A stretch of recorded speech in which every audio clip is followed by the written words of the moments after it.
Zane Gonzalez looking to send Washington into the divisional round. Snap good, hold down, kick on its way.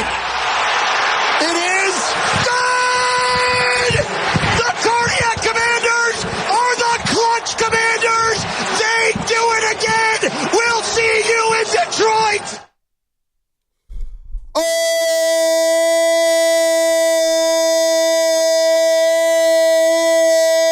baby! Are you not entertained by the NFL playoffs, the CFP playoffs? What a weekend and what a game last night down in Tampa Bay as the Commanders head to Detroit Saturday. That was Bram Weinstein and London Fletcher on the call for Commanders Radio. Really good call there. Zane Gonzalez doinks them into the second round of the playoffs. They outlast the Bucs 23-20, by far the best game of the weekend, the wild card weekend so far. We do have Vikings and Rams later on today in Glendale, Arizona, and you know the Rams will be playing with a lot of emotion concerning what's going on in Southern California. And as we say, good morning to everybody out there.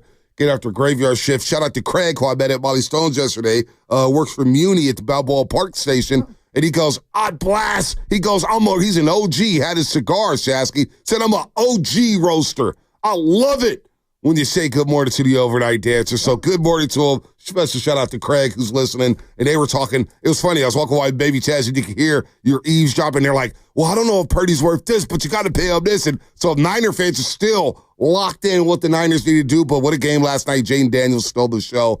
And we're starting to see the divisional round set up, Shasky. What is up? Zane Gonzalez was in camp with the Niners last year, competing, in air quotes, with Jake Moody.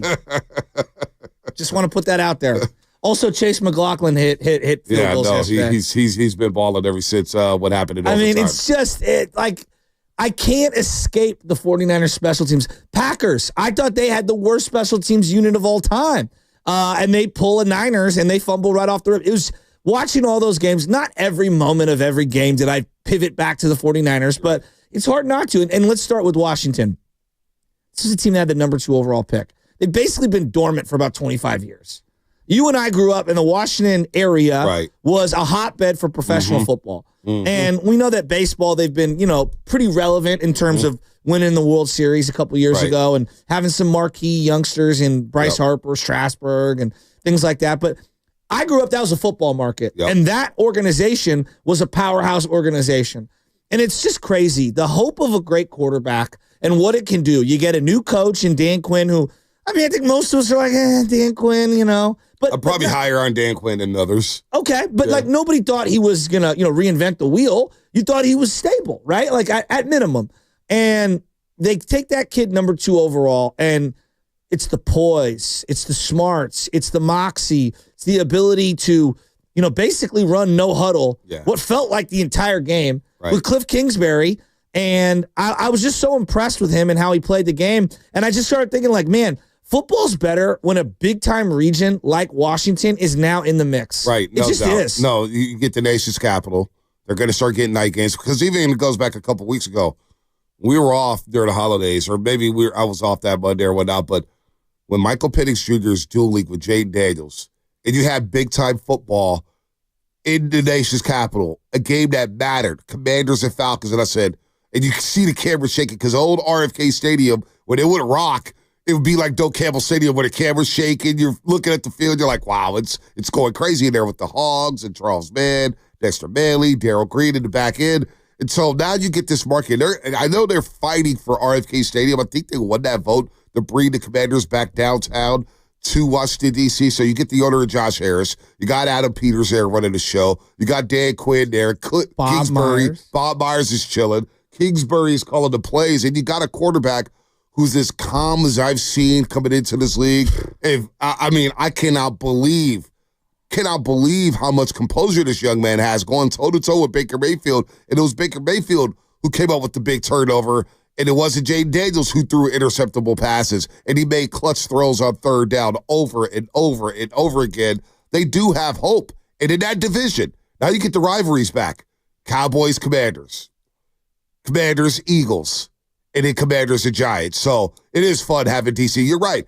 Having the marquee teams that we grew up with, That's why I'm waiting on the Raiders. Yeah. I want to see the Raiders be good. Well, the Bears is a team that I want to see do well. Like, not because I like the Bears or the Raiders, but like it's just better when those teams are functional and just in the mix. And we know that their fan bases, although they've been quiet, they're still large fan bases. Jaden Daniels, man, this guy, I just can't believe how good he is in terms of like calm, telling everyone where to go. You know, he's basically, going up to the line of scrimmage, and it's not a true up-tempo type of an offense. No, but they don't. But he's pointing things out, and he's going to the line. He's talking to his center and his guards, and he's smacking him on the leg, and he's telling Eckler where to line up or Robinson where to line up. And I don't know. I was really impressed with his poise. Obviously, there's a couple of throws he wants back. One at the red zone, them going for it on fourth down. I mean, there was a lot of gumption, but it's a trip when you get a quarterback that just breathes hope into the entire organization. And I'm sitting here and I'm saying, like, look, they've got a lot of cap room. They got all their draft picks. Last year, they traded away Montez Sweat at the deadline. They traded away Chase Young at the deadline. Doesn't it feel like this is probably their worst version of their team? Like they're only going to get, quote unquote, better because of some of the things they'll be able to add to this. Well, you bring in Dan Quinn, who knows how to coach defense. I thought Dan Quinn did a hell of a job in Atlanta when he led them to the Super Bowl, and then obviously with the Cowboys defense, they looked a lot better under Dan Quinn than they did Mike Zimmer, although they had a plethora of injuries this season, the Cowboys, that is. Dan Quinn can coach defense, so they got ahead of it saying, look, we're not going to win anything with Sweat. Chase Young, we think, is not a guy we could go into the future with. And we've seen Chase Young now. He's okay. He's disappointed. But he's underwhelmed. Yeah, he's underwhelmed. So they pivot off of that, get some draft capital, and you get into that top three saying, okay, we know who our quarterback is. We're going to get Jaden Daniels, and we have Terry McLaurin, who's an underrated leader in this league. He's a big-time leader for that football team, and he comes up with monster catch after monster catch. And now these other guys are coming along. Brian Robinson Jr., he got shot. Yeah. We know he's resilient. And then Austin Eckler, who we saw with the Chargers for a long, long time. So they do have a quarterback.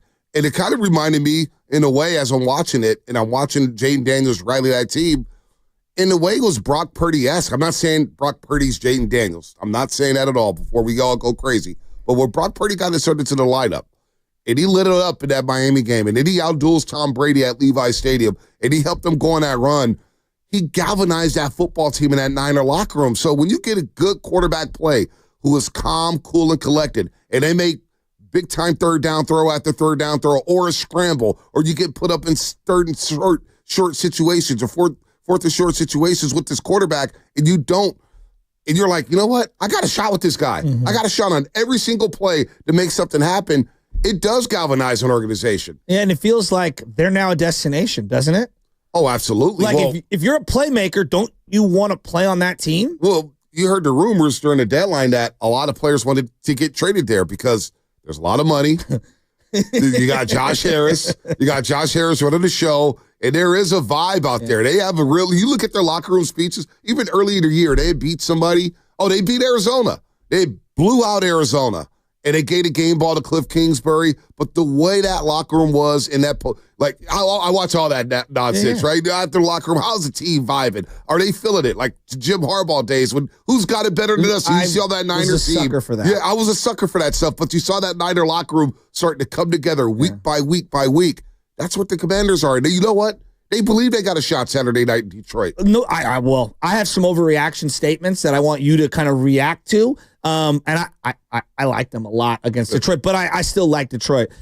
The other thing that I noticed when I'm watching this game, obviously Bobby Wagner, all-time legend, just still making plays. It's kind of remarkable. Yeah. He's still in the league making plays.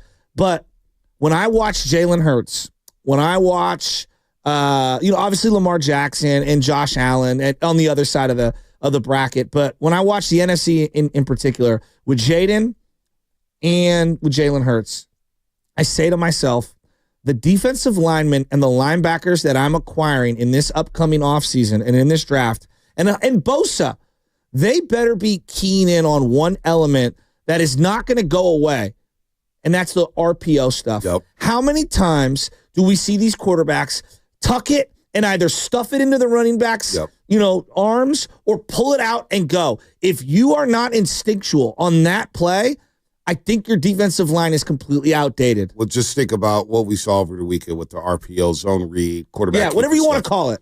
TJ Watt. Obviously, his assignment was to crash down on the running back and take away the running back.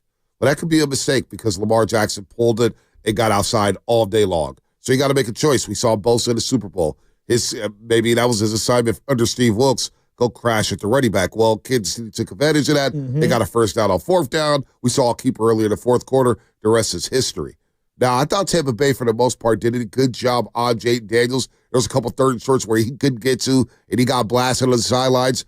But you got to have an athletic edge rusher who understands the assignment. You cannot let these guys get outside. You got to close down that gap. And that's why the wide nine against those type of players, it will get torched over and over and over again because of the gaps. The spacing is too much. Your splits is too much on that defensive line. So whoever you get out there, yes, you have to contain these guys because it's not going anywhere. These guys are going to pull it, and they're going to do anything. Now, you brought up the quarterbacks here. Jaden Daniels or Baker Mayfield were their most impressive NFC quarterbacks by far and away. It was such a fun game.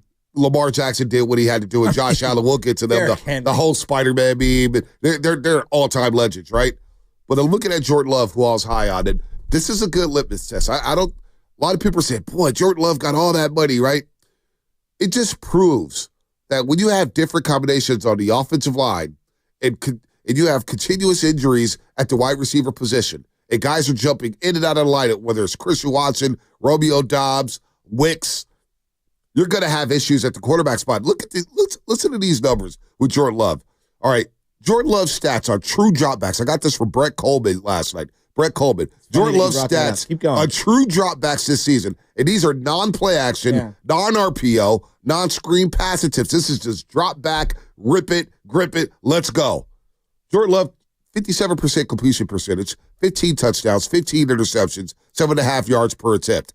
For context, he's 26th in completion percentage on true dropbacks and 27th in passer rating. So on true dropback passes, he's not getting it done. And in this league, on third down, especially in the postseason, you better be able to throw from the pocket and make money down plays. And that's what Josh Allen did. That's what Lamar Jackson did. Baker Mayfield and Jaden Daniels did that for the most part yesterday down in Tampa Bay. But Jordan Love regressed. So when you look around the league and you look around the NFC, watching Jordan Love in Green Bay made me feel a lot better about Brock Purdy with the 49ers. Well, it's interesting you brought that particular, Brett Coleman tweet up. Explain that one more time for people that are listening, because I actually have the Brock Purdy numbers with that exact same criteria. Yep. So true drop back, because I don't think Purdy was good this year either on the true drop back. But this is the non-play action, non-RPO, non-screen pass attempts. 15 touchdowns, 15 interceptions. The worst TD interception ratio among starters. Brock Purdy, same criteria this year. 62% completion, 6 touchdowns, 6 interceptions, 9.1 yards per average, and an 89 rating. So a little bit better than Jordan Love. A little bit better, but not much. Not much. Only the 6 touchdowns. That goes to show you, only 6 touchdowns and half of his picks. The majority of the Niner offense for any quarterback is going to be all of the play action, all of the boots, all of the short stuff, so you're not going to just drop back. I think that's more the LaFleur and Shanahan offense and what they're looking for. But the point on Jordan Love is a good one. You can't turn the ball over. No. You can't be reckless. I think about Brett Favre and, the 90s. You and I were having this conversation about all the different decades and the quarterbacks. Brett Favre basically was, 5 years in a row the best quarterback in the NFL. What did him in? He should have multiple Super Bowls. Interceptions. Turnovers. And Jordan Love is not as good as Brett Favre. That's obvious. Brett Favre is an all-time player. He's a terrible human being, but he's an all-time player. And turning the ball over is going to get you a quick oust in the playoffs, period. I just saw a stat on our screen here with Jordan Love. He threw 18 interceptions when trailing in football games. 18. And he's reckless. He almost threw a pick on his first pass attempt yesterday. And so what I'm looking, and then Jalen Hurts didn't look right.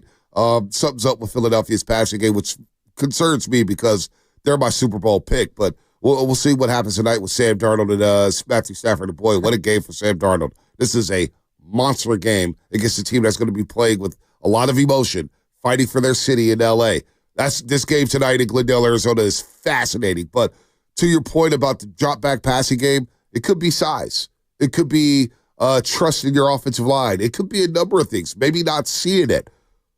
But it is tough to throw from this pocket in this league. So watching those guys with the RPO, you get them out on the perimeter, and there's nothing wrong with play action. John Elway ran play action to itself. So I want to make sure make it easy for the quarterback. But it just shows in the pocket, and it gets muddied.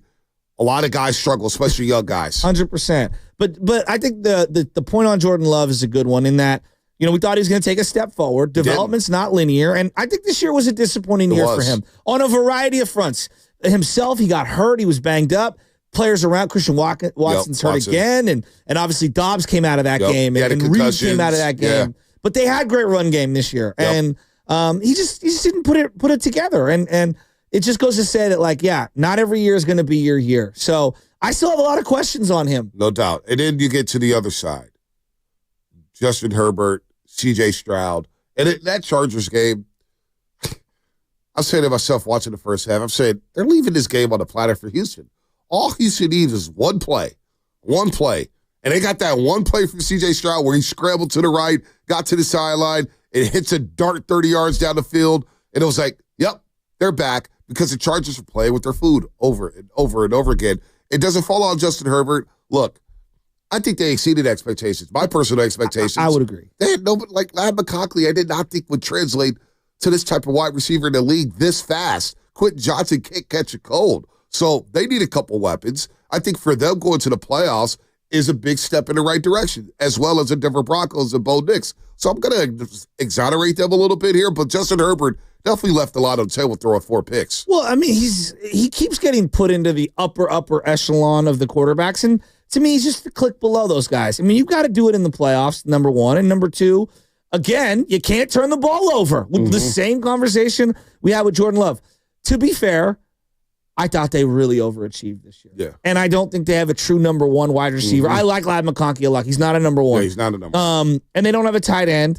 And so, I think that they definitely overachieved. But Justin Herbert's going to have to wear this in the same way that Jordan Love had to wear it. When you lose the way that you lose, turning the ball over at the most high-priced position, you've got to be better. You've got to be better with the football, period. And the one thing I will grant him, once you get a little out of control in these games and you have to start throwing like crazy, I mean, Marino had a 5-interception game in a playoff game. No doubt. Montana had multiple big interception games. I think it was the Viking game. He threw multiple picks. Like, it does happen in playoff games because you're chasing. Your season's on the line. I'm not making excuses. I'm just saying. That's what happens. Exactly. And you're playing against some of the best defenses in football. You're playing. Go ahead. That Texans defense, I believe, made Jared Goff throw 5 interceptions. Yeah, no doubt. So I like their defense. No, I like their defense a lot. But this is playoff football. That's why stats in playoff football gets a little skewed because you're playing against the best of the best. It does. You're getting game plan for. Defenses are throwing the kitchen sink at you. Your season's on the line. It's a do-or-die situation. So Ben Roethlisberger, his first Super Bowl, go look at his numbers. They were atrocious. But you know what? They leaned on the defense. They leaned on the running game. And that's my big takeaway. This week, it felt like it was the weekend of the running back. James Cook, Derrick Henry, Brian Robinson Jr. last night, Bucky Irving last night, Saquon Barkley, of course, in Philadelphia. We're going to see some running backs tonight, and Kyron Williams and Aaron Jones. The running back, you need running back and offensive. How many times did you hear people talk about offensive line play? It was all weekend. All weekend. The other thing is, it does feel like, to me, we're ready to crown a star in the NFL in Jaden Daniels.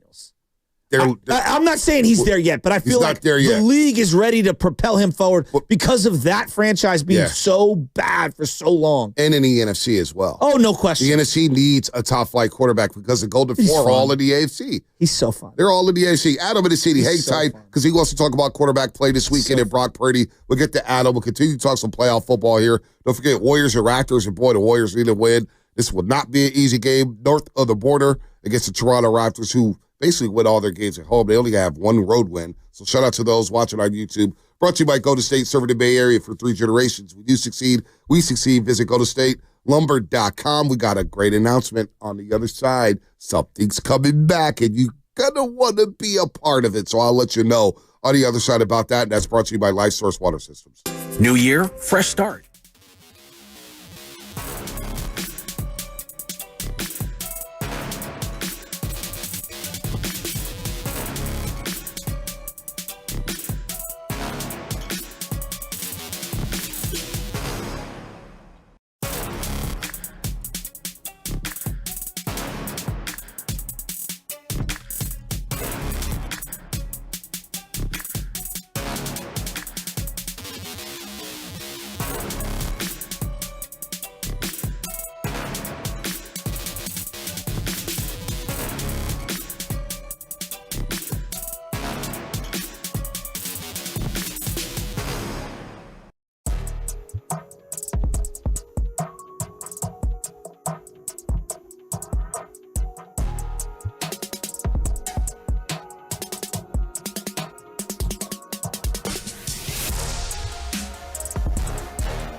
Herbert, pump, throw, intercepted. Eric Murray, pick six. Touchdown, Texans. What's going on, Roasters? It's Brian Baldinger with the NFL Network, and you're listening to The Morning Roast with Bonte and Shasky on 95.7 The Game. First game of the weekend for Super Wildcard Weekend, of course, and that's Justin Herbert, who went 14-32. 14-32, one touchdown pass, 4 interceptions, got sacked 4 times as well. That was one of the pick sixes. That was his pick six right there that broke the game open. Chargers lose 32-12. They couldn't get any run game going. Joe Mixon, by the way, ran 400 yards. So you see the teams, if you're able to control the line of scrimmage and run the football well in the playoffs, you're going to advance. But Justin Herbert, again, we have to stop trying to put him in this elite category right now. He's not there yet. He's more in the category with the Brock Purdy's, the Jalen Hurts, the Dak Prescott's that we all want to say.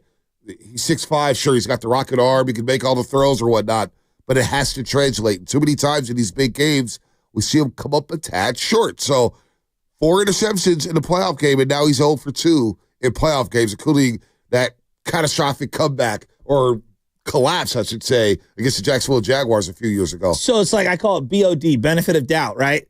He hasn't earned the benefit of the doubt to rise to the moment in the big games yet. You know, I think he's got to earn that. He's got to showcase it. And so, I mean, there are some people that don't think that Lamar has that benefit of the doubt. And I get their point of view, but it's like, man, the body of work is so amazing. You know, the Justin Herbert thing. He had a great year, 23-3, I believe, touchdown to interception ratio. But the regular season, sometimes, you know, you can kind of take the air out of the ball and play field position and be maybe risk averse. Right. There are times in the playoffs where you're going to have to drive the ball down the field, especially if your team is down a little. And he's a good quarterback. He's solid. He's 26 years old. They could build around him, but it just shows too that even the ones that you think are better than Brock Purdy, because a lot of people we've been down on Brock Purdy, right? Collectively, we've been down on Brock Purdy in this region, but it just shows Jordan Love. Constant turnover at the wide receiver position. You need consistency. Justin Herbert, not a true number one. J.K. Dobbins was hurt for a while. You got some new offensive linemen. You need consistency out. C.J. Stroud, no Tank Dell, no Stephon Diggs. He's struggling a little bit in the passing game. Nico Collins was out for a big stretch. C.J. Stroud, that contributed to more of his struggles. It just shows that, yes, the quarterback has to make plays, but you also need consistency in terms of player availability on the outside and up front. So that's what did it Brock Purdy this season, but that's what's doing it C.J. Stroud. That's what's doing it, guys. That's what did it Mahomes. And all of a sudden, Mahomes is now getting guys who are healthier and healthier and healthier. So you need guys around you. No doubt about that. So Justin Herbert, I think, is a year away. If he could add some weapons there down in L.A., I keep wanting to say San Diego, but down in L.A. under Jim Harbaugh, they're on the up and up. They exceeded expectations. What did you make of the other rookie that didn't? We haven't really broken down, in Bo Nix. Bo Nix, I didn't think Denver was going to the playoffs. Oh, they so overachieved this year. And you know what? That was a 13-7 football game midway through the third quarter. Missed the field goal before halftime, exactly. You know? Just like Green Bay missing a field goal yesterday to go down 10-3. Bo Nix had a hell of a rookie year. And if they gave him Rookie of the Year, I wouldn't argue about it, although it feels like it's going to Jaden Daniels. Yeah. But I wouldn't be mad if they said Bo Nix, NFL Rookie of the Year. He exceeded I didn't think the guy was going to play this year. I didn't think he was that good coming out. I went and saw him. I told you that Pac-12 championship game, and Penix was the guy I came away liking way more than Bo Nix. And I was like, I just don't see it with Bo Nix. But Sean Payton knows what he's doing. And as much as I hate that guy, he does know offense. The thing with Bo that I underrated, he's way more athletic in the pros than I thought he would be. Yep, I didn't know if his athleticism would translate. Sometimes you get these guys in college, they run around, they're big and strong, and it just doesn't translate. Yep. His arm translates, and his athleticism translates. Similar, though, ball security and some of the reckless, wide throws and things like that are going to have to get reined in. I think they need a tight end. They need a little more of a run game. And those things will come. But I was very impressed. On the road in Buffalo, I thought he showed some signs. He threw that bomb to Troy Franklin. They're up 7-0. They shut the crowd up. I'm like, okay, we got action. And it's a 10-7 game at the half. Should have been 10-10. But you come out at the third quarter, you can't continue to go 3-and-out, and leave your defense out there on the field. In Buffalo, they had the ball for 41 minutes and 43 seconds. You saw Sean Payton getting into it with Vance Joseph, their defensive coordinator. But if I'm Vance Joseph, I'm like, dude, can you stay on the field for a little bit?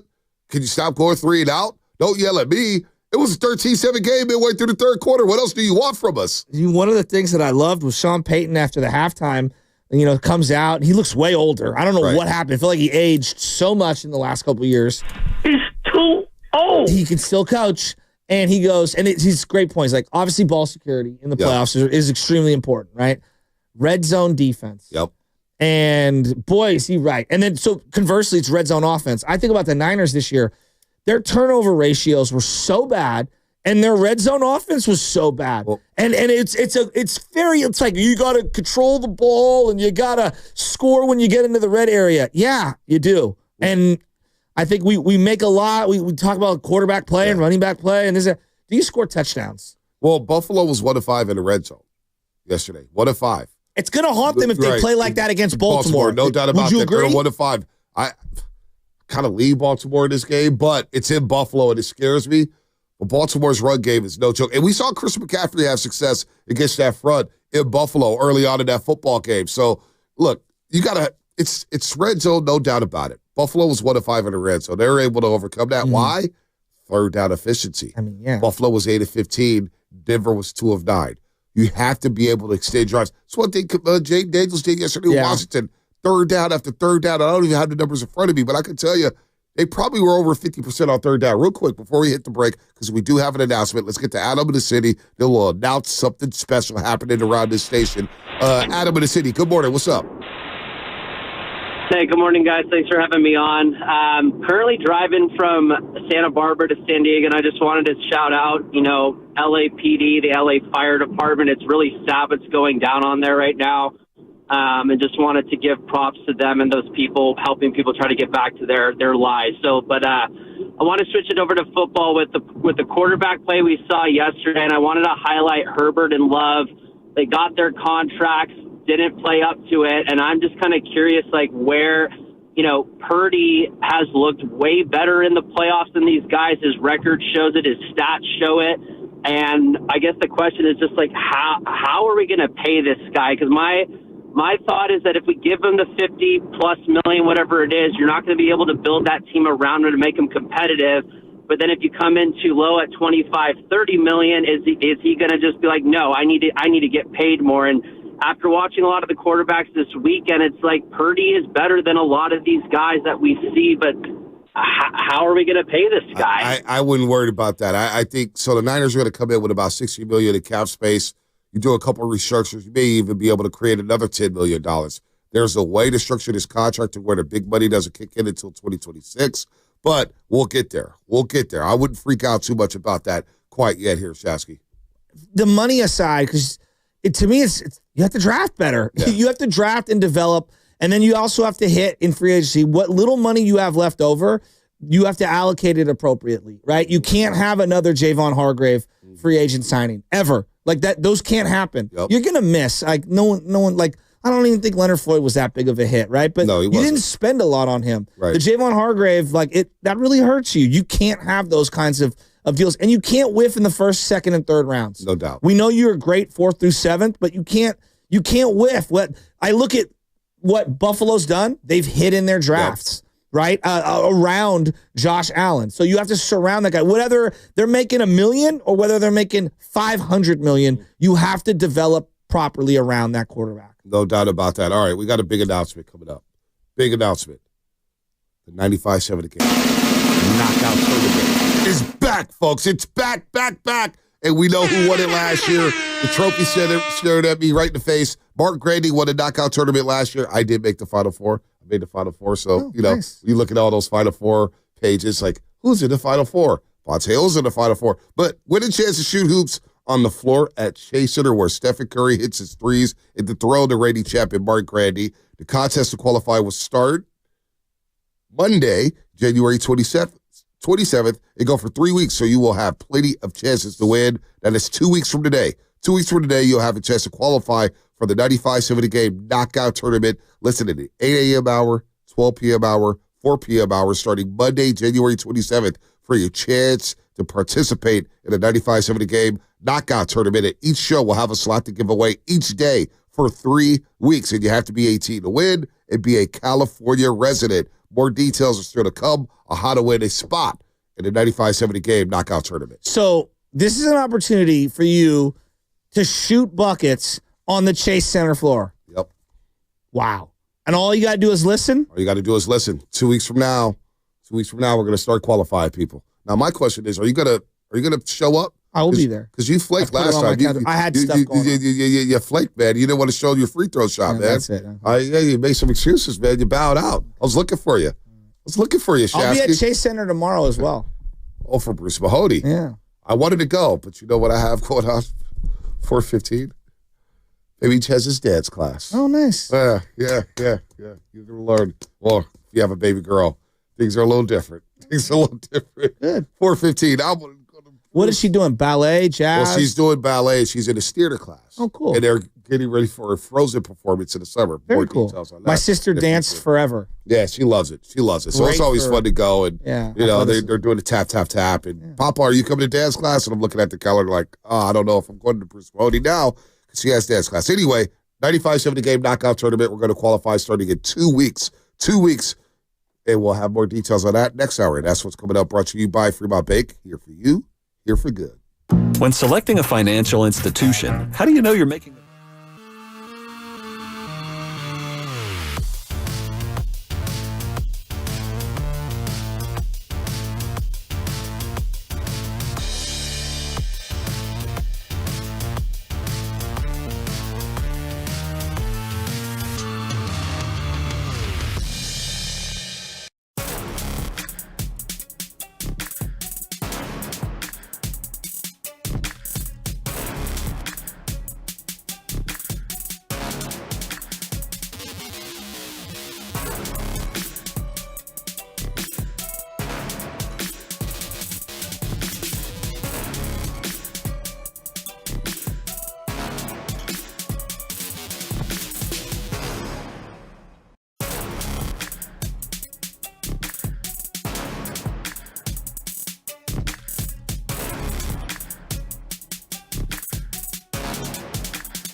All right, Dub Nation, it's Draymond Green. Tip-off is coming later today with the great Tim Roy, and then tune into the Morning Roast tomorrow morning for the best Warriors coverage. All right, that's Day-Day, who is questionable for today in Toronto with the lower back issue. Steph Curry is cleared to play against Toronto, and Andrew Wiggins is back with the team and will return. Gary Payton II and Brandon Podolski remain out, so remains to be seen if they do return on this road trip. We all were assuming, and the Warriors were assuming, that they would be back at some point, but so far 3 games down on this 4-game road trip, they're not going to play. But I will say Pat Spencer, man, I love the pace that he plays at. I had a career-high 17 Friday night in Indiana in a very forgettable basketball game. But Pat Spencer, man, handles the ball, makes good decisions, .5 basketball, goes to the rack. I like Pat Spencer. I like him. No, I like Pat Spencer, too. The whole lacrosse story is a great one. You know, he's a good guy. The equivalent, I guess, of the Heisman in lacrosse, and now he's switched over and playing basketball. But it's really difficult for me to have strong opinions on a game where, what was 6, 7 guys didn't play? 6 guys out. Okay, six I couldn't believe they ended up, cut it to 5 in the fourth quarter. The only thing I was worried was, are they going to cover their 11 points? Are they really going to cover the spread? It was a very forgettable basketball game. As this segment is brought to you by Golden State. Serving the Bay Area for 3 generations. When you succeed, we succeed. Visit GoldenStateLumber.com. Indiana is hot. They beat the Cleveland Cavaliers last night. Cleveland was full strength. Indiana walks into Cleveland, Ohio. Tyrese Halliburton played 10 minutes, 11 minutes or whatnot, and they go ahead and win by 15. So Indiana is playing some of their best basketball of the season. But I want to get back to the NFL playoffs. And what were we talking about before the break? Because we always go all over. Quarterback play, obviously. But Brock Purdy, Jordan Love, we were talking about third down extensions. If you look at Washington yesterday, third downs. We were starting about red zone to third downs, but third downs yesterday, Washington, just want to get this out there. They were 9-15 on third down. 9-15, I believe. Anyway. Whoa. Hold on. Give me a second, Shasky. So I want to get this out. Third down efficiency, 8-15. Wow. So there you go, 8-15 on third downs. And you look at most of the winners this weekend, controlling the clock, taking the air out of the football, and also learning how to manage the game when it comes to clock management. Still in 2025, and Greg Olson has been all over the timeline talking about this, the clock management for some of these coaches and teams, it's just befuddling. It's just, it's criminal how badly some of these guys just mismanage the clock. Well, last night in the Tampa Bay game, everybody's going crazy about Todd Bowles not calling a timeout. They had 2 timeouts left, and it was basically second and short. And I'm thinking, okay, you needed to stop on third down and then to burn the timeout. And you still have a minute. It's plenty of time to march down the field and either match with the field goal. But when you didn't get to stop, it didn't matter. The clock didn't matter. And everyone was losing their minds. You got to call the timeout. No, you just needed to stop them on third down, then call the timeout, but you didn't get to stop. You grabbed the towel instead, and then he spun around the corner and ended up scoring. I wanted to get into Pittsburgh and Mike Tomlin, and the reason why is I see Mike Tomlin and the success that he's had and how he sputtered out in the playoffs. They haven't won a playoff game since 2016. You're seeing all the different numbers. He's got the most wins in an 8-year span without a playoff win and blah, blah, blah. It's stale. Come on. Well, something I was thinking about is there's been a lot of rhetoric about Kyle Shanahan and his, is it over for Kyle Shanahan? Not from the majority of the fans, but from a loud group on the outside looking in. And I feel like if Shanahan is done with the Niners, it looks more like the Tomlin thing than him being garbage for 2, 3, 4, 5 straight seasons. I think he's just right now, I feel like he's too good to just be a 6-win team multiple times in a row. If it is ever time for Shanahan to go, it's probably hey, we're in the 9, 10, 11, 12 win zone, but we're not making the progress we want in the playoffs after 10 to 15 years. You know what I'm saying?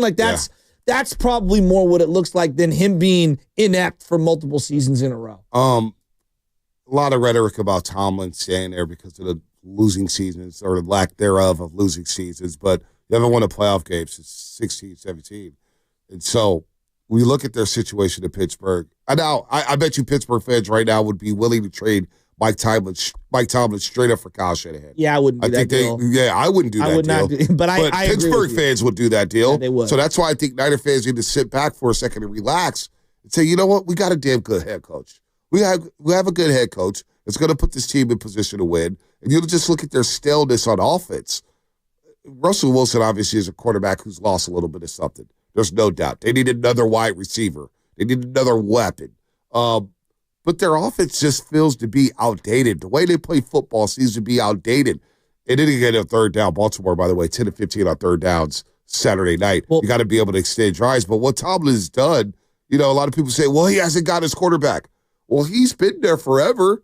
They've gotten a Kenny Pickett route. They've gotten a Mason Rudolph route. It's not, at some point, you got to look yourself in the mirror and say, can we get back to an AFC Divisional Round game, let alone a wild card game or a playoff? Like, this team is just one and done. And the standard in Pittsburgh, Pennsylvania is, no, we play for the Lombardi. We don't just play to get into the wild card game, and it's the way they faded down the stretch. They haven't won a game in over a month. Yeah. All right? So if the season kept going, I think, let's say there was another 2 months, I don't think they would have won a lot of games. They lost 4 straight, not to mention the playoff game. They weren't even in that game against Baltimore. So that was a boring game. So it was a very boring game. Well, it was boring on the Pittsburgh side. Boring in the sense that I didn't think Pittsburgh had a chance. That's what I mean. Right. But Derrick Henry and Lamar was must-watch television. But your point on Mike Tomlin is a good one. And here's what I would say to you. Like the quarterback stuff, okay, fine. Let's throw the offense to the side. Tomlin's supposed to be known for, being a general and leading the troops. It looked like they kind of quit on him. And then secondarily, if you're giving up 300 rushing yards to your divisional rival, then what are you hanging your hat on? If Kyle Shanahan can't run the ball multiple years in a row, all right, we got problems. You know what I mean? Like, that's what he hangs his hat on. Tomlin, you gave up 300 yards rushing. So forget the quarterback. You gave up 300 yards rushing. Yep. See, this is funny. 650-888-957-9570.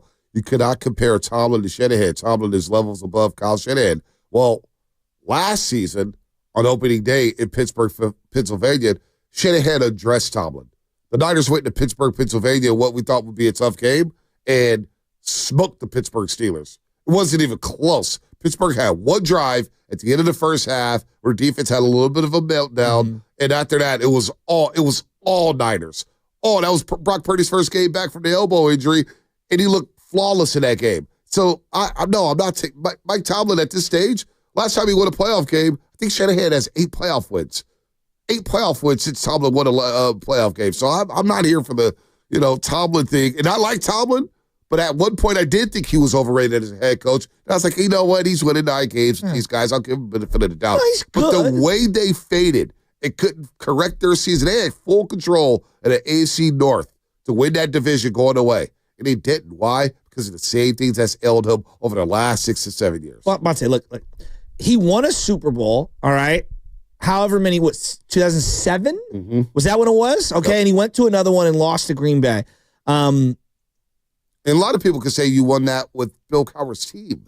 Okay. That's what some people would say. That's what some people would say. I'm not going to do that to him. No, I wouldn't. But you did have Bruce Arians, a kid was Bruce Arians, who was on that staff with Bill Cowher for a long time, but continue. No, the way I view this is pretty straightforward. It's not about what your resume looks like. It's about who are you right now, right? Like, that's how the league is set up. This NFL, more than any other sport, is like, who are you this moment, right now? Mike McCarthy has a Super Bowl. Who is Mike McCarthy right now? Sean Payton has a Super Bowl. Now, there was a time where I was fading Sean Payton. I'm kind of buying some of that Sean Payton stock. I think he needed a change of scenery and a year off. I think he looks a little different. If you would have talked to people, 4 years ago, no one's taking Dan Campbell as a top 7-8 coach in the NFL. Today, I think a lot of people are, right? Because of the body of work that he's done. At one point, when he was the interim coach in Miami, people laughed at the notion of Dan Campbell being your head coach. Nick Sirianni, 1 year ago, how'd you look at him? How do you look at him now? You know what I mean? So these things we got to know who you are right now. And look, Shanahan had a bad season right now. I believe if both coaches were out on the open market right now, Shanahan, 7 or 8 out of 10 times would be taken over Mike Tomlin. Wow. The Steelers have not, because I'm with you. I think in our own bubble, there's a lot of people that are so down on Kyle Shanahan, and they say, well, Shanahan's been in the NFC, and look at this roster that he has. He has a stacked roster. He still can't win. And I questioned Niner fans, said, who the hell do you think built the roster? Who the hell think built the roster out here in San Francisco? Shanahan and Lynch. They got their fingerprints all over this roster. You could talk about every single whiff, and you could try to dissect, well, was that a Lynch pick or a Shanahan pick? They're in on this together, all right? This is their baby. They've built this thing into a bully and built one of the best rosters in football. So when you say, let's move off of Kyle Shanahan, do you really want to go down the Mike Tomlin route, who hasn't won a playoff game since the 2016 season, when they won an ugly game, when they won a couple games against the Miami Dolphins and the Kansas City Chiefs? Like, let's be real here.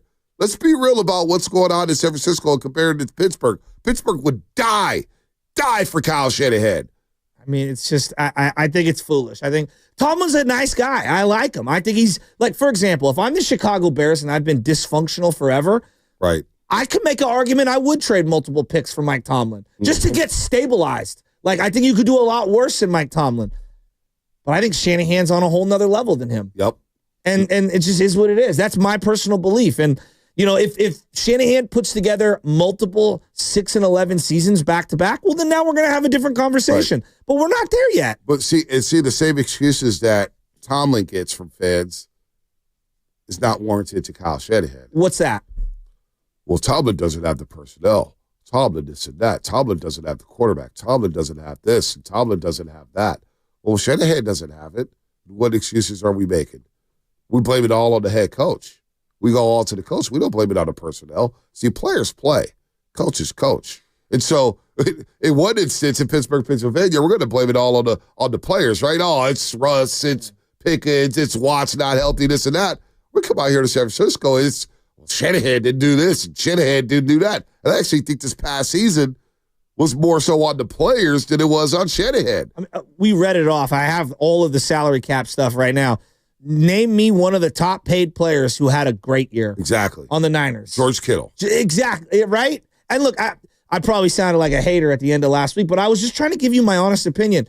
I thought Fred Warner didn't really play like a Pro Bowler and an all-pro player for the back half of the year. Now, I'm not saying here grinding tape of every linebacker in the league. I'm just like, based on what I expect from Fred Warner, I didn't think he had a great back in the year. He was hurt. He was hurt. I love him. I was valiant that he was out there. He's a freaking gladiator and an all-time Niner. But like, and he gave me everything that he was worth. But let's be real. He didn't have one of his signature Fred seasons from start to finish.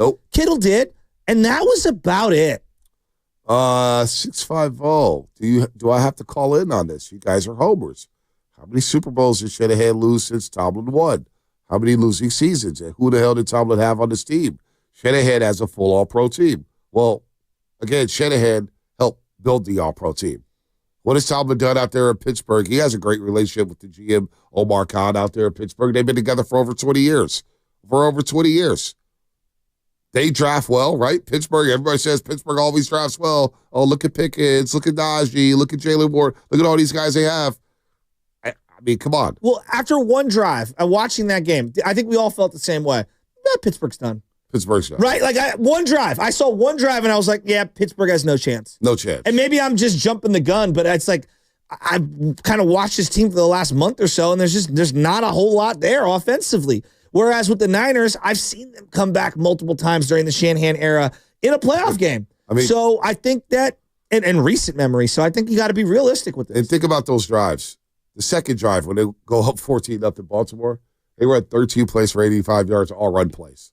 Against the big bad Pittsburgh Steelers, you got the ball just shoved down your throat. Then the first drive, when they went on a 13-play, 95-yard drive, and I believe they threw one pass play. Yeah. Come on, this is the big bad Pittsburgh Steelers. You said it again. They're bad. They're bad Pittsburgh Steelers. Yeah. But I like the coach. I don't think he's the worst. He's been there 18 years. It's okay. To me, this is a stale. He needs a jolt. Andy Reid was a good coach at Philadelphia. It ran its course. I mean, it's literally the history of the Steelers, as you guys are talking about. Chuck Noll, long time. Yes. Got long in the tooth. Ran its course. Bill Cowher, it ran its course. Mike Tomlin. It's run 3 coaches since the 70s. It's just nuts, by the way. Cowher left on top, winning that Super Bowl. Yeah. And it was like basically like, I think that he had one more year. I was like, yeah, I'm done. I still feel like he could like kick all of our butts in an arm wrestling? Oh, like the chin? That guy's probably got the firmest handshake of anyone ever. Is he one of the guys, as you're listening to 95.7 The Game, KGMZ FM, in AC1 San Francisco and Odyssey Sports Station, always live on the free Odyssey app. That is the biggest. I'm shocked he never came back to coaching in the world to me. I thought for sure Bill Cowher would be back in coaching. Yeah, that's an interesting. Did you see the Jimmy Johnson? Because you're talking about former coaches on TV. Jimmy Johnson suggested, and this is a suggestion, Mike McCarthy straight up from Mike Tomlin. I did see that. I actually thought that was pretty interesting. Well, I was thinking if I'm Tomlin, when do you get tired of the situation to say, I'm looking at Chicago Bears to have a quarterback in place? See, I think it's a perfect fit for him. That division, that team, their ethos is defense, and I think he fits right in. And I think with Caleb, you have an opportunity. If you just win 8 games, Chicago's ready to throw you a parade. Yep. Right? Yep. They do. They would. By the way, Mike Vrabel hired as a Patriots coach. And just real quick, let me get this off my chest. The whole Rudy rule where Robert Kraft interviews Pep Hamilton and Brian Leftwich. You know damn well you're not giving them the job. They haven't coached since 2022. What are we doing up there in New England? Why are we making a sham of the Rooney Rule? Well, can I ask you about the Rooney Rule just in general? And again, I'm just saying that as a white guy.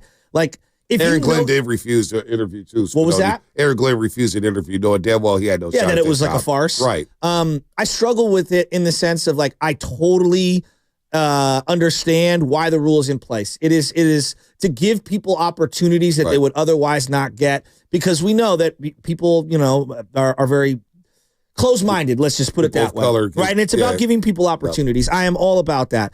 But if you do know you want to hire Mike Vrabel, and like that's your dude, like I guess where I struggle with this is like, do you have to go through the sham of interviewing people that you have no interest in hiring? Right. Like, for example, when Mark Davis knew he was going to give $100 million to John Gruden. Like, did he really need to go through all of the hurdles? Because to me, I feel like getting a sham interview is might bad, be his word. It is right? bad. It is insulting. bad. Well, so it goes back to where do you fall on that? Well, it's get rid of it. If you know you're going to hire a guy, you don't want to do that, and you're going to give guys opportunities, or you're not going to give guys like Mayo an opportunity, then you know what it is.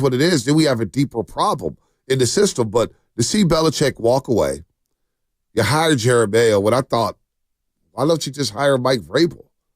But maybe you didn't want Mike Vrabel to follow in the footsteps of Bill Belichick and replace a legend. So you go with the safe hire, knowing that, hey, we're going to stink anyway. No matter what, we're going to stink next season.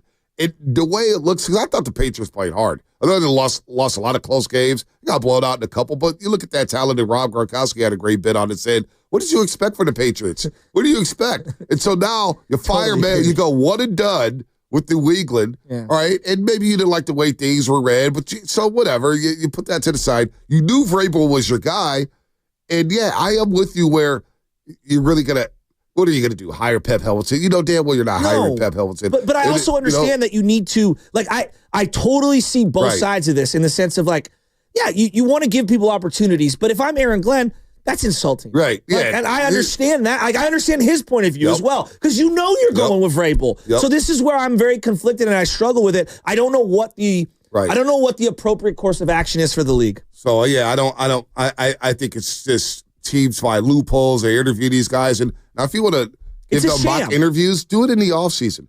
Have an academy. Do it in the offseason. I get why you want to give people of color an opportunity to coach, and I'm with that. I like, but at the same time, you see a lot of these guys like David Culley in Houston, one and done. Now, he may not have been the right coach, may not have been a good coach, but one and done on a team that is devoid of talent. And it felt like he was the fall guy. Right. That's what it felt like. And we see these one and done situations all across. I remember Ray Rhodes was like one and done in Green Bay. They got rid of him quick for Mike Sherman. And I was like, okay, Ray Rhodes, he may not have been the guy, but just 1 year during the season where you knew, I don't know if we're going to be that good. Yeah. So you get put in bad situations, and some of these coaches can't help but get those bad situations because they want a coaching job. Totally. And they know it's an uphill climb, but where's the patience? Like we see guys like Eberflus, where you and I believe Eberflus is never going to be the guy in Chicago. Yet he will get a longer leash to say people of color or minorities or whatnot. So Robert Saleh, New York Jets, Robert Sala's fault that No. Aaron Rodgers was a donkey sale. You know what I mean? Yeah. Like, come on, man. So I don't know. I think the whole thing is a sham. We got to do something about it. I don't know, but I don't know what the appropriate answer is. And then you got guys like, okay, so Marcus Freeman is interviewing, I believe, with the Chicago Bears. Is that what it is? Is he good? They've requested to interview, I believe. To me, this is where I think the Notre Dame job's actually better than the Bears job, Right. which is very rare. But it's clearly to get an extension. Right. Saban did this for years. Like, No doubt. oh, someone's sniffing around Right. Saban. Yep. He got another $25 million. And it's, you know what? If I was Marcus Freeman, I'd do it too. Yep, no I'm doubt. mad at him. No doubt. No doubt. But he's not leaving the Notre Dame Fighting Irish for the Bears, is he? What if he wins it?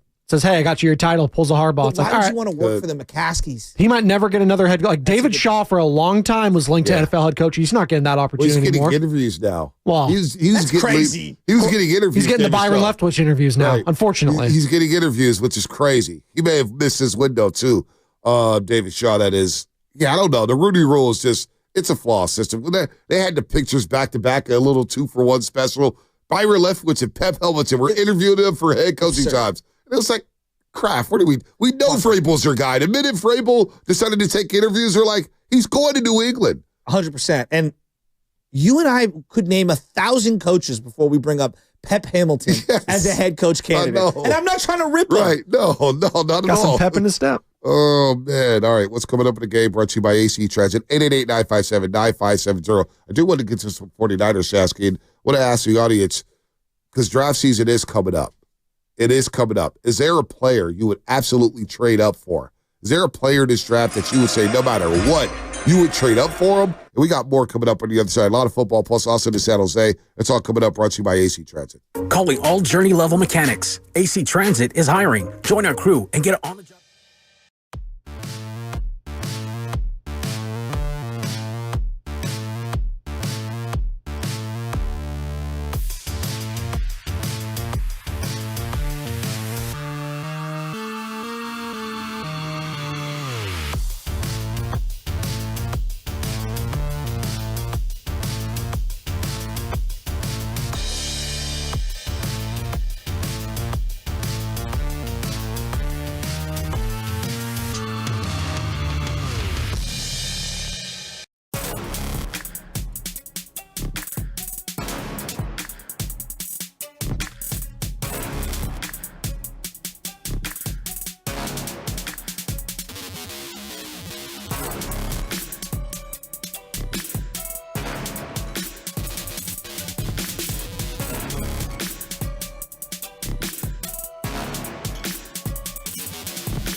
If you love Philadelphia, there's a high probability that you hate these two. It's the Morning Roast with Bonta Hill and Joe Shasky on 95.7 The Game. Love you guys. Most of the time. It is pretty funny to see Kate Scott wearing Kelly green and talk about fly, Eagles, fly. Guess you got to do what you got to do for that market, man. But it's the switch up. The switch up is real. Phillies, Eagles, Union, the MLS team. I know you don't. Oh, did I get fooled on that? And I still think those jokers are going to win the Super Bowl. Maybe that's their dud. Maybe that's their dud. Who knows? Well, I'll tell you, there's something about Jalen Hurts. I watch him. He's almost like the reverse Brock in the sense that he's really good on the power runs. Yep. He throws a good, deep comeback outside the numbers. He throws a really good fade. He cannot throw anything over the middle, though, which is where, Brock normally, that's his bread and butter. Like the short stuff and the over the middle stuff. I'm so out on him. And A.J. Brown is in the wrong offense. You're out on him. I'm out on Jalen Hurts? Yeah, I am. I like him as a person. No, I really like him as a person. I do. And I think that he's a hard player to root against, but I just don't think he's that great of a quarterback. A.J. Brown was born to play in the Niners offense. He's a power slant monster. A.J. Brown was just born to play football. There's no doubt, but I can see why he gets frustrated so much. Yeah, he gets a little frustrated. You get Saquon, you're winning games. There is a little something to where Jalen Hurts did go under center yesterday for the first time, I think, in his career, through a pass, an out route. He actually hit the out route, but I was like, wow, Jalen Hurts is under center? Not a tush push? Yeah, not a tush push. It was under center, dropped back, threw an out route for about a 6-yard gain. So, Jalen is all right. He's in that category, though, with the Dax, with the Brock. He could be anywhere from 6 to literally 15.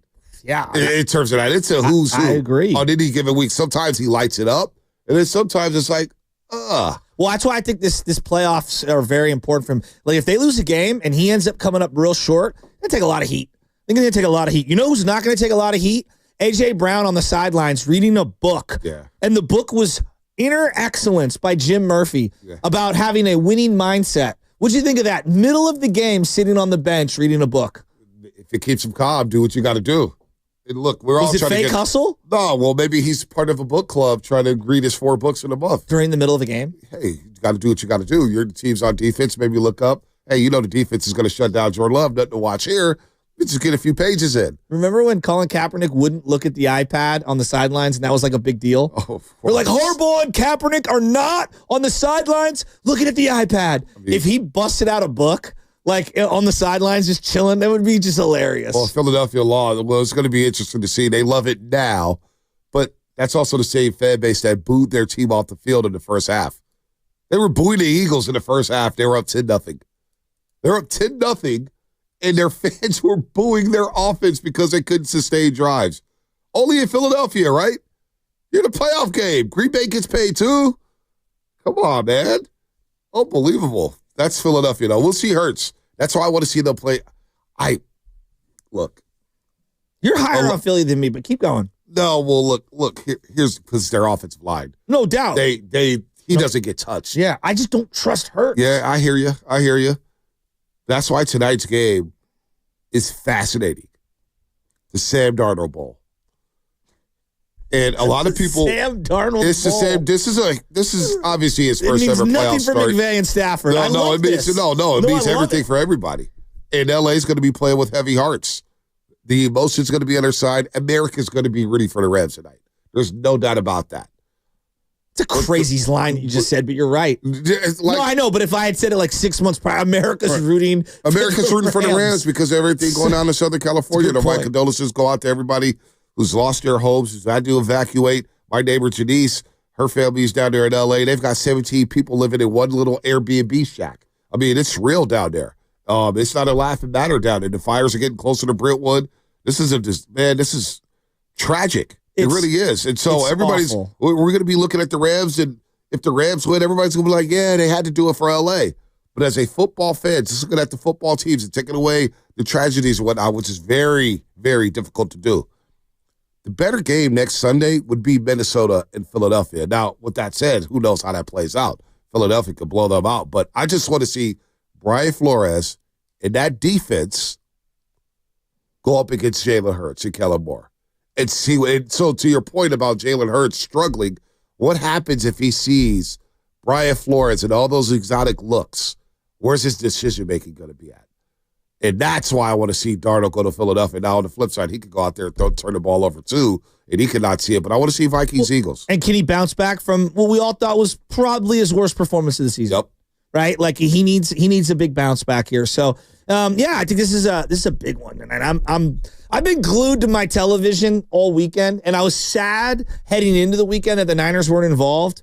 But there is something freeing. I mean, it sucks that we're not involved. But there is something freeing about watching all of these games with really no bearing on my home team's outcome. I enjoy watching stress-free football. That's what I'm saying. Just be able to take in and just take notes and watch what these teams are doing and see what Kyle Shanahan what is he doing in the lab watching these teams. What is he taking away? What do you think? What is John Lynch taking away? I don't. That's a great question. That's a great question. Is he taking away quarterback play, offensive line? I would hope that he's looking at the offensive line saying, this is what wins in January. Yeah. Which I think he knows, but offensive line and defensive line play is going to help teams advance in January. I want to go to the run game, which we haven't talked about all day, and something you've been highlighting for weeks on end, and it was pretty evident over the weekend. Teams that run the ball have a lot of success. Yeah.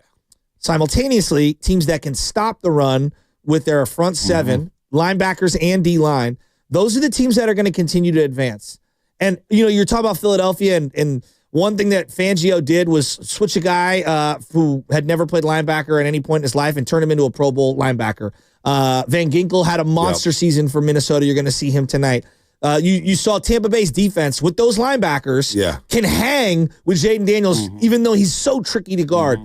The Niners absolutely have to get the linebacking and running game back up to what it was. No doubt. Those are two elements. We could talk about Brock, and trust me, it's a big story, and he's going to make a lot of money, and heads are going to explode. If they can't get back to being a bread and butter run game team, there goes the play action, there goes all the deep shots. If you can't stop the run, which has been their huge bugaboo the last 2 years, if you can't stop the run, you're done. You're done in the playoffs. Yeah, and it's been the case for many, many years. And somehow, some way, we forget this every single season, that we forget it's about the trenches.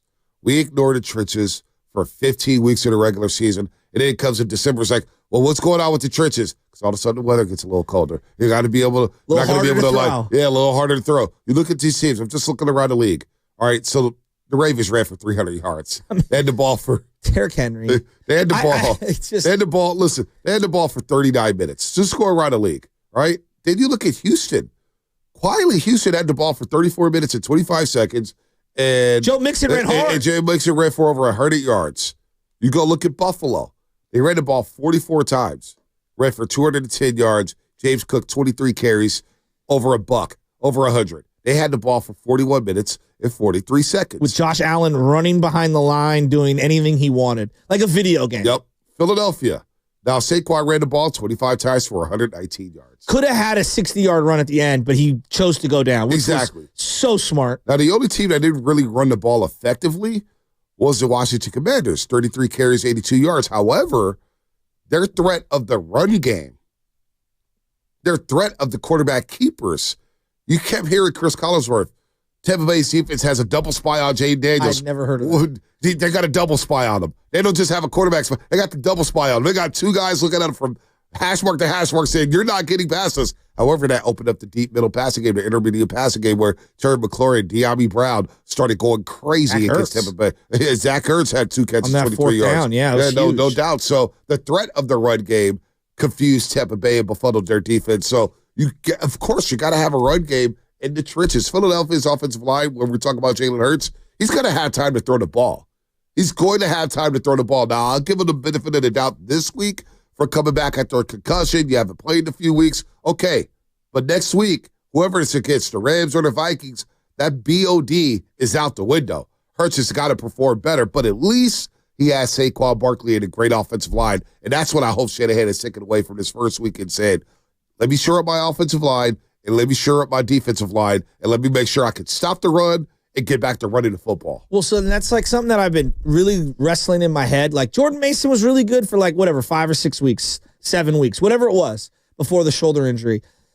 But he's not CMC. I mean, he was really good. Like, he was a top 5 rusher, but he's not CMC. If CMC can come back to anything close to what he was, I feel like it changes everything for this organization.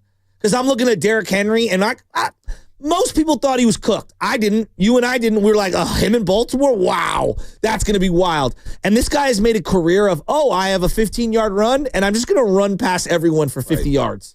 It's just a career of it. Saquon Barkley, he was situationally really good yesterday. I thought Josh Jacobs kept Green Bay in that game. We haven't even talked about that. Hell of a touchdown run by him. I mean, and then, obviously college football, you watch some of those games. In the run game, it's really important. But in the NFL, especially in these cold weather divisional games where the margins are so thin, the difference between 3rd and 1 and 3rd and 4, 3rd and 5, massive, just huge. Massive. And I come back to CMC so much. And I know it's Brock Purdy. But God, if CMC could just be 85% of what he was in 2023, I would feel so good about all right, we're a double-digit win team. That's why I love the whole narrative for many, and I pushed back on it for so many years when you just heard people say running backs and running games don't matter. It's like, look at Derrick Henry. You think Buffalo wasn't, what he did to Minka Fitzpatrick? That's his Alabama brother. And he said, look, it was strictly business between the white lines, but that's my brother. He pounded, Pittsburgh didn't want to tackle him. No. All right? James Cook, who's got fresh legs coming out of Georgia. You know how much I love James Cook. I don't need to explain that. Runs hard. His cutback vision. Vision is just unbelievable. And he's running behind a massive offensive line. Saquon Barkley. We don't need to say Saquon. He's just so fun to watch. One of the greatest. He's just so fun to watch. And so when you get next week, you got Jahmyr Gibbs waiting in the cut alongside Devin Montgomery, who's going to come back for this game, right? Kansas City, how are they going to deploy Isaiah Pacheco and Kareem Hunt? They run the ball quietly. Kansas City, they want to run the football down your throats. So the way, yes, it's all about quarterback play. You got to have quarterback play to extend. But to your point about situational football, facing a 3rd and 8 as opposed to a 3rd and 2 in the playoffs, night and day. I mean, there was a moment where I think it was in the Eagle game. They were 4th and 2, and they were going to go for it. And you had a false start, and they go back to 4th and 9. And that's the difference between going for it or kicking a field goal or punting. And so I go back to the run game. Couple yards here and there is everything. 3rd and 1, Tampa Bay gets stuffed. Has to kick a field goal to tie the game as opposed to the drive continuing. And Bucky Irvin's been good this year, but they get stuffed in that situation. With a mishandle on a snap. The snap gets hurt. Now, I think Washington may have been called a hike, and that may have confused the center. I don't know. They jumped a couple. But they jumped a couple. Right, but to your point, you got to be able to you have to be able to convert those situations. You have to make those count. So running backs do matter, man. And Derrick Henry going into Buffalo, I saw the spread come out. Usually the home team gets automatic 3 points. Buffalo's a 1-point favorite in that football game. Well, to me, whoever has the ball last, I feel like is going to win. Wow. What a game. I mean, this reminds me of Cowboys, Niners in the sense that wow, one of you teams are going home and doesn't get a chance. And by the way, the Chiefs are waiting in the wings. Right, no doubt. And to your point about 3rd, well, we even see this in college football with Ohio State and Notre Dame. Those 3rd and short situations where Ohio State is 4th and 1, 3rd and short, 4th and 2, you get an extra effort out second down. The tight end set up a 4th and 1 by just having extra efforts. You're able to run the ball in those short yardage situations, and you see Texas, dumbass toss play on second down. It's just unbelievably bad. It's unbelievable. You blew the game. You blew the game right there. Sark. And so the internet. He was not a great president. The internet, which is great, and what they do, they love to dig up stuff. In the Red River shootout a couple years ago, Texas had a 1st and goal at the 1 yard line. And Sark rammed it right up the middle, 2 straight plays, or maybe even 3 straight plays, and then tried to throw it on 4th down. Or no, they may have got stuffed on 4 straight run plays, but it was going all over the internet. It's look at Sark's goal line offense. It's awful. Just terrible. Terrible. Gosh, you asked a question going into the break about Niner fans, you're watching this, and I guess I have 2 questions for Niner fans. Seeing all the playoffs, what's the number 1 need for the Niners this offseason? Whether it's the draft, free agency, whatever. I think you would maybe subscribe to offensive line. Just upgrading the O-line. I need O-line. I need O-line, D-line, wherever it comes from. What's the separator between the teams that you're seeing right now in the playoffs and where the Niners are at? It's the trenches. And then I guess you were asking if there's a player that you would, move heaven and earth for, to move up for, who is that player? Yeah, we could do that one a little later. Okay. Now that we're stuck on the playoffs and looking at these teams and looking at what we saw over the weekend, I want to know if Niner fans feel better about their prospects to compete for a Super Bowl next season. How much? Because as a Niner fan, far away. Yeah, because as a Niner fan, I felt good. I've said, "Oh, that's how Green Bay looked." Niners could beat Green Bay if they're healthy. I think so. And really, with Brendan Allen, the game was kind of close for a little bit. Then it got out ahead in the second half or whatnot because you didn't have the manpower. But I'm looking at Tampa Bay and I'm saying, Mike Evans is great. Yeah. McMillan's going to be good. Bucky Irving is a hell of a back. Baker's really good. But you know what? You can hang with. They're not that much better than the Niners. Well, you did beat them already this year. You beat them, but Mike Evans, I understand, didn't play or whatnot. They weren't committed to Bucky Irving. Yeah, the Niners were hurt, no doubt. But watching with Jaden Daniels, how they add to that team, they're going to be a problem. But they're a team that I really like to point out because I didn't see them taking this leap forward, right? I just didn't. And then Philadelphia and Washington give me a lot of hope. Philadelphia in one offseason just kind of retinkered everything they have in the back end of that defense, and then bringing in Saquon, and then boom, like an automatic jolt forward. Mm-hmm. And then Washington shows you, if you just get the right guys back in certain spots, you could take a quantum leap forward, and your fan base can feel hopeful. So I actually think that the Niners, they're going to have. Don't you feel a lot better? Don't you feel a lot better after you just step away from the season? But they have. You let these.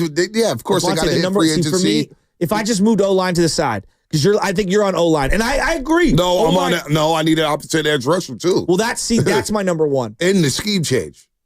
I would agree, but I think upgrading personnel on defense is actually more important. I don't think you can have a garbage defense and advance in the playoffs. You can't. You just can't. You can't. We were garbage this year on D. It's okay. Niner fans, admit it. You were garbage this year on defense. You know what, though? Sometimes your offense can be your best defense. Right now, I think Buffalo, right, their offense is so good that it alleviates some of the stress off their defense. So where defense, hey, I just need a couple stops. We're going to go up 2 possessions, and that will in turn put pressure on these opposing teams that have to keep up with this. But I'm with you. Edge rusher, look, they go hand in hand. I'm not saying that leaps and bounds. I need offensive line over defensive line. If there's a stud edge rusher in the first round, I need to grab that guy away. I'm going to make a statement here, and I said it to you guys in the thread last night. I did like a deep dive on all these pass rushers, and there's a lot of them that I like. Like, there's a lot of dudes I like. To me, the kid from Penn State feels miles above everyone else. I'm talking about Abdul Carter. And this is going to sound crazy because I know we've done this, and it didn't work out in terms of trading up, and it was for a quarterback. I get it. I know. And it's with a lot of risk. I would trade next year's first-round pick to move up to go get Abdul Carter if I'm the Niners in a heartbeat. People are comping him to Micah Parsons as a clone, and I see it, and I believe it. Whoa. This dude is a freak, and I think he would be the ultimate pairing alongside with Bosa. It dramatically changes your front seven like that. It's D Ford. It's D Ford all over again. By the way, some breaking news from Philadelphia. This doesn't make me feel good about my Super Bowl pick, but again, if Philadelphia doesn't win the Super Bowl, I'm all smiles. What's the breaking news? Kobe Dean. Out for the rest of the season. Torn patellar tendon in his knee. He's out for the playoffs. It's a horrible injury. You saw him. He's not walking well. He left the game, left the stadium on crutches, so he's out for the year. Philadelphia middle linebacker, Kobe Dean out of Georgia, out for the rest of the playoffs. It could be out for portions of next season. Ugh. So that's tough. But if there's an edge rusher, if I can't get Abdul Carter, because I'm with you, Abdul Carter is just he flashes on tape. The first time I ever saw him play, I was like, okay, that's Chop Robinson. That's Micah Parsons. That's LeVar Arrington. He's the next great Penn State defensive end / pass rusher. I'm not talking about Courtney Brown. I'm talking about LeVar Arrington. I'm talking about Chop Robinson and Micah Parsons. He's strength. He gets off the snap so damn fast. Like on NCAA, he's a cheat code. He just hike it, sack, boom. You know what I'm saying? This guy's legit. There's no doubt. And I don't think the Niners are going to be able to get him. I don't. You're going to have to trade heaven and earth. But could you get Myles Garrett for that number 11 pick? And because Cleveland's going to have to do something there. You saw Dan Orlovsky was suggesting this last week. A lot of people have suggested this. Cleveland is in full rebuild mode, and because of the Deshaun Watson money, they're kind of stuck in neutral. The cap is a mess. And Myles wants to play for a contender. I mean, I thought we got jobbed by ourselves when we won that stupid game down the stretch with Chip Kelly, and we basically cost ourselves Myles Garrett in the draft, and we ended up getting the second pick instead of the number 1 pick. This would right a wrong. Look, I would do it in a heartbeat. But can you afford it? This goes back to the quarterback hunt. I don't know. I don't know if they can. I feel like this is where Parag, you want to earn your money? Finagle this cap so we can fit this in here. This is a Parag specialty. Osa and Myles Garrett. And you still switch the scheme up. So what are they going to do at defensive coordinator? I've heard nothing around, by the way, Tom Allen leaving Penn State to go be the DC at Clemson. He's going to go join Dabo Sweeney. But this draft, I just want to know from Niner fans, just, because we're going to get into the draft all offseason. We're going to get into the names. The combine will pop up. I'm so 40 deep times in will come up. I feel like I'm going down the rabbit hole. It's refreshing because the last couple of years, you said this last week, we haven't paid attention to the draft. And the NFL draft is one of my favorite events of the year. Me too. I love the NFL draft. That's why I love college football, because you get to follow these players and watch them go from teenagers, little babies, to grown-ass men balling out Sundays. Like, I still remember like it was yesterday when Saquon Barkley had that crazy run in the Rose Bowl against USC. It's like, wow, who's that? Where's he going? That's Saquon Barkley, folks. You know what I'm saying? And now he's dominating in the NFL. Now he's dominating. Derrick Henry in Alabama. He had torched Florida one year and torched LSU. I'm thinking to myself, why isn't he going in the first round? He wasn't even that great the first couple of years. But you know what? He started rolling. I know for a lot, there's so many great running backs. To me, he's a top 5 running back for me, my all personal. Time? Yeah, my personal list. Yeah, I love him so much. I think for 1 yard. For your life? For my love life. That game. Yeah, I think I'm going Derrick Henry. There's an argument for Adrian Peterson. Marshawn Lynch are okay. Yeah. Well, no doubt about that. I'm going Derrick Henry. He's that good, and he can break off the 99-yard run. So awesome. He's got speed. He's got everything. Everything. But if I'm the Niners, and there's a way to get Myles Garrett, sure. Maybe you do that. Well, what about the reports over the weekend after the loss to for the Chargers? Khalil Mack is a free agent, and he was basically saying that, he doesn't know if he's going to play in the NFL next year. I don't know how much he's got left in the tank, but it wouldn't cost you a draft pick. You'd obviously have to sign him. Now, the Chargers, I guess, could franchise him. Yeah. He's made a lot of money. He is long in the tooth. I don't know how much he has left. Does that intrigue you? That does intrigue me. He's 33 years old. He's lost all 5 of his playoff games. He's never won a playoff game before. Josh Jacobs still yet to win one as well. Yep. Man. Hate to see it. The Raider way. Hate to see it. I do hate on Khalil Mack. Yeah, he should have gone to the Bears. Yeah, he did great there. Did great the Chargers. No, as someone who watches that division, they didn't have enough money in escrow, Spadoni. Hate to see it. How much does he have left? Well, let's look at his stats, Joe Shasky, as we pull this up together, because he's going to be 34 in February. Okay. He had 6 sacks this year, not great. 2 forced fumbles in 2024. He has Joey Bosa on the other side, so their defense is good overall, but he's probably looking at like a team that's going to think about winning a Super Bowl next year. Well, the season before he had 17 sacks, but didn't 6 come against the Raiders. Aiden O'Connell in week 1. Yeah. Yeah. So I mean, look, he's going to get you. Count. He gets you around. He's still a threat. He's still a problem. If I could get him on a cheap deal, sure. But I need the Niners keep whiffing on it. Ever since D4 went down with the injury, that was the blueprint. Opposite of Bosa, give me the speed, and I got the power on the other side. And since then, that has been that position, whether it's Drake Jackson, Chase Young, Randy Gregory, Leonard Floyd, it just has not worked out well for the 49ers. I know the offensive line, and maybe even quarterback, watching some of these quarterbacks, I watch Josh Allen, and I'm just like, this guy is just on a whole nother planet. So I understand being envious about that. The thing I'm most envious about is that the Niners, when they go on these deep runs, typically have an elite front 7.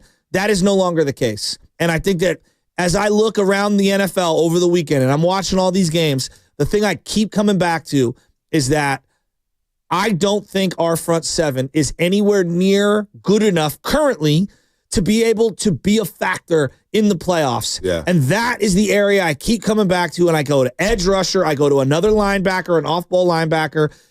They've got some work to do there. I think it can be done, but they've got a lot of work to do in that area, and that's the area for me as I watch these other teams where I feel like, we're not as good up front. Well, I think that's where John Lynch comes into play. as a player in Tampa Bay, he knows what kept them in football games.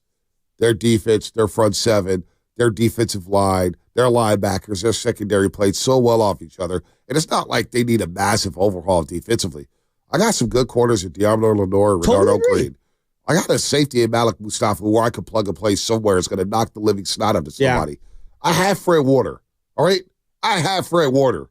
It's easy to build around a Fred Warner who played most of the season with a fractured ankle and is a gladiator. Even if he starts to slow down, Bobby Wagner's still making plays. Right. He's still like 20 years in the league. Fred Warner can make up for some of the physical limitations that he may have in the future with his mind and his great IQ. I agree. He's seen everything. Instincts. And then you get Nick Bosa. And we're all down on Nick Bosa. Trust me, I am. But he's still a good player. But he's still a serviceable player who has the potential to be great. The other side, you got to do it, and you got to have something inside. The defensive tackles have to improve with the 49ers. And I hate going down that rabbit hole. I really don't want to see them draft defensive tackles. But you see Vita Vea. You see what's going on in Philadelphia with Jalen Carter. You see what's going on inside with Baltimore. You see what's going on inside with Ed Oliver and the Buffalo Bills. Look, you got to have some interior pressure. And you got to have guys who are going to be able to be stout against the run. DJ Jones is going to be a free agent. Can I bring him back to the Bay Area? I would love that. I would love DJ that. Jones still making plays. I would love that. I do think, like, once we find out the number on Brock Purdy and when it hits the books, we'll have a better idea of how much they're going to be able to spend in free agency. Yeah, no doubt. And I think it's when I look at the draft, and I'm going back and forth here, but when I look at the draft, there's a lot of cornerbacks being taken in the first round, which is advantageous for the Niners because this is one of the first times in a long time I don't think we need a corner. Nah, no doubt. And so if all these corners go off the board and some of these quarterbacks go off the board, I think we're going to be sitting pretty. If we don't end up trading the 11th pick, I think we got a lot of guys falling into our lap. Now you have to hit on this edge rusher. For sure. Because if it's not Abdul Carter, you have to be sure. Like they hit on, I thought Drake Jackson would be a good pick. And he had that Pittsburgh game where he had 3 sacks and all. Like finally Drake Jackson is coming in here. I still like the player.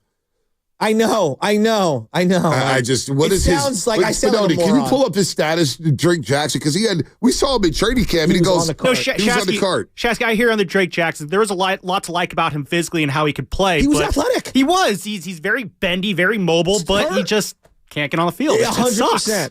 I'll just hurt like crazy. And we saw him at training camp. Me and B walk up and he's sitting on the cart. Right. And I'm talking to him. He's like, I'm just not there yet. I'll talk to you guys when I'm there. And I'm thinking, he's only a couple days away. What do you think about this? He didn't play a snap. What do you think about this James Pierce Jr. guy from Tennessee? It's intriguing. Similar to some of the guys that I like from A&M. There's a 1-year wonder status to it. And that is Jack Sawyer is popping up the charts. He's not bendy enough. He's too stiff. On NFL Draft Buzz, he's like number 5. Could you imagine Nick Bosa slamming it? Just slamming the table. Go get me Jack Sawyer. When I see him wearing the 33 and being a white linebacker from Ohio State, I think of the Andy Katzenmoyer. No, the other guy who was James Laurinaitis.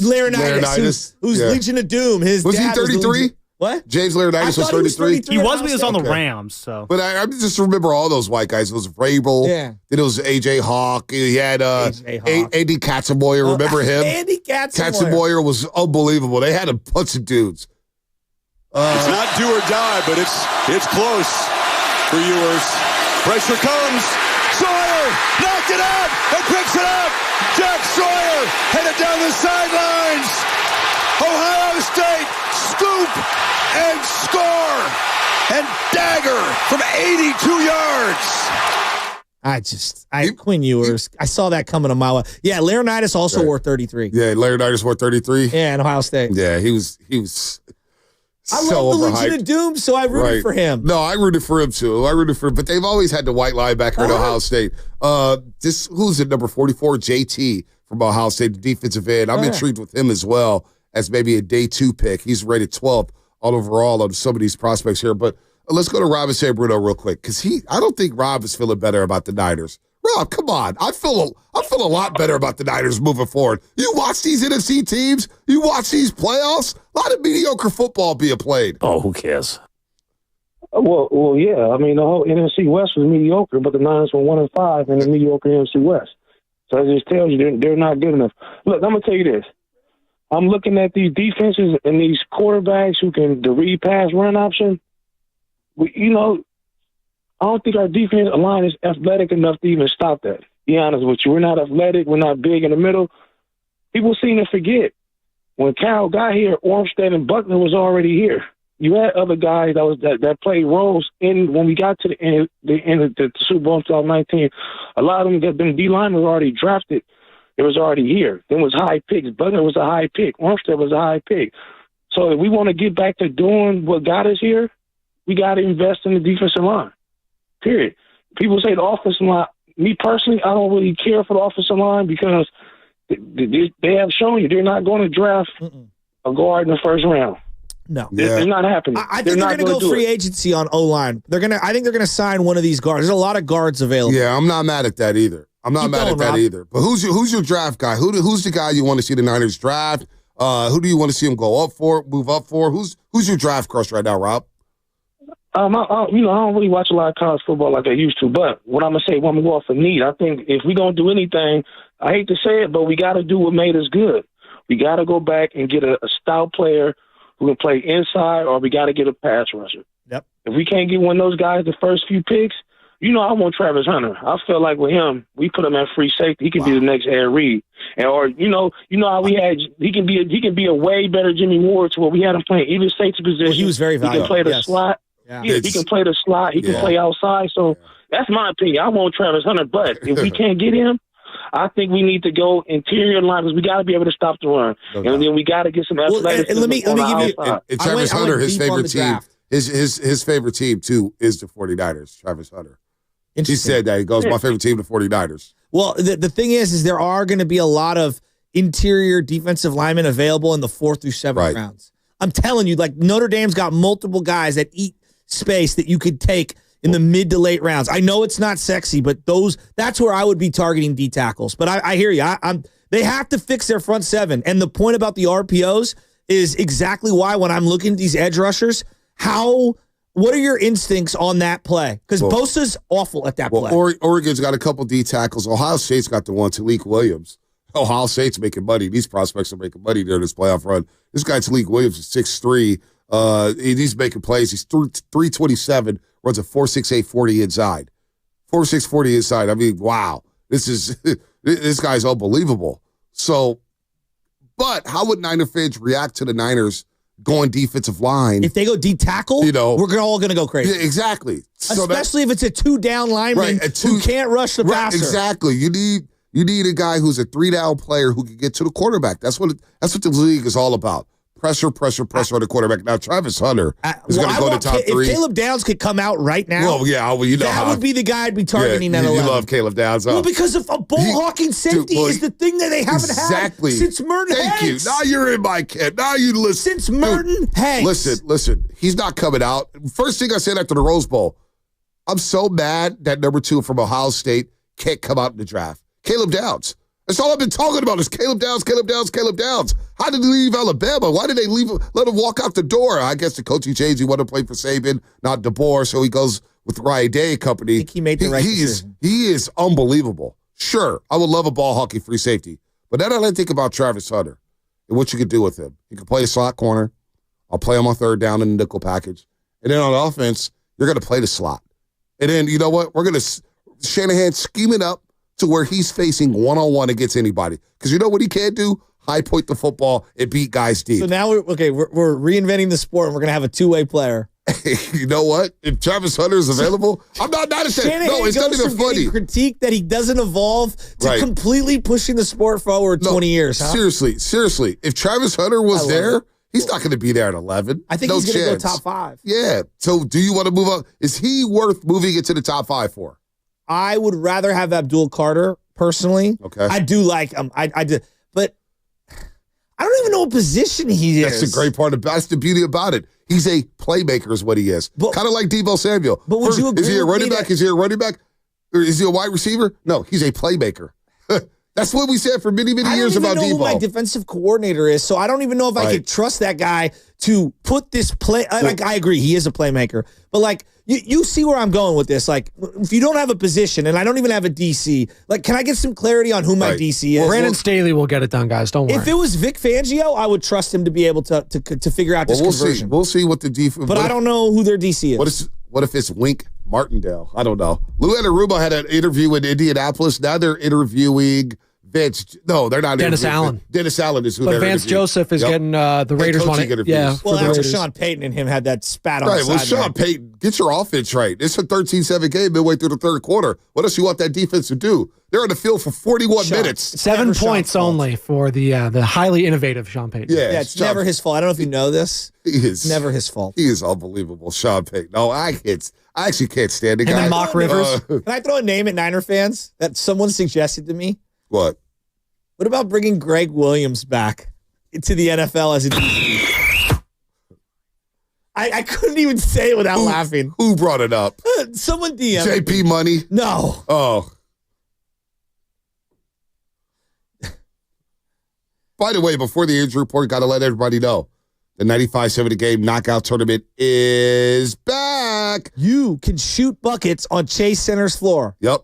And dethrone reigning champ Mark Grandy. Contest to qualify will start Monday, January 27th and go for 3 weeks, so you will have plenty of chances to win. Again, that is 2 weeks from today as you listen to the 8 o'clock hour, 12 p.m. hour, 4 p.m. hour, starting on Monday, January 27th for your chance to get up some shots at Chase Center and win the 95-70 game knockout tournament. More details to come, and you have to be 18 to win and be a California resident. As far as the injury report, who's going to be on the court for the Warriors tonight? There weren't too many guys on the court Friday night against Indiana as they lost their second game of a road trip, or first game of a 4-game road trip. They're now 1-1 on this 4-game road trip. So the question is, will Draymond Green play? He's questionable due to a recurring back issues. He'll be a game-time decision. Good news is Steph Curry and Andrew Wiggins will be available for the Golden State Warriors as they try to get back on track against the Toronto Raptors, who are rebuilding around Scotty Barnes. He's having a good year, Scotty Barnes, that is. Your injury report brought to you by Boxer & Gerzer, Northern California's premier workers' compensation law firm, helping injured workers get their lives back for over 40 years. What is coming up in the game? Brought to you by Fremont Bank. Here for you, here for good. Who is your draft crush? And how do you feel about the Niners' prospects moving forward in the NFC? Are you encouraged? Are you discouraged? I'm encouraged, folks. What about you? 888-957-9570 is the number. We'll hear from you on the other side. Sports at the Art Museum. Sports at the Art Museum.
Trades are hard.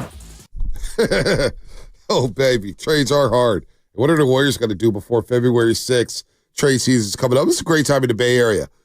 You get the Niners off season as we get to scout draft prospects and figure out free agency and money for Brock Purdy and who's going to go, who's going to be back. And then, of course, you get the Golden State Warriors who are right now, are they in the box or out of the box? They're struggling right now. They're in 11th place. They're 19 and 19. They're out of the box. Out of the box. Tied with the Phoenix Suns. Half game behind the Sacramento Kings, who have won 7 straight games. What? Friday night's game was so that Athletic didn't even write an article about him. Slater didn't write one? There was nothing about that Pacer game. He didn't write one? He didn't write one about Pat Spencer? No. Or Kuminga? You sure? Might be suggestible. The Guy Santos article was the last one. Guy Santos. Shout out Guy Santos, who put together back-to-backs. Guy Sanchez? But no, there were 6 guys Let's throw Guy Sanchez in there. Let's throw Guy Santos. It's Guy and Santos. Right now they're out of the box, and they got to get some guys here. And Kuminga. Friday's game was unwatchable. I get it. Trust me, I was locked into it, and I was just like, they got no shot. There's 6 guys out. The Pacers are just out here. Go down. We'll go up 11. Okay, we're up 5. Okay, we'll go up 11. All right, we'll go down. We're up 4. Oh, boom, boom, boom. Mathurin hits back-to-back threes. Oh, Siakam this. And Siakam went 12 of 16, and Halliburton was like 8 of 12. I mean, it was they had their way. We're going to get back into the NFL right away. Just one last question. How many more back-to-backs are there the rest of the year? Well, the Warriors have 14 on the season, 14. So that was their 6th back-to-back. So we got 8 more. 8 more. Is Curry going to play in any of them? Well, he mentioned last week that he wants to start playing the back-to-backs. He wants to. So I do believe Steph Curry will play in some back-to-backs in the foreseeable. So let's say he makes half those starts. All right. Boy, the other 4 games are like almost automatic L's. I mean, pretty close to it. It depends on who you play. But even tonight, I look at Toronto and their personnel, and on paper, their personnel matches up with the Warriors. Now, Toronto's 8-31, right? Wow. They're 8-31. They lost to the Pistons by 9 Saturday. It was a close game. I was watching a little bit of it. It's because, just prep and seeing who Toronto has. But they have some pieces here. Chris Boucher still balling up there in Toronto, coming off the bench. Bruce Brown's coming off the bench playing well. They have Jakob Poeltl down low. A lot of Warrior fans on social media love Jakob Poeltl. Scotty Barnes is averaging nearly a triple-double. R.J. Barrett, he's hot and cold. But they have size and athleticism. Emmanuel Quickly, they got Grady Dick. And, from Kansas, get your head out your gutter. It's okay. It's his name. No one said anything. We say Dick Enberg, Dick Vitale, Grady Dick. This is you. Okay. No, it was Shasky's face. Spinoni saw his face. He saw his face. I blinked. You look good, Joe. I literally blinked. No, he blinked and he got that smile like, he said the D word. He said the D word. Okay, that's not what happened. I was looking at you. It's okay. Clean it up, Ante. Well, clean what up? This is his name, Grady Dick. He's an athletic player. So, look, the Warriors are only 4.5-point favorites. This will not be an easy game to win tonight, north of the border. So, that says a lot when their personnel. Are there any easy games? No, for the not Warriors anymore. This year? I'm not just anymore. out of curiosity. Not anymore. Not Not anymore. You better bring your hard hat every single game. I mean, geez. You can't just walk into the gym and roll the balls out. What's the head coach of Toronto's name, Bonte? Oh, he's the European guy. Yeah. He goes crazy. Yeah. You got to know it. Come on. What's his name? I'll get it. I don't. What's the name of their stadium? Oh, Scotiabank Arena. Scotiabank Arena. Yeah. Is still at the Superfan there? Is he still going to the games? Nav Superfan. Yeah. Nav Superfan. I got a selfie with Nav Superfan. He came to the studio back in 2019. Remember that? Yeah. No, he came to the 95.7 studio? Mm-hmm. I got a picture with him. Oh, yes, he did. Yeah. He did. That's right. 6 years ago. Feels like forever Yeah, it ago. feels like forever. He's a good dude. He's a good dude. Well, COVID man. was 10 years long. I mean, even though it was only 1 year. Does anybody still get COVID shots around here? I'm out on the boosters. Because when they came out with the COVID shots, I remember how many people, oh my God, COVID shots, we got our COVID. It's like, dude, God. Yes, COVID did not go away. The flu did not go away. You can get those shots still. Now it's What's the name of the coach? Norovirus. What's the name of the coach? Because he got kicked out. Remember he had that episode down at Crypto.com Arena last year, and he ripped the referees. No, I don't. He's got Novia. Darko Rajakovic. Yeah, Darko Rajakovic. When you're facing a Darko Rajakovic type of a team. Wow, that was just. Rajakovic. Let's throw Guy Sanchez in there. Rajakovic. See, Spinoni watches hoops. Love it. I know you know. You're watching spring training highlights right now. Listen, I wish. Carson back. Call it Carson Beck highlights. Pitchers and catchers report next month. A lot of highlights. Verlander Zoom call today. But we remember. I think Wait, it's a Zoom call? Bonte? Just not big. That's just disappointing. Really? They're introducing him through a Zoom call? Justin Verlander? A 3-time Cy Young Award winner? Probably on the golf course. Hanging out with Kate. On his phone, yeah. No, seriously. I'm dead serious. Justin Verlander? They're introducing him on a Zoom call? I see it right here. Justin Verlander will meet with the media on a Zoom press conference on Monday. That's today. That's a joke. I mean, 10 o'clock. I guess how can I take you seriously? How can I take you seriously when you got one of the greatest pitchers in the last 30 years who's walking into the Baseball Memorial Hall of Fame? He's going to Cooperstown, and you don't have an introductory press conference in front of the Bay Area media? That is a joke to me. I'm sorry. It's not a good look. That's a middle of the market, middle of the pack type of move by the Giants. That's why you're fourth place in it. Yeah, these things matter. People say, Bonte, get over the Zoom call. This is Justin Verlander. We want to get to touch this guy. We want to feel this guy. We want to be in the same room with him. Read him as a man. Exactly. Like, get a feel for him. A Zoom call for Justin Verlander? Press conferences are hard. Trades are hard. Well, think about those press conferences. It's not just the press conference. It's the press conference that happens after the press conference when all the guys go in different directions and the little scrums happen. Exactly. You don't get that with the Zoom. No, By the way, though, Blake Sable, DFA to make room for Justin Verlander. Awesome. So Wait a minute. the hits keep on coming. Wait a minute. The Blake Sable era is over. The guy that they jammed down my throat for 2 years over Joey Bart, who had Correct. a better year than all their catchers offensively last year. And then they also signed Tom Murphy to a 2-year, $8 million extension. That is Blake correct. Sable, who they kept all year on the roster, put him in left field, even though the guy has trash bags for hands. Correct. All right. That guy you just DFA'd. Yes, that is the exact guy. The guy that they had to keep on the roster all year long because he was a Rule 5 pick. And if they got rid of him, they would lose him back to whatever team he came for. He is now gone to make room for Justin Verlander. I got to say, that if we were just going to circle one area that just represents Farhan, the Blake Sable Joey Bart conundrum.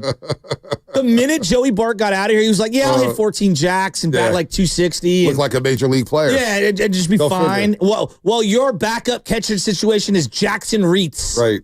No, yeah, looks like a creative player. Or what do you know, Joey Bart, if he gets some playing time, he could contribute. Wild how that works out. Wow. Poor Blake Go Sable. figure. Go figure. And there's still Farhan Zaidi fans out there. There's going to be someone out there punching air over this Blake Sable DFA. I think he's worse than Balky. Who would you rather have run I think he's worse than Balky. Farhan Zaidi is worse. Balky actually has some okay drafts. He does.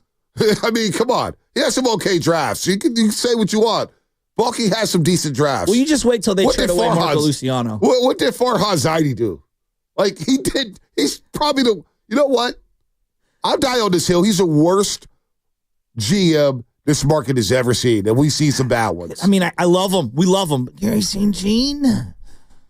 Yeah, they have He's a damn self. I love Gary St. Jean. This is it hurts my soul to admit this. They did have Gilbert Arenas. They lost him. Yeah, but it wasn't his fault. Well, that was the Chris Cohen era, It was Chris Cohen's fault. Okay. I was just asking. Yeah, it was Chris Cohen's fault.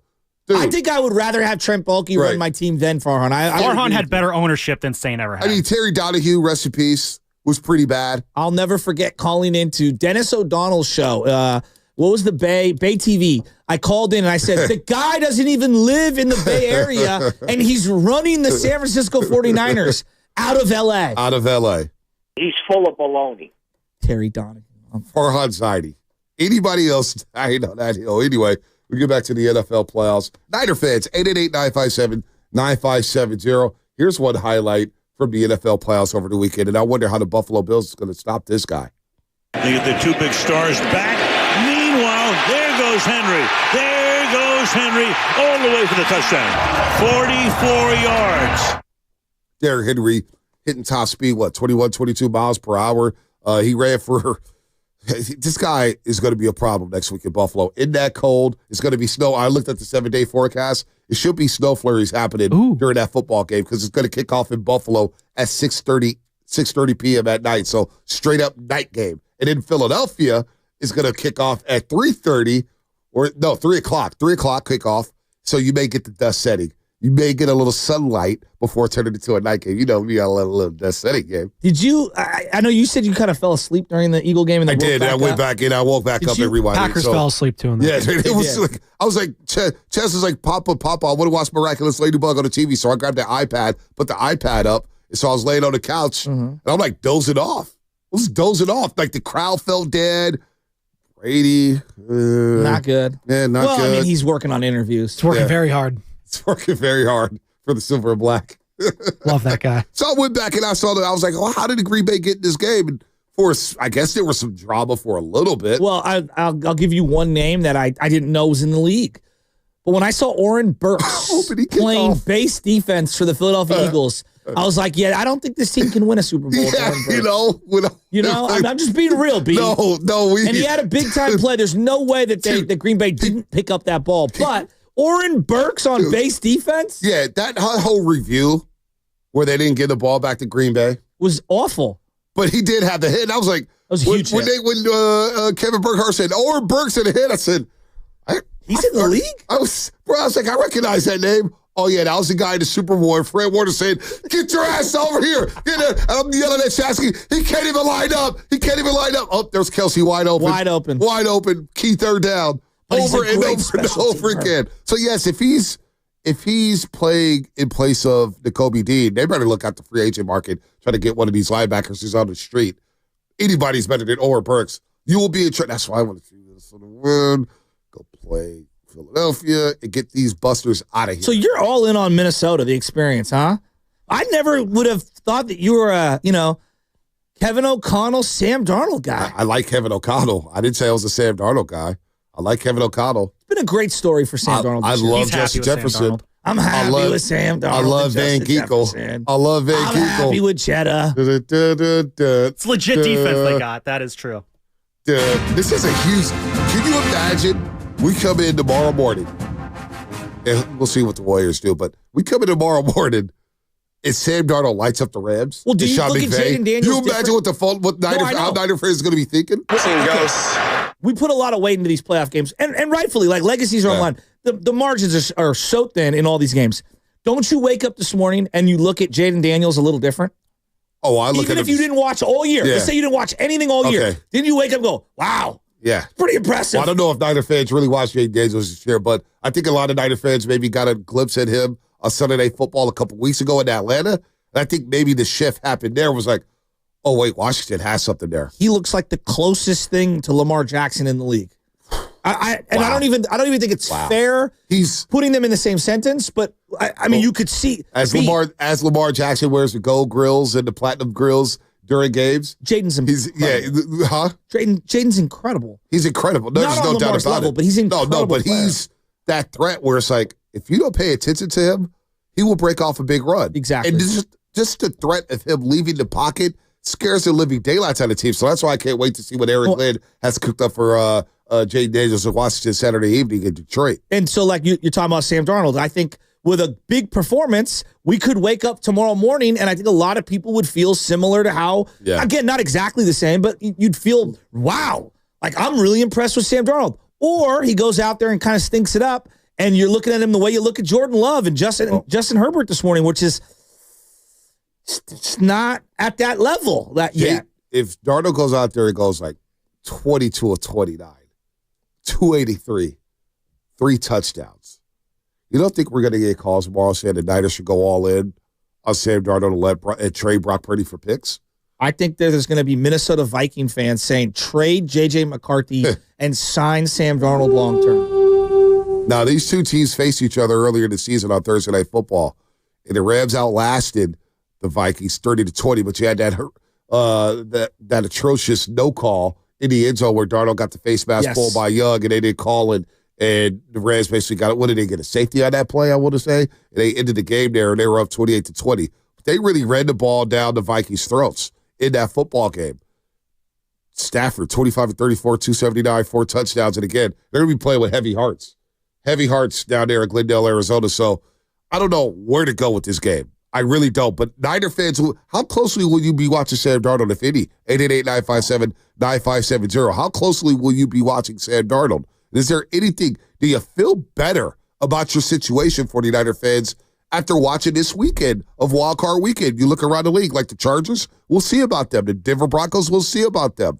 Lamar Jackson, Baltimore are on a different level. Buffalo's on a different level. But after watching Green Bay look very vanilla on both sides of the football, Philadelphia did not look impressive in that football game outside of Saquon Barkley. Well, it's interesting that you bring up Philadelphia because I'm looking at all the quarterbacks and I'm comparing them to Brock, right? Because it's natural. I get people comparing everybody to Brock. Like Josh Allen and Lamar, they're in their own category. They're the go to 4. Right? Part of the go to 4. I never seen Brock Purdy have a performance like Justin Herbert had. Now, there's context. Herbert doesn't have a lot of weapons, but he looked pretty bad. Yeah. He looked pretty bad. I think it's pretty fair to say. I thought Jordan Love looked pretty bad. I didn't think he looked good at all, really. No, Jordan Love did not look good. Okay. Jaden Daniels looked really good. Well, really good. And for your first ever game on the road in the playoffs, that was I'm impressed. He can go out and lose 49-0 next week, and I'll still feel really good about it. You know what? Baker Mayfield looked pretty good. He was 15-18 yesterday. So I had him written down. You thought he looked good. I thought so too.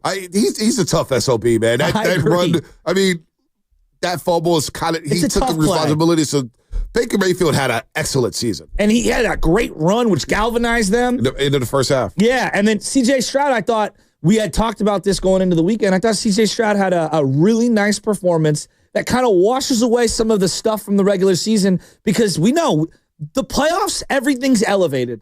Your regular season can become moot with 2 bad picks, or your regular season can be looked at side-eyed if you underperform and then you elevate yourself in the playoffs. What about Bo Nix? See, I think Bo Nix, I look at him and I go, I don't think he lost them that game. I'm really encouraged about where he is as a player. He won me over this year. I don't know if he lost him that game, but boy, he looked like a rookie. Yeah, he looked like a rookie not to be able to convert on third down. That's the biggest thing. You need quarterbacks to convert on third down. He did not play well on third down. Jaden Daniels did. I thought Baker had time. Tampa Bay was like 5-9 on third down. The only problem was Washington would hold on to that football and eat clock, which is what they're going to have to do against Detroit next week. And you see the theme here in the playoffs. Ball control, take the eye out of the football, keep your defense off the field, minimize their opportunities offensively. It's a strategy has been going on for many, many years in the NFL.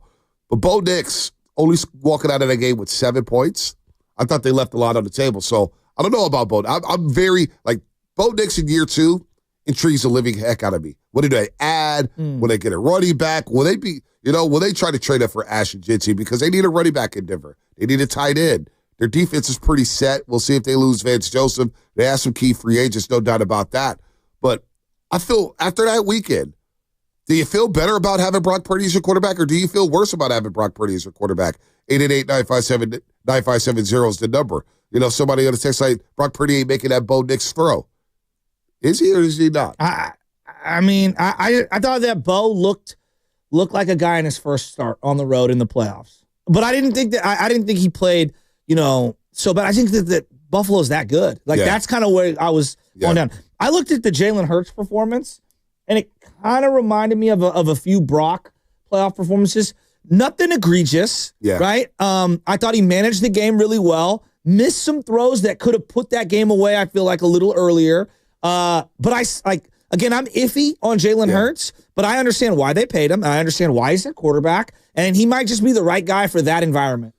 Seeing him in that Super Bowl, do you give him more clout because of the way he played against Kansas City in that Super Bowl? Oh, he absolutely was. Well, he was dominant that whole year. Yeah. But that game, how could you not come away impressed, even though he had some turnovers that cost them? Now he's got a legit coordinator, Kellen Moore.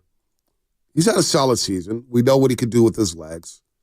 In Philadelphia, it doesn't seem like they don't ask him to do a lot in the pass game. It's a lot of power slants. It's a lot of hitches, comeback routes, out routes, fade routes, deep balls, deep post. But I did like his patience on that first touchdown. Show up patience in the pocket. He sat there. They gave him great protection, and then he fires one into the back of the end zone to Jock Dotson. So he's fine. But this is a big game coming up for him in the divisional round. They're all big. Philadelphia wants to win the Super Bowl. They have a roster that's Super Bowl worthy. But are we feeling better about Brock Purdy? Because I know a lot of Niner fans watched it through the Brock Purdy prism. There's a lot of conversation. Well, Brock Purdy's better than this guy. Wait, are you serious? Brock Purdy's better than that guy? I would rather have Brock Purdy than his. How are we feeling about Brock after watching the weekend of playoff football? And that's why I think a lot of Niner fans also are reserving judgment for tonight, where they see Sam Darnold against the LA Rams, a team that we see 2 times a season, Sean McVay, Matthew Stafford. Niner fans, I think, are going to be heavily invested in tonight's game. I think you're right. The one thing that I was looking at with all the quarterbacks, I didn't hear anything about any of them coming into the game banged up, which is kind of rare. Typically a quarterback might come Hurts. in. What? Other than Hurts. I guess Hurts. No, and you're then right. you had Jordan Love with the elbow. But you know what I mean? Like sometimes guys have a leg, they got a shoulder, they got ribs or whatever. I thought a lot of these teams had opportunities to give quarterbacks rest down the stretch, and you got some of their best shots. I get you're right. Jalen Hurts is actually the one guy that did come in. And then Jordan Love too. He had the elbow. Remember, Jordan Love was banged up all year. Yeah, but I didn't think he played well all year either. I don't think. I think he regressed. Yeah, I think he regressed. But also, I think we also need to take that situation in Green Bay and say, wow, very similar to Brock Purdy in terms of turnover at the wide receiver position. You lose your deep threat before the wild card round. And I don't think highly of Christian Watson. I think he's underwhelmed since he's been in the league. He's dealt with a lot of injuries, particularly hamstring injuries. Now he's got a torn ACL. But a lot of their wide receivers were in and out of the lineup. So as a young quarterback, yeah, sure, you've got the running game with Josh Jacobs. But those timing routes, the communication, where are you supposed to be? Did I throw this interception because you ran the wrong route? Hey, where are we on the same page with this deep route? It just shows that continuity is key moving into the playoffs. The thing with Buffalo is, they lost Keon Coleman, but Shakir's been in that lineup. He's been in that lineup. They've had their tight ends for the most part. They've had their running backs for the most part. Their offensive line has been intact. When you could go through the season and have your wide receivers playing at a high level, play for most of the season, you need that continuity. So I'm going to stall Jordan Love out, although next season going into it, the hype on him, he's got to perform at a higher level. There's no doubt. He left a lot on the table. But also I look at the situation to say, boy, there's a lot of turnover at the wide receiver position. That's why I look at Brock Purdy and say, boy, that offensive line didn't do him no favors. No. And in the wide receiver position, didn't do him no favors either. The other takeaway is special teams. Oh, wow. I mean, how could you not watch these games and not think about how poorly the Niners played special teams all year and think that, like, even if they had made it into the playoffs, they were going to lose this, like, one of these games, and special teams would have factored in heavily. Seeing, obviously, missed kicks, the doink that went in last night in that game, fumbles on kick returns. Like, all I kept thinking was, like, man, the Niners special teams was not good enough.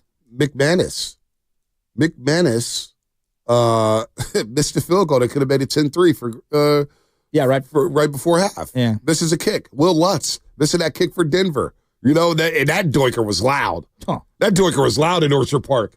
I still can't believe that last one went in the Commander game. I thought there was, because he's coming in, right, and he's doing this thing with his hair. Well, no, did you see him? He was like putting on his tennis shoe. He had to put his sock back on. He had to put his tennis shoes back OCD. on. Yeah, he was freaking out. But like the other part is, and somebody else said this, they took a knee. They went back like 3 or 4 yards. Yeah. If they went back 2 more yards, I don't think that ball goes in. Yeah, no, it doesn't go in. 3 yards more, like if they went backwards 1 or 2 more yards. If Tampa Bay makes a tackle on Jaden Daniels, that's what I'm saying. It is 5 yards. I don't think he makes it. How crazy is that? Oh, the margins, man. I did kind of want to see Tampa at Philly. I did. But also, their quarters got hurt. Their starting quarters had to go zone defense. They couldn't play man. What's 35's name? Dean, yeah. Yeah, they were Jamel attacking Dean. 32. Here it is, 601. After playoff football, reminds me that Purdy is mid. I still will take all those quarterbacks over him. Who is Herbert throwing to? Love throwing to? Is that what you saw this weekend, Niner fans? 888-957-9570. Did it remind you that Purdy's mid? No, It's actually, for me, walking in here this morning, I'm telling myself, boy, we're kind of lucky to have Brock Purdy at quarterback. Yeah, looking around the league. I think so. But I also think that Brock should be looking at it, and he'll never view it this way because these guys all want to make the most amount of money. I got to have talent around me. Yeah. I mean, like, I don't care how good you are. You got to have talent. You saw the Packers lose one of their guards, and it was like changed everything. So injuries happen. And we look at the 49ers season, one injury could change the trajectory of your offense. Well, and it changes the entire game plan. Yeah. So that's kind of the point I've been trying to prove home with. And look, I'm not trying to exonerate Purdy. Purdy had some missteps here. I thought he had a down year. He had a For down his- year. For his numbers. He had a I mean, for down his- year. The Detroit Monday night game, throwing those Steady. interceptions was awful. But you could also see that, boy, when you miss guys, things change a little bit.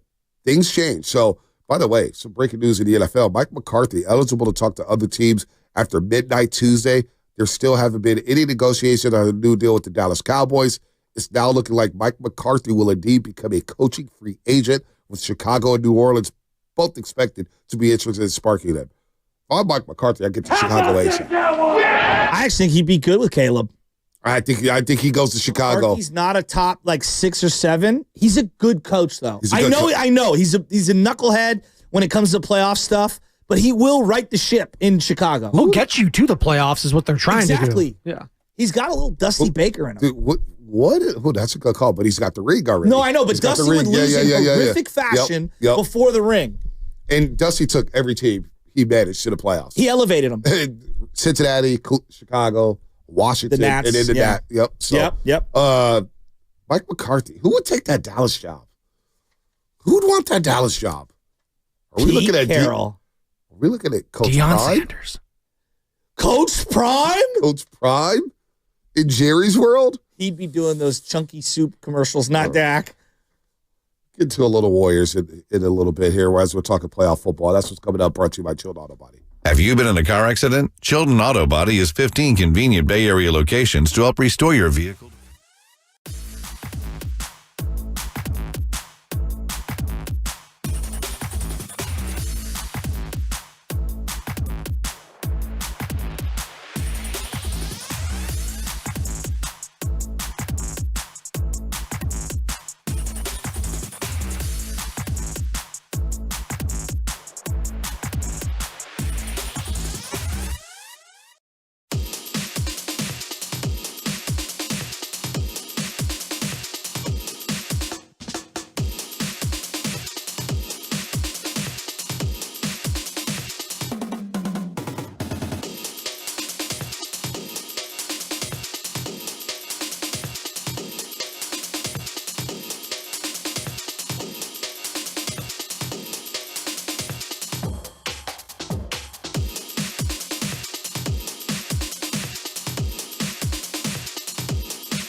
Cub Nation, it's Steve Kerr. You're listening to The Morning Roast with Monte Hill and Joe Shasky on 95.7 The Game. You better hit those brakes, Monte. Steve, I'm trying, Steve. I'm trying, just like you. Get some wins out of this team. By the way, I like Pat Spencer. Not saying as a starting point guard, but as a role player in this team, his pacing, his decision-making, Pat Spencer's got to win to be over here. You got to go the next step and pull a leg up. I think he has potential to be an all-star. Well, trades are hard. Ironically, Pat Spencer may be a better fit with what the Warriors are trying to do. He's playing without thinking. Pods, when he comes back, he doesn't play without thinking. Be a quicker decision maker. Pat Spencer doesn't, man. He's a little tough. He's a gritty dude. He plays with an edge. No doubt about that. Warriors are Raptors today. Too. Yeah, he is bouncy. He'll get up and slam it on your head. He's got some athleticism, no doubt. 4:30 p.m. Warriors and Raptors. Xfinity Live. Tune in for Warriors Live, I should say, at 3:30 p.m. today. Early. Oh, look at Dibbs and Willard. They don't have to do much of a show today. Must be nice. Yeah, but I think Wednesday's game got kind of changed around. It got pushed back to it's an ESPN game. Yeah, ESPN game, which I don't mind because the turnarounds on those East Coast games make your boy a little tired, but I don't mind that little, what is it? I think they moved from 5 to 6:30 on Wednesday. 6:30. So there's nothing going on Wednesday night. More Willard and Dibbs. More Willard and Dibbs. There you go. You know? More Willard and Dibbs, as he'll talk some playoff football as well. Let's go to Gene in Oakland. Oh, who cares? Gene in Oakland will set us off here. Willard was giving me betting advice yesterday. Did you guys see that? Where? Online? Yeah. What was he doing? Wait, hold on, Uncle Gene. I got to hear about this. Let me pull it up. Yeah, what is this betting advice? I don't know, but I was just happened to be, scrolling across. Here we go. Mark Willard. All right. New day, new picks. Use my code BANG for up to $1,000 in bonus cash and a free pick. Underdog partner, Underdog Fantasy. He did Jaden Daniels over 285 or over 280 yards passing and rushing, and Bucky Irving over 110 yards rushing and receiving. All right, well, let's check in on Mark Willard's bet here. Give me a drum roll, please, to see if he hit a bet yesterday. 3 likes on that. Why you gotta throw sick guys? This guy, 3 likes on it. This guy, I'll make it 4. Tallying likes. Well, what were the impressions? Wait, wow. My bad. That is so. Come on, Shasky. Jaden Daniels did get over 280 rushing and passing yards. So Jaden Daniels hit his bet. Now, did Bucky Irving? 110 receiving rushing. He only had 83. And receiving? Rushing. Yeah, 83 total yards for Bucky Irving. So Mark Willard did not hit that parlay. He was not a great president. I thought he was like talking to you like, yo, you should make this bet, blah, blah, blah, blah, blah. And then Mark Willard's going off as we look down his timeline. The way coaches in the NFL hate the field goals sometimes is just beyond me. Teams are literally losing games because of their 4th down bravado. You know what? Can I talk about that? Hashtag field goals matter. So I hate kickers. Let me just admit this. I hate them. As a Niner fan, yeah, I discriminate against the kicking game. I don't like it. I think it's. I get the game is called football. Nobody wants to see people come in and shank kicks. All right, I'm sorry, we just don't. I wonder, and Mark Grandy was putting this out last night on Twitter, and I agree with him on this thought process. You're on Twitter a lot. Dan Quinn went for it on 4th down and got stuffed at the goal line. Yep. I thought it was a signal to this whole team, like, we're trying to win this game. Yeah. A field goal, we're still down 1 or whatever it was in this game. We need a touchdown because they were down 4, I believe, at the time. We need a touchdown. And they went for it, and then, it didn't end up working out. They came back and boom, and got a touchdown right away. And I thought that it was a huge momentum swing. To me, there is a numbers algorithm where I do believe when you're that close, there's a time and a place to go for it. And I just wonder if teams are going to look at going for it, and this is Mark put this out, and I agree with him. Going for it in certain situations on 4th down, the way we look at the 3-point shot, where it's like take 2 steps back, and if I shoot 33% from 3, it's better than shooting over 50% from 2 because there's a baked-in advantage. I don't know, man. I feel like going for it on 4th down, there's something there. Well, I would say this: when Washington didn't get it, I didn't mind it. I didn't mind them going. I thought it was the right call because if they do kick the field goal, they're still down. But if you don't get it, Tampa Bay is backed up inside their 5-yard line. So I could still play defense and force a punt and still have great field position to go back down and get points. So I thought it was the right move by them. They're saying, the hell with this. This is what we do. We go for it. I have Jalen Daniels, who's a two-way go. He's a run-pass option. It's going to put more stress on the defense. What do you think Philadelphia would have done? They would have gone for it. Going back to the NFC Championship game, a lot of people get on Dan Campbell. The Lions are up 24-10. Sure, they kicked the field goal. They're up 27-10. They're up 3 scores. But that's their MO, is going for it. And actually drew up a play where the ball hit the wide receiver right in the chest. Reynolds dropped the ball. He dropped the pass. Yeah. At some point, we got to put it on players to execute the play. And when a coach empowers them, players on the field, you go ask every player in that locker room, any football player. I remember I played football, 4th and 1. Let's go. We're going for it. We're getting this yard. We're getting this. The players will want to go for it. So if you say, you know what, we're going to kick the field goal, you'll lose a little something from your team. How many times did Lamar Jackson look at John Harbaugh? Going back to, remember they had that crazy game in Seattle? And Lamar's like, we're going for it. John's like, you want to go? We're going for it, John. And they go for it, and Lamar scores a touchdown. You need to empower your players at some points, especially in critical moments like that. So they went for it 4 times in the red zone. Washington did. They punched in the obviously the McLaurin touchdown at the end, and then they punched in another touchdown. I forget who got that one. It was another throw, but I forget who it was. Let's just say hypothetically they kick field goals on all those 4th downs, and they make them all. That's 12 points. They scored 14, and they went 2 for 4 on the 4th downs where they scored touchdowns. So, like, there is a mathematical advantage. They scored 2 more points. So I don't know, man. I like the way that they went for it. Everyone was going crazy.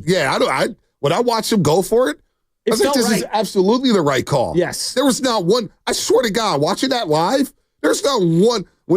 I was like, they're going for it on 4th down. This is what Dan Quinn does. And they're on the road. And they're on the road. You're in Tampa Bay. You may not get another opportunity. Exactly.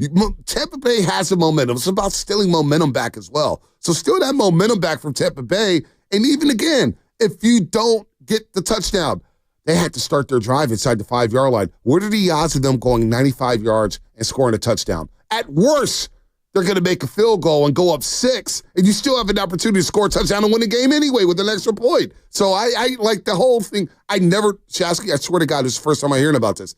There's not one moment when they went for it on that 4th down I said, yeah, don't go for it, punt it away, or kick the field goal. Yeah. Like, no, go for it. Yeah, but I just think that everyone like, take the points, take the points, take the points. How many games I've seen the Niners kick a field goal on the 2-yard line and then regret it later on in the game? Playing it safe. Drives me nuts. You're playing not to lose. Yes, exactly. It's basically what you're doing. It drives me nuts. So, look, there's a time and a place for everything. No one's saying go for it on 4th and 21. You know what I mean? How many likes did Grandy have on this tweet? I don't know. I might have been one of the only ones. But I like Grandy's opinion, and I agree with him. I think that there's somebody who's smarter at math than myself needs to put out kind of like a big board on when and where to go for it on 4th down. I don't think the take the points crowd is right all the time, and I also don't think going for it on every 4th down is right. There's a feel, there's momentum, who's your quarterback? Like, I have a lot of questions. Is my left tackle healthy? You know what I mean? Like, if I'm just getting drummed, beat to death on all these short plays, I don't know. There's more context that goes into it, but there is a mathematical advantage, and I like those kinds of things. Let's see. Oh, Uncle Gene on hold. Uncle Gene, what's up? Hey, guys. What up, Uncle Gene? Good morning. Morning. You hear me? Yeah.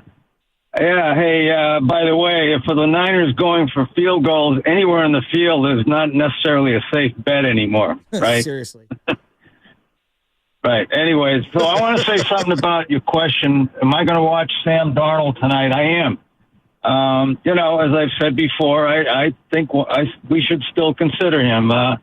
Now, I know you've been down on people like us, Bonte, although unlike Brian Baldinger a couple of weeks ago, who said he was ready to flip Purdy for Darnold, straight up. I've always said... Did he feel like that at the Sunday Night Football in Detroit? Well, I'm getting to that. So what I've said is I want to see how this guy does in the playoffs. And if you consider that Detroit game, let's say the first game of the playoffs, which it very much was like a playoff game. Yeah, it looked like he was seeing ghosts, right? So let's see how he does tonight. If he fails in the same way, hey, I'm out on him completely. But as far as Purdy goes, I mean, I'm 100% with you, Joe. I don't want to pay him too much because he needs a lot of help, and that's going to take a lot of money. So I got a question for you guys. What about an incentive-laden contract and, like 35, 40, and maybe you can make 55 or more if you meet the incentives? Uncle Gene, I think that's what's going to take place anyway. I think they're going to build this contract in terms of having opt-outs and protection for the organization, knowing where his elbow and shoulder is at. So I think that's the way that's why when everybody's freaking out about whether he's getting 50 or 60 million, this is Parag Marathe we're dealing with, Uncle Gene. They know more than us in terms of his health, the personnel around him, and how to build a winner. I think they're going to construct this contract to where it doesn't really kill them in 2025, and maybe that money hits them in the future, kind of like Brandon Ayuk and Nick Bosa. They will construct this contract in a way where it helps the team and it helps Brock Purdy. Now, in terms of being down on Sam Darnold, I've always had a love-hate relationship with Sam Darnold. Sometimes he looks amazing. This goes back to his days at USC. Or you love to hate him? Well, both. USC, I swear to God, I watched the guy in the Pac-12 championship. He'll throw the worst interception. What the hell was he? That's a first-round pick? And then the next possession, he'll lead up on a 99-yard drive where he throws it out the back of the end zone for 50 yards and a dime and flip the game. It's wow, I see why he's a top 5 prospect. I'm not down on everybody with Sam Darnold, but I just remember the rhetoric around Sam Darnold last season, and all of a sudden we're seeing him with the best wide receiver in football. As Uncle Gene said, Brock Purdy needs help around him. Folks, what quarterback doesn't need help around them? Honestly, what quarterback does not need help? John Elway could not win the big one, and he got a running game with Terrell Davis. And all of a sudden, he's got Rod Smith and Ed McCaffrey going deep, and Mike Shanahan, and a great offensive line. Quarterbacks need help around them, folks. Since football's been played, quarterback needs talent around them. We say that about Brock Purdy like it's some sweeping indictment. Did you see Jordan Love yesterday? He needs help around him. Justin Herbert. What are the rhetoric around Justin Herbert? Boy, he could use another weapon or two around him. There's only one quarterback I've ever seen at the college level, maybe two, that didn't need help around them because they would will their Cam Newton at Auburn, and Vince Young at Texas. Yeah, there you go. Right, name another offensive player on those teams. Well, Jamal Charles was running back there. I thought he got hurt in that. He was. They had Ramondre Brown. They had Jamal Charles. They had a trio, but they didn't. I love Jamal Charles. Yeah, Jamal Charles was sick, but he was like a freshman on that team. That's what I'm saying. Okay, so there we go. But again, even those guys, they needed some help, Right. Yeah. So it's not a sweet. Sam Darnold goes to a city. Well, we see Sam Darnold. He was so great, right, with the New York Jets. What happened? Didn't have a lot of help around him. He's throwing to and he looked, Crowder. And we thought this guy should have been to the CFL after that Jets tenure. Then he goes to Carolina. Trey Lance. Well, that was Trey Lance. This is going to be the biggest game he's played in, obviously, since the Rose Bowl, right? Since the Rose Bowl. Yeah. And in that game, real quick, it's funny you mentioned that because there's a lot of players in that game that you like.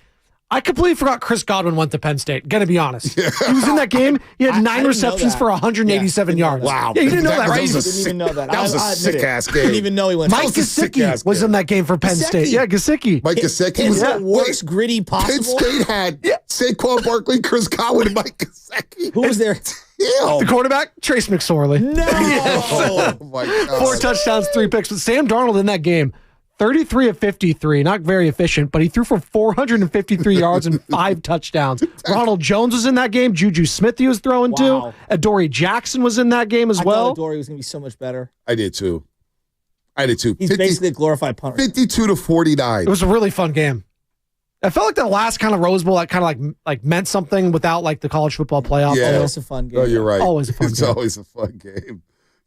So who are you rooting for? Who tonight? Yeah. Taking your Niners stuff off the table. I was thinking about the better matchup next week. Who would be the better matchup for Philadelphia? I'm rooting 100% for the Vikings. I want to see Minnesota fans continue to go on. I really am. I like when a team that hasn't won a Super Bowl gets their opportunities. I want to see, but I can't root for the Rams. Although I know what's going on in LA and the tragedies and everything, but I can't root for I can't have McVay go to the second round and have to hear how he's a better coach than Kyle Shanahan and how people would die for Sean McVay and trade Shanahan. I don't want to go through that for another week. So I want the Rams out of there. I think they're a fraudulent division winner. The Niners had their act together. They win this division going away. The Rams are frauds to me. Even though they won the damn Super Bowl, they were frauds that year. Damn it. Jaquaski Card just catch the damn interception. They went on to win the Super Bowl and beat the Niners after being down 10 in the just fourth. catch an interception for crying out loud. Even though they won the Super Bowl, they're still frauds. Hey. Can you replay what he just said? That is the most ridiculous sentence I've ever heard. But you they know were what, frauds, even though they won the Super Bowl in the fourth. By the way, winning 2 games back to back, one being the Super Bowl, one being the NFC Championship game, where they were down in the fourth quarter. Not only that, Shasky was with me though. He thought the Rams were dead too. Don't worry. Then I saw Jimmy. Well, we saw Jimmy overthrow George Kittle on the first third down of the game. It was like, I'm afraid that it's going to have to be Jimmy Garoppolo that gets it done. Dude, it's one of the greatest jobs ever. Not only that, Rocco, your boy Rocco goes, we got bad Jimmy today. Dude, he overthrew George Kittle and had him, and Niner fans were ready to erupt. When we were having the Tomlin conversation earlier, like, I know Niner fans, they think fondly of Jimmy Garoppolo, but again, I think 20 years from now, we're going to look back similar to Rex Grossman, and we're going to be like, Kyle Shanahan got Jimmy Garoppolo to a Super Bowl? Like, I don't think people understand how horrible of a quarterback he's been since leaving the Niners. Yeah, no, it's... Am I wrong? He was solid, though. He was solid. Okay, so was Rex Grossman. He was solid. For the Bears. But the NFC, by that point, Jimmy was dealing with injuries, but he was bad. He threw the pick before halftime against Green Bay at Lambeau Field. And that's why I want to stall Jaquaski Tart out, because he actually saved that game with a great tackle on Aaron Jones before halftime, which set up the blocked field goal right before halftime. You're just down 7-3, but Jimmy on first down, just throw it away, dude, and he throws it straight to a Green Bay Packer. And then just the NFC Championship game in L.A. I just sent my boy Martin. I get, those Instagram... memories. No. You get these like Instagram ads, and somehow they know what you like, or at least they think they know what you like. Well, my boy Martin down in LA was wearing the sweatsuit. I remember that. Yeah, the old 49 sweatsuit. Sweating like crazy. I found a velour one, a tracksuit right here, Bonte. Look at this. A velour. And I said to him, I was like, hey, cop this for next year. To Martin, it's just this ugly Niner sweatsuit, think Adidas tracksuit. By the way, but velour. By the way, Draymond Green missed Warriors shoot-around this morning against Toronto. He's under the weather, questionable for tonight's game against the Toronto Raptors with an illness and a lower back injury. All right, back to football. I thought he had a hurt finger from pointing the finger at all his teammates for stepping up when maybe he needs to step up. You are so down on Draymond Green. It's not even funny. Sore voice from all the podcasting. Oh, man. Wait, what was that? Oh, my God. What did he say? He's got a sore voice from all the podcasting. Hey, strep's going around. What did he do? One podcast last week? And by the way, Zion Williamson got suspended for one game for being late to a flight. Something's going on in New Orleans. There's no doubt. See, that wouldn't happen if he was on the Warriors. He would show up on time. Well, depending on the airport, some Chili's are very good there. Maybe there's an Applebee's. There is a Chili's in San Bruno, El Camino. I think LAX might have an In-N-Out. Maybe he was getting a quadruple by quadruple. Is that where New Orleans was? 650. How could you guys not talk about the biggest sports topic today? Pitchers or catchers report in 30 days. I'm pumped. We did mention that at the top of the 8 o'clock hour. Bonte mentioned it for about 4.5 seconds. Yeah. I mean, what else do you want me to do? What's going on today? Blake Snable. You want us to do a segment on Blake Snable and his tenure with the Jets? I did top 5 Blake Snable moments. Go. I did see an article that him get DFA, number 1. MLB, the total salaries across the league are down $1 billion. And it was basically like if you weigh all the contracts, even though there's been a lot of contracts that have been spent, like everybody's down in spending because of the regional sports network uncertainty and the 16 teams that were with Bally's and not knowing how much revenue they're going to get. And this, it was interesting. A lot of teams moving to the FanDuel sports networks. Well, this is just my gut feeling. Amazon's going to gobble up all the Major League Baseball stuff because they've been broadcasting all the Yankee stuff. And I think you're going to get a homogenized, similar to the way the NFL is, where you just have everything all on the Amazon Prime app. Damn Rams. I'm looking back at that Super Bowl run. They were 7-4.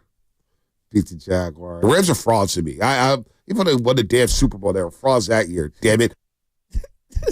Even when they won the Super Bowl, they were frauds that year, damn it. They got so hot in December. That happens. That does happen sometimes. They won 5 in a row. Then they lost that game to the Niners in the end of the regular season. Super Bowl winner? That's how I'm with Bonte on this because I feel the same way about Eli Manning and those Giants teams. You should not have beaten that Patriots team. Was the greatest I've ever seen. I don't care. Frauds, but you do catch lightning in a bottle and get these fluky ass runs. So the Ravens, when Joe Flacco beat the Niners, they're frauds. They're not frauds, but boy, what a fluky run that was. Joe Flacco? Joe Flacco.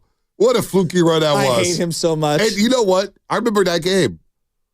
And at the time, I remember sitting there watching that game, and there was a point in the third quarter where it was a 3rd and 5. And this is Peyton Manning, folks.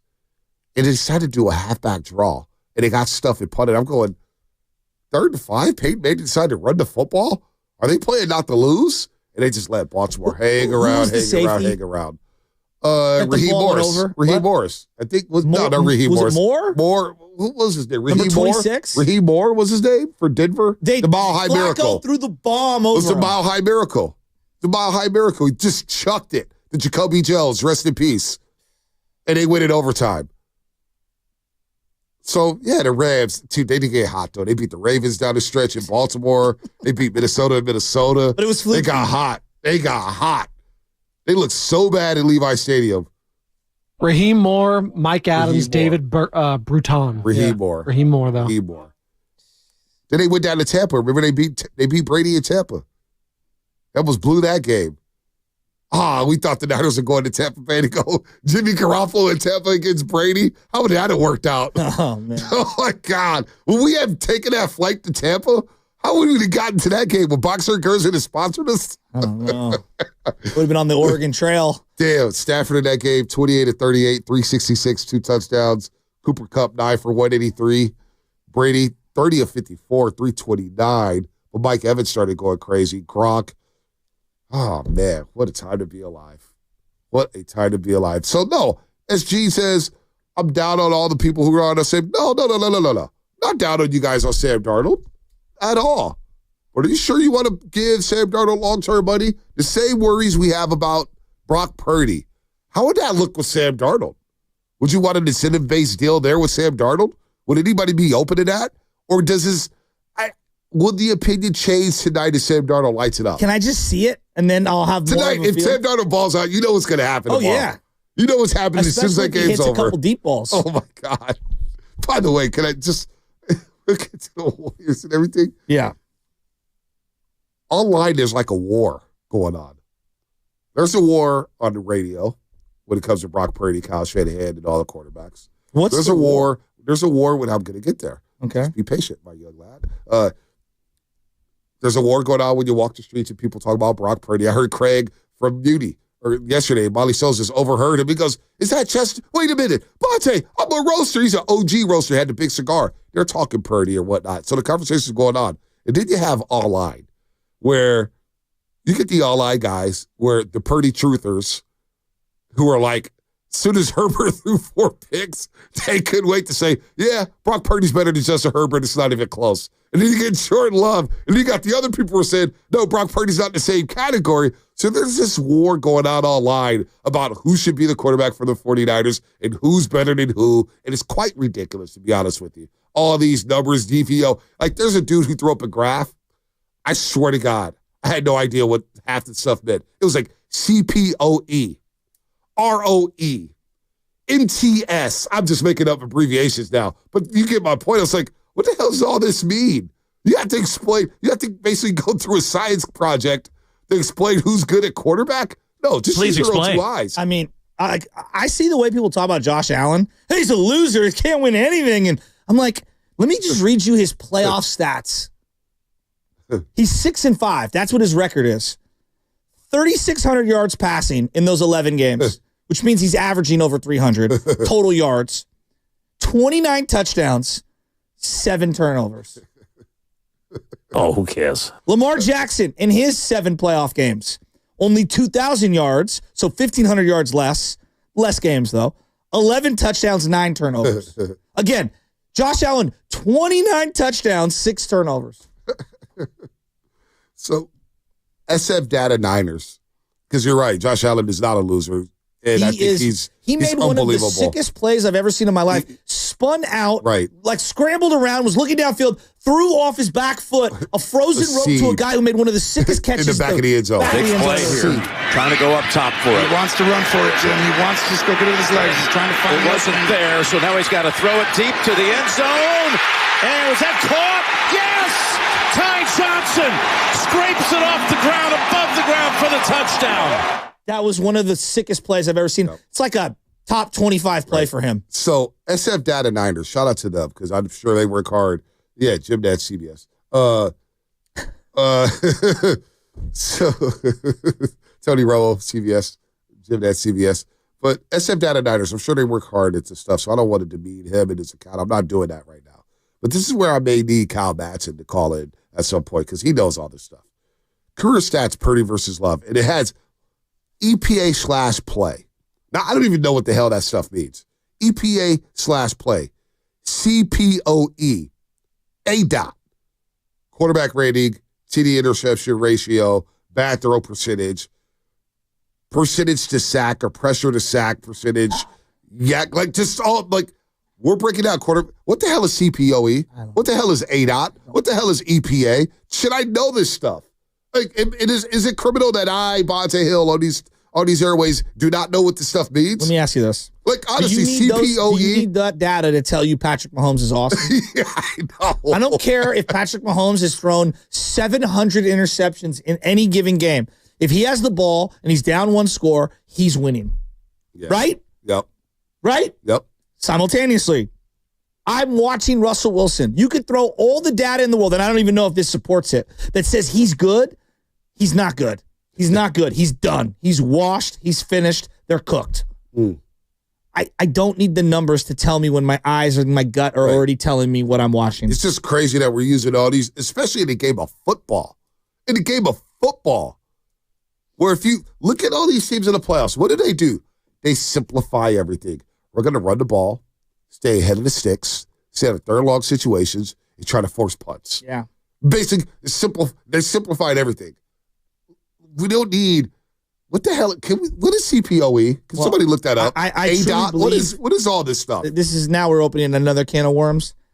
I personally believe social media is making certain people mentally ill. And I don't say that lightly. No, I mean that sincerely. Whether it's teenage kids, whatever, like I really believe that social media is. No, I would say that. I would say I think it's very toxic. I would use a different term to that. I don't want to, I'm not going to go that route. But I would say social media gives people a false sense of reality, and it distorts. Everybody's like, I'm smarter than you. And here, I can prove it to you all live by tweeting this stuff out and giving you all these data points and blah, blah, blah, blah, blah. And you can, like, numbers, I learned this when I was a writer. You can take a number and build a narrative around it and force feed it to people and say, this is why X player is great because of these numbers right here. I can find numbers to manipulate any conversation in a sports argument. But that's why I tend to go away from numbers and not mention a lot about numbers. Just use your own two eyes. So when I started writing stories and I got deeper and deeper into the journalism game, I started using less numbers in my stories, saying to myself, all these dumbass data points or whatnot, just watch the game. Tell the story can you tell a story without bringing up numbers? And I think that's what separates good journalists and good broadcasters as opposed to the guys who are trying to force feed CPOE. Now the 510 has said CPOE, can player operate everything? I mean, EPA. No, that's not what it is. It's completion percentage over expected. I mean, come on, man. Like, did you hear the Bob Costas quote on? He was talking about baseball, but he says it's bled into basketball and it's kind of ruined basketball. Yep. And the same thing in football. He said that statistics should be used to illuminate, right, like a lamppost. Mm-hmm. Instead, statistics are used almost the way a drunk uses a lamppost to support themselves. Mm-hmm. And it's being used backwards. Yep. And I thought that was such a great analogy. More on CPOE real quick for those of you who are listening right now. Are like, oh, what is that? So comparing raw completion percentage does not tell us much about a quarterback's accuracy or performance. This is where we can use CPOE, which adjusts for contextual factors that make a pass more or less likely to be completed, such as field position, down, yards to go, air yards, distance to 6. Like all this different stuff they bake into it. I'm just letting you know. I know. This goes back to like baseball. Like I have the same conversation in baseball. It's just it feels like basketball too. Like, is it a good shot? I don't care that you shoot 60% from the corner 3. Like, is the guy in your face or not? Like, right. I feel like we've created statistics to allow people who don't know what they're watching and don't understand the fundamentals of sports to be able to regurgitate and have conversations and feel like they're involved. And some of these are a stretch for me I at best. I agree. Like ADOT, 601 is telling me, and I believe the 601 stands for average depth of target. Now, it's an average depth of target, but what if a guy is throwing 15-yard chuck plays all the time, and then all of a sudden he throws a couple 2-yard passes or throwing behind the line of scrimmage, and all of a sudden you get to this average depth of target, and you're like, oh, look, he throws for this amount of yards on each pass attempt. Like, it's enough. Completion percentage is fine. So accuracy matters. You know what exit velo is, correct? Yeah. So they stuffed it down our throats over the last 5 years. on coming off the bat, exit velo is a big deal. So if you play in Major League Baseball, okay, and you come up for a contract, there was a lot of arbitration meetings. All these guys want big exit velos to be able to say, hey, look at my exit velo. I'm a good player, okay? Then you get to the playoffs, and you need to hit a ground ball to second base to get a run in. Well, that's going to lower your exit velo. But no one wants to do that because that doesn't help you win. And so this is where the numbers have actually ruined the winning in sports because guys know they get paid off the exit velo, not on driving in that run. We're backwards. The game is scoring runs and winning plays. Yeah, but this bleeds over into football with all the numbers. It's actually driving me nuts. Yeah, no, it's gotten insane with football and basketball. It's gotten insane. Like all these data graphics here and it's ridiculous. By the way, Mike McCarthy out as a Dallas Cowboys head coach. According to Tom Pelissero, Mike McCarthy is out as a head coach of the Dallas Cowboys. So who's going to get that job? Another job opening in the NFL as Mike Vrabel fills a void in New England. There's a job opening in Dallas, Texas. Where will Mike McCarthy go as you're listening to 95.7 The Game? KGMZ FM and SG1 San Francisco and Odyssey Sports Station, always live on the free Odyssey app. And do not forget about the 95.7 The Game knockout tournament. It is back, folks. It is back. And win a chance to shoot some basketballs at Chase Center. That's right. You get some shots up. You may get Guru and Willard going 1-on-1 before the knockout tournament. That was How about so that? Funny. I think Willard didn't even know he was going 1-on-1, and all of a sudden Guru was like, Got you. He was more proud about that than being one and done. The best is he reposts it over and over, like randomly. It's so funny. And poor Willard didn't even know that they were doing a 1-on-1. Oh man, poor Willard. The throw rating champ, Mark Grady. The contest to qualify will start Monday, January 27th, and go for 3 weeks, so you will have plenty of chances to win. That is 2 weeks from today. So 2 weeks from today, you're going to want to listen to the 8 o'clock hour, 12 p.m. hour, and 4 p.m. hour starting Monday, January 27th for your chance. And each show will have a slot to give away each day for 3 weeks, but you must be 18 years old and be a California resident. But the 95.7 The Game knockout tournament is back, and we'll begin that contest in 2 weeks. This is the official 95.7 The Game knockout round. Guru at the foul line. So, Steiny, I don't know if you know Keith Mr. Jennings. Remember, you only have 10 seconds to shoot a free throw. Be quiet, Steiny. Here we go. All right, Guru's shot is up. It misses. You gotta get it, Guru. It misses, and the other guy has made it. And Guru's eliminated. Darryl the Guru Johnson has been eliminated. He's been eliminated. I lost. I'm out. Darryl the Guru Johnson has been eliminated. I'm out. That's the greatest broadcasting of Steiny's entire career. He gets so much joy. And Guru's been eliminated. I mean, my guy was like, I don't even want to say, but that was hilarious. Christmas for Steiny. I mean, he was almost aroused. Steiny was born to hate on Guru. He was brought on this earth to hate on Darryl the Guru Johnson. Guru during the crossover was like, he brings up the summit where Shasky was like, can you name a Rams defender? And Guru's like, I can't, but they're winning the division. So he's taking his victory lap, and Steiny would go, but what about the other 7 things you're wrong about? It's like, let the man celebrate, Steiny. How many, you're lucky I'm not on a show anymore. Steiny, how many things have you been wrong about? Lamar Jackson stinks. He said that. Say what? Lamar Jackson stinks. Oh, my gosh. Oh, that's a bad take. Blake Snell. He stinks. Oh, my God. Oh, my God. Starts to see a pattern. I think everyone just stinks. He's just stinking. So Steiny's become the biggest hater here at 95.7 The Game. And I love Steiny. But Steiny, you have a master's degree in player hating. Stop hating on Moody. He stinks. Always hating. You stink. You stink. Is that Jake or Moses? Yes. Both. Yes. Oh, Sammy. Steiny, how many things were you wrong about with the Golden State Warriors during the greatest dynastic run possibly in NBA history? I got a big ass. Oh, my God. Wait, can you just play the knockout? Listen to the voice inflection. When Guru gets knocked out, you could feel the happiness across his face. This is the official 95.7 The Game knockout round. Guru at the foul line. So, Steiny, I don't know if you know Keith Mr. Jennings. Remember, you only have 10 seconds to shoot a free throw. Be quiet, Steiny. Here we go. All right, Guru's shot is up. It misses. You gotta get it, Guru. It misses, and the other guy has made it. And Guru's eliminated. Down the Guru Johnson has been eliminated. He's been eliminated. I lost. I'm out.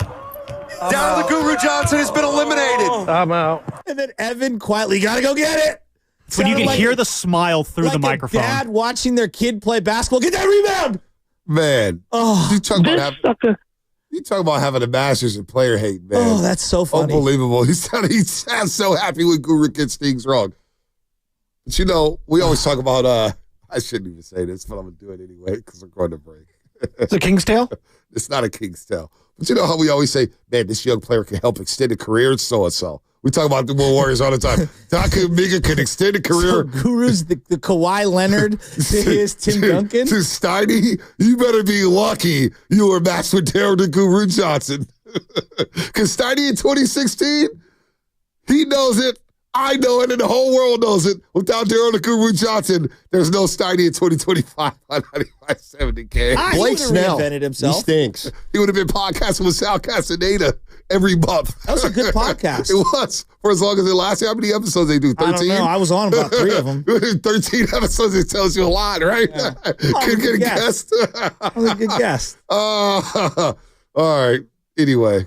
Lamar Jackson stinks. Could you imagine being at the bar, sitting there and like, Baker's no good. His CPOE is X, Y, and Z. One of my boys would like literally slap you in the face if you brought that up. Dude, my boys. I don't even go to the bar anymore, but you get where I'm going with this. CPOE. Too much EPA talk. Yeah, CPO, EPA, DVOA. Like, come on. More of a BPA guy. The Baltimore Ravens has the number one DVOA in offense and defense. Their DVOA is really good. No, they're really good because they have Lamar Jackson, Derrick Henry, and stout offensive line, and a very good head coach. I don't need DVOA to tell me that the Baltimore Ravens are really good against the run and really good at running the football. I'm telling you, bro. I'm not joking. Like, I don't say this lightly. I really do think that social media is so toxic for certain people. gosh. And I'm talking about There's a take social media is toxic. It is so bad. And I think for certain individuals, depending on how they're wired, I really truly believe it ruins you. No, I'm not joking. Why do certain beat writers feel like they need to be on the payroll? You don't work for the team. You don't. You work for the site that employs you, not the 49ers. 49ers.com does not pay you. It's unbelievable how much joy certain beat writers get out of other quarterbacks struggling. What? It's just, anyway, all right. I'm going to back off. I'm going to back off too. Next segment brought to you by Valvoline Instant Oil Change. Safe travel in the new year starts at Valvoline Instant Oil Change. Your 15-minute drive-through oil change for all vehicle types. Friendly technicians will check fluids, wipers, lights, and much, much more. No need to get out of your vehicle either. You can just chill in the car and listen to 95.7 The Game. Locations, coupons, and BayAreaOilChange.com. Check it out. I've got overreactions for you, buddy. You know, each new year beckons new beginnings. So now is a good time to consider upgrading your home's exterior and property.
The Morning Roast is live on YouTube right now. Take it away, Bonte.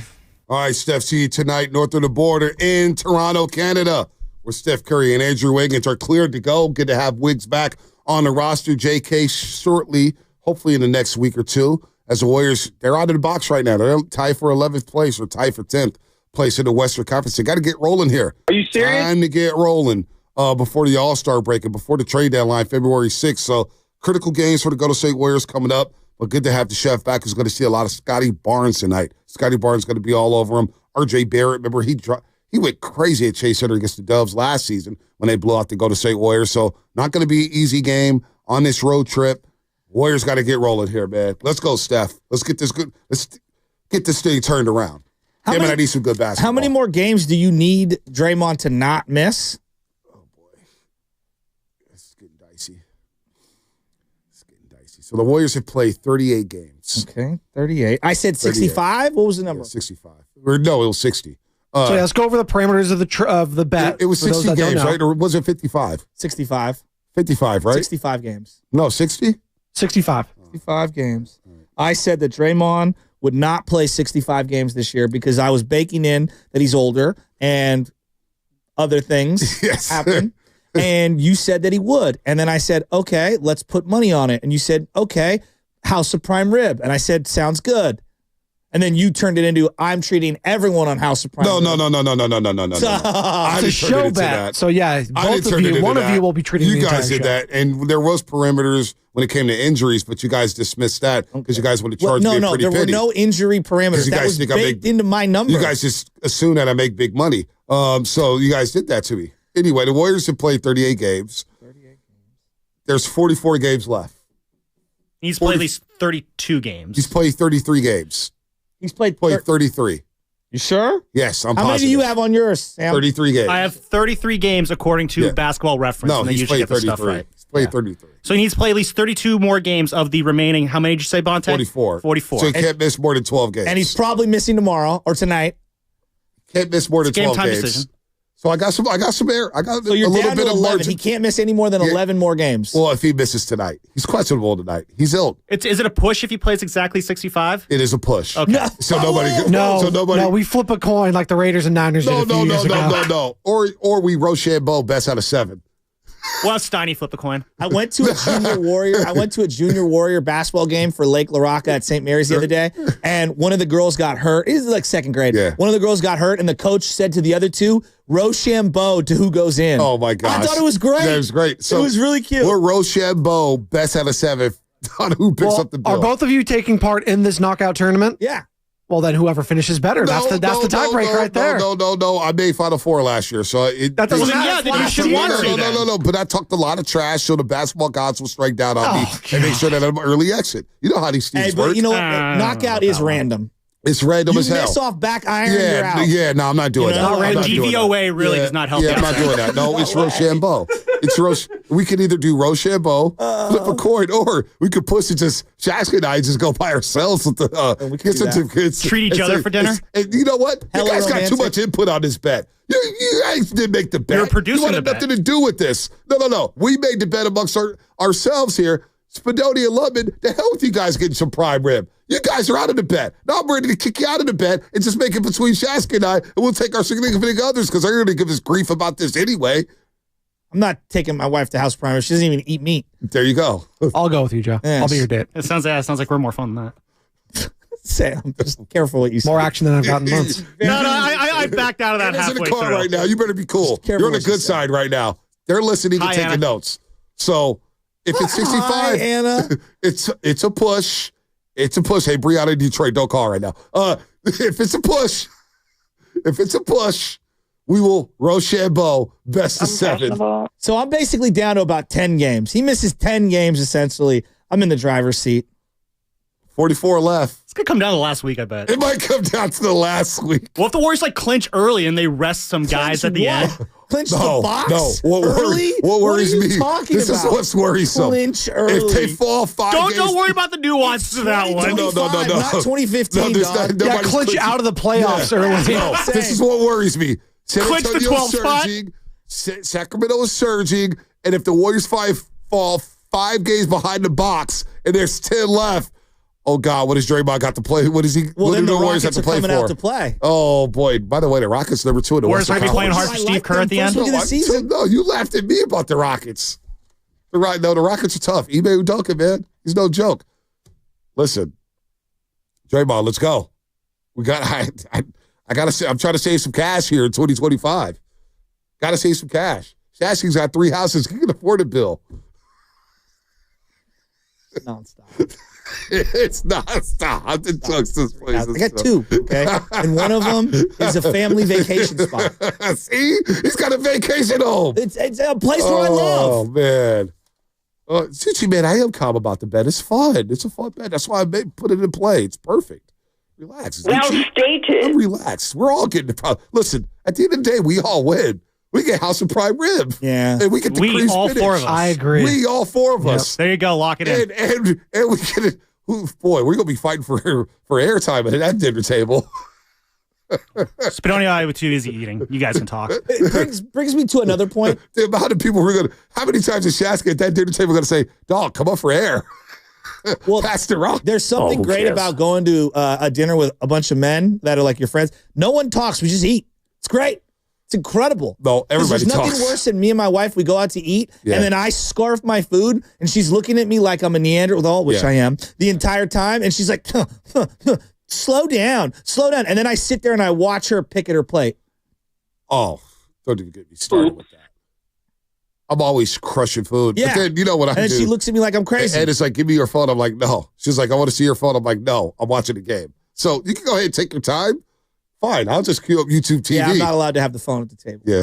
It's a big no-no. It's a good part of my job. Well, this is our rule. Is this? I gotta see give her what's my going on. phone. You sounded like a 13-year-old right there that like I was talking with my mom or Honestly, something because, circa 2005. You have to understand when you're having dinner, like especially when you're going out, you just put the phones in her purse and enjoy the time together.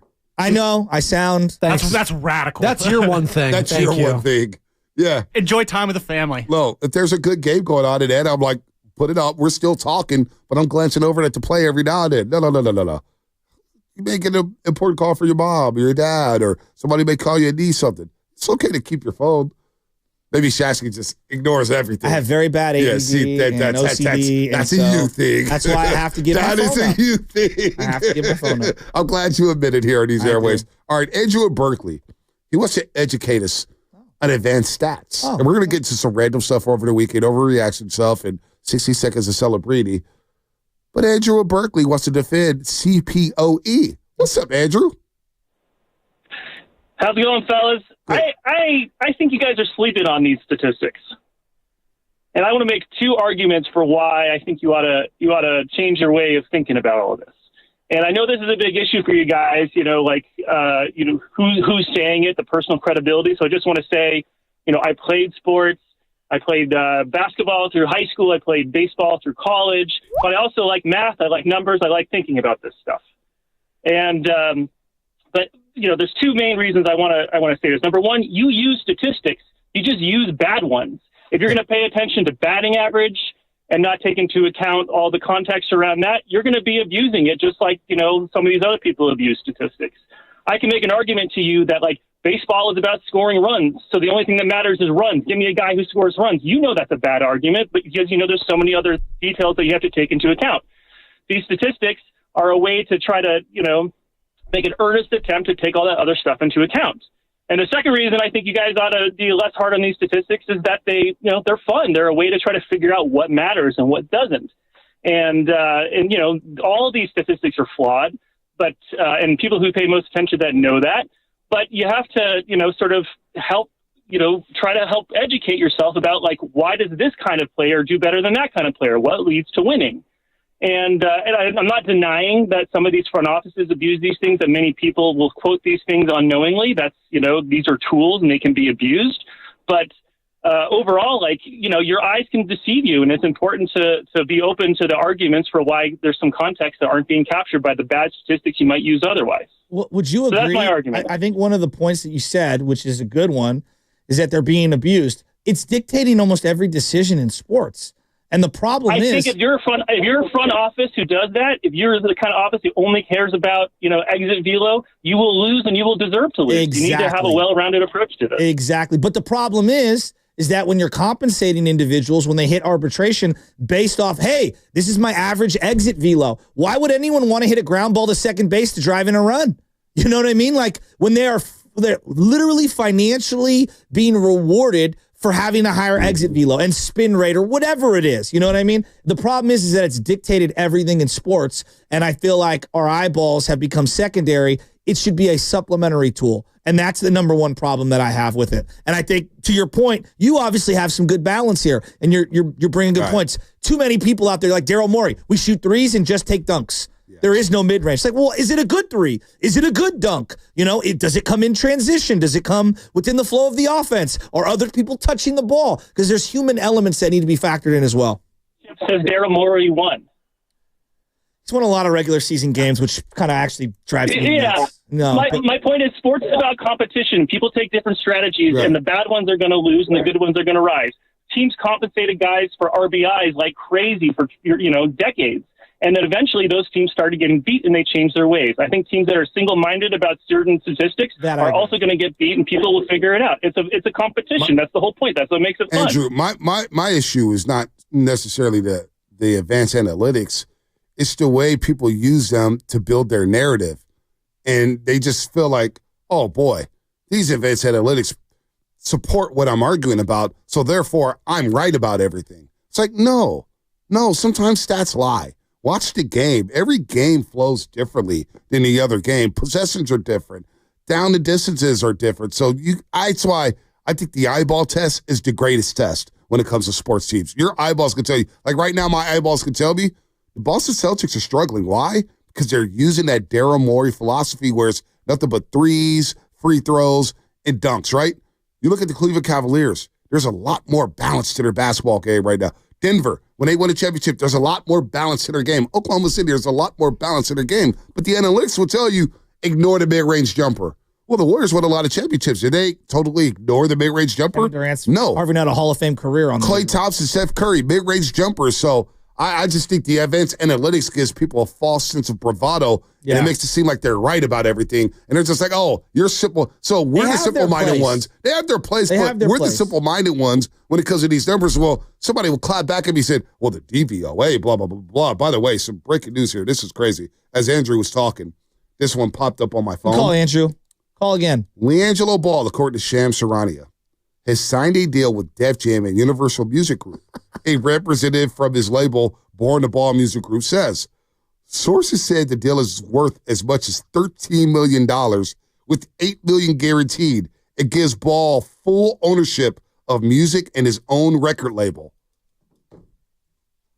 Oh. Off one song. Whoa.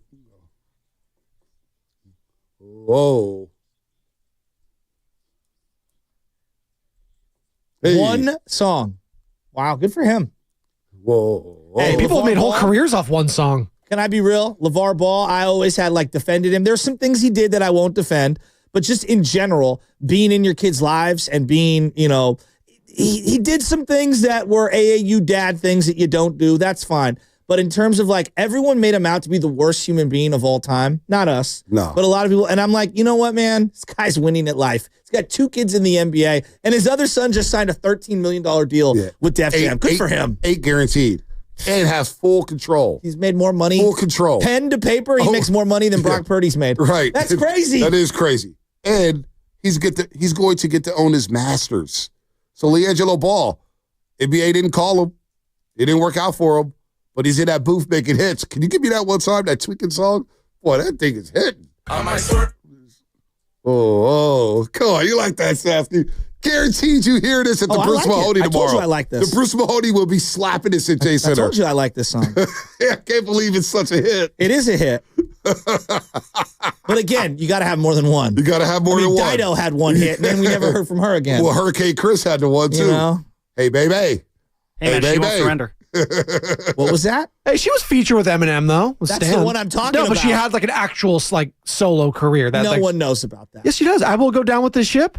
Classic. She won't put her hands up and surrender, man. It's a great song. Shout out Dido. A sleeper name in the special teams coordinator hub for the 49ers, Bones Fossil. Bones Fossil. With McCarthy being fired by Dallas and Fossil having an expiring contract, the Niners must pounce on it now, according to 49ers and NFL News 24/7. But you know what? Bones Fossil is a damn good special teams coordinator. How do you get a nickname like Bones? I don't know, man, but it's great. We had him on the air. That was Papa's boy, Bones Fossil. He does run some very creative fake punts, fake field goals. A random coach Papa liked? No way. Hey, I like random coaches. He was defending Schneider like it was his own child. It was crazy. Brian Schneider. Dude, come on, man. The special teams was garbage. Come on. It was garbage. They were the worst special teams in all of football. So Bones Fossil wouldn't be a bad move. Turpin has some good punt returns as well. He's got a good return game. Well, anybody could be better than Fossil, for crying out loud. Is LiAngelo going to use some of that money to pay for some features and pay for some different production? I just wonder what he's going to do with all that money. God, what a big deal for him. What he's going to do with all that money, he's going to spend some of that money and live well, the life. There's no doubt. This is a great problem to have. What am I going to do with $8 million guaranteed? If you got $8 million, who's the first person you would collaborate with in the music scene? Oh, great question. Great question. Well, who's hot right now? Kendrick and SZA? Oh. Big X the Plug had a concert in Oakland on a random Thursday night. Big Dog called me and goes, Big X the Plug was just in town? He was on a random Wednesday. Yeah. I would have sacrificed staying up till 1 in the morning for that Maybe concert. Ches, we're going to Big X the Plug. We're going to Big X the Plug. Or Mexican OT. He's also, dude, he reminds me of Paul Wall. Would you Big pay boy. for Jay-Z to be on the album? Not right now. You got to stay away from Jay-Z. Beyonce? I'd pay for Beyonce to lace me up with a hook. Yeah? Yeah, absolutely. But she'd probably charge me the whole $8 million. Yeah, she would. I'll say, is $8 million enough to collaborate with Beyonce? You know what I'm saying? It's not enough. She's got options. A Big X the Plug? I would do the T-Sizzle collab. You guarantee you get the Swifties in. Get your big ass to California, Big X the Plug. Let's go. Let's go, Big X the Plug. Get on this hook. He's got some, hey, dude, I was looking at my iTunes, the music. Him, rest in peace, Nipsey. I would love Nipsey Hussle. I think definitely you're going to get a LiAngelo like Drake song. You know it's coming. I don't know. He's from Chino Hills, man. He's down on Drake. I bet it's coming. Who would you collab with? Who would I collab with? Definitely Dr. Dre would do a beat. He'd do a beat. You got to get him. I'd get Timberland to do a beat. Like, I'd go with all the other, call up Scott Storch, see what he's up to. Scott Storch. Scott Storch had hits. Do not hate on him. Last time I seen him was in the Versus. Yeah, he was in the Versus battle with Manny Fresh. He had hits, though. Manny Fresh, another guy I'd call up. I would have less features and more producers. Okay. That's the way I would put it out. Because your first album, you want it to be more about you. See, I do that too, but you got to have the features. So I'd stay local with one of the features. I get Larry Jude on, who's hot in the city. You know what I'm saying? Either Larry Jude or Pilo represent the Bay Area. So I have one of those two guys. Maybe I just do both on the song. Mustn't do all Bay Area. No E40? Oh, 40's got to be on there. That's a good point. Well, 40 would outshine you, though. That's the problem. No, I got to get 40 water. Sprinkle me, May. Sprinkle me, Tay. That'd be sick. I definitely have 40 on there. You probably got to go to L.A. Kendrick may be too deep for a guy like me.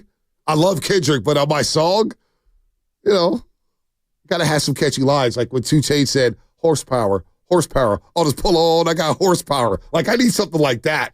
You know what I mean? What's Lil Wayne up? What's Lil Wayne up to these days? All my girls are for him. Angry that he's not doing the Super Bowl show? Hey, I would have loved to have Lil Wayne in New Orleans, by the way. That would have been sick. Lil Wayne on the track would be sick. Good for LiAngelo. What did Lil Wayne say? One hit and Def Jam signs him. That's crazy. I'm on a boat, B, getting seasick. Stop playing because I'm getting frustrated into the green stick. I can't even say the line. Probably the thing to do, though, if we're being 100% candid, LiAngelo needs to get some country artist to be able to cross collab because that seems to be the thing now. You go straight from hip hop to country. Yeah. Post Malone's easy. He does country. Beyonce. That is true.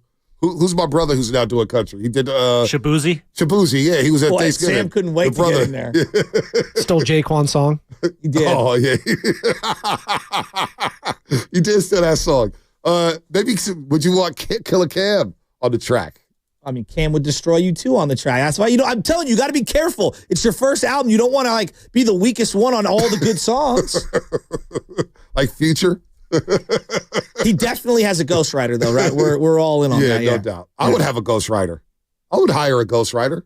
I need you to write. Come on, man. I'd have somebody go. It's like John Lynch when it comes to picking. He's got a ghost GM somewhere. Ghost drafter. Ghost drafter. There's no way he's pouring over film in the 5th, 6th, 7th, and 7th round. This is the ghost of Trey Lance. With this ghostwriter, I will tell him, don't make me too hood. Like, give me a little street presence, but don't make me too gangster because I'm not really about that life. You did go to jail in China. It's also some shades. Yeah. That gives a street cred. A little bit. I mean, a Chinese prison is probably pretty bad. How do UCLA and LeVar Ball get LiAngelo Ball out of prison in China? That is pretty remarkable. I've got 5 overreactions. Give me some overreactions, man. We got to get back on track. I know here. we do. All right, ready? Give me some NFL music. All right. I'm repackaging this because I like it a lot. Overreaction. The Lions' banged-up defense is in huge trouble next week against Jaden Daniels. Jaden Daniels is winning that game. Overreaction? Overreaction. Lions offense will have their way against that Commanders defense. They'll be able to run the ball. Bucky Everett was a hell of a player. Jameer Gibbs may be on another level, though. And you think about Amon-Ra St. Brown and Jamison Williams, they're going to be able to stretch that defense deep. I like the Lions big over the Commanders. I think there'll be some hairy moments early, but I think they will get in that dome, Ford Field. They're going to be rocking and rolling. Divisional round playoff game in a 3-1-3.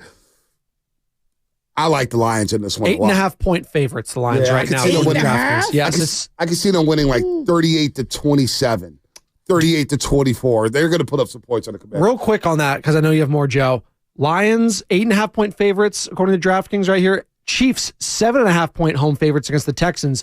Of those two, which of those teams is more likely to cover Chiefs the point spread? Chiefs just played the Texans, a month ago? Yeah. I feel like Andy Reid's going to be pretty, on it when it comes to scouting that team. And then you give Andy Reid an extra week off, and that team's gotten healthy. I like the Chiefs. Yeah, I could see the Commanders backdooring the spread. Late touchdown with Jaden Daniels because they won't lay down. They're going to play hard for their city. I can see them covering the spread late. I like Kansas City at home at Arrowhead Stadium against that banged-up offensive line of the Houston Texans. All right, next one. Next overreaction. Baker Mayfield and the Tampa Bay Bucks lost a heartbreaker. They didn't get the ball back in the final 5 minutes. Todd Bowles should be on the hot seat. Is that an overreaction? I think so. I think it is. They had a lot of injuries at Tampa Bay. Remember, Chris Godwin went down. Mike Evans got down. He went down for a few weeks, maybe a month with the hamstring injury. Some could call it Todd Bowles' fault that Chris Godwin got hurt, but you know what? He was able to stabilize that team. He got the most out of that team. I like Todd Bowles and what he did with Tampa Bay this year. I think it's an overreaction. He deserves another shot. All right. What about you? I think Todd Bowles is not the reason that they lost last night. They were just a couple plays short. That happens in playoff games. And you turn the ball over, that's what happens. So we'll go to the next one. I do feel like, real quick, though, he does a lot of the little stuff wrong during games. Like Bulls. Yeah, during a given game, whether it's clock management, whether it's timeouts, whether it's challenges, he's been at this a while and he has not gotten better. At least he has to get a coordinator to come help him out with that. Here's the way I view Todd Bowles. And I think a lot of coaches in the middle to back end kind of fit this description. God, I love him as my defensive coordinator. Yep. I think he's a serviceable coach. I don't think he's one of the good ones. I think he's good enough to get you in a wild card game, but he's not good enough to get you over the top. I don't want to make it like I'm crushing him. I like him. I like him too, but I love more as a DC. I love him as a DC. Yeah. No doubt. All right. The Green Bay Packers lost yesterday, and to me, this is the big overreaction. Jordan Love had a horrific sophomore season for him. And they're already fielding calls on their postgame show asking, is he their franchise quarterback? I think they need to draft another guy. Yeah, it's not an overreaction. Jordan Love, just straight drop back passing, was not very good this season. He's in the mid-20s. That's not good enough if you're getting paid $200 million. I don't want it. And people, when you get paid that money, quarterbacks get paid that money, you lose the excuse of not having receivers in the lineup every single week, which was the case in Green Bay. They had a lot of injuries at the wide receiver position, which hurt Jordan Love. But he also got hurt in week 1 against the Philadelphia Eagles on the last play of the game, and he missed a couple weeks, and he just didn't seem right this season. I would draft a quarterback because not only do I worry about, some of the receivers and whatnot, but also he's got injury history. He had an elbow injury in the last week of the season. He gets nicked up. I would draft a quarterback from Green Bay in the middle rounds as well. You got to protect yourself. Malik Willis, too, is a backup. What are they going to do with him? It's a great question. I don't know the answer to it. I really don't. All right. Jalen Hurts. I think he's the worst quarterback left.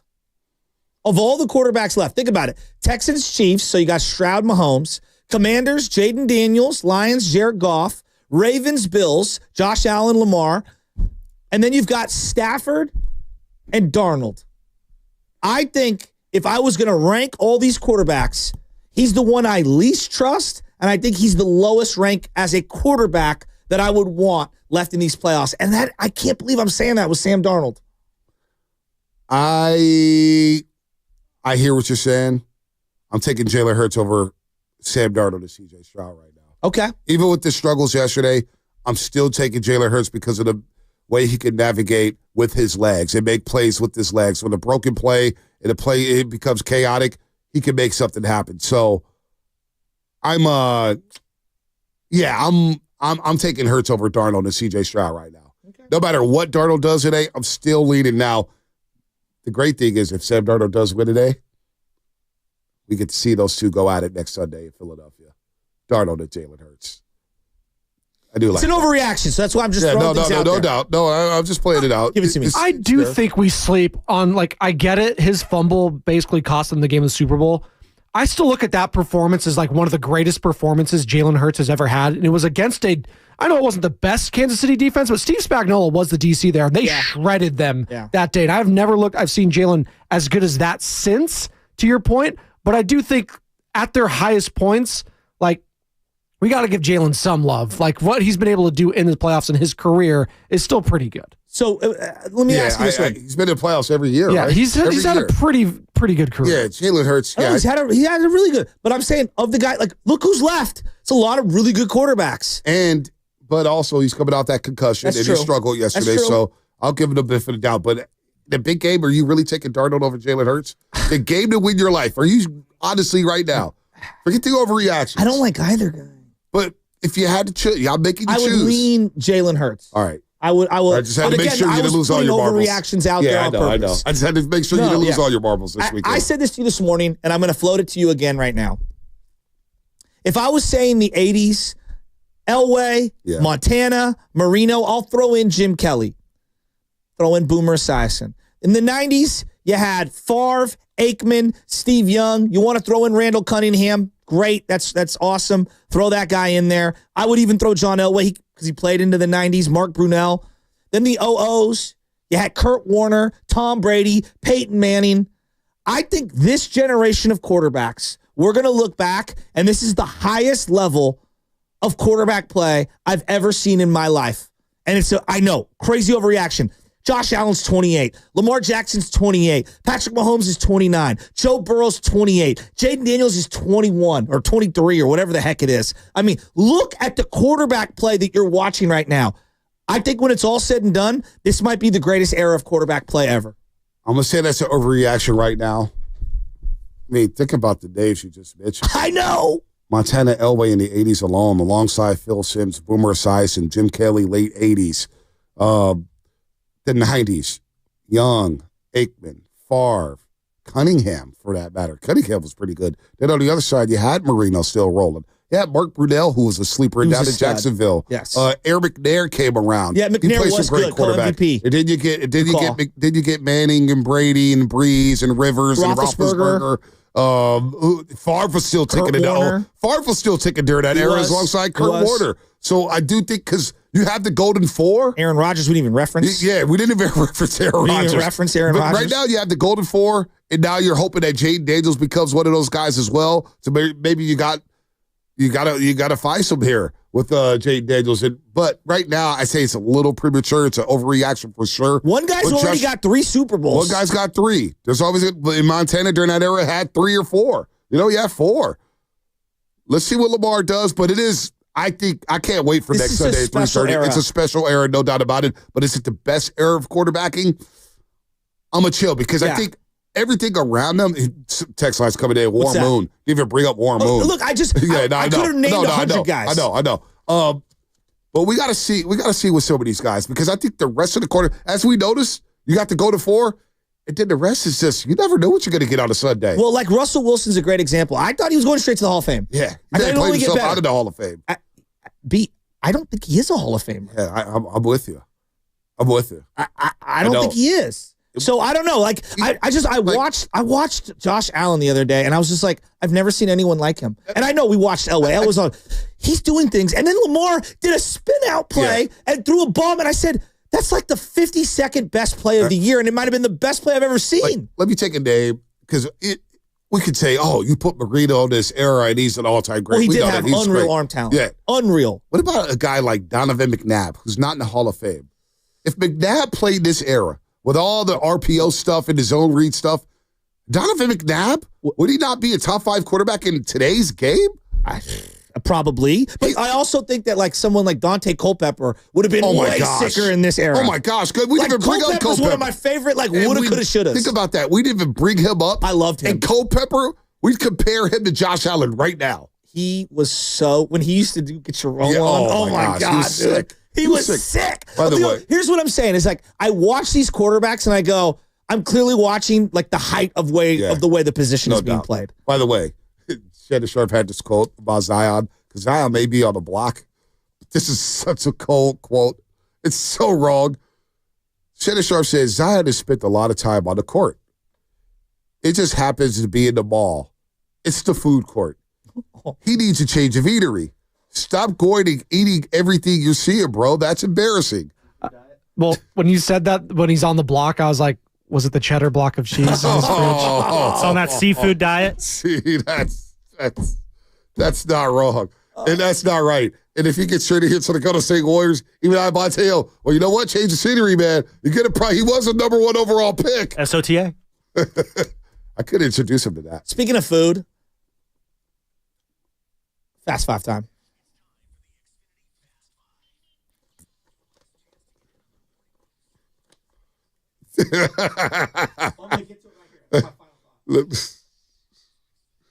My final thought is this. Speaking of food, ordered some Mexican food yesterday. I was starving. And I was like, you know what? I'm going to go to Underdogs. And I'm an Excelsior and Mission Street guy. All right. I'm partial to those kind of burritos. I had one of the most fire carne asada quesadillas of all time from Underdogs yesterday. Underdogs, criminally underrated here in the city. Support them. They're awesome. I had some, I had some tacos from the farmer's market in West Oakland yesterday. I went with my mother and Chesna. They were fire. What do they call them? The quesadillas, where you dip them into the sauce? Quesadilla, yeah. Oh, those are hella good. I got 3. I was like, man, shout out to that taqueria that was in West Oakland Farmers Market yesterday on Campbell Street. It's pretty good. Oh, my gosh. So I have some Mexican food as well. My final thought is you get Warriors or Raptors, but you also get Darnold and Stafford and Glendale, Arizona. We need another good playoff game because let's be real. Tampa Bay, Washington saved the weekend. Most of the games were duds. Now, you had great individual performances, but the games themselves, they were underwhelming. Like, Ohio State, Texas was the best football game of the weekend. I thought last night was pretty fun. It was fun. Tampa versus Washington, where I had nothing involved emotionally. I really enjoyed that. But Texas, Ohio State? Oh, it's going to be Friday night? First off, Notre Dame, Ohio State's going to be amazing. Is it going to be a close game? What? It's the Catholics versus the conferences. Is it going to be close? Is it going to be Notre Dame going to show up? I think we're going to win. Ooh! Ooh! Ooh! Keep doubting Riley Leonard. Ooh! Duke education. Duke education. My final thought was Jacob Jones on line 1. Gonna be interrupted. Sorry. My final thought is Sharks, man. That's tough. 3 losses in a row now. They are 2-10-1 in their last 13. That amazing November feels so long ago. Macklin Celebrini, though, on Saturday got his first point in a week on Saturday, helping out William Eklund. Here's how it sounded. Eklund with some speed through the middle on the way. He's got Celebrini, and on the rebound, Eklund scores! Randy Hahn on the call there. 6 shots on goal for Celebrini on Saturday after he had 2 all of last week. How's your vacation, Lubman? was really nice. I slept a lot, got some stuff done, and just, relaxed. Where'd you go? I went to sleep. How's Allie? She's doing good. Yeah. What? Yeah. We went on a hike on Saturday, took the dog. It was a good time. She had fun at the Doobies?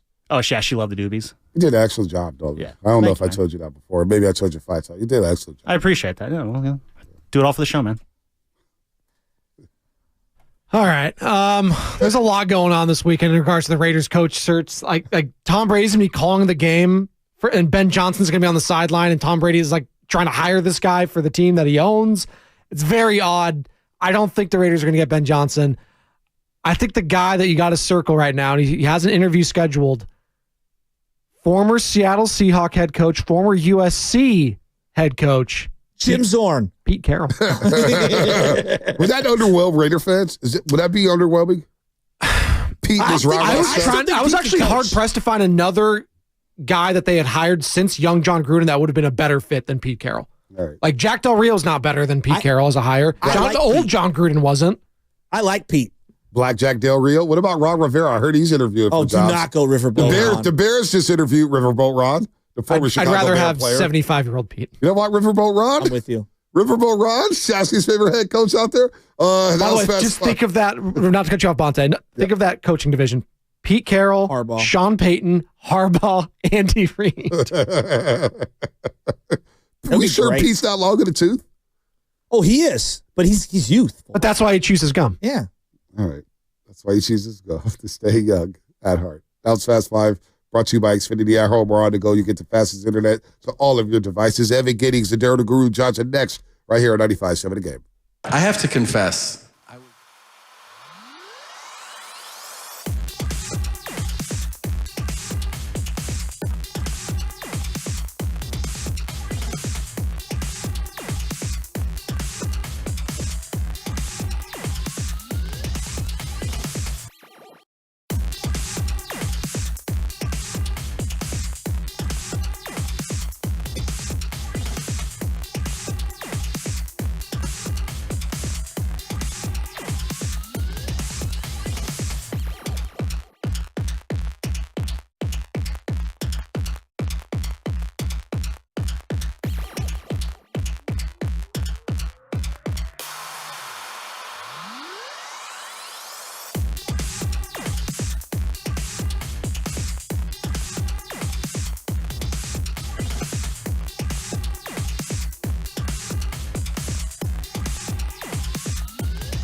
How about them Cowboys? Yeah!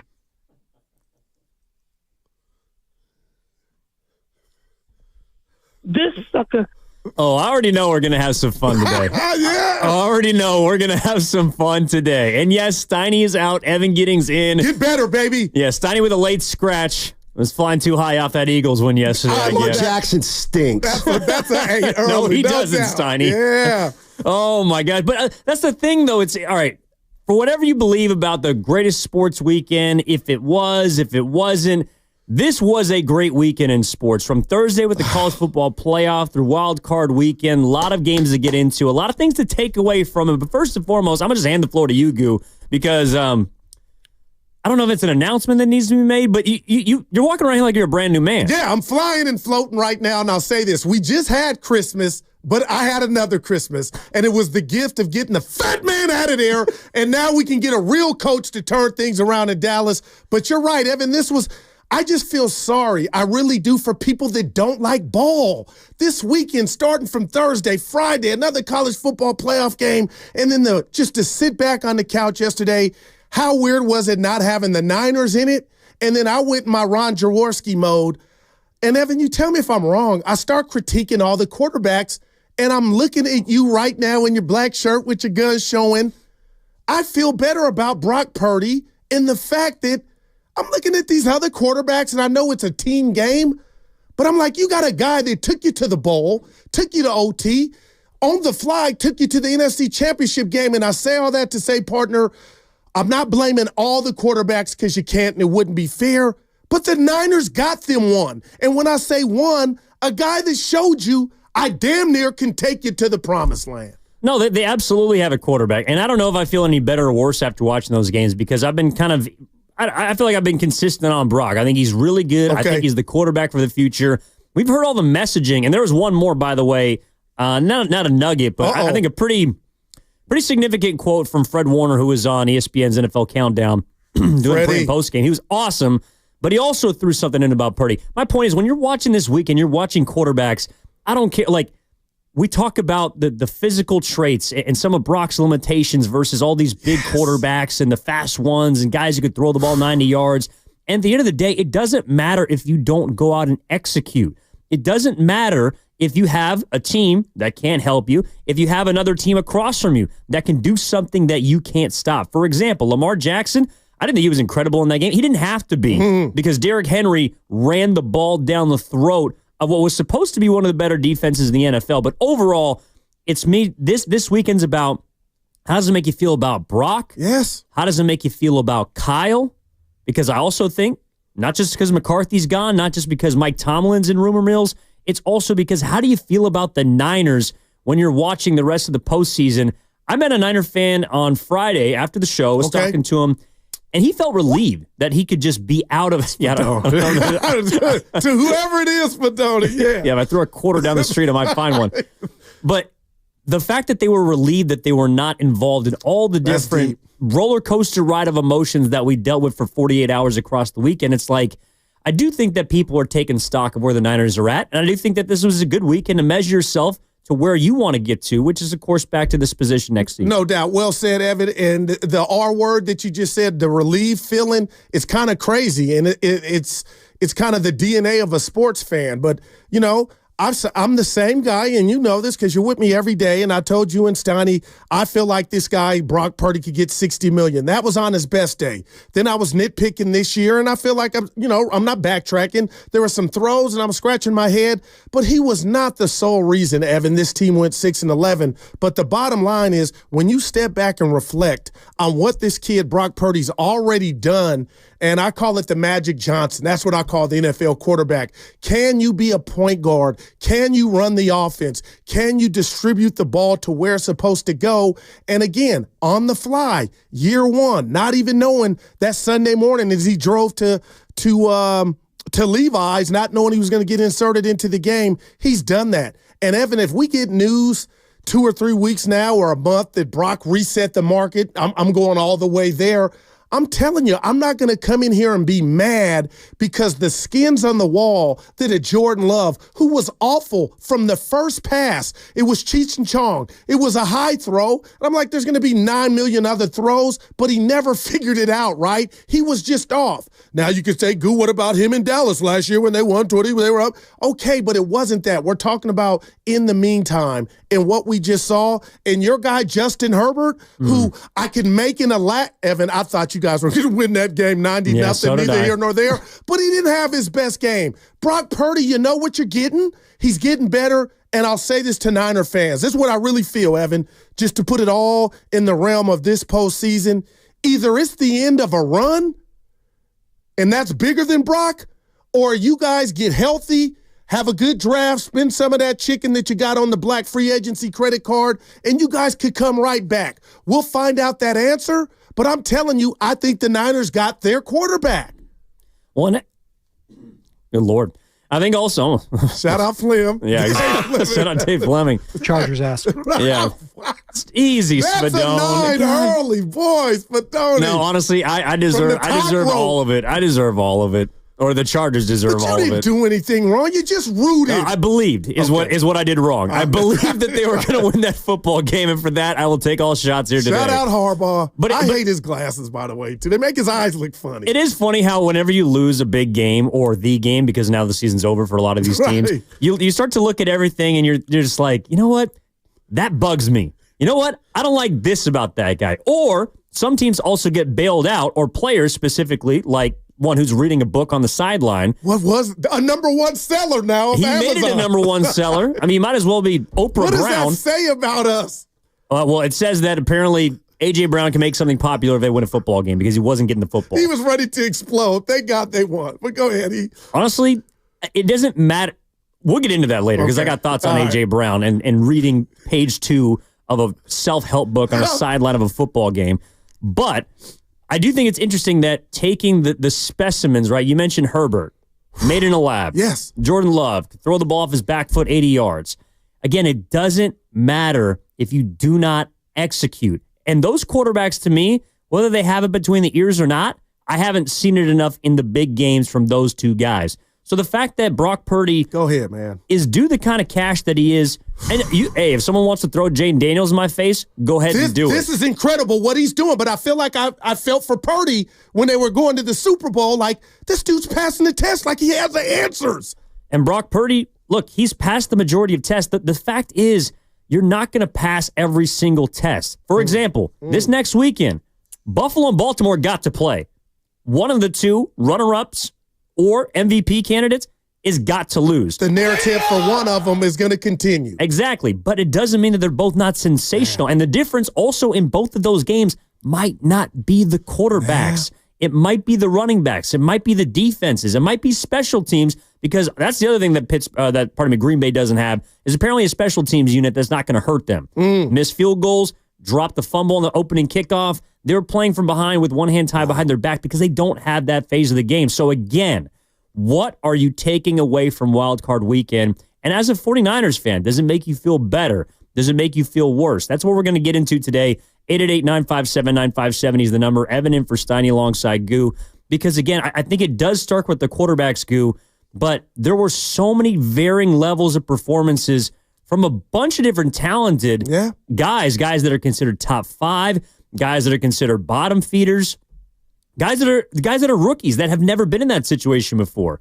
And at least for me, it does make me feel better about where the Niners are at with their quarterback. Yeah, and you're saying that on the scopes of not knowing, what they're going to look like in regard to enhancements come next season when they, play week 1, whoever that is. So I'm looking at the Niners like, we'll know that those answers or the questions I have in regard to, is this run over or is this just a one-off and then you bounce back like we do see? So I'm excited about that because, Evan, if somehow, and I know today is not the day, but if the Niners come and not make the playoffs and that's 2 years in a row, then we're having a different conversation and the Steve Young sound of, man, that was your greatest chance. That looks like gold now because obviously the Niners aren't in the tourney. But how do you react to a season that, injuries galore. That's my number one component on why the Niners were 6-11, and we know Steiny hates that. But the bottom line is that was number one for me.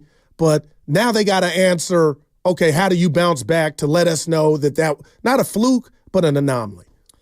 Well, you're going to have to get healthier. You're going to have to get better. I think they're going to have to play, again, like that was a team that this year, and whether you put it number 1, number 2, number 3, wherever, like I don't feel like they were together. I guess I'm right in between where you and Steiny are. Yeah. I can't dismiss the amount of injuries that they had, but I remember also talking about it before the season started that it was not going to get off to a good note because guys were not concerned with football. The Niners, to me, last season at the beginning of the year, were not concerned about football. They were concerned about money. They were concerned about status, and they were concerned with their Super Bowl loss the year before. All of those things have been wiped clean.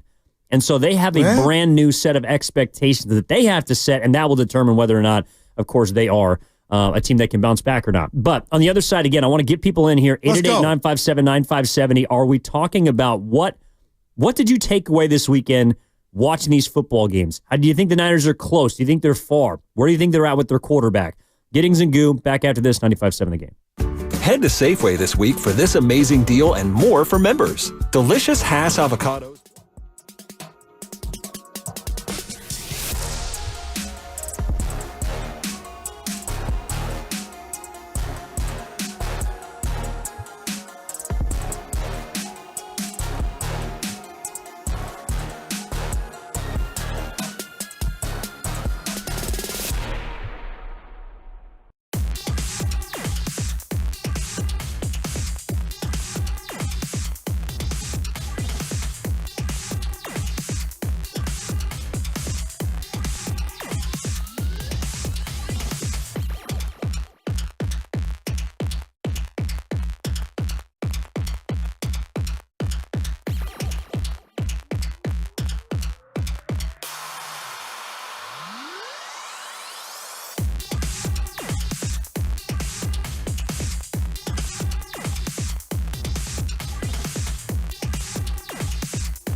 the two big stars back. Meanwhile, there goes Henry. There goes Henry all the way for the touchdown. 44 yards. It looked like a movie clip. You know, when, like, I'm going to give Cars. You watch the movie Cars? You're a little bit too old to watch Cars, but anyway, for kids, I was a kid when I watched Kids. I was a kid when I watched Cars, that's all I'm saying. But, you know, when Lightning McQueen just flying, flashing past, and then it's like, that's how Derek looked. When he was running past and all those guys just, it looked like a movie, bro. I'm not going to lie to you, but I'd rather be watching it than being on the opposite side of the ball. I know that. Lamar Jackson stinks. Blow the whistle. Oh, he does not. Man. I don't know if blow the whistle is for the fire truck that was coming right down the lane on the Pittsburgh Steelers, but that was Derrick Henry. Yeah. $186 and 2 tugs. They absolutely rolled Pittsburgh. Let me tell you who's done. Huh? Russell Wilson, Mr. Unlimited. He's finished. He was your guy. Yeah, he was.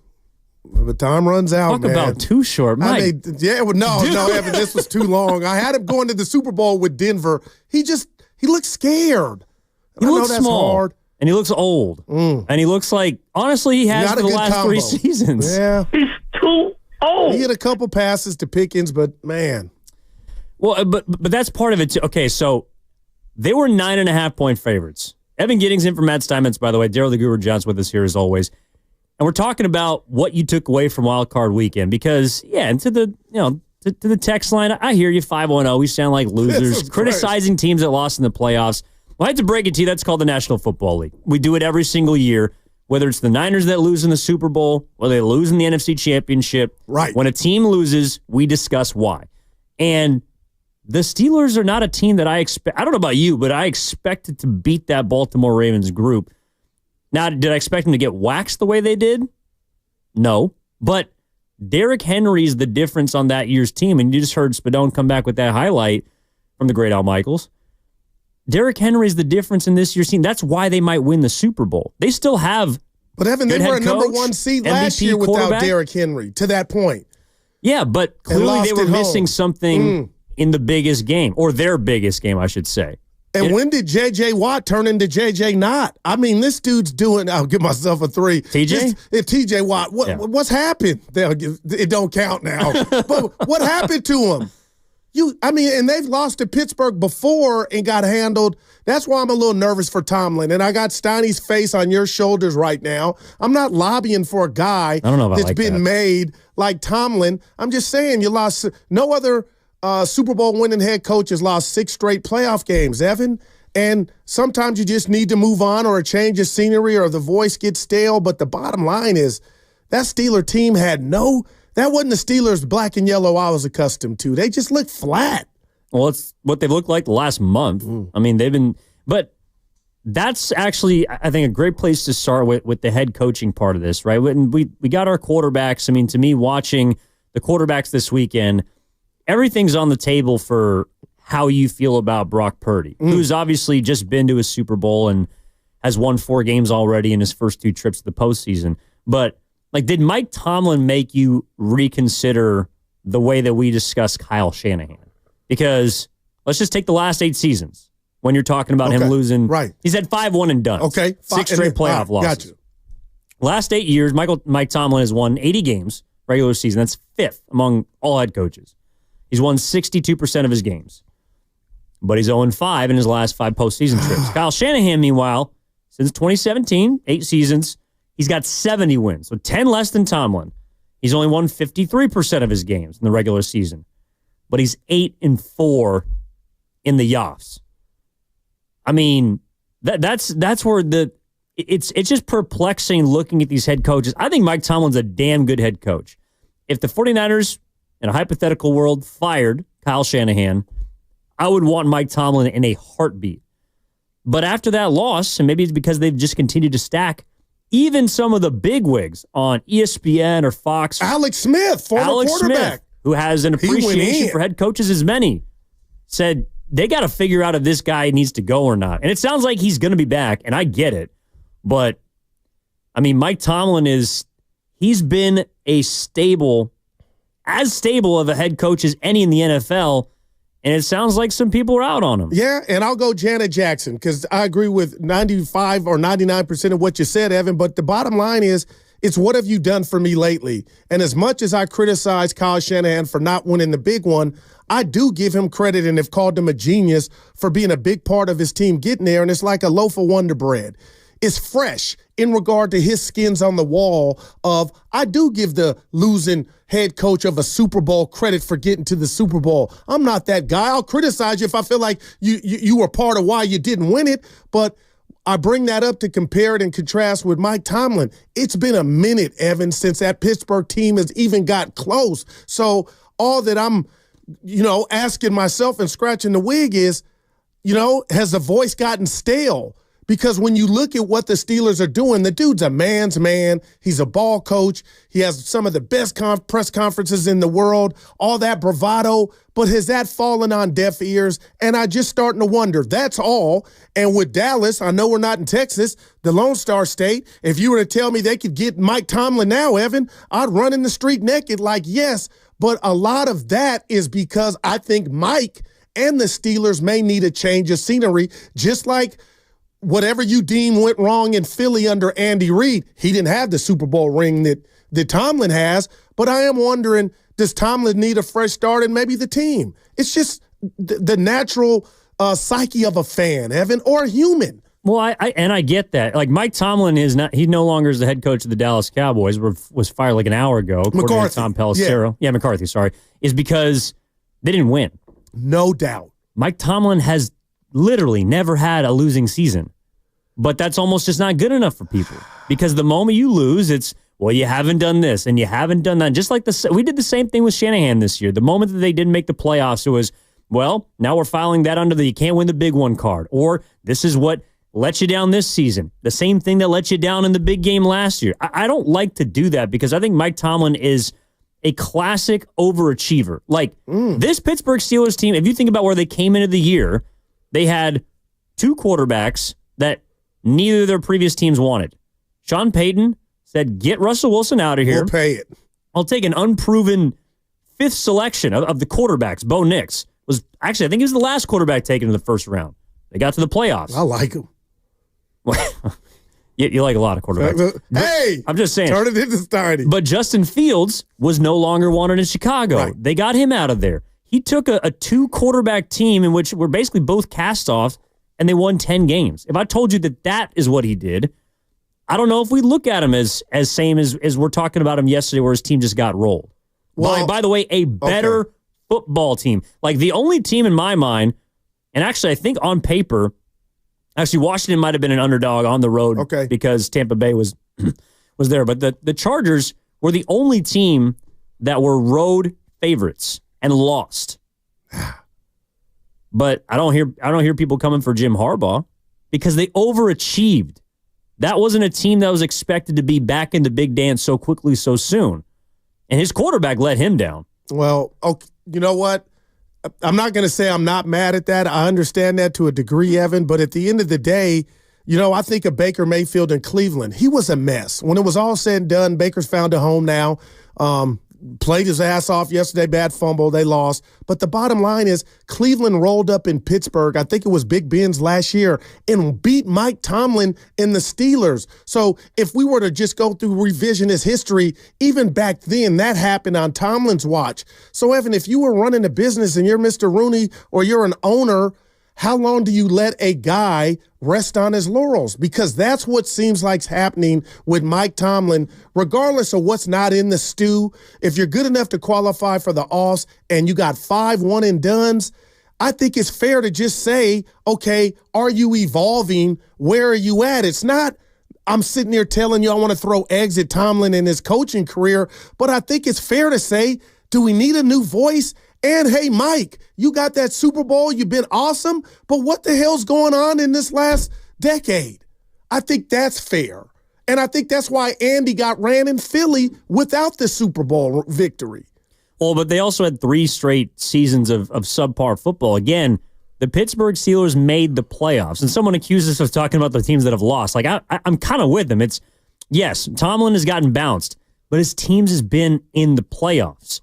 I mean, to me, That means something to you. It's a high floor and a low ceiling. It's like the opposite of where Shanahan's been, because Kyle Shanahan has had low floor, like this ceiling, where they were expected to come in and be gangbusters, and for whatever reason you believe, they weren't. They went 6-11. Worst season since they've been contending for Super Bowls outside of 2020. But I still feel like Kyle Shanahan has what it takes to get this team to a Super Bowl again. Like, I don't disagree. My confidence has not wavered in Kyle Shanahan whatsoever. Do I think he has flaws? Absolutely. He's not a perfect head coach. There's no doubt about that. But I'm looking around at all these teams, and I believe that there are other great head coaches out there, just the way that I believe that Kyle Shanahan is a great head coach. And just because he doesn't have skins on the wall, the way that maybe Mike Tomlin hasn't won a playoff game in his last 5 trips, doesn't mean they're still not the men for the job. And with that said, I keep going to the Wonder Bread analogy or example. I mean, man, 4 straight trips to the NFC Championship game. If I can enter that into the courtroom, that right there is letting you know, okay, he's kind of been on fire. If they don't win it, they're damn near close. 2 Super Bowls since 2019. So I say that to say, Evan, is this year, for whatever reason, if you're out there, why you feel like the Niners went 6-11, I feel like even though Kyle hasn't won it, especially just last February, you having your team in overtime in the Super Bowl, that I feel better about. You earned this one-off of, we call it subpar or this bad season. Nothing to see here. But if I'm throwing another name at you, LaFleur and Pitt in Green Bay, is this seat warm to Evan Giddings, or would you say, I mean, I don't know what's going on here, because yesterday that was just, I don't know what that was. And I had them as the team to watch out for coming into this season. But when you look at his whole resume, where you at on a guy like LaFleur in Green Bay? Well, I just think it's funny how much changes in a year, right? Last year, they were the darlings because they barely snuck into the playoffs. You're right. Went into Dallas, shocked the Cowboys. Perhaps could have beaten the 49ers in their home field in a rain game, but they didn't. And it was, all right, Jordan Love, next big thing. Yeah. He's got a bunch of young, really good, youngest team in the NFL. Josh Jacobs, here you go. Bringing a veteran running back, and what happens this year? Now I'm reading articles this morning about how, well, they don't have a true number one. All the receivers are fine, but they're not good enough. Jordan Love has taken a step back. Matt LaFleur might not be the head coach that he is. Like, I want some sort of consistency when we're talking about these guys. Like, I think Jordan Love is really good, but to talk about him being the next man up, it's like he wasn't there yet. Again, they barely snuck into the postseason last year. You're right. This year they go 11-6. They've taken steps forward. I think they ran into a really good Philadelphia team that I think is going to challenge whoever is on the NFC side that you like and believe to be the favorites. I think the Eagles are the most complete team on that side of the field. So can I kill Matt LaFleur for not winning that football game? No, because I thought the Eagles should have won the game. I mean, that defense is nasty. Yeah. They made him look like a lot worse of a quarterback than he is, and I got to give the Eagles credit for that, in addition to, Jordan Love probably didn't have his best day. No doubt. And that offense didn't have its best day. And I guess sometimes, Evan, in the social media world that we live in, the new 3 years is 1 year. Everything is quick, and you don't let things, kind of play out. And I keep bringing Stoney up. I miss him. We miss him. But the bottom line is I think I frustrate guys like him because I ripped Sirianni in Philly, who got the win yesterday, but I wouldn't call for his firing, Evan. He's lost the Super Bowl. It was close. And then I don't know what happened last year, stuff in the locker room, but they bounced back, and they look like they're a factor this year. But let's just go to Alex Smith. We brought him up earlier.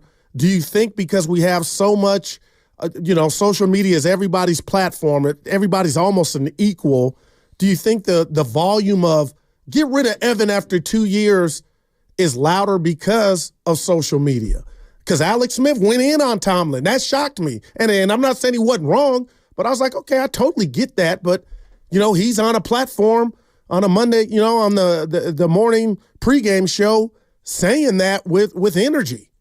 Well, you got to come out and say something. And I get on those shows, you got to have a take. But to me, we do this every single year, which is when a team loses, someone's got to get fired. Someone's got to lose their job. And sometimes it is necessary. For example, like Mike McCarthy, I don't believe he's the guy for the Cowboys. I still believe that Mike Tomlin is the guy for the Steelers. I still believe that Kyle Shanahan is the guy for the Niners, LaFleur for the Packers. You know, there are positions where voices ring hollow. I don't think that's happened in Pittsburgh, for example. And I definitely don't think that's happened in San Francisco. And the reason is, and we'll hear things kind of trickle out, but if I'm hearing every single player inside of an organization speak the same way, and whether you believe him or not, for example, like about the quarterback, I've heard John Litch say he's our guy. Heard Kyle Shanahan say he's our guy. I've heard players on the team say that he's our guy. Leaders on the team, the Kittles, the Juszczyks, Trents, players in that locker room. Fred Warner goes out over this weekend and, again, did an awesome job on TV, but on ESPN says that Brock Purdy is a quarterback that's going to be here for a long time. Whether or not that will come to fruition, the fact that the Niners this offseason feel as united as they were when they were making NFC championship games gives me confidence that the head coach has not lost his voice and that the GM is still respected. Like the Niners still, to me, I view them as as stable of an organization as any in the NFL. I can't say that for the Cowboys. And that's why I don't, I wouldn't be mad at Jerry Jones, whether I'm you or someone else, non-biased, for making that move because it was Mike McCarthy's time. They had to figure out what they're going to do. The Niners are not even where they're not close to that, in my opinion, even though they just went 6-11. Now, Evan, I'm not just saying that because we're doing the show, but I feel that. I do feel that. And what's funny about the Brock thing is before we saw him be the man, Brock Purdy, that is, we heard Trent Williams and Fred Warner walking off practice saying to Brock Purdy when he wasn't even the starter about Brock that this dude is going to be the man at some juncture. And what happened? Jimmy gets hurt. He comes in, Trey gets hurt, Jimmy, and now we got a Star is born, right? So I believe that. You're right. So, again, as much as I criticize any player or any coach, I'm always going to keep it real and be true to the facts and myself to where you're right. I don't believe Kyle's voice is stale.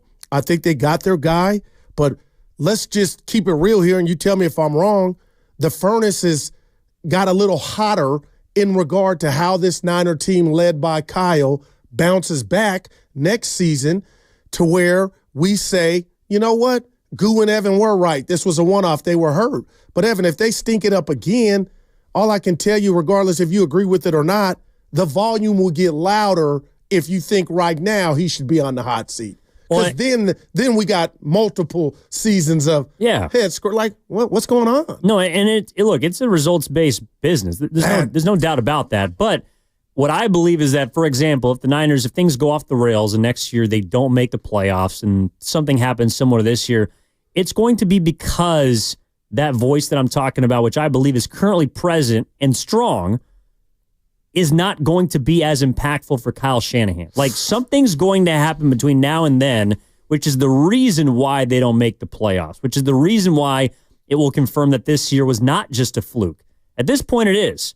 But as you like to say, we react to new information. So, again, Evan Giddings in for Matt Steinmetz. He's out sick today. Hopefully going to have him back tomorrow for you. Get better, baby. Daryl the Guru Johnson with you as always. 888-957-9570 is the number. This is from our text line. 408, any team that assumes they're even getting to the playoffs is doing themselves a disservice. Have your mind right. Well, I don't know about that. Expecting the Niners to get back to the postseason next year, I don't think is that out of bounds. No, that's the price of admission for me, like that, especially with their schedule. And I got to give Vontae if you have a front office that makes good decisions, you have a quality head coach, and you think you have your franchise quarterback, you should be in the playoffs. Well, what if my linebacker Greenlaw, we decide to go a different way and whoever his replacement is doesn't hit? My left tackle struggles and is really showing his age. It wasn't just about him getting healthy. He can't get healthy. Our D-line, Bosa, can get no more than muster 8 or 9 sacks. What if all that stuff is a reality? Then what are we, like the quarterback's fine, but the things around him are kind of eroding. Then what do you do, and who do you blame? Well, that's where the general manager comes into play because they have to draft those replacements. Mm-hmm. They have to be willing to make difficult choices of moving on from players or acquiring new ones and reshuffling the deck. Like, that's why it all works hand in hand for me. And this year, Brock was not obviously as good as he was last year. There's other factors that contributed to that. But it doesn't, I don't know, like my confidence in him and in Kyle has not wavered. And I don't think it's as high as maybe I'm making it sound like it is. I don't think that they're the perfect head coach quarterback duo in the league, but they're certainly one of the best. Uh-huh. And that's all you can ask for, because that's going to have you in a position, I believe, to challenge and compete for an extended period of time. And even since 2019, with this year not culminating in any playoff berth, outside of the Chiefs, I put the Niners 5 or 6 years up against anybody. You know what I mean? As far as being there, a player, a factor, division titles, the Niners have done all that. So we'll see how they bounce back. But I brought up Bonte and Shasky to just warn Niner fans. A couple days ago, last week, they were just talking about the schedule. It looks really weak right now and easy.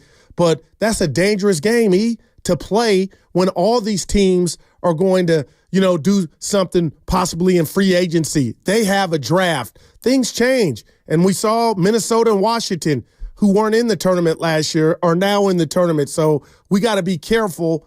But when I think about their opponents and you're like, oh, boy, they're suffering this year, you think kind of like, well, half the battle's done. That might be too strong. But a lot of it is predicated on, oh, the Niners have a weak schedule. But who are the Niners to point at any team and say they're weak when you didn't qualify for the tournament for a litany of reasons? Well, yeah. I mean, the reason why you have a last place schedule is because you finished in last place. Right.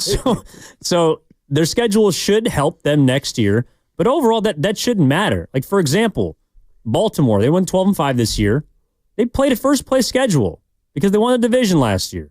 Pittsburgh, one of the reasons why I do believe it is impressive that Mike Tomlin has never had a losing record is because that also means he's never played a last-place schedule, ever.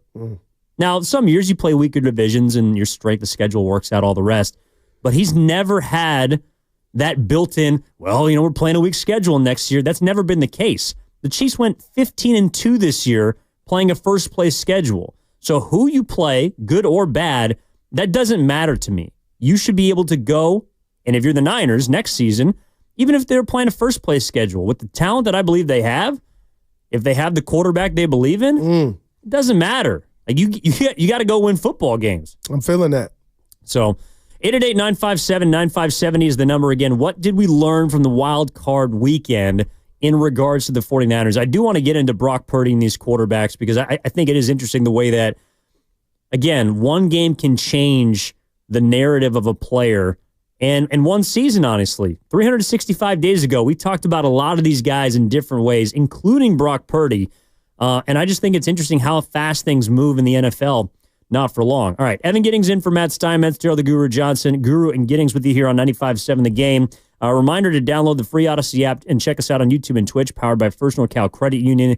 We'll be back after this. That segment brought to you by MB Jesse Painting. Again, 888-957-9570 is the number. How are we looking at Brock Purdy? How are we looking at Kyle Shanahan? How are we looking and surveying the land that is the postseason right now after, I believe, a lot of really good games, and there's one left tonight, Rams and the Vikings. Yeah. Also a reminder, the Warriors get underway at 4:30 today against the Toronto Raptors. Warriors live at 3:30, as always, sponsored by Xfinity. We'll be back after this on 95.7 The Game. Am I talking to Matt or Eric? Hi, this is Matt.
tweaker, Evan, they're laughing at him.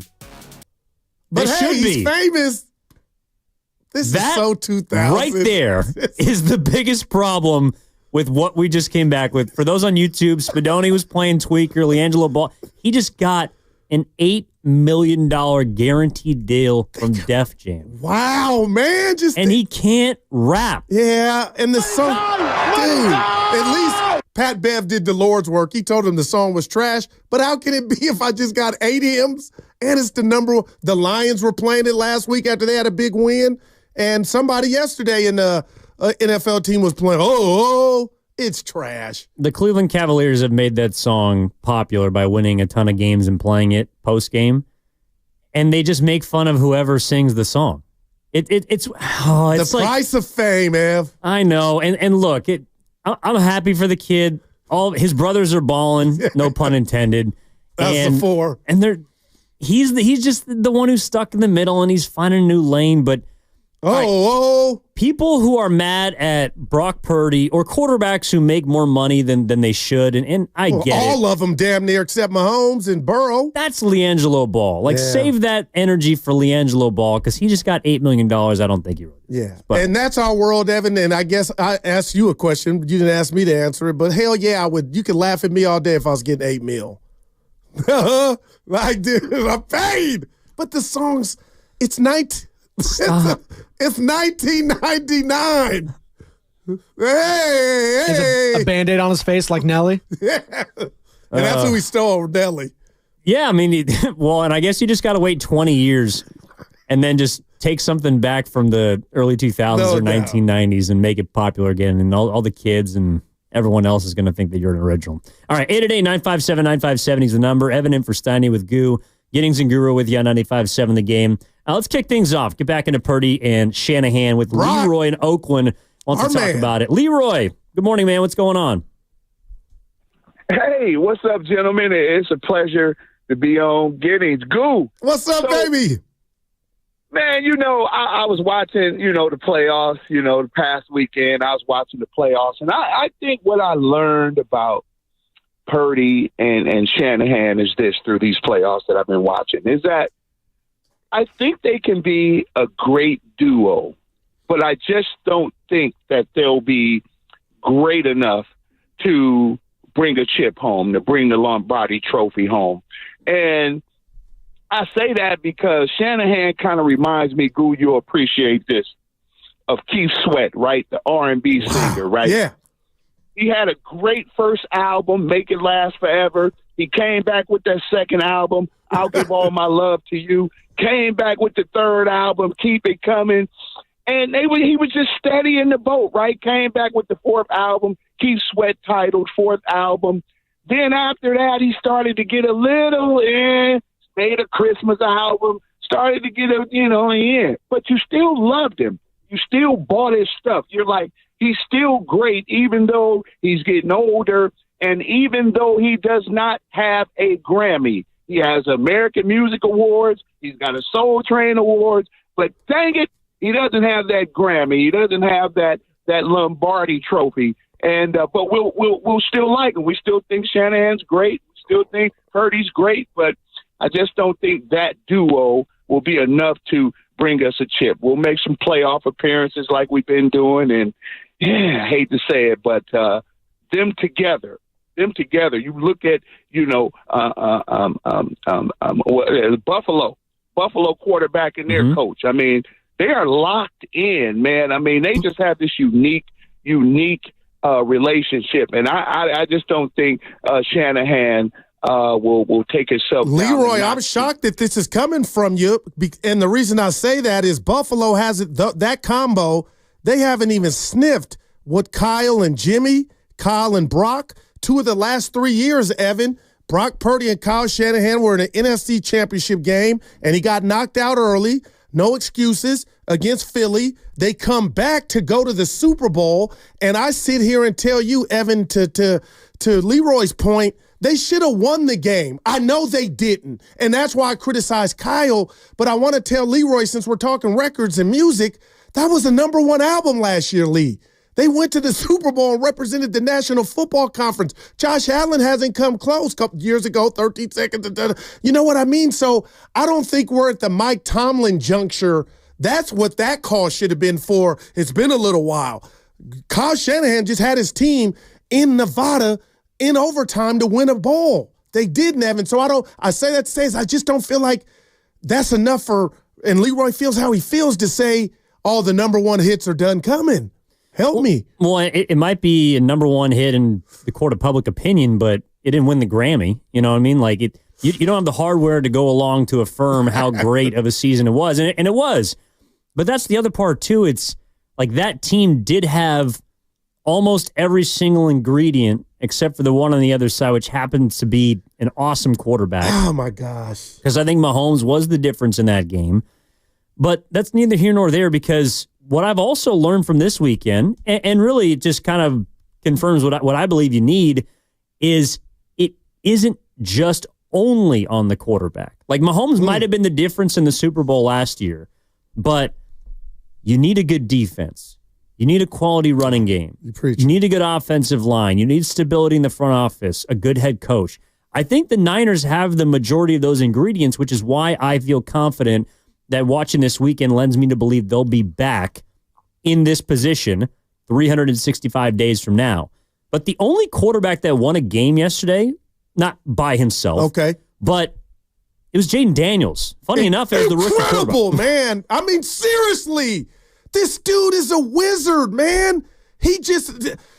Go ahead, Evan. I'm sorry, man. No, look. I'm waiting for him to fail every time. I'm like, Quinn, why are you putting this youngster in fourth? And when we'll talk about the death of the field goal. But, Evan, he just answers.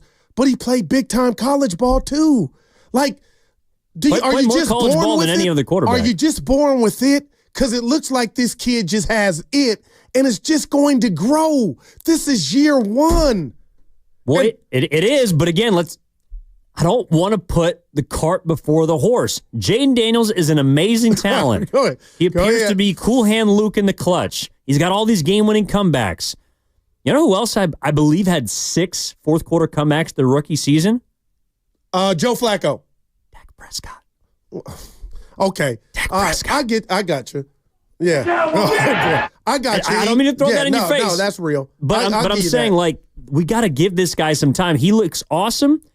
He might get rolled this weekend by the Detroit Lions. And even if you do... But I can't take that win he got in Tampa Bay away from him. No doubt. And you talked about, what did we learn this weekend? And Kyle, I got to say this, because I just want to throw this notebook up against the wall about History 1. Sorry, Dak only had 5 as rookie season. Okay, that's still the real 6. But the bottom line, Evan, is you said Mahomes was the difference in the Super Bowl. Do you allow this?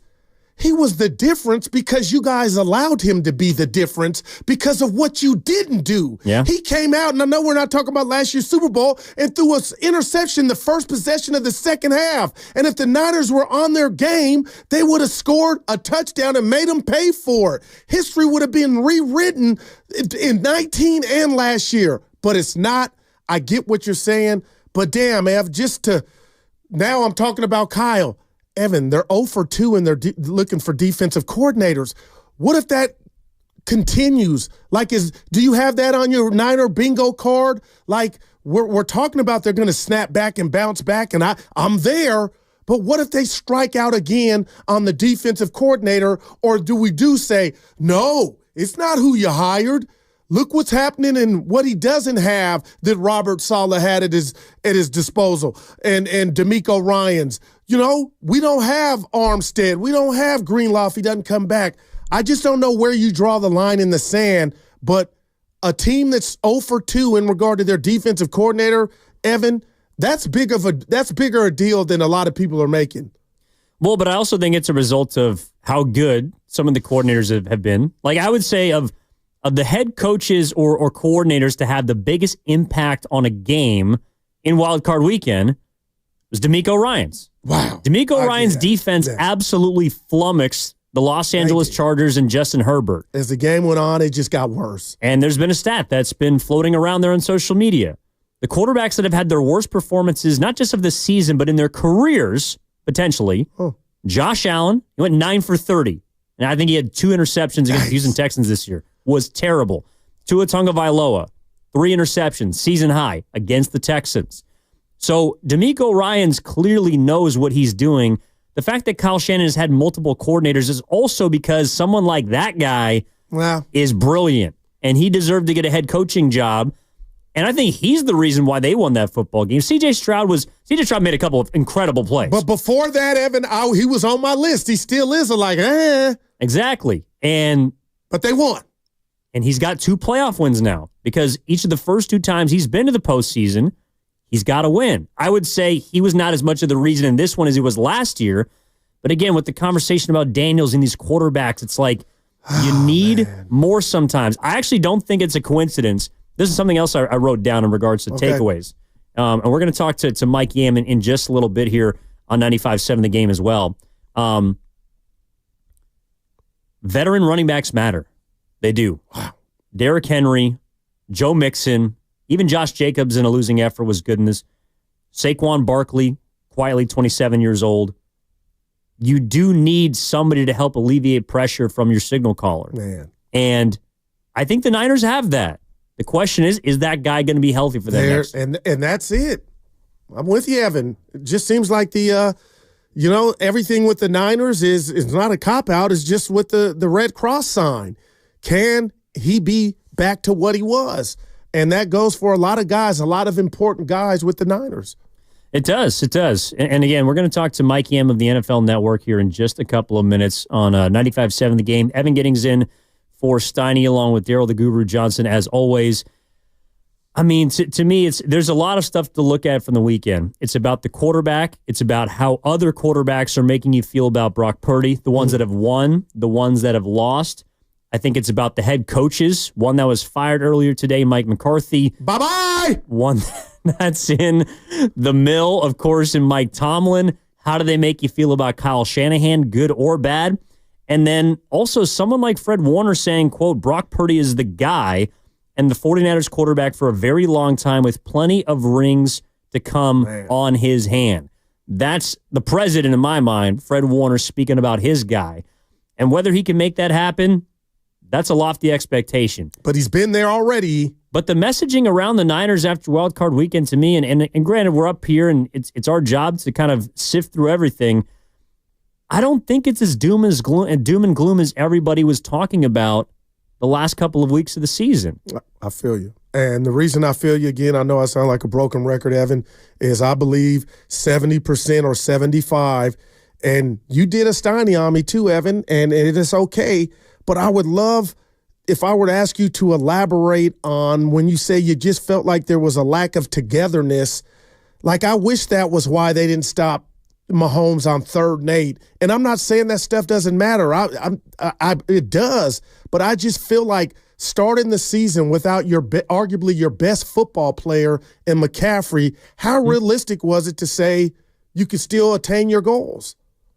For those 8 weeks without McCaffrey, like that's a hell of a blow. Imagine Buffalo without Josh Allen or Baltimore without Lamar Jackson for 8 weeks. And I know, they're not quarterbacks, but you know what I mean? Like, they're not running backs, Evan, but those things matter and can set the tone for a season to where you can't get back. No, but they are offensive weapons. They're a big part of their football teams. By the way, you're listening to 95.7 The Game, KGMZ FM and HD1 San Francisco, always live on the free Odyssey app, Twitch and YouTube, powered by First NorCal Credit Union. Yeah, I mean, sometimes you need a Derrick Henry to help a Lamar Jackson, who, by the way, very easily could be named league MVP again. This would be his third, right? Yes, it'd be his second consecutive MVP And that's award. Bringing heat if you don't get to the bowl, Evan. Not even win it. You know what I mean? Just for Lamar, he don't care. Oh, good what you do. But it's real. You know what I'm talking about. He gets this award and somehow loses this weekend, Evan. That's going to bring more heat. It is. It is. And right now on 95.7 The Game, again, Evan Giddings filling in for Matt Steinmetz, called out sick today, hoping to have him in tomorrow alongside Daryl the Guru Johnson. I want to shift now and remind you that all guests on 95.7 The Game appear on the River Islands guest line. Isn't it time for you to discover the islands, River Islands in Lathrop? All right, of the NFL Network, Mike Yam. Pleasure to talk to you, Mike. Really thank you for joining the show here. And sorry, Mike. Mike, are you there? My bad. Yeah, no, I got you guys. I always appreciate the invite. And yeah, man, we're kind of in the best time of the year. We're Yes, sir. in the throes of it with the postseason, and we got a game tonight. Absolutely. Well, before we get to that game and kind of review the weekend, just kind of what were your overall takeaways from, I guess, the finale? I know we haven't talked to you since a couple of weeks towards the end of the Niners season. How did you feel like the season came to a close? Because it felt like, Mike, we were just discussing it. There were a couple of weeks of sort of doom and gloom, and maybe it's just I'm sipping the 49ers juice, whatever they're putting out there, but it doesn't feel to me like this is a group, an organization, a franchise that is feeling a lack of confidence the way a lot of teams do that don't make the playoffs. Look, I think because of the roster and the state of it, I'm probably a little less concerned than some of the other teams that were on the outside looking in. And I think you can story this season and one of just being snake bitten because of injuries. Now, maybe that's an oversimplification. Maybe there's a lot of fans in Niners Nation and certainly would understand the feelings around, is this window closing? And I've been asked that question a lot. And candidly, guys, I don't think the window has closed, but I think for most teams at some point, yeah, it does begin to look. Does it feel as wide open as it did a year ago or 2 years ago? No, you're talking about real decisions that need to be made over the next couple months and the next, certainly the next year or so regarding some high level talent. And I am not one of those people who watched the Niners this year and said there is an extreme amount of depreciation of the skill level of a lot of the marquee players that are getting paid. I do candidly think that if Christian McCaffrey was healthy the entire season, maybe we're talking about a different result. If Trent Williams and Brandon Ayuk were there maybe for the start of training camp, and I think that might be a factor as well. Brandon's healthy the entire year. There's a factor that's there. I once again, I guess I'm just a little less concerned and just have a lot of faith in Kyle Shanahan and John Lynch to make sure that this thing is right for the next season. Yeah, I'm with you, Mike. I was telling my partner here, I was so excited about the playoffs, and I went over all the quarterbacks. And you know what I came up with, Mike? That Brock Purdy is surpassed in regard to playing in a Super Bowl and back-to-back championship games, more so than, Josh Allen and the great Lamar Jackson. So with that said, I just took a step back like, wow, it just hit me like those are big skins on the wall. I think he can come back, but Mike, if he gets, let's just say he resets the market, I'm not going to be like, oh my God, how the hell did that happen? Like when Jordan Love did it for a hot second. Like he's got some skins on the wall, Mike. Yeah, I'm with you 100%. And I was with you guys, a couple of weeks back, and I didn't think it was like that big of a hot take. I thought it was a pretty neutral take, and that's Brock Purdy's a $200 million quarterback. Like, I don't know. This is just what the going rate is for QBs. And just a guy that played in the Super Bowl. This is a guy that's been able to overcome injuries. You've seen what life is like without Brock Purdy over the years. And, there was durability issues with Jimmy G, which is what prompted that team to move up in the draft and draft Trey Lance. That experiment did not work out, but it's all good. Same class. They end up with Brock Purdy, quarterback of the future. You're fine there. If you want to keep your quarterback, that's what it costs now. And look, I think you can make an argument, with this team being completely healthy and all those pieces around Brock Purdy, once again, like I don't think it's crazy over time to say that this guy's going to get $50 million a year. Like, look at the other quarterbacks. You referenced Jordan Love. I mean, that's what Jordan Love got. And I think you can make an argument Brock Purdy's body of work is better than Jordan Love's.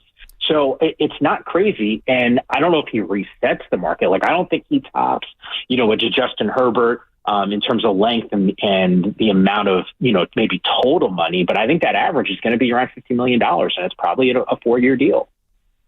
Host for NFL Network, Mike Yam, joining us on 95.7 The Game. Evan in for Steiny with Goo. It's funny you mentioned Love because he, along with Herbert this weekend, like they made $107 combined $1 million this year between them, and they produced 7 postseason interceptions to 1 touchdown. I mean, both of those are really good quarterbacks. But I do think, to your point, Mike, it puts into perspective just because someone is perceived as this physical specimen doesn't always mean you're going to get the results that you're paying for. And in a way, I don't know if it ever changed the way that I felt about Purdy, but I do think for a lot of people it opened up the eyes to, like, that's the kind of quarterback that Brock Purdy isn't physically.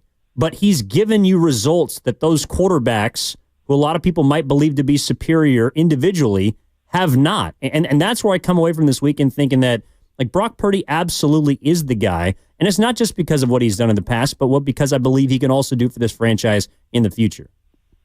I couldn't agree with you more. And I think sometimes we get caught up in the dog and pony show, and you look at the guys coming off the bus and you're going to do the double take and say, oh, damn, like that roster looks really good, or that specific player is there. Look right around at post Super Bowl, and you guys know this because you'll be locked in on it, but we got the NFL Combine. And how many times have we seen a player ball out in the Combine? And Indianapolis is feeling that pain right now. Anthony Richardson, a couple of years ago, probably had arguably the best Combine that we've seen an NFL player have.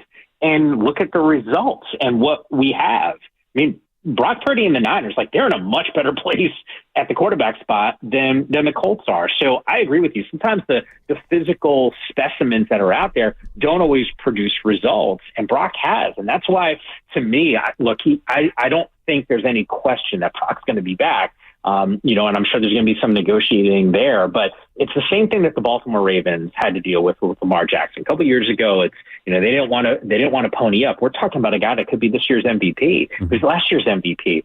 I'd make an argument that the scariest team in the postseason right now are the Baltimore Ravens. And a lot of that has to do with Lamar Jackson and obviously Derrick Henry. So to me, and by the way, I just saw, well, I shouldn't say just saw, it was right before the season started. NFL Network had me in Baltimore for training camp. Lamar is like not a big dude. And candidly, I was a little worried about him, heading into this season.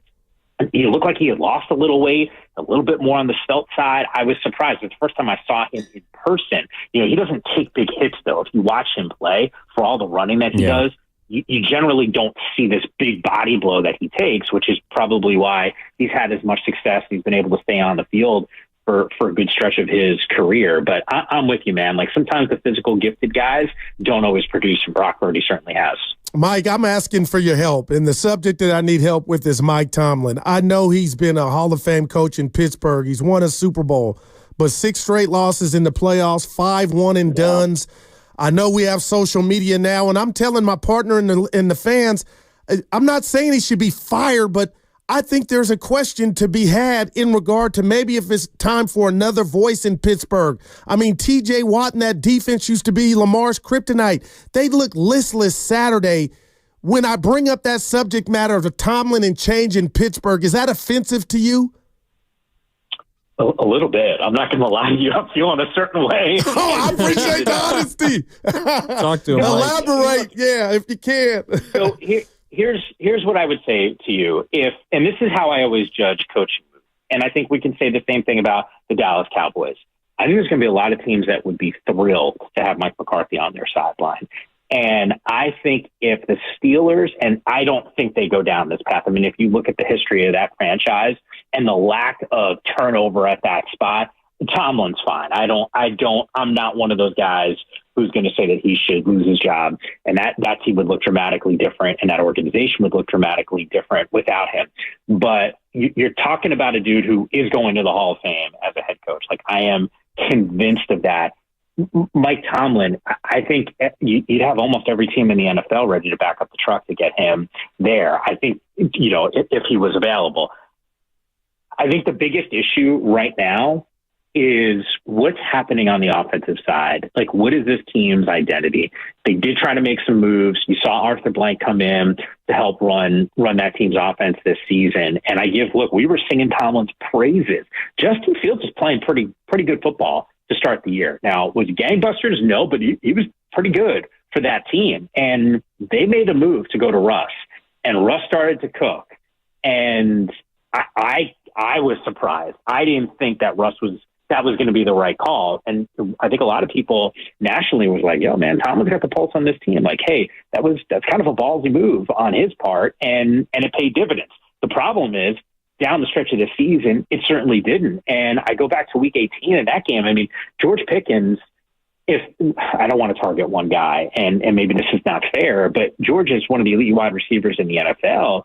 and had 3 drops in that game. And those are costly drops. And if maybe he makes a couple of those receptions, like, we're talking about a different result. And there's a little confidence heading into that Baltimore game. Although I didn't think they were going to beat Baltimore. I think the Ravens were a better football team than the Steelers are. And I think that's what Mike Tomlin is dealing with.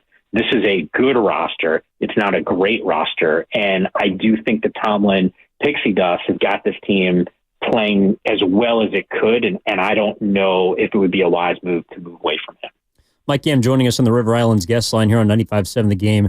Host of the NFL Network, does a lot of great stuff for the CW as well. Mike, it's funny you mention Pittsburgh, because the one thing that they had done all year and could not do in that game against the Ravens was run and then stop the run. And it does feel like when you get to the postseason, there's a lot of talented quarterbacks, there's a lot of smart head coaches, but having that extra dynamic on the offensive side of the ball, I would argue, to your point, that's why Baltimore feels so dangerous to me, because someone like Derrick Henry can take them to the next level.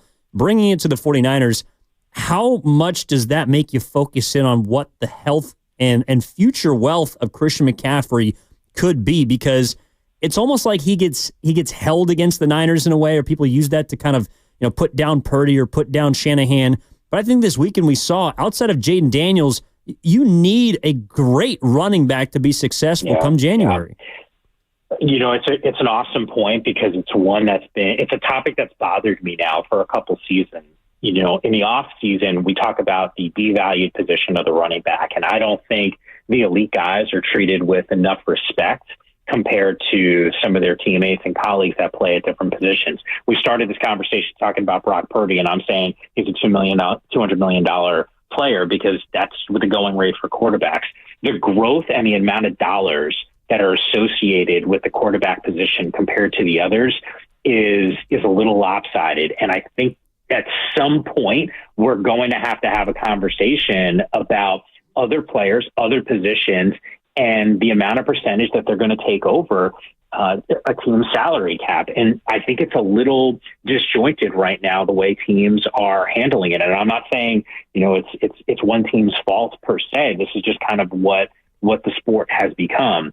But when I look around and you say to me, who are the players that have made the biggest impacts on their team through free agency, it is maybe not a long list, but the first 4 or 5 names that you throw out there are running backs. Mm-hmm. And you made reference to Derrick Henry. Like, if you said to me, what's the most impactful free agent acquisition heading into, obviously, the season that we're in, I'd give you 2 guys. It's Sam Darnold and it's Derrick Henry.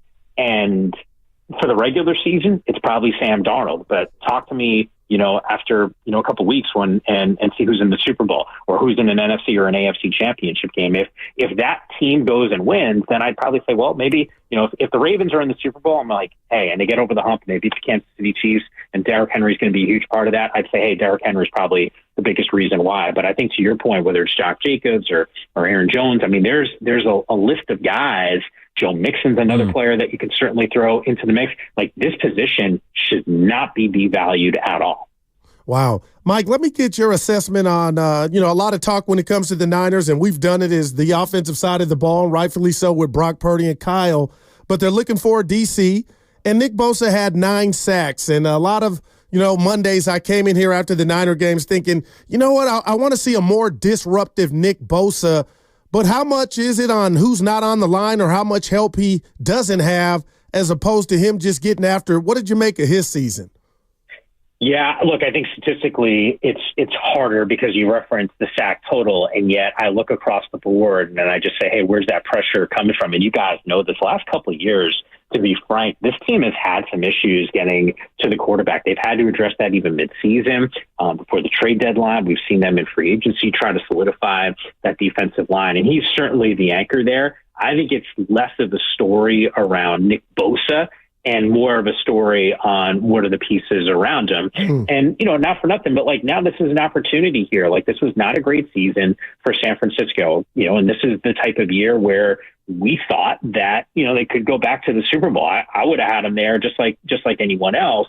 but how do you leverage this into a better situation? With a higher draft pick than you probably would have thought you would have had, 6 months ago, for example. So, they're picking 11th, if I'm not mistaken, and they got an opportunity, at least in my mind, to address D-line.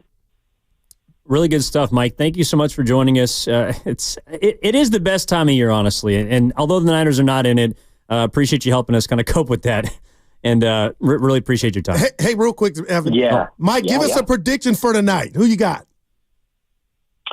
Man, I was hoping you wouldn't ask me because we did game picks yesterday, and I was on an island. I think the Rams.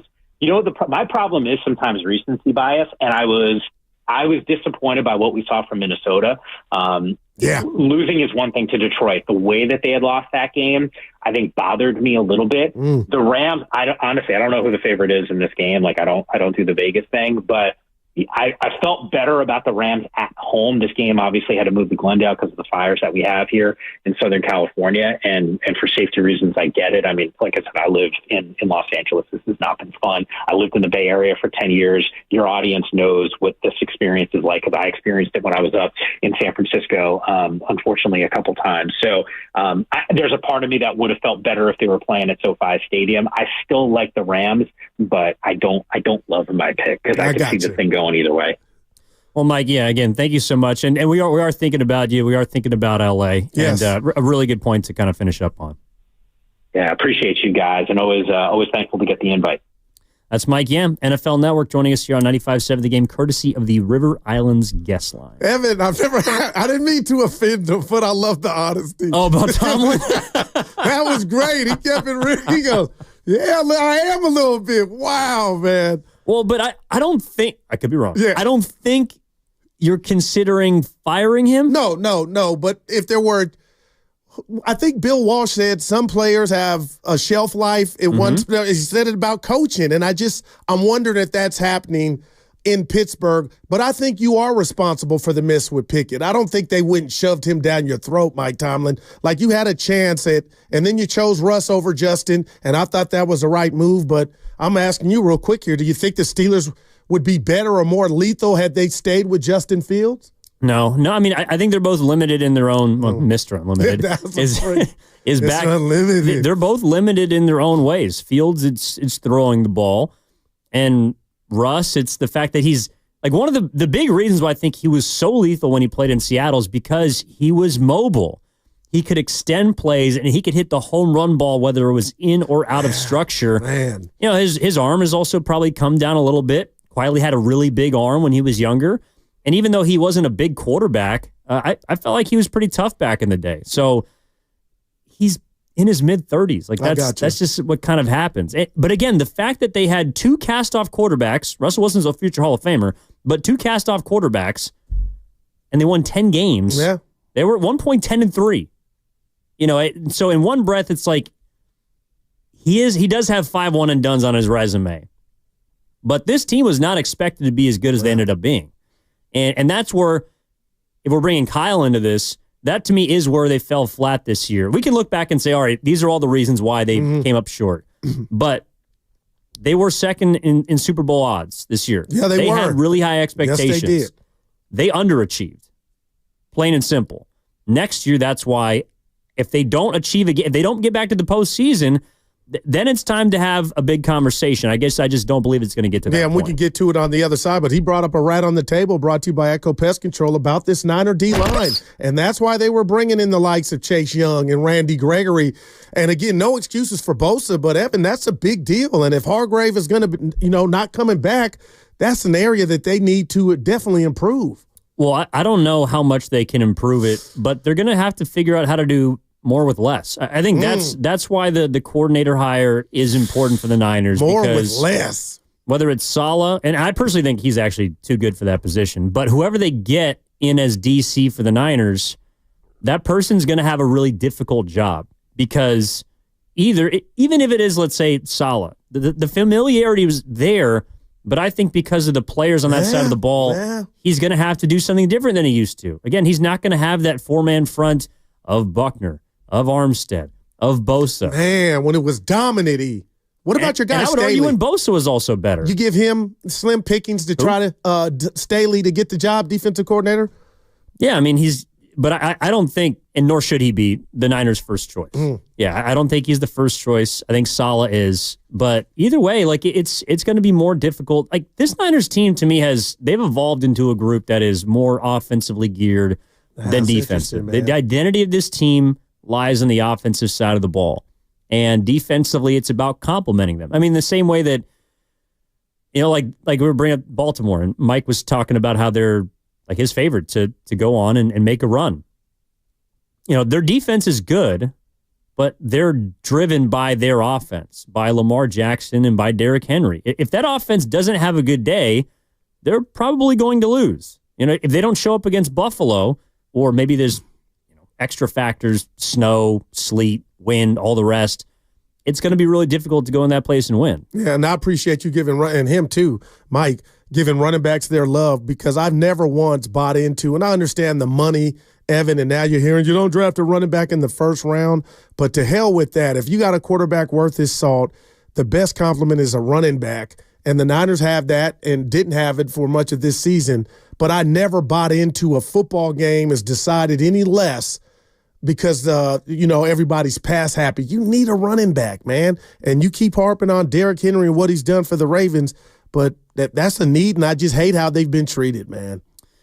Well, and I'm sure Lo Neal will tell you about that. It does feel like there's a massive gap between the quarterback and his best friend, which is a guy who can put the ball in the ground and tote the rock. But 888-957-9570 is the number. There was some updates on the Giants front. Justin Verlander apparently spoke to the press today. We're going to hear from him later on in the show. I'm surprised they had a presser with his ERA last year. Is that fair?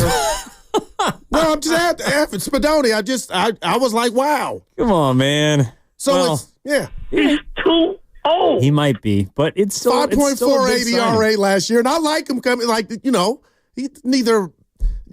I want him to mentor, but some people have told me, some people I know inside baseball, like he's like Aaron Rodgers. He ain't here to, or Brett Favre. He ain't here to mentor. No, I don't think he is. But if Aaron Rodgers signed with the 49ers next year, you're going to have a press conference for him, even if he's 42 years old. Shame on you, Goo. You're right. Let's wrap this segment here with Lori in Phoenix. Want to sneak her in before the break. Lori, what's going on? Good morning. How are you? Hey, guys. So first, I just wanted to give you my condolences, Evan.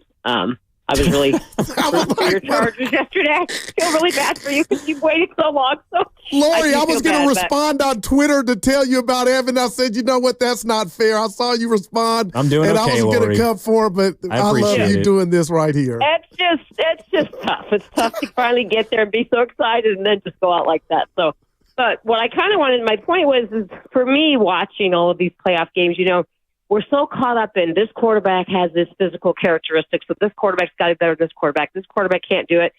Yet you have great quarterbacks that don't have Super Bowl rings. Yet you have, teams that are more mediocre that win. I think the biggest part of it, and the reason that I am confident going forward in the 49ers, is that you have to know what your strengths and weaknesses are, and you have to build your team and your game plan around those strengths and weaknesses. The reason the Niners got to the Super Bowl with Jimmy Garoppolo was because they knew you didn't want to put too much pressure on them, so you have to have a great run game. You knew when you didn't have a great secondary, you better have a good defensive line. So I think this year they just didn't have enough of those pieces anywhere to make a run at it, obviously with the injuries and all the different things. But I do think that Kyle really understands the players that they need. They had a great draft. I think I'm hoping you'll have another great draft, and some of these guys are going to step up and be better. But I do think that it's not just about being the best on paper. I think it's knowing how to get the best out of the players that you have on your team and knowing how to win. And sometimes getting to this playoff games, you see these coaches that are just overmatched because they don't know what to expect and they don't know, what to do or how to win a tough game like that. So I'm excited to see tonight's game. I thought every other game was a dud except for last night's game. So I'm hoping we'll have a good one tonight, but I sure hope Minnesota doesn't play like they played last week because I really want to see them knock the Rams out. I love Lori. No, I'm 100% with you. Thank you, Lori, for the kind thoughts. We're doing okay. Yeah. Although I'll reveal the bad news on the other side. But some could have said, Lori, the Niners didn't win either, but you didn't do that. No, but they've won a playoff game, which the Chargers haven't done since. I'm trying to make you feel better, man. I just graduated college. That's neither here nor there. Other side, 888-957-9570. Evan in for Steiny with Daryl the Guru Johnson. Download the free Odyssey app. Check us out on YouTube and Twitch, powered by First NorCal Credit Union. Also, Say travel in the new year starts at Valvoline Instant Oil Change, your 15-minute drive-through oil change for all vehicle types. Friendly technicians will check fluids, wipers, lights, and more, so no need to get out of your vehicle at all. Locations, coupons at BarriaOilChange.com. Getting Zaguru back after this on 95.7 The Game. And we got a Pasoy problem.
have a six-pack. It's just under the dad bod. Now, back to Steiny and Guru on 95.7 The Game. All right, Evan Giddings in for Matt Steinmetz alongside Gerald the Guru Johnson. Big thank you to Mike Yam who joined us. This from this 510 on our text line. 7 of the 8 top 10 paid running backs are in the playoffs, and only 3 of the top 10 paid receivers are in the playoffs. What do you make of that? That's from Zucci Man. Wow. Appreciate you. I think it's a good stat, and I think it means that a lot of these teams are getting back to basics. Running backs matter. They do. They always have. Not that they matter more, in my opinion, than a quarterback, but again, the only quarterback so far, and we're going to see later tonight, Vikings-Rams at 5 o'clock, but I don't think that there's another quarterback outside of Jaden Daniels, which is funny because he's the only rookie that won a game, that he's the only guy that did it in a winning fashion without, I believe, a 100-yard rusher, because James Cook ran for 120 yards, helped Josh Allen beat the Broncos. Obviously, Saquon Barkley, who could have had he cost some people some chicken. Yes, he did. Decided to go down, but had a $120 in his first playoff game with the Eagles to help Jalen Hurts. Derrick Henry, $186 and 2 tugs against the Steelers for Lamar Jackson. And then even Mike Yam brought up Joe Mixon at 106 yards and a touchdown in the win against the Chargers. So the running backs, they're not more important than the quarterback, but they're without a doubt their best friend, and that's why if I'm looking at the Niners, I'm just saying, like, Christian McCaffrey, I don't care that people think that Brock needs him. The league just showed you this weekend that every quarterback, the majority of quarterbacks, need a solid RB. And that's why the Niners, for that matter, if you let me bring up the past, Evan, and I know you will, the last 2 years, again, 2 trips to the NFC Championship game and 1 Super Bowl led by Christian McCaffrey, who arguably was the best offensive player in football. So that's why my blood used to just boil and skin would crawl when I would get this, all running backs are a dime a dozen. Nah, man, you need that. I don't care who your quarterback is. All the great ones have had it. Joe Montana, the Steve Youngs, the Troy Aikmans,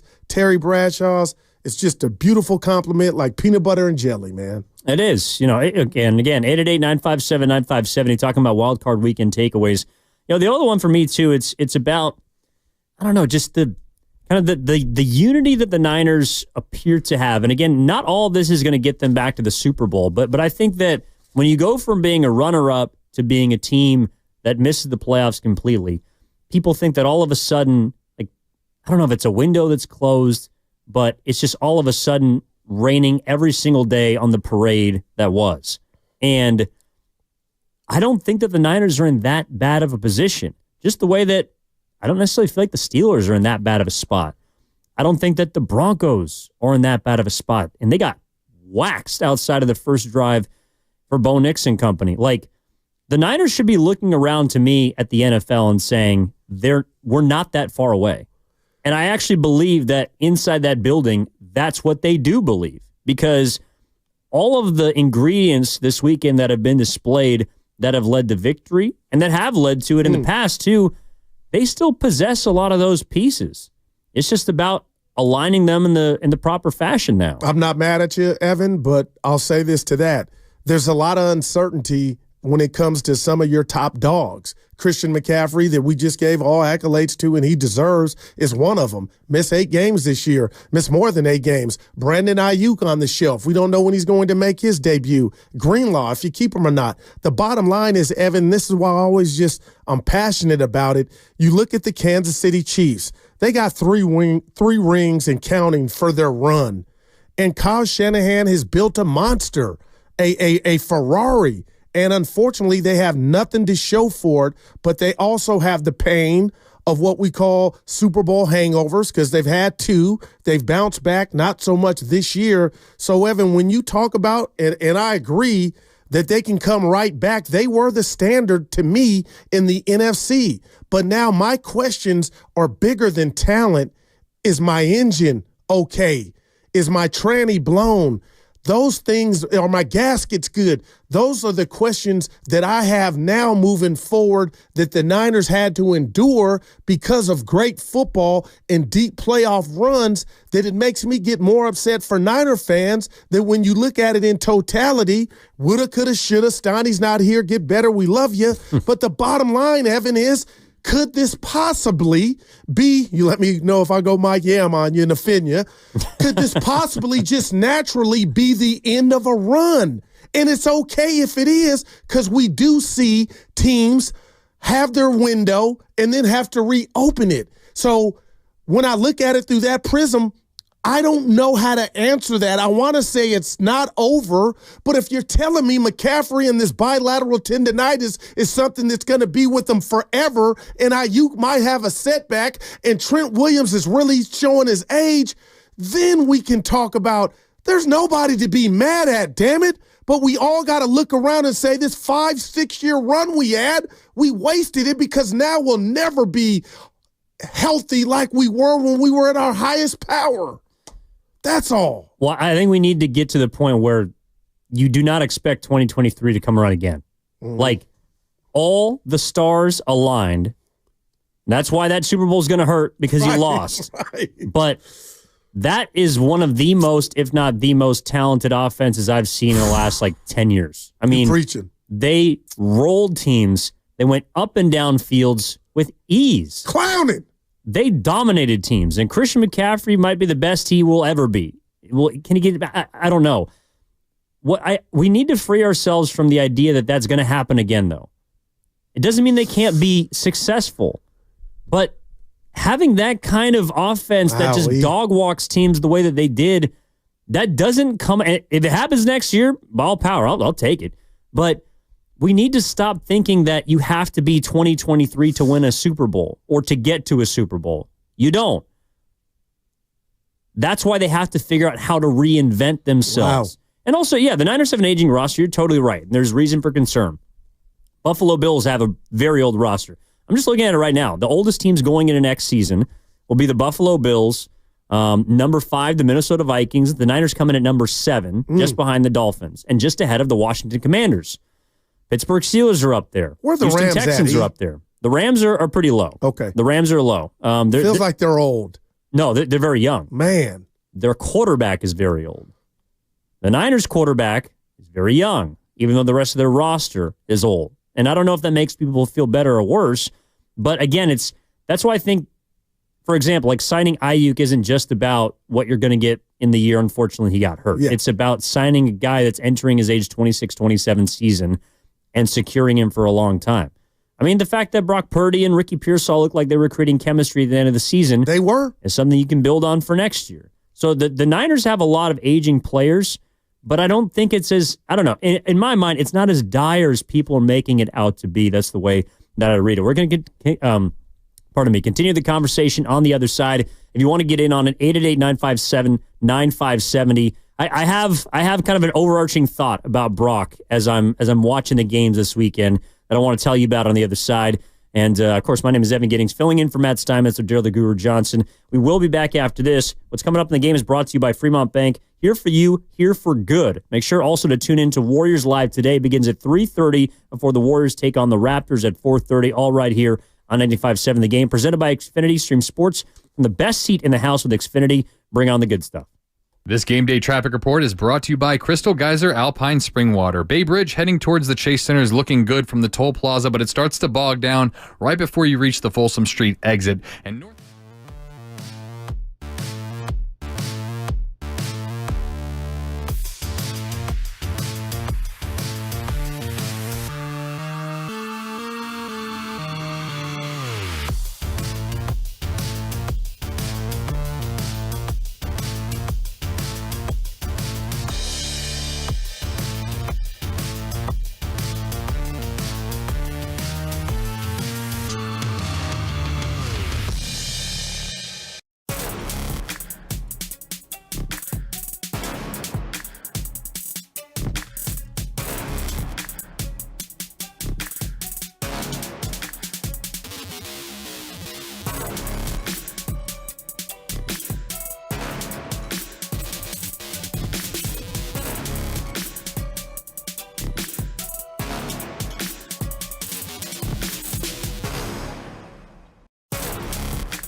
You just want to talk basketball, don't you? Now, back to Steiny and Guru on 95.7 The Game. Not today. Oh. Not today. Not today. We will talk Warriors tomorrow, I promise that. And Steiny hopefully will be back tomorrow. He's feeling a little bit under the weather today. Yeah, I got a big ass. That's pretty good. Speaking of being back, Wiggins is back tonight. He is. Yeah. Was Canada. Was that shoot around? Well, yeah, that answered the question of whether or not his visa was out. Mm-hmm. Not neither here nor there. I just thought of my visa bill. You just brought the party down. But go ahead. By the way, mine was a lot higher than I wanted it to be this weekend. So something that you know about me is that I don't really gamble that much. I try to stay away from it. May or may not have had a problem a couple years ago. Neither here nor there. Wow. Okay, gotcha. But in March, I generally will open up things. However, I broke the rule this weekend, and it came back to bite me. I'm not one of the guys that's like, oh, because I bet on a team, they lose. But I lost a lot of money on the Chargers this weekend. Yeah. Oh, no. My neighbor did too, E. I did. And I got to say something. When we're on the Vine and we're talking about and we have disagreements on who to bet on, I don't try to glorify it. Hey, Evan, you were wrong, buddy. I won. Cash me out one time. But you will brag. Well, Spadoni, you help me out. But I'll tell you this. What? Next time we get a tweet that's really dedicated to you, I don't get in my feelings because Zucci Man said one and it was to Evan. And you read it on air like it was to both of us. And I don't count. I'm not into that. But it was to you. You can say it was to you because he asked your thoughts, not mine. Oh, well, but again, I take a little personal. But something you've also taught me, theater of the mind. Oh, who cares? If I leave out a minor detail. I got you. That's just because I'm trying to play the team game here. Evan, before we get into it, it's not Friday, so what's bugging me? But when did the field goal die? I'm talking college. I saw Texas and Ohio State just bypass. When did the field goal die? But yet you call on it when you need it, like we saw Washington, the command. Dude, why are you bypassing 3 points on your opening drive when you're down 3? I don't get. And then you do it 2 or 3 other times. Like 3 plus 3 is 6 plus 3. That's 9. Like that's 9 points you could have had to your grand total to where you don't have to stretch. I don't like it, man. It's analytics. Everybody's greedy. Take the 3, bud. You know who would have taken the 3? Give it to me. Kyle Shanahan. That's a 4. Well, that's I'm just pretty saying. Damn good. But You're that's right. also where Moody would have missed it. Well, we don't know that. Stop hating on Moody. Yeah, last half of the season he does. You stink. I felt like both of them were here. Mike and Steiny. They're around. I'm sure they're listening. Steiny might not be. Again, he's under the weather. Hopefully he's going to be back tomorrow. He's Cal Ripken. He don't miss. No, he doesn't. Unless when he's off. But he's not Cal Ripken, though, because Cal Ripken would never tell you what his streak was. Steiny would be the guy to be like, hey, you do know I didn't take a day off during the Christmas break, right? You heard the story about that streak where Cal had to go check. I'll be quiet. Earl Weaver? What? Might have had some domestic, somebody at home with the missus, and went home to check. And I know who the person is, but allegedly. You're right, but don't keep going.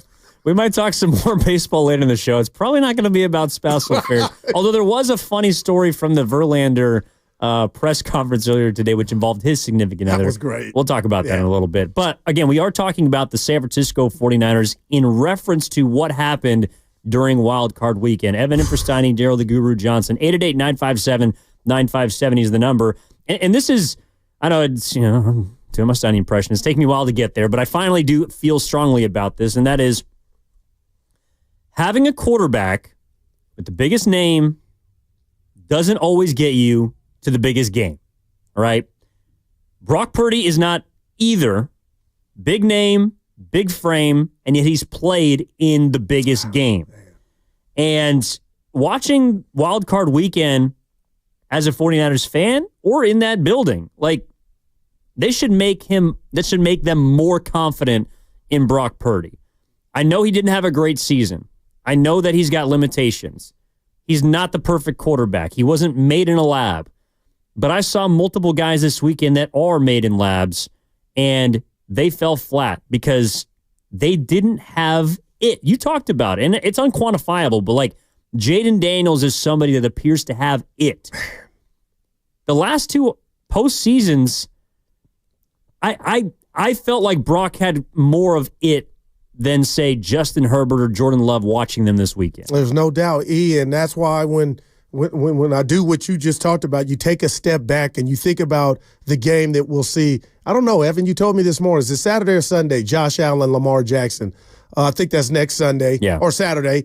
But those two, After just the think Chiefs. about those two headed to the Hall of Fame, have not played in a game that Brock Purdy's already played in year 2, and that's the Super Bowl.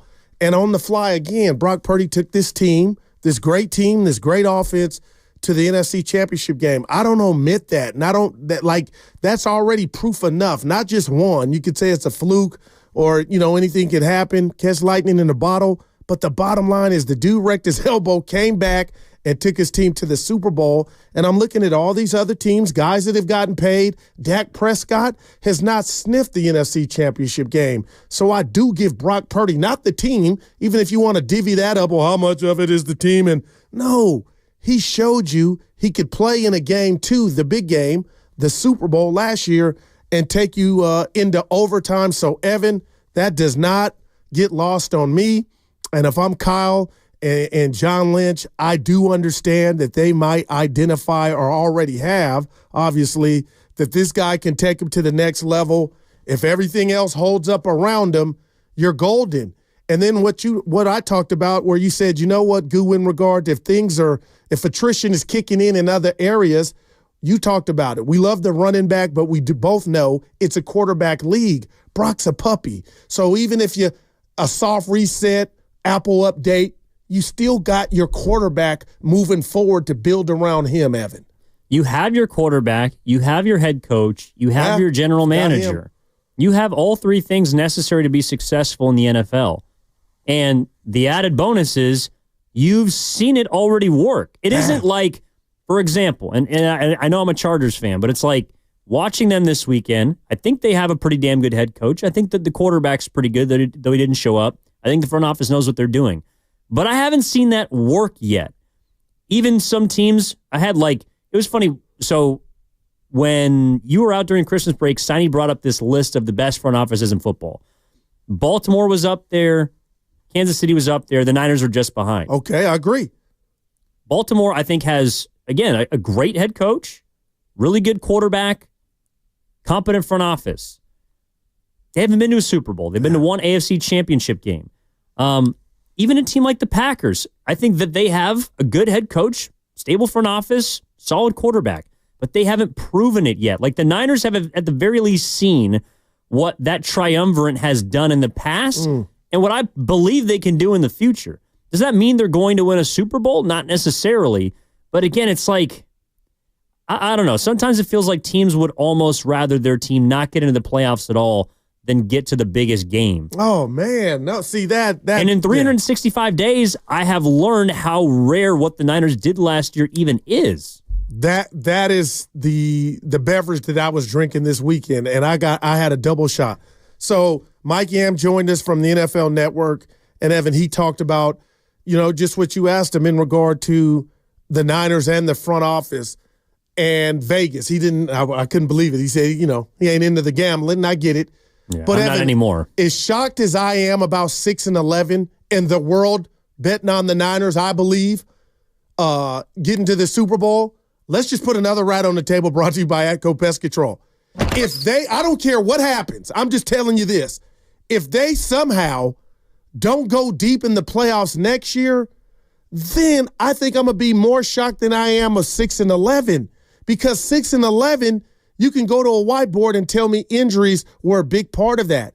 But, Evan, if you do this dog and pony show again of the draft and free agency, and this Niner team just, plug your ears, fans, somehow didn't make the offs again with that schedule, then I think I can look at Evan Giddings again and say, you know what? Now we can really have the conversation about where this team is at and if the run is over. Like, that's how the standard they set has me already kind of giving them a pass in regard to injury, but my expectation level is, Evan, next year the Niners are going to be playing in the playoffs in minimum. Well, I think, again, two things can be true. And that's a compliment. No, it is. I think this season was a failure based on the expectations they had set coming in. That doesn't mean the expectations just all of a sudden fall short of the postseason. Like, if they don't make the playoffs next year, you and I are going to have a real conversation about what the Niners are and where they're going. But I don't necessarily believe that this season, being what it was, means that they should deviate from the plan that at least I believe they've set out since Brock Purdy took over as quarterback, which was to build a good roster around him, keep players, even if they're beginning to get a little bit older, and eventually pay the quarterback. I don't think that this season means I'm all of a sudden going to throw out the blueprint that has gotten them to this point. Like, Kyle Shanahan is the right coach for them. Brock Purdy, I think, is the best option at quarterback that they're going to have. Especially someone like, people throw out Darnold and throw out, like, the Steelers have a legitimate quarterback question. Let's just go down the list of the Steelers have a quarterback question. I think that the Broncos in the future might learn that they have a quarterback question. You don't like, real quick, because you said it earlier, I think Nick's answered I really think he's getting better. Well, he got a missile. He's a rookie. Okay, but got his team to the offs. But go ahead, Evan. He did. They also had the number one defense in terms of EPA in the league. He also has a really good head coach. I'm not sold on Bo Nix the way I'm sold even on someone like Caleb Williams or Daniel. Daniel isn't fair, but I'm not out on. I think Caleb with the right things around, he's still going to be okay. Like, I think that Michael Penix will be a better quarterback next year than Bo Nix is. He's in a better situation too. But go ahead. My point, he is. Well, Penix maybe not. My point is there are teams with legitimate quarterback questions. I don't think the Niners have one, and that's where you want to be, even if he's again he's not a top 3 or 5 guy. No doubt. But paying him doesn't all of a sudden mean that I am going to expect him to just transform into something he's not. Like, Brock Purdy's damn good. And there were some really good quarterbacks this weekend that lost, some ones that won, and he can put you in the mix. Like, if the Niners happen to be in the postseason next year, do I think that they're going to be ultimate underdogs? I don't. Like, I don't. And Brock Purdy isn't the reason why, if they were, that I felt, I don't know. To me, it's like, I'm feeling you, man. My confidence is moving up in the quarterback department. And I feel like for a lot of people, it's not. It's going in the other direction. Well, your partner here, I'm with you, and I'm Batman and Robin, or Black Man and Robin. But I'll just tell you this. Look, Evan, at the end of the day, man, Brock Purdy doesn't need to be Justin Allen. He doesn't need to be Lamar Jackson. He just stay true to who you are. And that formula got you 5 minutes away from a Super Bowl victory to multiple NFC championship games. So when we talk about that DNA and science lab, which is Twitter, did you see that throw? Maybe Brock Purdy's not winning that, but did you see the outcome of the games? That's what matters to me. And that's why when you go down, if you're into this, Niner fans, does the top paid quarterback have to be the best? Let's just put another right on the table brought to you by ADCO. No, Dak's proven that. Jordan Love did it for a hot second. I'm not like, if we get that news that he's the highest paid quarterback or he reset the market, Evan, I'm not going to be offended or act like this hasn't happened before when it comes to NFL quarterbacks. Deshaun Watson on line 1 when he got that crazy deal. It happens. But Brock Purdy has to bounce back and be the best version of himself. What I don't like, Evan, and Niner fans, plug your ears, is how long are they going to be a slave to, is Evan Nees okay? What's the lab results on week what when Ayuk is coming back? Is Greenlaw, are they going to take a chance? Evan, let me just ask you point blank range now. Do you think Greenlaw's coming back? Because I was floored when I heard that they might part ways. Because if it were me and you would run the team in the ground goo, I would pay for him to hope, just for the hope that you could hold up, because I seen that Ram a half, like I saw the impact. It looked like our old D. So if you don't have that, and allegedly they're losing Hargrave, do they even have enough to fix or go get the groceries that they need to even make a good Brock Purdy season manifest into a playoff berth or a deep run? Like, that's what's concerning for me if I'm a Niner fan. Oh, real quick before I answer that, you're listening to 95.7 The Game, KGMZ FM, and HD1 San Francisco, always live in the free Odyssey app, Twitch and YouTube, powered by First NorCal Credit Union. Evan and Versteini with Guru. The thing about it, I would absolutely try to bring Dre Greenlaw back. So would I. But you also have to be open to the idea that he's not going to be, A, healthy, or B, the same player he was before he tore his Achilles. And so from that standpoint, it's like the Niners' number one concern for me this offseason is or the thing they need to address, I think, is their depth. They need to figure out how to get younger, faster, more athletic at positions that might need help. Like the defensive line is pretty that cupboard's bare. It is. The offensive line is pretty bare behind Trent Williams. We saw all those things get exposed this season.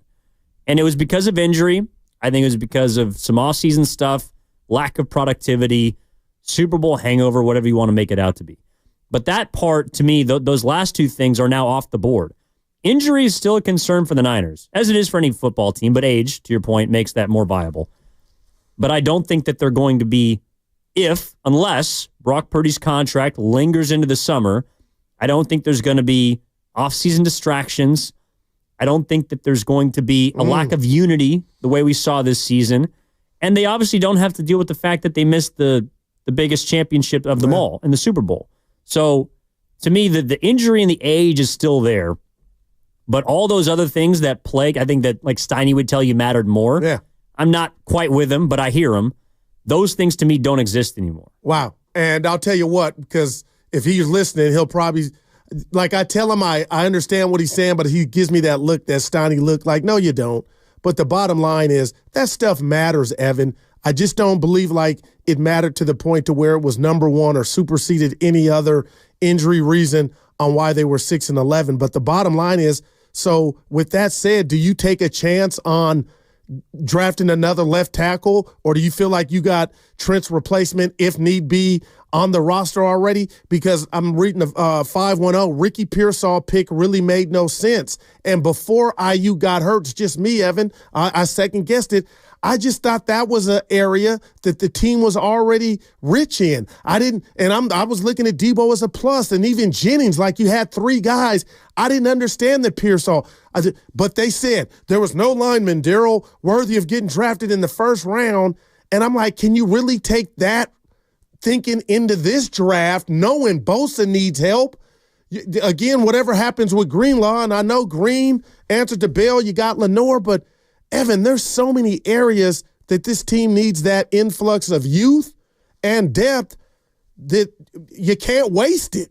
Well, you're right. Like the Pearsall pick in the first round wasn't maybe the most necessary position, but they also drafted a starting offensive lineman. Pooney, yeah, right. It just wasn't a first-round pick. So, yeah, the Pearsall one didn't make sense to me at the time, and maybe it won't. And I like him. But I'll tell you what, if Ricky Pearsall turns out to be a dog and turns out to be a future number one receiver, then it will make sense. And if IU, because there's a setback with him, just hopefully that's not the case, then how great does that pick look too? Absolutely. And look, I hope everything doesn't sound like it's all sunshine and rainbows. But my point is that it's not all doom and gloom. Like the way that the season ended left such a sour taste in people's mouths because of the expectations that were set for the Niners this season.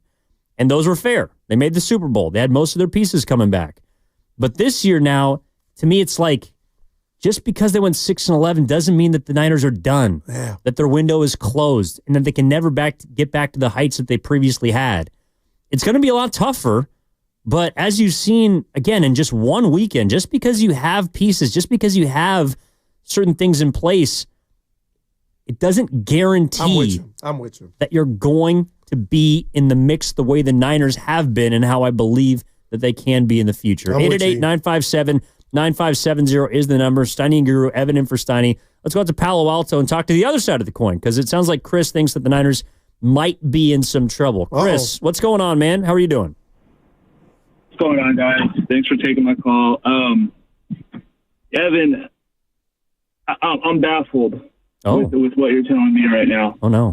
From what I'm hearing, you're willing to reset the market with Purdy, right?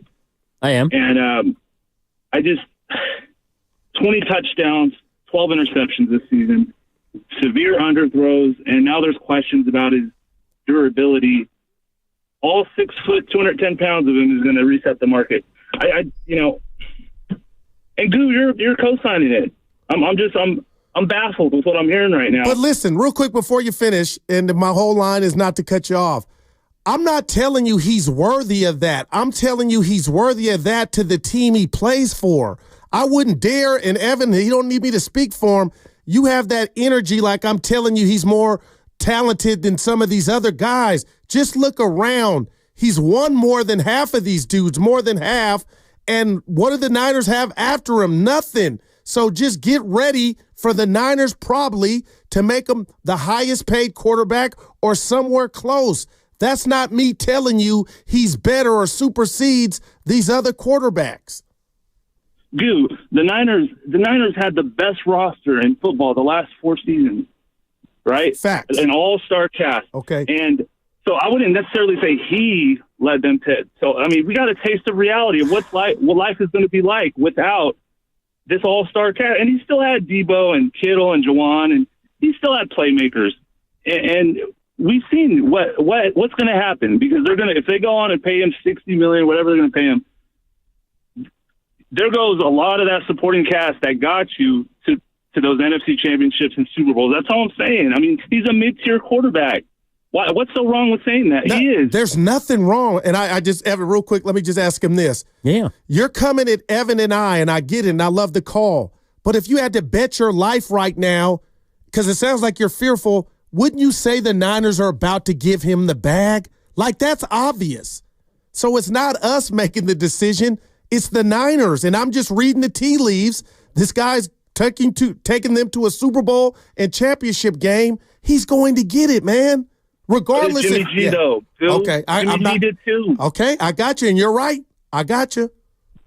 No, look, fantastic points, Chris. I appreciate the call. He doesn't agree, but we're not appreciate the paying concerns. him. Yeah, Well, but it's going to happen. We're not. I wish. You know what I mean? All right. Even if he doesn't reset the market, and I do want to leave money out of this, because to me, the conversation, and we got to hit a break here in a minute, but it's less about, like, when I hear someone like Chris, and he made some points. I agree with him. No, he's on, and I think he speaks for a lot of people that feel that way, which is on the table. But when I hear that, it doesn't sound like Purdy's the guy, and it has nothing to do with money. It's about who the quarterback is and whether or not you think you can win with him. Like, to me, when I hear that, it's not even about just dollars and cents. It's like, no, like, I want to move off this guy. Like, I don't want him here anymore. I hear you. And if that's the way you feel, that's the way you feel. But the Niners don't feel that way, Evan. And I think they feel better about that after watching the quarterback play this weekend. That's all we're trying to say to Chris. And of course, there's still one game left and all the rest. But all right, who knows? Steiny could come in tomorrow, and hopefully he's back. He's just feeling a little bit under the weather. Hopefully he's back tomorrow. If his boy Sam Darnold comes in and lights the world on fire tonight. But Mike made a point. He looked like it was one game, Evan, but Sam was shook against Detroit on that stage Sunday night to where that looked like the old Sam Darnold, and I'm eager to see tonight if that follows him. That's really important. Yeah, it is. Yeah. It's a small sample size, but it's the postseason, man. Like, you're right. Again, my favorite quarterback has 2 playoff losses, one of them by 27 points, of which he led. The other one, he just threw 4 picks. He threw 3 picks all season. Like, I'm sorry. I can only go off that one game. And to your point, yeah, Brock Purdy's 6 foot, 200 pounds. I just saw Jordan Love, who's 6'3", 230. What was up with him yesterday? He threw the ball from end zone to end zone. Yeah. He threw the ball more to the other team than he did to his own in the end zone. So that's all I'm going, and that's all I have to go off of.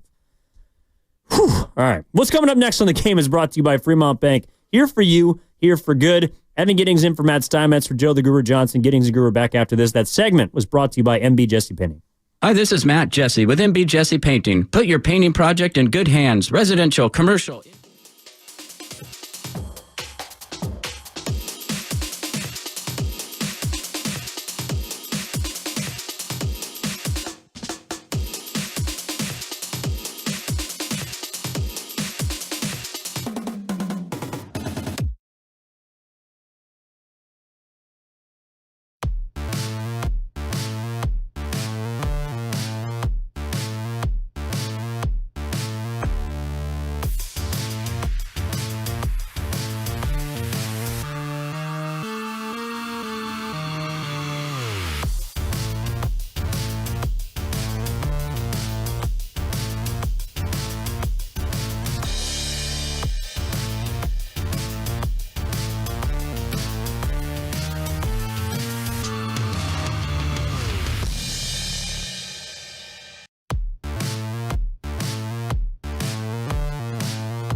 And I don't see it right now. So my answer is no right now. And I'm a little worried. Yep.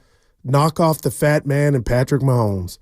Evan, I think they are about to go on a Patriot run. And when you look at the age, the dog years that are not with Patrick Mahomes, he's a puppy.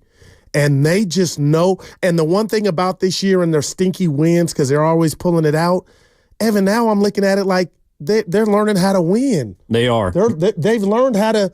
So I'm telling you, Evan, if they do the first ever three-peat, get ready for the fourth quadruple. Like, I'm telling you, man, who do you have faith in right now? Third. Because Josh Allen, and I hate this for both guys, that it's not going to be the AFC Championship game, and Steiny's not here. But there's going to be a narrative for Lamar and Justin, I know you didn't ask this, of not getting it done moving forward because they're going to cancel each other out. And I feel like they're both in the exact same spot. One of them is going to win another MVP. But if Lamar wins his third one, Evan, and they don't win the Super Bowl, he's got heat coming that he never asked for. But the bottom line is, I sat back yesterday when I turned off the last game of the night, looking at Collinsworth and our guy, Michaels.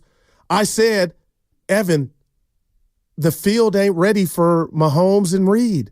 And now, what did I tell you? They play Saturday. Yep. So Buffalo and, help me out, 1:30. 1:30 Sunday. Buffalo and the Ravens play 3:30 Sunday. And the Ravens play the Texans 1:30 Saturday. Not cool. And if they win, which we think they are, Yeah, they're going to probably. have almost an extra day of rest. Evan, I just feel like you asked me, actually the time, not build me a clock. I just think they're the standard, man. I don't see anybody. I'm not comfortable saying Detroit, cute story. They're not ready, Evan.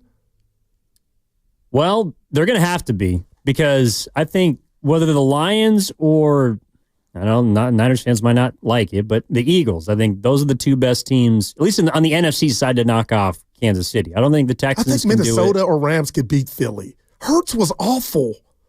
And they still kind of just dog-walked them the whole game. Like, they were up 22-3 in the fourth quarter. Well, you're down 6, and if your D lineman doesn't Or throw the guy 16-3. to the ground, it's 3rd and long, and you might get the ball back. Yeah, and if Justin Herbert didn't throw the ball to the other team 4 times, the Chargers might be going up to Arrowhead. And, you know, the what-if game is always what we'll play. But unfortunately, all we have to do is judge them on these one-game sample size. That's what makes the NFL infuriating, and it's also what makes it the best, because legacies are made and broken in these one-game playoffs. And you're right. The standard is Kansas City because they've made the most of them. Where are you at with them currently? Do you have a problem with but is that offensive to you if I say I think Andy and Mahomes are set up well to win another one, Evan, this year, this tournament? Yeah, but that's why what they did last year, that was the year to get them, honestly. Steve Young on I'm not even talking about the Niners. Just leave them out of this. Like,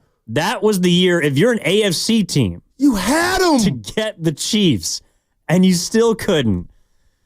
Hopefully, if you're not a Chiefs fan, the reason why they lose this year is because they're trying to go for a third. They're trying to do something no one else has done. So not even they are prepared for what they're about to embark on. But the 1 seed gives you a massive leg up. And that's why, you know, if you're the Niners, it is about winning the division. But I think that the mindset that Kyle Juszczyk talked about before last season of just checking the boxes, win the division, get the 1 seed, then you can try and get to the Super Bowl.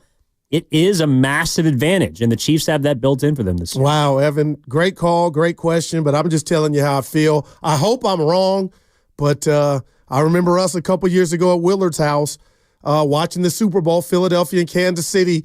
Patrick Mahomes, Carter was on one ankle, one wheel, Fred Warner, and willed the team to win the Super Bowl. Like, in Kansas City, I trust until proven wrong, man. Well, against me, you are, I think, like damn near undefeated. Well, I do have Vrabel coming my way, so I guess I'm 1 for 2. I appreciate you, Evan. But the 2 bets that we've made the most recently, one was on that Super Bowl, which I was on the Eagles. I lost. You won with the Chiefs.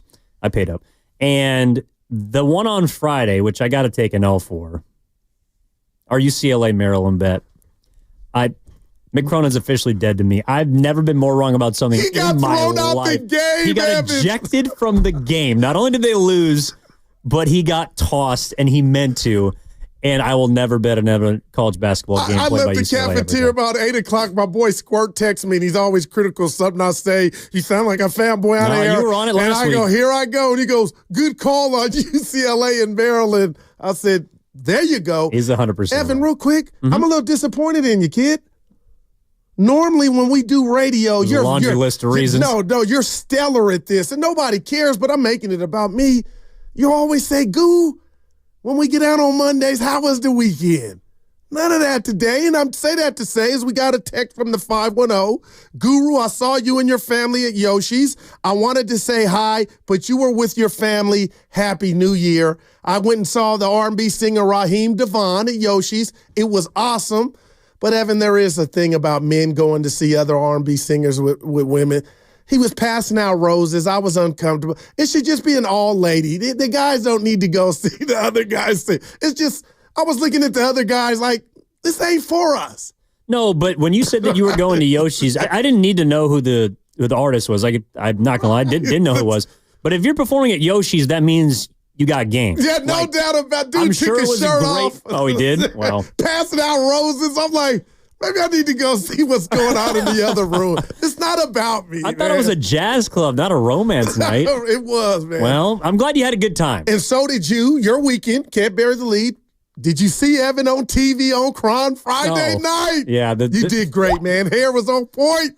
High point of the weekend just came cratering down less than 24 hours later. Why you got to be so negative? Nah, because I'm sitting in the chair of the guy that usually is. So that's another. Pretty much just got to take it that way. But let's get back on track here. Again, Evan in for Steiny. Daryl the Guru Johnson with you as always. 888-957-9570. Steiny under the weather. Hoping to have him back tomorrow. Let's talk to Gary in Daly City. Gary, thank you for hanging on. What's going on? How you guys doing? Basically, the Chiefs don't beat themselves, and you got to. Then Spagnuolo, they tackle. I watched the Chiefs. I've been watching football since the '60s. Out here, this year they tackle. Their defense has bailed out their offense, and then their offense can come back and play that street football, like you go here, you go there, and we're going to beat you that way. Very simple. They don't beat themselves. And I hate to say it. And Detroit's the only team, and they can't do it. They can keep up the score maybe, but they can't stop anybody. Wow. Great call, man. And the 49ers, real quick, every team has had a great offensive line in the history of football, D-lines and O-lines. If they spend all this money on Purdy, I mean, what are they going to have, a $250 million tied up in 5 guys? You need O-linemen, you need D-linemen. Plus, like in any sport, Trent Williams, each guy's a year older, and their injuries add up. I want them to win, but you got to be real here. I mean, and they looked like a slow team. I watched teams play them, and teams looked like they had more speed than the 49ers. Wow. Couldn't agree more, Gary. And Brian Baldinger, that joins the morning roast, he said during this season that they looked slow. So, Evan, I'm just asking you real quick here, was that a byproduct of who wasn't out there defensively or just team-wide?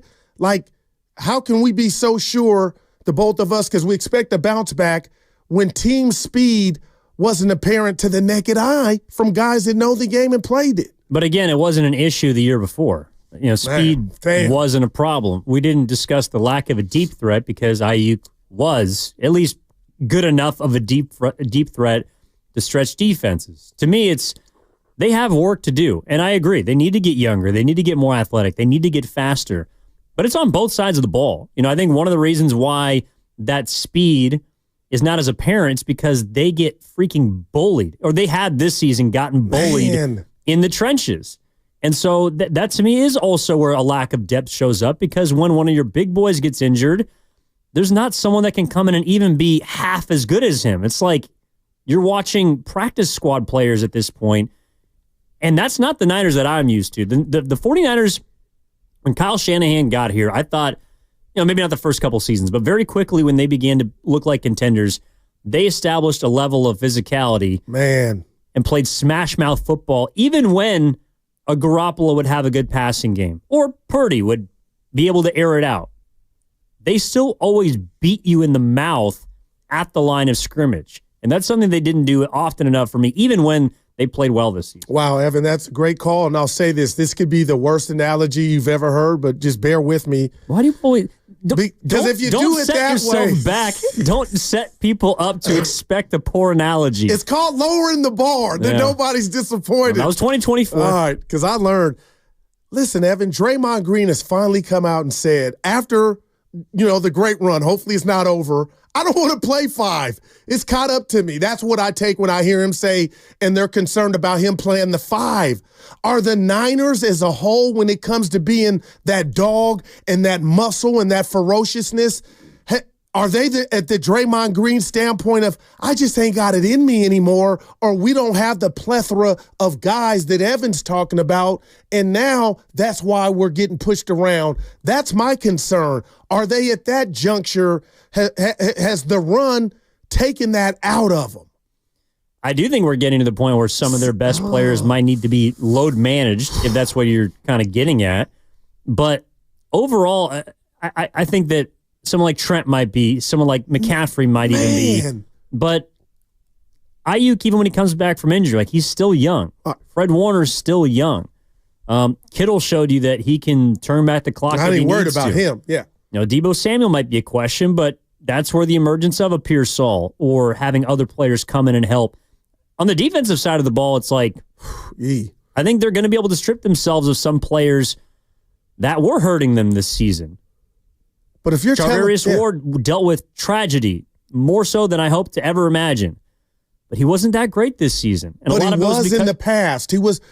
Okay, you could count on him. But if you say night to him, and then night to Greenlaw, and night to Hargrave, you're already at Joan Rivers stage of, we're going to really need a facelift. And maybe you need it, but when you get that facelift, Evan, is it facelifts with an F, with an S, to where you got that depth that you talk about, not just your starter, hey, go out there and get them, but guys behind them. Or bringing in new players. I mean, the Niners also have about $60 million in cap space that they have to make choices with. And a lot of that's constructed probably because I think they're going to pay the quarterback, but also they have some choices to use to make with that money.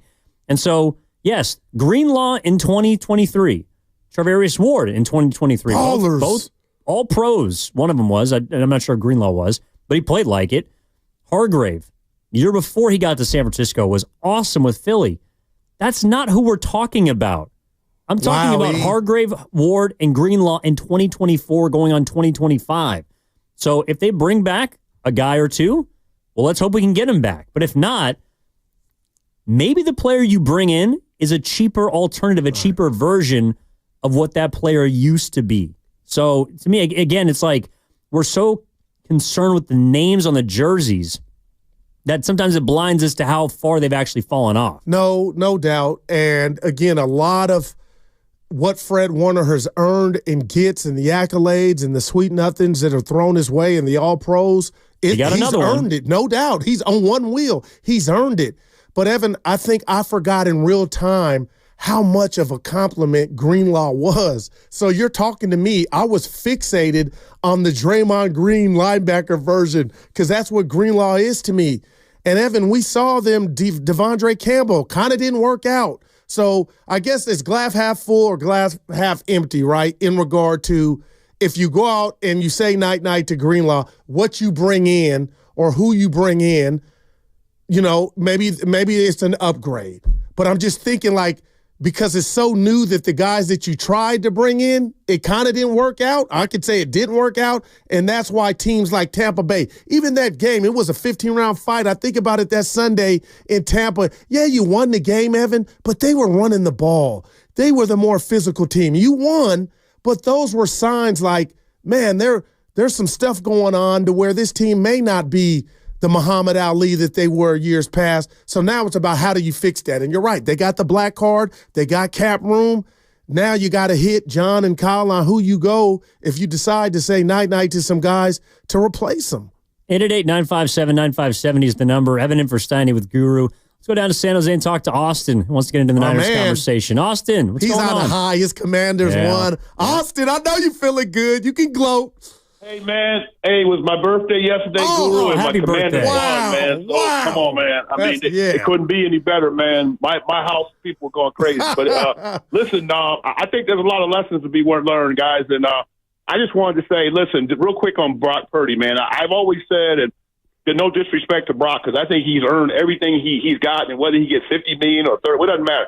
But I think you have to always question, are we paying Brock for what he means to the Niners, or are we paying Brock in terms of what the rest of the league feels he is? Because you could look at a guy like Brock. Like, for instance, I'm gonna go with my boy Jaden because he's riding high right now, and I think let's say that Kyle saw the games yesterday, and you guys keep saying that Brock's stock went up based on what you saw. Well, what if I challenged you and said, hey, maybe Shanahan looks at that and says, hey, maybe I can go get me one of those shiny new toys like Jaden or one of those other young Bo Nix or one of those young guys, and what if I can get one of those guys and develop him like that? I mean, he tried with Lance. We know that didn't work. But why do we think that Shanahan would want away from that and just automatically write a check for $50 million to Brock when he knows Brock's shortcomings? I'm not saying Brock's terrible, but we all know he has shortcomings, fellas. So why are we so sure, as you would say, Guru, are we so sure that the powers that be in that office just going to turn around and say, hey, Brock, what do you want, man? What are you going to do? And then the other thing I was going to say was, Guru, I'm going to get on you a little bit, man, because you keep talking about the Super Bowls from 2 years ago. Remember when the quarterback for the 49ers came on, Steve Young said, look, every year is different. They blew their chance when they should have won. Yep. The other teams are going to get better. Now you got to worry about the Commanders, Detroit. Everybody's getting better, man. So don't say that because you did it 2 years ago, you're saying everybody else is going to stay the same, and you're going to continue to just be the good. No, everybody else is chasing you and catching up with you now. So now the 49ers got to think differently about what that team looks like. They can't come out and say, oh, we're good enough to beat these teams. No, you're not anymore. They have to face that. They're not good enough, guys. So I'll keep listening, man. And go Commanders, guys. Congrats to you, man. Thanks, Austin. Happy belated. Yeah, if I could take a quick crack at it, what a birthday gift, right? Having probably a party for your birthday and then your team wins. Oh, yeah. Yeah. So I'll say this to that. I said it to Steiny and you Friday. I think the best thing to happen to Kyle was drafting Brock Purdy after Austin, the debacle that was Trey Lance. He tried to go get his Jaden Daniels. He tried to go get his young Ferrari. It didn't work out. And who saved you? Because that's what it was. A guy from Iowa State named Brock Purdy saved you. And I'll just take issue with Austin saying 2 years ago because it was just last year. My thing is he made a lot of great points, and the Niners got two columns. Who can we count on and who can we not? And right now, Evan, I don't need glasses to see. I got to believe when they write this check, whatever the dollar amount is for Brock Purdy, they're counting on Austin. We can count on him because he took us not only to a Super Bowl just last February, but he did it the year before in the NFC Championship game. Like, I can't throw that out with the bathwater. Brock Purdy and the 49ers made looking like going into the postseason was easy. It's not. Again, Lamar Jackson or Josh Allen will not get to the AFC Conference Championship. Man, just think about that. They are going to be in some order, first and second in league MVP. Those are the two best regular season quarterbacks this league has to offer this season. Neither of them will have more than one win this postseason. Damn. Brock Purdy has won 2 games, along with Kyle Shanahan, along with a really good 49ers team, and that's where I do think that they can get back to. Like, winning a playoff game is it is really hard. Talk to me. And I understand. Look, and maybe, in this town, it's like that's the standard. This is what we do. But because previous teams have made it look easy, I just don't think that we give enough credence to how hard it is to win one game in the playoffs. I thought the Steelers had a really good defense. They got motorboated, in the words of Lo Neal, by the Baltimore Ravens. The Green Bay Packers, who you thought had some dark horse energy. They just I thought they got embarrassed by Philly because they got punched in the mouth and they got dogged. Baker's had a great year. Baker might have had the most under-the-radar solid season of a quarterback only because Sam Darnold was taking a lot more. Career. Exactly. They lost. And it wasn't necessarily Baker's fault. I thought it was because Jaden Daniels was just a little bit better than him. So again, it's like, or even the quarterbacks in the first game we saw yesterday. I think Justin Herbert played better this season than C.J. Stroud did. But Justin Herbert put the ball in harm's way, and you lost the football game because of that. Evan, this is why I love you, man, but can you understand why I feel like people are misconstruing what we're saying when we both, you tell me if I'm speaking for you, and I'm not trying to. I'm not telling you Brock Purdy's the truth. That's what we're saying. Read the chessboard, though. They are about to pay him. And what if the Niners, with their 11th pick, drafted a quarterback? The people would have their pitchforks, and it wouldn't make football sense. You got a guy that's taking you there. Austin and Chris before that call. He's taking you to the promised land, and I can make a case. Forget how he played. The team was in position to win. They tricked that one off. So with that said, the year before you go to a championship game, why would you change or abort mission and go look for something that's already shown you that can get you there, E?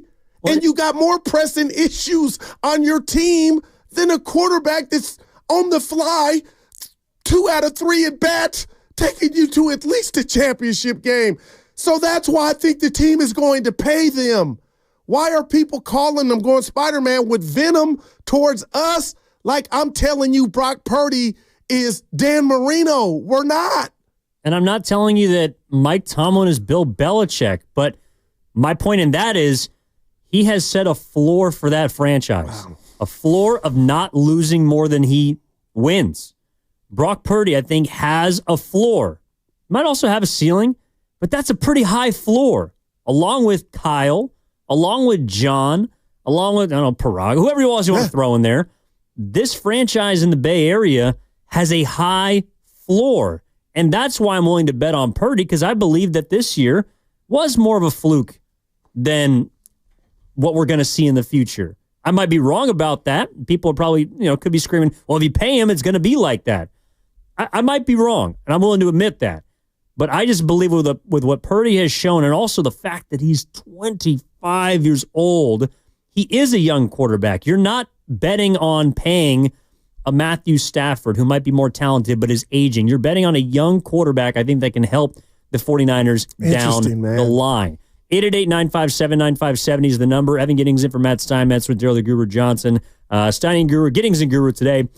Brought to you by First NorCal Credit Union. Download the free Odyssey app and check us out on YouTube and Twitch. Powered by First NorCal Credit Union. We're going to continue the conversation on the other side when we return. Also, some interesting sound coming out from Oracle Park today. I do have a thought on Justin Verlander. I'll review it towards the end of the show. But it's something I haven't heard people say. No, I haven't heard this said anywhere, and I'm honestly surprised based on where the Giants are at that this has not been mentioned yet. So I'll tell you guys later on as we roll on here. Evan in for Steiny. Steiny Guru back after this. What makes Crystal Geyser Alpine Spring Water different?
go! Now, back to Steiny and Guru on 95.7 The Game. All right, Evan in for Steiny. Guru with you as always. 888-957-9570 is the number. Talking about takeaways from Wild Card Weekend as it relates to the Niners, all the rest. There was a few things that flew under the radar this weekend. Give them to me. I first want to ask you this, Guru, because typically today, if the Niners played, win or loss, it's an overreaction Monday, right? I love Monday it. morning quarterback. What's your biggest overreaction from Wild Card Weekend? And it could be McCarthy. It could be Tomlin. It could be, well, Brock Purdy's never going to beat it. It could be anything. What's the biggest overreaction you think you had watching games this weekend? And if you want me to, I'll give you time. I'll tell you mine. Go ahead. Derrick Henry is a top 5 running back in the history of the NFL. That's amazing. I'm not mad. Go ahead. Derrick Henry is going to go down as like the most underrated running back in the history of football because not 5, not 6, not 7. What this guy is doing at his age, and it doesn't look like he has any intention of slowing down doing, he's going to end up a top 5 running back in basically every category. I love it. And he's the reason why both of the franchises that he's now been with have improved. Like, he is driving, and Lamar Jackson's incredible, might win MVP. But why I believe the Ravens can win the Super Bowl this year, and more importantly, beat the Chiefs, is because of that fire truck that is Derrick Henry. And I believe when all is said and done, he will be a top 5 running back ever in the history of the NFL. I'm not mad at any of that, Evan. I would say this, and I'm not trying to do Steiny to you to get you mad.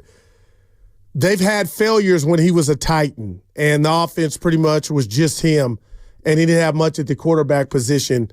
But when we bring that into as an exhibit of, well, your guy that you speak fondly of, and I agree with your regular season, hasn't had the biggest moments in the playoffs. Oh, Lamar? No, Henry. Oh. As a Titan, would you say, yeah, because he had no help, or, he needed Jesus for help? Like, I don't want to call it the team failures that Derrick Henry has had in Tennessee in the playoffs. Well, what if I told you that the reason why we look at Lamar as, like, the guy who set the tone for Lamar falling short in the postseason is Derrick Henry. They went into Baltimore and beat that 13-win Ravens team in 2018. Okay, that's a great comeback. And he was the reason why. I mean, can you name the quarterback that was quarterbacking for the Titans? Tannehill. Yeah, that's the best he's ever played with until Lamar Jackson. All right. So to me, it's like Henry is, and again, it's an overreaction. But when I'm watching him run, I'm just like, this dude is unstoppable. From high school to college, now to the NFL. I know he might not go down as like the greatest of his generation or whatnot. I get you, E. But if someone told me he was, I would believe him. No, I'm not. So he's on your Mount Rushmore, and you're way younger than I am. You can say way. But he's on your Mount Rushmore. Child protein. Yes, he is, because he's done it for such a long time, and he's always been in the thick of touchdowns, rushing yards, rushing attempts.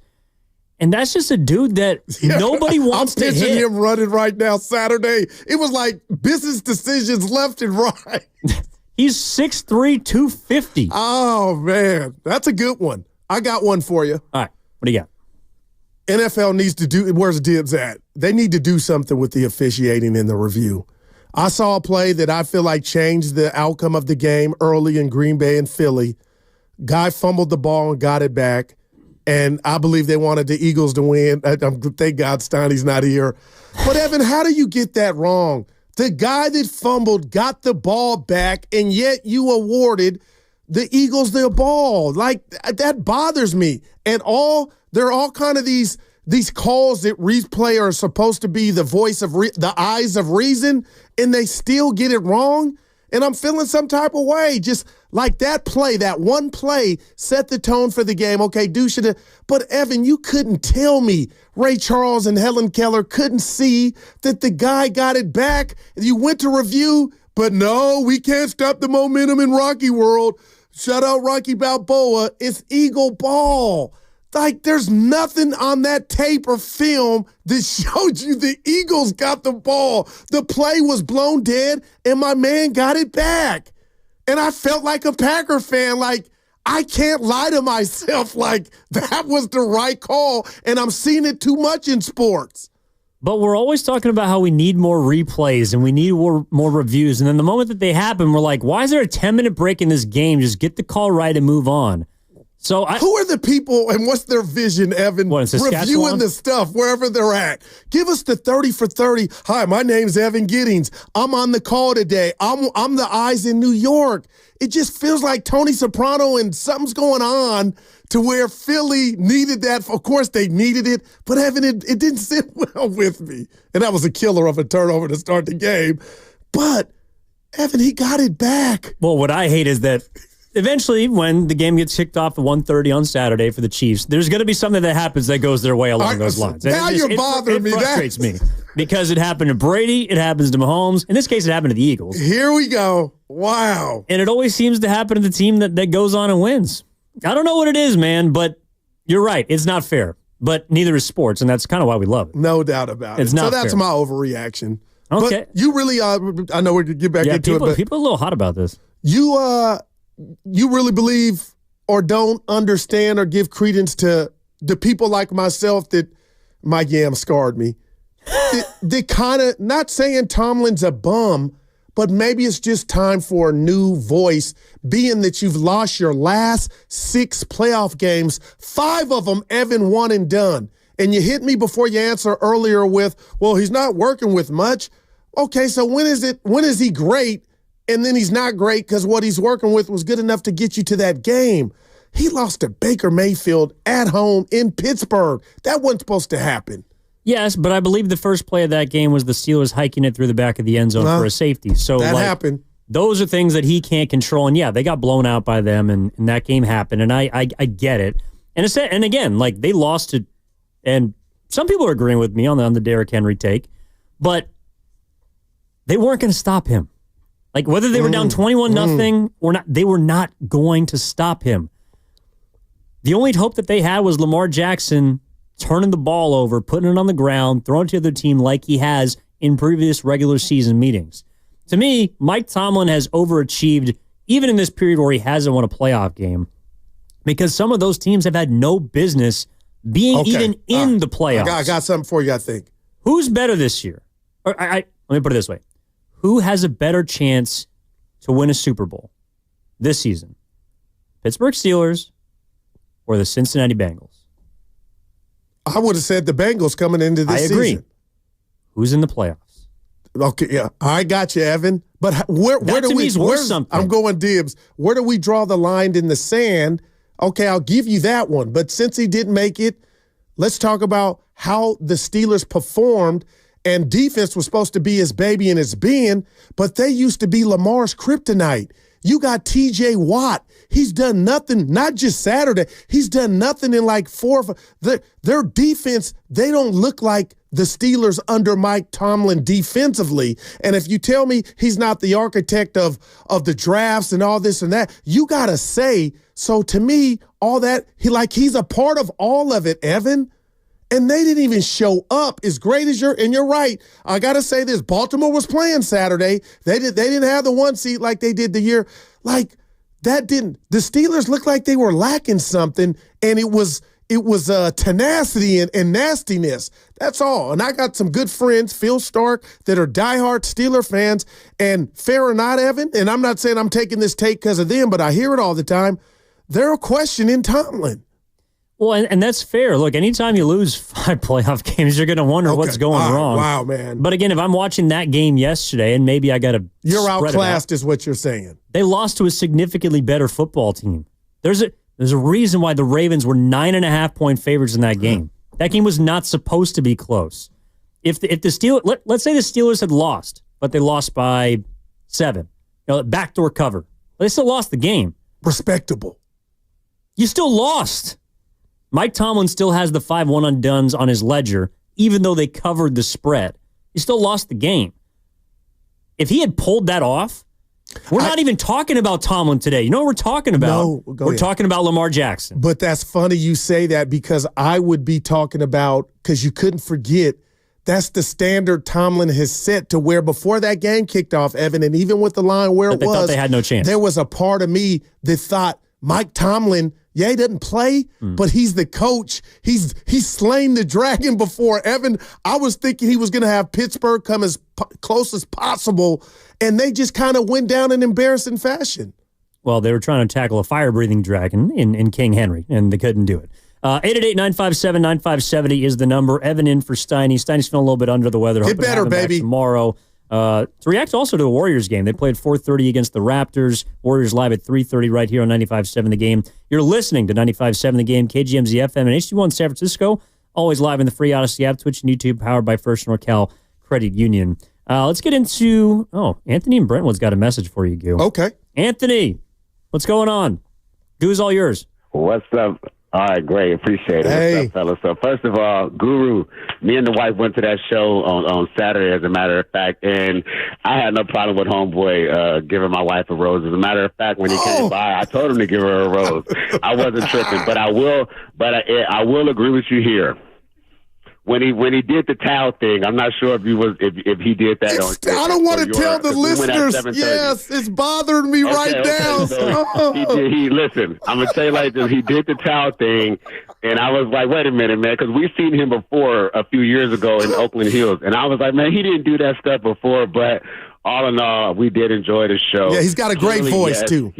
He's got a great voice. He gave a different show than what we've seen before, but I had to call and say that. And then I guess as for the 49ers, I just want to say I think sometimes us fans get a little upset that you and maybe some of the other guys say like he took them to the Super Bowl. He won those playoff games because, we can't forget, man, Jimmy G did the same thing. And the system is a system, just like, Tomlin said, the standard is the standard. So, yes, Jimmy G and Brock ran the system very well, and Brock has ran it better than Jimmy G.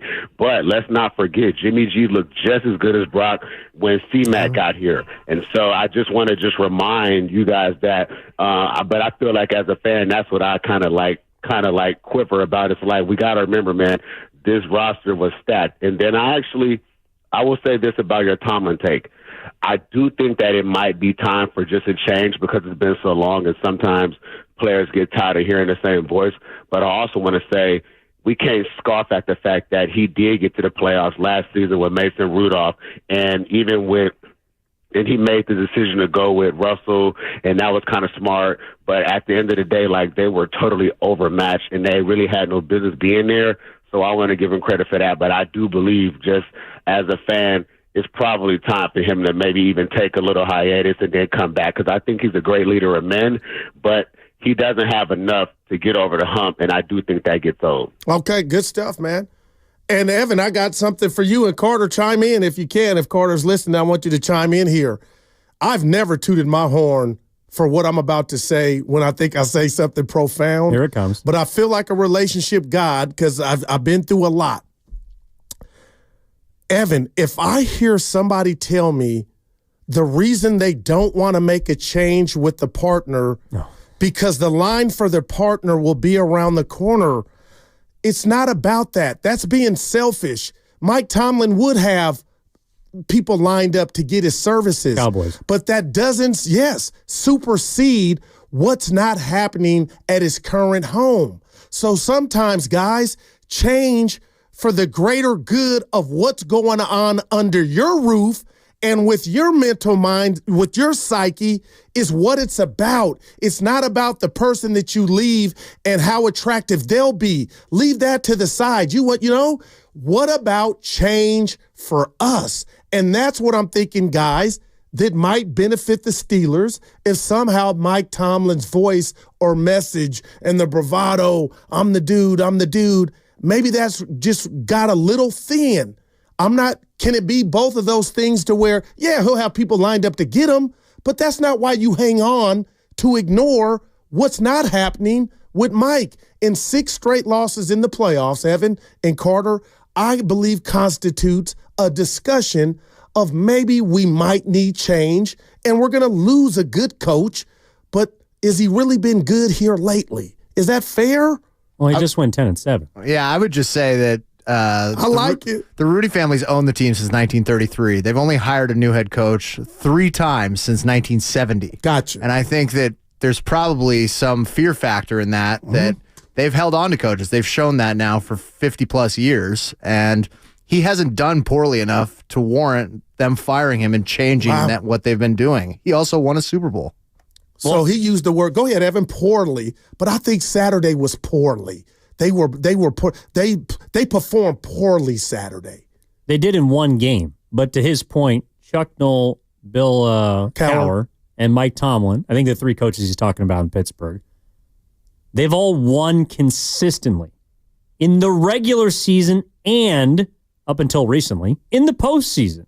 So when we're talking about moving off of head coaches, like last year, right? You wanted McCarthy gone at the end of last season. Oh, my God. That game, that half, yes, Evan. It's hard to fire a guy after 3 12-win years. However, they fell off the wagon this season, and they didn't make the playoffs. Now you can move on from him. Like, I do think that there should be more merit and credence given to people that make the playoffs. Because as we just saw with the 49ers, just because you have talent, just because you have quote-unquote stability, doesn't mean you're guaranteed to get to the postseason. Mike Tomlin, yes, doesn't have a playoff win quite some time, but he gets you there. He gets you into the dance, and that to me is worth more than. And that's a reason why I think the way the Rooneys do business is smart, because like the Steelers are a brand that's associated with stability and winning, and a big reason why is they have head coaches that consistently produce. It's one of the reasons why I don't think Kyle Shanahan is going anywhere. But if next season they stutter, they don't make the playoffs, there's absolutely a conversation to have there. That's why I also think there's some pressure going into next season on Kyle Shanahan. But it's not because of his postseason shortcomings. It's because they went 6-11. See, but that's where I differ with you and Carter.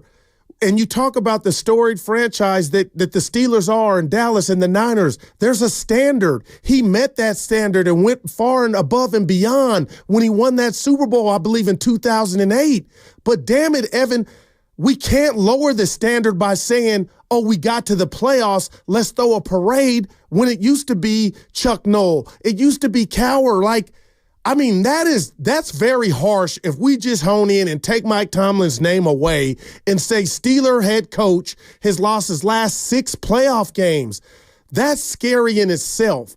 And just real quick to your Kyle point, what concerns me about Kyle and why I think that would be in the fast lane of changing is, to me, Evan, when you don't do it at all, that's when I'm like, oh, boy. So Mike Tomlin, I feel like he did the Joe Flacco treatment in Baltimore. He won that Super Bowl, and it gave him 4 extra years being the quarterback with Baltimore just off of that euphoria of that. Mike Tomlin's kind of doing that, unless you're telling me the Steelers have lessened the standard.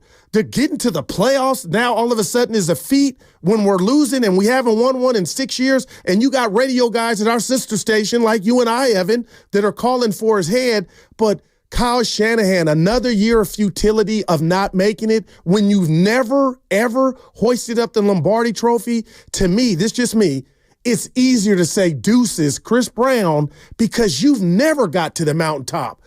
I can tell you right now, I'm going to give you credit for getting close, but if they have another season of not making it, which would be a disaster, Evan, then I'm like, man, you got to pack your bags, and we might miss you, but damn it, we ain't going to miss not having a parade, which you had good chances of doing, but you couldn't get it done. Well, but that's why, if I can sift through that. Okay, there was a lot. Well, no, but just because you have a Super Bowl also doesn't mean that you're bulletproof. Mike McCarthy just got fired. I believe he has a Super Bowl ring. My point, with another organization, and even at that juncture, it ran out. It ran out for Andy without a Super Bowl appearance in Kansas City. He had to go somewhere else and get it. So to your point about McCarthy, it even ran out with him for the organization he wanted for. And the Dallas Cowboys are one of the biggest brands. Now all of a sudden we're going to throw confetti because it's almost an indictment that your team was good enough to win 12 effing games 3 years in a row and couldn't get to a championship game. So that's what makes me believe, okay, what are you doing on the biggest stage, Big Mac? And you're down 27-0 at home to a 7th seed? Like, that's when I believe you deserve just, any coach should be fired, Evan. Well, in that case, we would have a pretty big coaching carousel like every single season. Because Harbaugh with the Chargers, you could throw a parade. I lived vicariously through you and with your Charger fandom. In year one, he came and got that team back to the playoffs. That's when I can say Harbaugh did it. So yeah, he also couldn't get his quarterback to not throw more picks in the postseason than he did the entire regular season. Okay, but no one's going to hold that against Harbaugh. Okay, but what about year two? Again. Wow, it's against Herbert, and I get that, but it's like Jim Harbaugh was brought in to be a quarterback whisperer, in addition to win games and get the team back on track and all the rest. He failed yesterday. Wow. Jim Harbaugh failed, just like Justin Herbert failed yesterday because they lost. On Saturday. Yeah. They lost the game. So what I'm saying is that also, it's another reason why I feel stronger that the Niners will reward Brock Purdy and also should pay him because the quarterback does matter. I agree. We're talking about Mike Tomlin doing all of these things, and the best quarterback that he had during a couple of those playoff games, I think, was like a 38-year-old Ben Roethlisberger. John Harbaugh, by the way, the brother of Jim. Okay. Also had a Super Bowl, won it pretty early, right, with Flacco against the Niners. Sorry. But the only reason that he was removed from the hot seat at the end of Flacco's tenure was because Lamar Jackson came. Gotcha. It helped saved his job. I think that's why Kyle, to bring it to the Niners, is also a little bit beholden to Brock Purdy. I don't know if Kyle Shanahan is still the head coach of the San Francisco 49ers. I said that to you guys Friday, no doubt, Brock Evan. Purdy doesn't come in and save him from the Trey Lance experiment. How much is that worth? No doubt about it. On the fly, Evan. So that matters, and that's why jobs get thrown around the NFL. Oh God, like a penny in the river. But if you have a good one, you keep him. Just like if you have a good quarterback, you keep him. And yes, I see you 209. Justin Herbert, I don't think he stinks, but he definitely stunk on Saturday, and it pains my soul, but he did. Brock Purdy doesn't stink. And also, we haven't seen him stink in a playoff game yet. He got hurt in one. He didn't finish one. He hasn't stunk. Brock Purdy has not been the reason why the Niners have lost a playoff game. I totally agree. Maybe he wasn't good enough in the Super Bowl for them to win. He didn't cost you it. He didn't cost you the game. And yesterday, or this weekend, there were two quarterbacks that are constantly put in front of Brock that are probably more talented, got bigger arms, bigger frames, but they lost their games, Jordan Love and Justin Herbert, because they let their teams down. Brock hasn't done that yet. Oh, that's good stuff, man. 888-957-9570 is the number. See a couple people, Dave and Bob. We'll get to you on the other side, but we do have to hit a break here. Also got the crossover Will and Dibs coming up in just a little bit. Later on, Warriors Live at 3:30 before the 4:30 tip between the Dubs and the Toronto Raptors. Steph Curry available tonight. Andrew Wiggins back with the team. Draymond Green right now is questionable. That's what's coming up on the game, brought to you by Fremont Bank. Here for you, here for good. Evan Giddings in for Matt Steinmetz with Daryl the Guru Johnson on Steiny and Guru. That segment was brought to you by Chilton Auto Body. Have you been in a car accident? Chilton Auto Body is 15.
Now, back to Steiny and Guru on 95.7 The Game.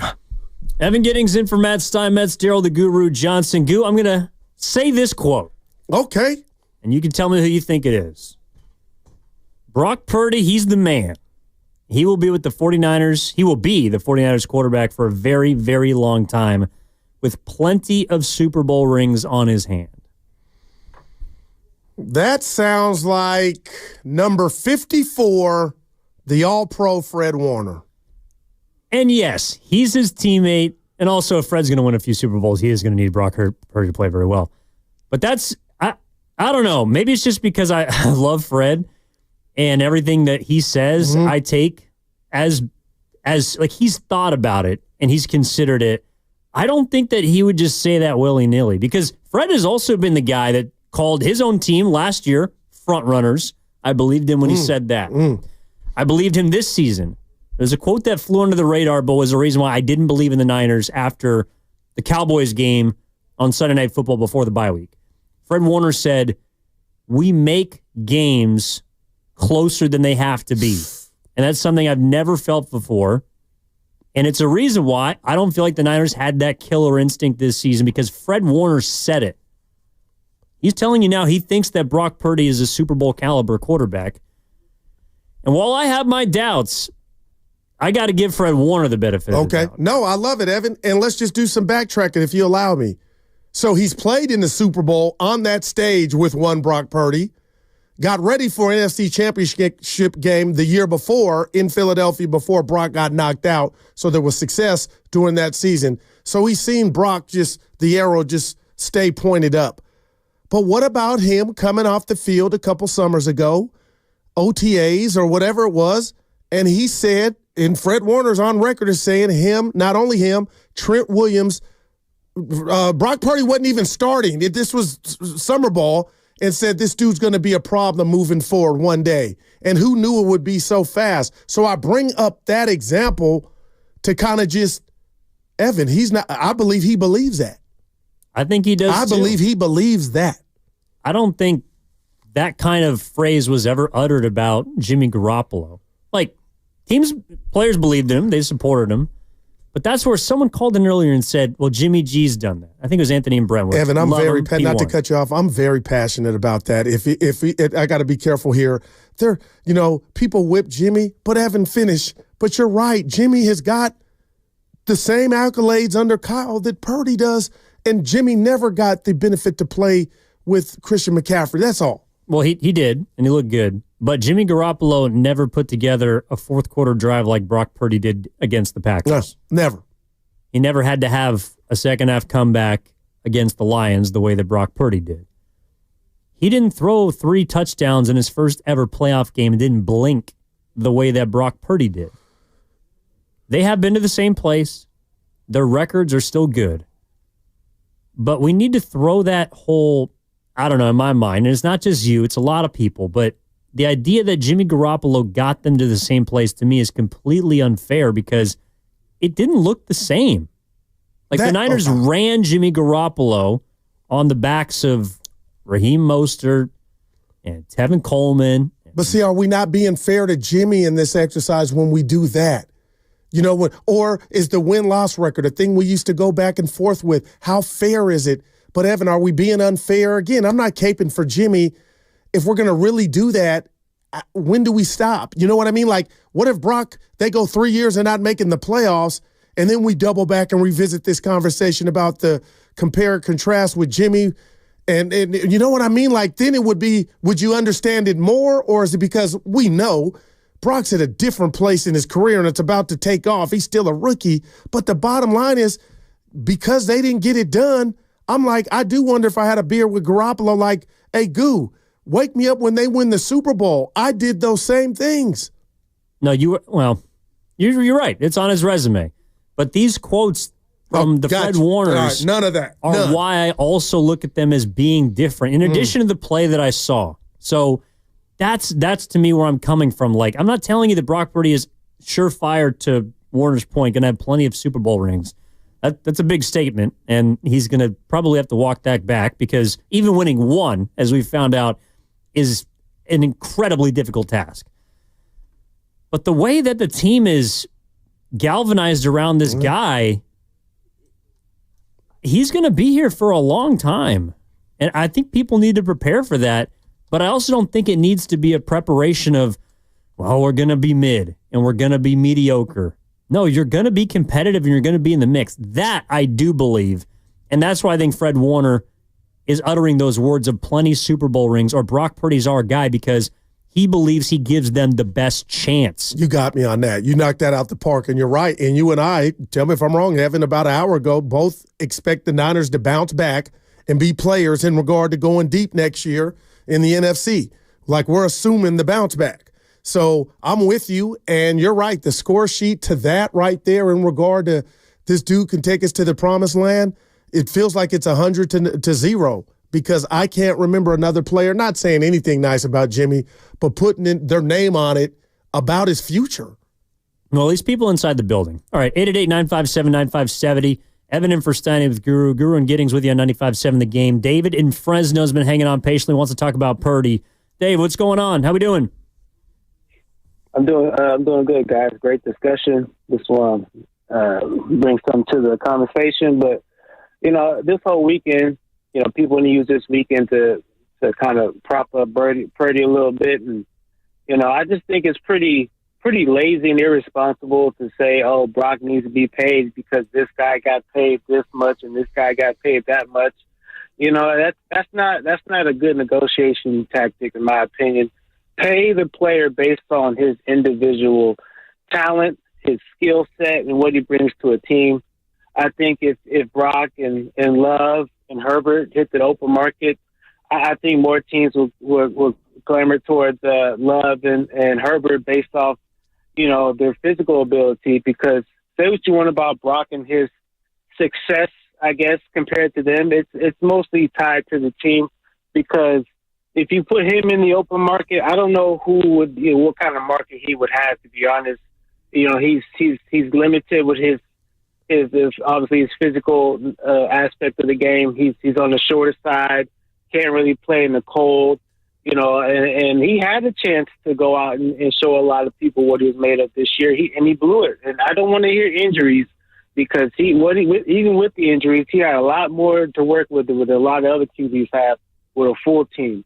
So, you know, Brock, he has the intangibles, but sometimes the tangibles should not be overlooked. Because if Brock has to go into Buffalo or into Baltimore in December, January, I'm pretty sure there's not a lot of confident people that would, you know, pick the 49ers or have Brock play well, because he hasn't shown that. So, again, I'm just saying, Niners, be the first to go against the grain. Don't just pay him because that's what the market is. Pay him because of how you feel for him, what you believe in him.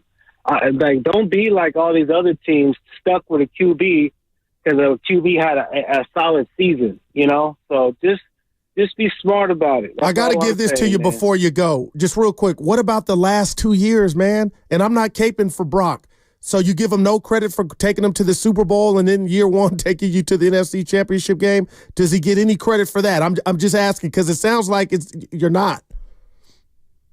I would give more credit to McCaffrey, to be honest, because look at the team with McCaffrey and then look at the team without McCaffrey. It's like two totally different teams. So I think he's the biggest missing piece. I mean, the best I can say about Brock, he's been better than Jimmy. I mean, if that's how you want to judge a player, you know, then fine. But he's not elite. He probably will never be elite. But I know, because what the market says, you have to pay him like he's elite, and he's just not. He needs help. And if I ran a team, I wouldn't invest big money on somebody that constantly needs help. I just need to know, if I pay somebody big money, as long as we have them, we have a chance. I don't want to hear about who's there, who's not there. And that's how I feel about the situation. Appreciate the call, Dave. What do you do with that, E? Well, I'll tell you what. It reminds me of the conversation we had in the first hour about how you learn a lot in 365 days. Coming into this season, and even before Sunday, would you say that Jordan Love is a quarterback that needs help? No, I would have said he is the help. Exactly. Yeah. I got it. The guy. Yeah, got you. First thing I read in The Athletic today, Mike Sando talking about his takeaways from the weekend. Oh, give them to me. Packers need a number one receiver. Packers need a guy who can get open. And it's like, wait a minute, I thought last year he was the guy that could do it all by himself. But same thing with Herbert, another player he's talking about. Didn't Montana need Rice? Didn't Marino need Duper and Clayton? Like, is that such a Bradshaw with Swan, Staubach to Pearson? What's so wrong with that? Well, there's different ways to win. And with the Niners, if you have Jerry Rice and Joe Montana, you're going to be sitting pretty. Or Derrick Henry. But what if that's the difference for Lamar Jackson? That doesn't mean that Lamar's any worse at quarterback. And that's where I was going. I don't take anything away from him. Derrick Henry, again, I told you, I think he's going to be one of the 5 best running backs in the history of football. Neither here nor there. My point is, he is a massive addition to that team. Joe Mixon going to Houston really helped them in that game against Los Angeles when they won over the weekend. Buffalo, I'd say the biggest difference for Josh Allen is the fact that James Cook has emerged as a bell cow running back for them, who adds a different dynamic to what they can do on the ground because Josh Allen doesn't have to do it all by himself. And you don't got a receiver screaming for the ball. Exactly. Diggs. But also, to his point, I want a guy who doesn't need help. It's like everyone needs help. Right. Everyone, including even Patrick Mahomes, who has probably the best defense in the NFL. That's called help.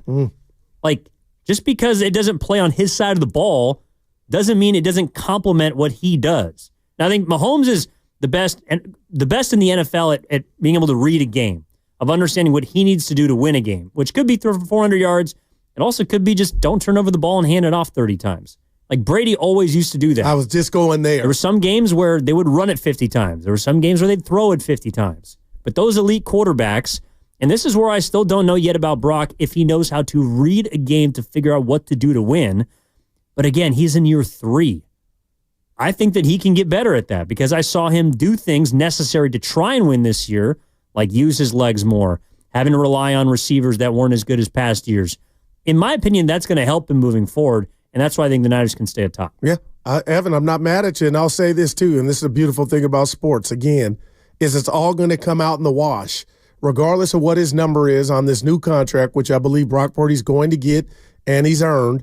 The bottom line is we'll be able to watch and judge and critique him moving forward if he ever manifests and takes it to another level, or a nightmare on Niner Street.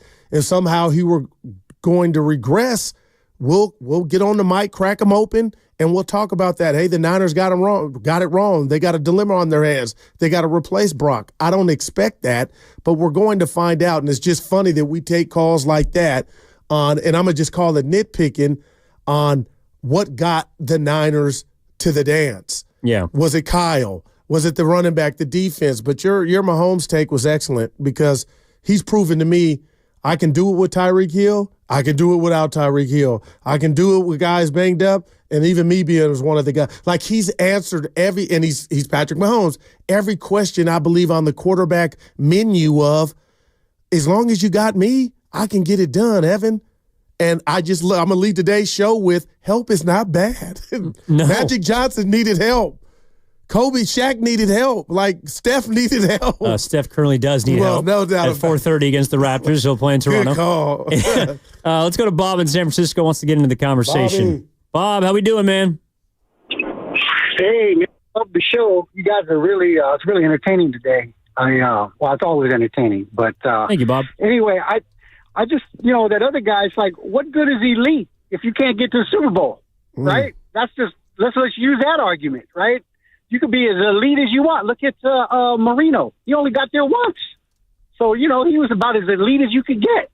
Anyway, aside from all that, I called to say that, I would put Tomlin on the same level as Cowher as far as head coaches go. I mean, Cowher's got that extra Super Bowl, but he lost it, right? So, if you look at their record, it's very, very similar. So I would just stick with Tomlin if I were the Steelers or the Rooneys or whomever. And what gets me, though, is how you can get a guy like Tom Flores that has 2 Super Bowls and he can't even get into the Hall of Fame. And we're talking about these 2 other guys like they're going to be in the Hall of Fame. I mean, Cowher already is, right? So something's askew right there. So just whatever. Anyways, I'll tell you whatever you got to say off the air. Thanks. Appreciate that, Bob. I believe I was just told Carter. Yeah, he's in. He got in, right? Yeah, he was inducted in 2021. Yeah, no doubt. So it might have been a little bit later than expected, but Tom sense, Flores, he was inducted. Yep. Let's wrap up the conversation with Tony in Oakland. Wants to get into Kyle Shanahan's place in all this. Tony, how are you? Welcome. Good, fine, thank you. I love all these terms like take us to the promised land and manifest. Okay, this is, and this is what Brock Purdy can do, McCaffrey, a whole bunch of, Debo, a whole bunch of them. The problem is Shanahan. And the reason why is the dude is very good, okay? He makes plays, he gets us to the Super Bowl. But you know what? He's not humble enough. He has to go to God more. This is what the other guys do.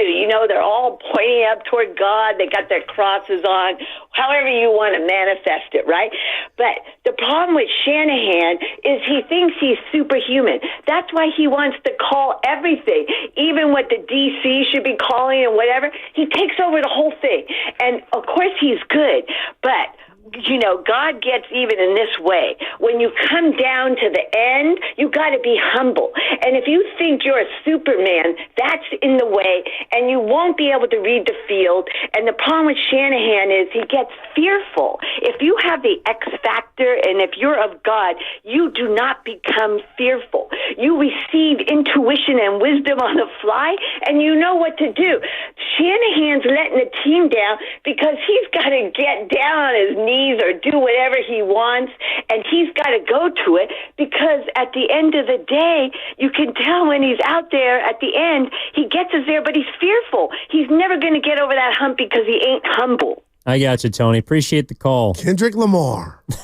Humble. That's a no, 4. Kendrick, That was Roaster of the Year. Tony Tony. Oh, well. I asked her to marry me one time, but Tony was in for you. You were on vacation. But you have a wife. No, but it was radio. It was radio. Radio married. Because she had said a great call, and then it went crickets. So kind of like Brock Purdy's married, Kyle Shanahan's married, but they're going to be married this offseason. Yeah, and your boy's indebted to Brock. He saved him. Who? Kyle. Oh, yeah. What if Brock was a failure? But you know what I mean. What? Tony, bringing God in it. Well, he's around, allegedly. Middle name Lee. God Lee. That was bad. That was a one, Carter. I got you. I'm in timeout. Well, that's okay. We only got about 6 minutes left till the boys come in. In the meantime, all right, while we have a chance, because I've been kind of itchy. Also, if I don't get a chance to be in, because Steiny's under the weather, hoping he's well, and he's going to come back tomorrow. Cal Ripken's hurt. No, because Cal Ripken never got hurt. Steiny's not Cal Ripken. He would like to believe that he is. Although that's not even his favorite era of baseball. It's so strange to think about. Speaking of baseball, all right, so here's my big Justin Verlander thing. Okay, all right, here we go. He was welcome today, had a press conference, spoke to the Giants, media, all the rest. If Justin Verlander actually pitches the way that people somehow think that a 42-year-old is going to pitch, and I don't know why I haven't heard this anywhere yet. Okay, all right. Where are you going? He's not going to finish the season on the Giants. Like, Justin Verlander's going to get traded at some point this season. And that is also why it's a good move if you're Buster Posey. If he balls out, you mean he's going to get traded? Yeah, because I don't think that the Giants are going to be good enough to challenge for the playoffs. And what happens to good pitchers, especially starting pitchers, especially ones that have been traded before, they move to other destinations. Justin Verlander doesn't want to finish his career in San Francisco, with all due respect. Now I got to go hear the presser, but I see you thinking. I don't agree, but I'm like, Evan, why'd they bring him in? No, they got thoughts of bouncing back. Here's Justin Verlander's goal for the season. I wouldn't be coming back and playing if I've accomplished enough in my career. I wouldn't be back if I didn't think I could be great. I really, truly believe that the experiences I had last year and leading into this year, I can be back to the pitcher I was not all that long ago when I won a Cy Young. So, I put in the work. I put in the work for the last, since I was 5 years old, I've been playing baseball, So all that work, my whole life, I still feel like I have something to give. And if I still feel like that, then I want to play. He wants to play for a winner. Wants to play for a good team. Well, we don't know yet if the Giants are not going to be that team, Evan. I'm looking at the rotation. He's going to help, you would think. No, he should help, especially if his fastball is above where it was last year. So you're saying the Dodgers at the deadline will get him or grab him? or he'll get traded to another team. That's another part about Buster Posey we don't know yet. And I hope that cycle of Giant how baseball aggressive is over, he is to where at the deadline. Yeah, to where you're adding and not selling. Or just one way or another. Farhan never did either. Damn. Buster Posey's been aggressive in this offseason. I think he's made some good moves. I think of the Chris Bryant. Verlander's one of them, and I think he should help them. But I don't know why people haven't discussed the possibility that he's also going to be able to fetch you something if the season doesn't go the way you think it does. Oh, so you're saying something of substance? Yeah, like a piece. Mm-hmm. I mean, he got traded from the Mets to the Astros in 2023. He's been traded from the Tigers to the Astros. Like, he's been on the move before. Right. Because he wants to compete. And you just heard a guy that has no intention of just sitting around and wallowing at the end of his career. He wouldn't come back if he didn't think that he could help. Well, I hope you're wrong and they're playing, they're playing for something. Well, I do too. I guess in that division, I just don't think the Giants are going to be in the playoffs this year. Man, but Operation Wildcard. So if we're putting out preliminary MLB hot stove hot takes, Justin Verlander will pitch in the postseason. It just won't be for the San Francisco Giants. But noted. Duly noted, E.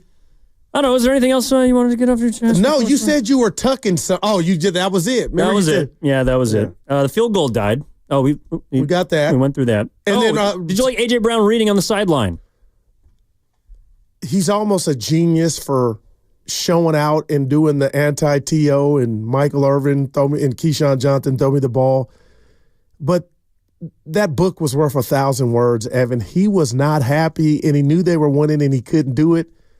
But I wasn't feeling that. What if I told you I wasn't feeling that? The subliminal was, what the hell's going on with my quarterback, and I'm not getting the ball. I got one catch. I didn't like it, E. But now he's the man, and the book's the #1 top seller. And whoever's the author of that book should feel very happy that A.J. Brown did it. And what was it? I forget the title. You got to write this stuff down. I don't even know if he knows. Works. He's on page 2. But he was looking at his players like, Evan, this dude, man, he's not happy. It reminded me of the LeBron compilation of pictures where he's always reading the first page of a book. And the reporter asked him about it, and he gave... So what do you? I like to read. Like, he got defensive about it. I've never seen you with a book before. Like he's Mr. Intellectual. And then they asked him, he's like, paperback. He was reading a self-help book. Like, if that ain't a cry, dude, I don't know what is. You were real quick. You were impressed with Philly, Evan. I'm gonna tell you I don't think they're shooing to go to the bowl. Like, they can be had. And especially with Hurts, there's just something. And he was getting up all like something's not right, man. Maybe we watch football differently, but I think the fact that they didn't play well and still just handled the Green Bay Packers is a reason why I believe in them. That did happen. Yeah. All right, we're gonna run this all by Wilden Dibs coming up next on the crossover. We got to hit a break here on 95.7 The Game. Evan in for Steiny with Daryl the Guru Johnson. We'll be back after this with the crossover. Evan in for Steiny. Head to Safeway this week for this amazing deal.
Now, back to Steiny and Guru on 95.7 The Game. All right, Evan in for Steiny, Daryl the Guru Johnson, Mark Willard, Dan Dibley. This is the crossover brought to you by Abundant Life Weight Loss. They know the secret to losing up to 1 pound of fat every day. Go to abundantweightlife.com. What's up, boys? Hello. Happy Wild Card Weekend. What's up, baby? Hey-o. You ever run material that you... Oh, yeah, there we go. Microphone. Check it out. You ever run material where you want back? All the time. Because I'm a nice guy. God, of course. He goes, Verlander had the presser. I go, they get you 4.58 ERA, got you a presser. That's 48. You had it right the first time. I gave him a 4. I gave him a 4. Yeah. Yeah, I wanted it back, but as Evan said I think they got mad at the Giants this morning because for even having a Zoom, saying that was like small time. I missed them this morning. Were they on them? Listen, I don't know how this came together, but my stupid guess, Justin Verlander is 40. He did not want to fly to San Francisco for a press conference. No chance. See, I thought it was like, in person. Kate Upton is in the next room. We're fine. Let's do a Zoom. Well, she was actually on the Zoom call. Her name was. At least in name, yeah. Although it was, quote, not her name. That's right. Not Kate. Boy. Not Kate, yeah. When we do a Zoom presser, mute yourself. Got it. Just mute yourself. Right. Always. Good Lord, if there's one thing I am sure to do in life, wash your hands after you go to the bathroom and make sure you're on mute. Man. I won't even start a session on Zoom until the audio is off and I see that red line. That's embarrassing. Yeah, kill the camera and be on mute. Seriously. We did pandemic radio. I know. That's my nightmare. That's my nightmare. We did 52 weeks together, me, you, and Steiny. 51 weeks we're on Zoom. And then 1 week we did all together. And then, look, the call came in. I'll never forget. I'll never forget that call where I was home and the call comes in and he said, hey, Dan, I need to talk to you. Uh-oh. And I hit mute and I told my wife, I said, it's a Dan day. He called me Dan. Oh, boy. It's a Dan day. Did you really think that? Yes. I said, we may want to refresh F5, the old resume, because this is about to go down via a phone call. And then I unmuted. And it was our old boss, Stacy, who we love. Yeah. And look. And he's like, I need to tell you about a change we're going to make. Oh, man. I hit mute again. I said, yes, you see what we're doing here? I'm out. And I unmuted. I said, whoa. That's why I'm out. What changed, boss? I'm going high-pitched all of a sudden. He's like, I'm putting you with Willard. You're off Steiny and Goo. And I said, so I still have a That's all. job. Man. Okay, I'll do anything with Mick Willard. Yeah, you're welcome. Yeah, look at you welcome. guys now, Dude. Look at him. He rescued me from the scrap heap. Wow. Not quite Nick Sorensen, but it's like you get the call and you're like, dude, we're going to be reorganizing some things. Very different position, but also I wonder if he got that call and was like, oh, God. Yeah. All right, Kyle. It's a Nick day. I get it. That's great. I'm going to give you a 2. Well, and I wonder, because now they're interviewing special teams coaches, and, it's not like, all right, Nick, we're going to put you right away into that job. So I wonder what his reorg will be if he gets shuttled back to being the defensive line coach or the linebacker assistant or, whatever it is, and whether or not he wants to actually take that. So probably does. Anyway. I would think. It's not like he's in line to go get a better gig somewhere else. Yeah. That's Robert Saleh. Well, he interviewed with the Raiders. Yep. And the Jags. Yep. I don't know. Yeah. Brady's probably going to he's probably going to lure somebody better. Why does that bother me that he's doing both? And they're allowing it. I don't know. He's really running the Raider thing. Question for you. Why does it bother you? Man, I'll tell you this. The theme of the show today was what was your takeaway from Wild Card Weekend? And I believe you two know I've been a Brock Purdy fan, and I got drunk on the success early and kind of just head scratcher this year. Not blaming it at all, but my biggest takeaway, we've been doing 4 hours on it, is Niners got him a quarterback. Of course. Just with the quarterback play, if you allow me to go Jaworski. Yep. I'm like, you got a guy that's took him to the Super Bowl and NFC Championship game, hit the reset, Apple update, come back. But you got a guy, half these guys, oh man, the Jordan Love, he was off from the beginning. Here's the thing though. You know that I agree with you. You know that I think Dibbs is with me on this. You know that we've thought that all along. but I'm going to take it to a different space as far as what got you there over the weekend. I am not going to take a football game and now decide that Justin Herbert and Jordan Love suck. And I hope I'm not saying that. Okay. I'm not do not count me as one of those. And I see all the victory laps on Twitter and now how Brock Purdy is 1,000% better than Justin Herbert. Over one game, Come on, take it easy. First of all, Justin Herbert threw 3 picks all year. And I can easily pick apart at minimum 2.5 of the interceptions that he threw in this game as not his fault. Hell, one of them hit his tight end right between the 2 thumbs. So, Justin Herbert is fine. We can't do this over one football game. I think this is the way you kind of have to look at it, even if you want to set aside the 4 that everybody set aside. Joe Burrow, Lamar Jackson, Josh Allen, and Patrick Mahomes. Okay, set those aside. Then there's a group of the next, and Jordan Love is in it, and Justin Herbert is in it, and Brock Purdy is in it, and Jared Goff is in it, and all of those guys are in that group. If you can get one of those, you want them to. You want them to, because there's every generation, those top 4 guys, you only get a small handful of those. Not everybody gets one of those. If you're lucky enough to have a B+, pay that guy too, because I can show you all the teams that don't have an A or a B+, and those are the teams you don't want to be.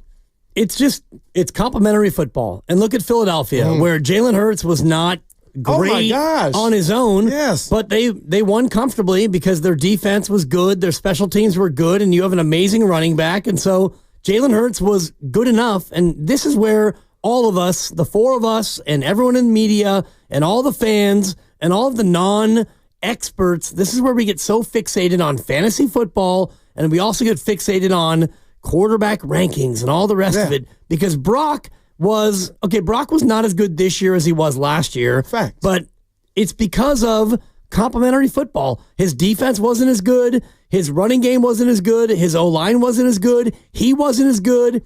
His receivers wasn't as good. And his coach wasn't as good. So if you want to add up all those things and look at Brock, was Brock not as good? Yes, but it's all complimentary football. And you look at Philadelphia yesterday, and Jalen Hurts was not great at all. And it didn't matter because you ran it, you defended it, you took it away, and their quarterback was worse. So I do think that all of us in this business and all of us in this sphere, we look at it too much. And it's funny, Evan, because, and again, condolences, I want to echo what Lori said. Yeah. What Lori said from Arizona. She beat me to it. Yeah. But some of my best friends are San Diegans, and I texted our thread, and I immediately was trying to stir the pot, and I said, Justin Herbert, he's overrated.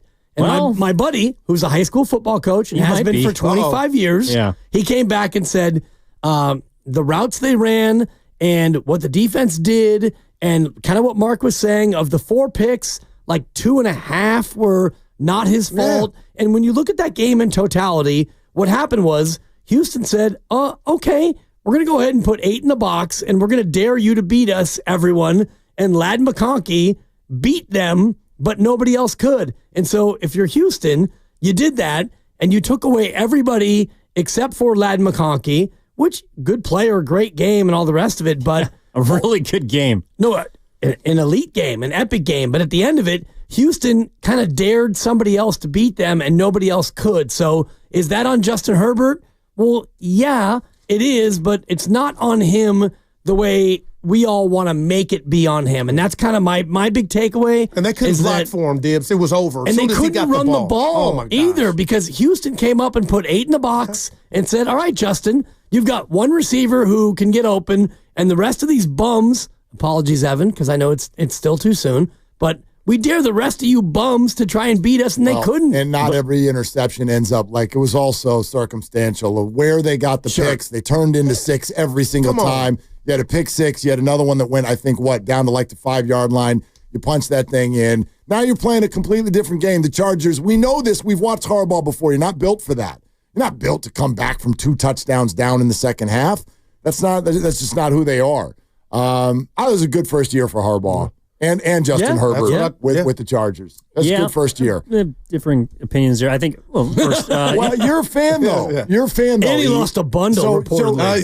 You're not you. My neighbor. I'm a list. I'm a piece. You're not wrong. You're not wrong. But you know what I mean. Like if you take the emotions out of it, like I'm emotionless now. I wasn't 2 days ago. But yeah. You're listening to 95.7 The Game, KGMZ FM and HD1 San Francisco. Always live on the free Odyssey app, Twitch and YouTube, powered by First NorCal Credit Union. The thing about, let's just take Herbert, because this is who we're talking about. And I'd like to think I've watched the majority of the snaps since he's come into the league. He has all the physical talent in the world, and he's still a really good quarterback. But there is something between the ears that, for whatever reason, it just doesn't click. When he's in tight spots, he turtles up. And that's something that's happened his entire career. Like, he's had big games, big numbers. I think he threw 38 touchdowns his sophomore season. Like, he's thrown for 5,000 yards. He's been awesome. And it's undoubted. But I do think that's why the conversation of being overrated is valid towards someone like him. It's also why, to bring it to Purdy, that's something that, at least so far, I don't have doubts about what's between his ears. And yeah, he might lack physical tools. He might not be the biggest guy. But to me, that gives me confidence in him to be able to figure out the rest and what he can do as opposed to trying to force it. Literally, okay, so his second touchdown in that game was the first play after they just got a pick. The one thing you can't do is put the ball in danger if you're on plus territory and that side of the field up 6. You have a chance to, at the very least, in field goal range, go get more points, go up by 2 scores, and he throws because he can do this. He's rolling right, throws across his body, 45 yards to the opposite side of the field, right there, breadbasket pick. Like, that can't happen. And I don't think Brock Purdy's the kind of quarterback that makes that choice. He can't make the throw, but he doesn't even make that choice. Yeah. No, I mean, that's all fair. Yeah. And again, that's why, like, none of these guys, you're dealing with an imperfect science. They're all going to have bad games, bad throws, bad decisions. I think the way I come out of the weekend in terms of a new appreciation for Brock Purdy, if that's how people are feeling, I would more say it this way. Winning a playoff game as a quarterback is very, very hard. Wow. And it's why all of these guys that we're watching this weekend, it's why usually, unless his name is Patrick this weekend, you can probably count his career playoff victories on one hand. You could do it with Stafford, and he's going to turn 40 pretty soon. A baller, man. Okay, and you could do it on one hand. I think same with Jared Goff. Jordan Love will expire this year with still 1 in his career. Yep. Jaden Daniels, that was a big deal yesterday. Yes. I thought he was fantastic. It's where I was with Purdy on year 1. Playoff wins. Justin on Herbert. the road, too. I think the 4th rookie quarterback to win a playoff game on the road. Flacco, Russell Wilson, and give me one more. Who's the other? What? Rookie quarterback's the one on the road. Rookie quarterback. I would guess Big Ben. I could be wrong, but I mean, that sounds maybe right. Well, no, because his rookie year they were like 13-3, right? Yeah, but the point is Justin Herbert is now, what are we, 5 years in? Is that right? He has 0. Brock has 4. Yeah, boy. He's got 4 already. Sorry, Evan. You've got to appreciate that. I don't care who his teammates were. He was up by 27 in one of them. He's got 4. Well, you know what? Bad beat. No, Flacco was the other rookie quarterback. Flacco. Yeah. I thought you mentioned him. Yeah, you said it. No, I thought you said him. Yeah, you said him. Definitely did. Anyway. It's okay. Anyway. Whatever. There's so many guy out there. No, to your point, winning a playoff game as a quarterback is hard, but I do think that we assign too much to the quarterback. And come on now. I think about like Brock Purdy at Green Bay. If it wasn't for Hufanga and the block punt, maybe they don't win that game. And you look at... Well, that wasn't Purdy. That was Jimmy. That was Jimmy. My bad, yeah. So, I'm going to go ahead and retract we just got into that. Yeah, the Jimmy factor. And so you look at all the games that rookies win, it's not like they win them alone. Right, but I'm using your line to Willard's point, and I appreciate what you came out the box with because I thought you were going to go with what's on Twitter. Herbert's a bum now and all that. And I'm going to say this to Evan because we were sparring a little bit. I think Jim Harbaugh, he gets an A+ for me for getting that team and where it was at to the playoffs. Now, what we saw in regard to a little regression from Herbert, I don't believe falls at the doorstep of Harbaugh or dimming his light on taking that team to the playoffs. But you always said this, Guru, where do we draw the line?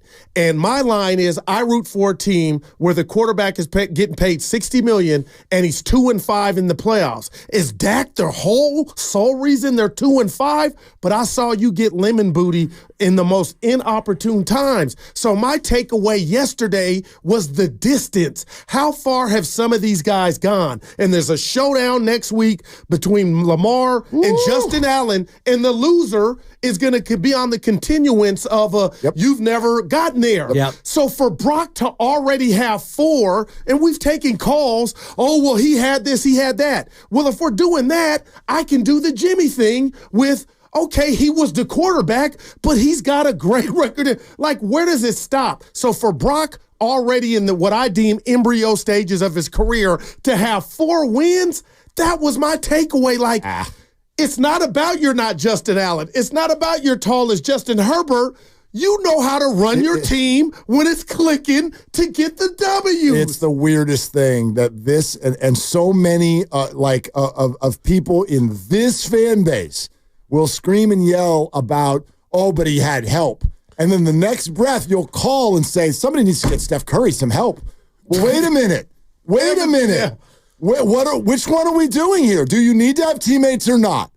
Because it's so many of people in this fan base are asking for something that I believe largely doesn't exist. If you want to say it does with Lamar Jackson and Josh Allen, great. It exists. Those might be they're probably the 2 best players in the league, and you don't have one. So, well. But this idea that somebody, because they're a quarterback, are supposed to just gather everyone around them, put them on their back, carry them all the way to February, it doesn't exist. It's a storybook. It's a movie. Evan had the greatest line about Derrick Henry, what he's meaning to Lamar. There's nothing wrong with help. I don't want to speak for you. And Saquon in Philly. Someone tell A.J. Brown, that's why you guys are good. Stop reading books and screaming. That was crap. That's why he can read a book. I mean, and apparently he reads that book every game. Yeah. And none of us have ever seen it. Never noticed he reads the first 2 pages of that book every single game. That's it's like LeBron. Like when you open the first chapter of the book, you haven't read the book before, and you're not a reader because. Number one, you wouldn't bring it out on the field first and foremost. It would be in your locker. And if you were actually interested in the book, you would be halfway done with it. He doesn't have. I don't even know what that book is about. I mean, it could be a reread. You understand that? Like if it's that, just reminding himself. I can't remember what the fourth word is. Have you ever reread a book? A book that you really liked? Not a self-help book. No, but what book have you reread? It's been a reread, I'm sure. A reread? Shout out Rihanna, reread.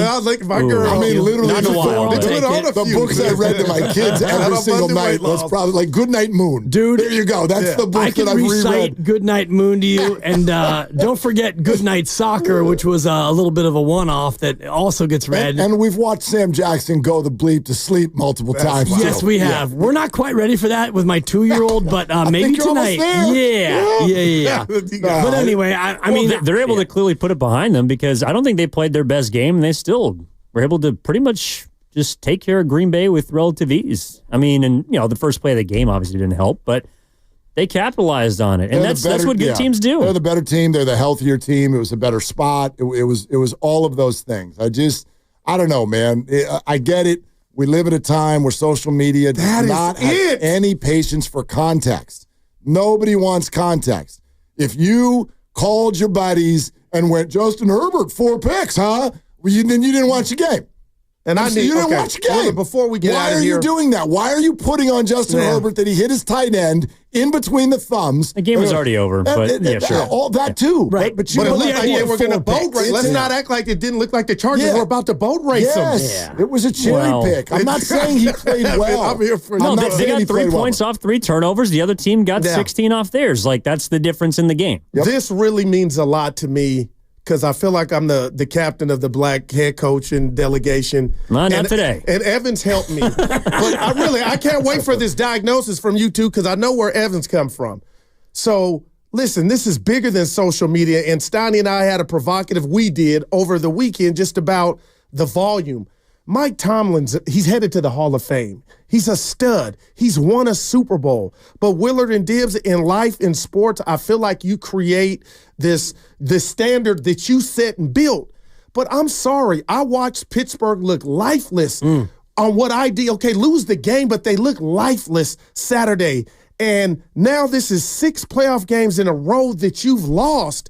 I'm not saying, and I hope I don't say Tomlin's a bum, fire him. But I do believe in the great Bill Walsh talked about it. Sometimes a voice can get stale. And I'm just looking at Mike Tomlin like Evan was asking me, well, why did you think they were going to beat Baltimore? Because they got Tomlin. Maybe he could make it work. And now I just double back, and Dallas needs a new coach, and I would take him. But my point is, maybe Tomlin has just worn out his welcome in Pitt, and a change would do well for both. Maybe. But for people like Steiny Friday, he got kind of mad at me because it sounded like I was saying I'm not reflecting on Tomlin being great. But when you lose 6 playoff games in a row, I'm starting to think, man, maybe something's up to where not you're a bum, but maybe it's time for a change. Maybe. There's an article out there today, and it's called, it's titled The Mike Tomlin Paradox, which means, I gotta check it out. On the one hand, Mike Tomlin in the regular season, they've beat their win total set by Vegas 5 years in a row, and they've had a winning record for every year of his time there in Pittsburgh. Yet, on the other side, you don't have a quarterback, and you're not really built to be a winning playoff team. So the paradox is, what do you want? Do you want a coach who gets your team there every year, gets a winning record, and gets you in the mix? Or do you want a guy like, and I'm going to use Kyle Shanahan just to skew local, but Shanahan, we're in the Super Bowl. Now we're 6-11. Maybe next year we're good. And not that he yo-yos like that, but what would you rather have? Because Mike Tomlin every year gets his team in the mix. And then you get to the playoffs, and you mentioned it, 6 straight playoff losses. So it becomes a little bit of a tough call, because you look at this team this year, and most of us wouldn't have thought they would have been a playoff team, yet he coached them to the playoffs, right? That's what I think is key here. People are forgetting what they thought the Steelers were going to be at the beginning of the year. They weren't supposed to beat the Bengals. Hell, they spent 3/4 of the year in first place, and they weren't supposed to be that. And they don't have the talent to do that, but they did. I would not even consider firing Mike Tomlin. I would do this, and maybe some would argue the 49ers are in the same boat. I would consider sort of a reinvention of yourself. And it's not so much Tomlin's the organization. I think the Steelers really value this Pittsburgh mentality. They're very much 3 yards, cloud of dust. We're tougher than you. Like we want more marks on our helmet than you at the end of the game. I don't know if that works all the time in the NFL anymore. When you're going against Lamar Jackson and Joe Burrow in your division, you better be a little bit more dynamic than that. Like Mike Tomlin brings teams to the playoffs every year that don't have the better quarterback. That's amazing. But That's they amazing. missed on Pickett, and I'm sure, and Evan was like, how do you know? They did. So but he was the 21st pick. Okay. So, I mean, that to me was a little bit of a reach. And he's not the GM. I know that he would have a say in this. You know what I mean? There is a brother I would let go in Pittsburgh, but it ain't Mike Tomlin. I've had about enough of George Pickens. Okay. No, good Lord. This guy's going into his... Chargers will take him. That's what they need, and that's what Herbert needs. No, nobody needs him. You don't Nobody. No. Look around the league. We did this last night on Fox. Check this out. Go to the top 10 receivers this year in the NFL. How many of them are in the playoffs this year? 3. Correct. Only because Evan told me top 10 Jefferson, top 10 running, and Loud McConkey is number 10. Oh, wow. That was 7 running backs. 7. That's amazing. 7 of the top running backs are in the playoffs, and at least 5 of them were kissed off by their old team. Right. Saquon, Derrick Henry, Josh Jacobs, we could go on and on. No doubt. Yeah. So, like, the receiver bubble has burst. Don't do this. So you're out on Pickens. Well, look. You out on A.J. Brown? He's out on IU. I'm out on Brown. Like, I'm out on A.J. Brown, disrespectful, man. Give me Devontae Smith, because that guy is a little bit less dynamic, but he's so much smarter, so much better of a teammate. Pickens needs a pick-me-up every third quarter of every game. And then you give him a microphone, and he torches the organization every chance he gets. It's like, dude, are you worth it? We cannot have that. So I predict holdout city in Pittsburgh this year because Pickens is going into the last year of his deal. Evan, y'all need a receiver. And Russell Wilson went full Kirk Cousins mode. What happened to him? You got to December, and all of a sudden it was midnight, and the chariot turned into a pumpkin, and Tomlin probably should have gone to Justin Fields to at least have that dynamic. But it worked when you dynamic switched run it, Tibbs. It worked when you switched it. When you switched Fields out for Russell, until it didn't. And then what they lose 5 in a row? They lost their fourth to last 4 games. But this is why I love Mike Tomlin, though. Like, listen to what we're saying. Pittsburgh is going through the same thing that the Raiders are.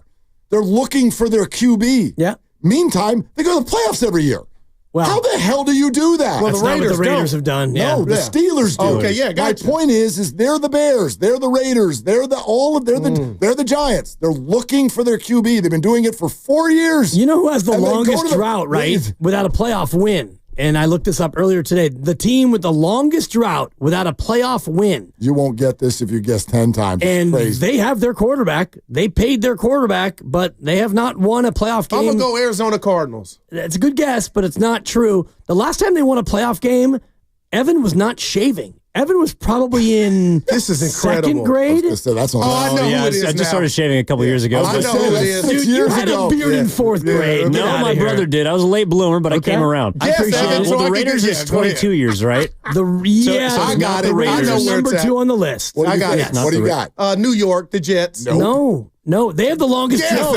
They beat the Chargers in 2010. They have the longest drought without making it. Oh, okay. The longest drought without winning one is the Miami Dolphins. Now 24 years. So 24 years, no playoff win, and you paid Tua $1 million. 52. Yeah. By the way, this led to another question, and we were just chatting about this in the other room. In the green room. Maybe it's just because we don't live in these cities and we live here, but this hand-wringing over what the Niners are about to do with Brock, I'm fascinated by Tua got it. Goff got it. Dak got it. Trevor Lawrence got it. Love got it. And I didn't hear, not only did I not hear a build-up to it, I didn't really hear much of a reaction when it happened. It was a shoulder shrug nationally. Trevor Lawrence, who you're not even sure if he's mediocre. Oh, man. And it was number 1 overall pick. But the DNA made you kind of there and an arm. But a national shoulder shrug on that money. Meantime, here's 4 playoff victories, 2 NFC championship appearances, a Super Bowl appearance, overtime, all of that. And before it's even allowed to be discussed, people are screaming about it every day for 4 months running. But not for me, though. Why? I'm not here, Why man. is this so different than those? You know why? Draftism? Yes. And those ruddy, rosy red cheeks and his aw shucks demeanor and the fact that he's not that big. He doesn't have a big arm. He doesn't do anything really, really eye-poppingly great. And he's a product of Shanahan's system. Thanks. You're welcome. That's great. Well, I'm trying to get loose. You guys got to hear what Fred Warner said about this when he was on TV over the weekend, which we're going to have coming up real quick. We've been talking about it. Yeah. Okay. No, Thanks for listening. I know you guys got a short show coming up too. 3:30 Warriors live before Warriors and Raptors at 4:30. Coming up next on 95.7 The Game. Are they the smartest show in the Bay Area? You guys are an intellectual feast for the smart sports fan in the Bay Area. Wow. You're pretty much the smartest guys on the radio. I agree. Good Lord, how big is your ego? Are they the funniest show in the Bay Area? Give it a laugh. Come on. You're a funny guy. Come on. Give me a laugh. You are funny, dude. Hit that S again. Are they the coolest show in the Bay Area? And no white boys.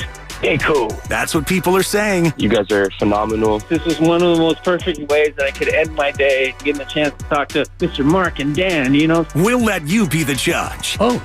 All I know is it's a couple of Bay Area boys talking sports. I know nothing. Thanks. It's Willard and Dibs on 95.7 The Game. All right, let's go. Let's do this. Let's start the week. We're already short on time, damn it. We got a Warrior game starting here in just a couple hours, and it's a classic. They should win. They should win tonight, Deb. No such thing, bro. No such thing as they should win. But Andrew Wiggins is back. But yeah, man, like that's just where my head is today. We got to stop doing this to quarterbacks. I don't really understand it, to be honest with you.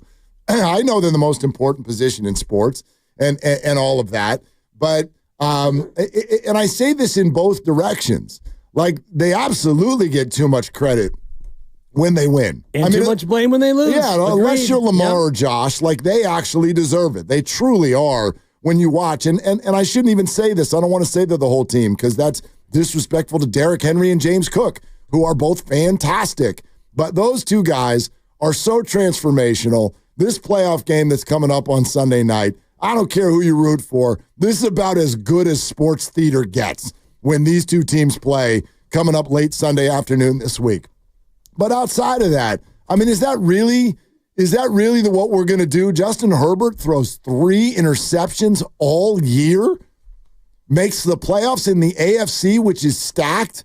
In other words, outplays Joe Burrow, works his way through the AFC West, which is no joke, makes the playoffs.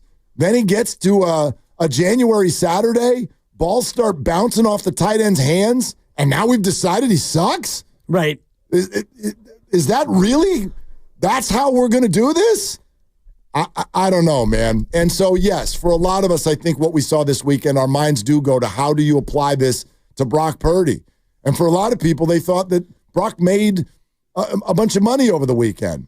And I'm like, no, I think you just started thinking about it differently. He already made that money. Right. And the money is there. And I do think that when we look at all these things, we have to look at it more globally. And it's not just the quarterback. And it's very rare that a quarterback does everything. Nice opener on a Monday. Cheers. But it's very rare that the quarterback does everything. And I think about Patrick Mahomes right now with Kansas City. If they win a 3rd straight Super Bowl, it probably won't be because he goes out and throws for 380 and 4 touchdowns in a shootout. Nope. This team is now built differently, and it's built to where he makes plays on 3rd down. He makes plays in the red zone. He keeps the defense in a spot where they can support him. They run the ball a little bit. They have a great tight end. And so if he wins, it's not really because of him. Like, if Baltimore and Buffalo, and I'm fascinated by that game, it feels like it's going to be QB versus QB. Oh, man. But it's really not. Like you just said, Buffalo's got a great running back, and so does Baltimore. And so it might come down to things other than this quarterback against that quarterback, but the networks are going to bill it Josh against Lamar, and we're all going to talk about Josh against Lamar. They're already calling the it MVP battle. MVP Bowl. They're calling the MVP Bowl. Which is so stupid because all of this is complimentary football. Brock last year was better than he was this year because, well, he was better, but also because of 17 other things. Better line, better coaching, better weapons, McCaffrey healthy, Ayuk healthy, Trent healthy, all the rest of it. And so if you want to just look at Brock versus Brock, yeah, he was better last year. Sure. But this year, they were better. And so I do think that coming off this weekend, I'm more focused on that part of it. Like Justin Herbert, he wasn't good, but they were just as bad as he was. Or worse. Right. I could argue. Right. Yeah, or worse. I mean, so that's kind of the thing. Like these pinning the wins and losses solely on the quarterback, I just think it lacks a lot of context. I'm not saying it's unfair. Look, I get it. They make $58 million, so whatever, boo-hoo. They've got to deal with Twitter. That's fine. I don't really care about that. I do care about it, though, when, as a football fan of any particular team, you're assessing who you want as your quarterback. This is the way I would kind of look at it, because we do this where it's either, okay, A, have they won a Super Bowl? And then the next tier is kind of like, do you feel like they could win multiple Super Bowls? And then the next tier is, do you feel like they could win a Super Bowl? And then there's the guys where you're like, no, I don't think they could win a Super Bowl. To me, Brock is at minimum. He's in they could win a Super Bowl. Right. He's been to one. My gosh, he came, I don't know how to measure this, but seemingly inches from winning one. He went to overtime of a Super Bowl and had a lead in overtime of the Super Bowl. So, he's at minimum one of those guys. And if that's how you feel, if that's the category you put him in, and I'll give you other names so it won't be so damn offensive, because when I used the word elite 6 months ago, I'm still getting tweets about it. Yeah, of course. But if I'm going to put him in the same boat as a Jared Goff, as a Jalen Hurts, these are other people who have been to the Super Bowl and lost a close game. Joe Burrow. I would put, Burrow. Burrow. They went to the Super Bowl. But he's clearly better than Brock. I would put him at the same level as Matt Stafford now. Right. Not necessarily who Matt was 10 years ago, but who Matt Stafford is now.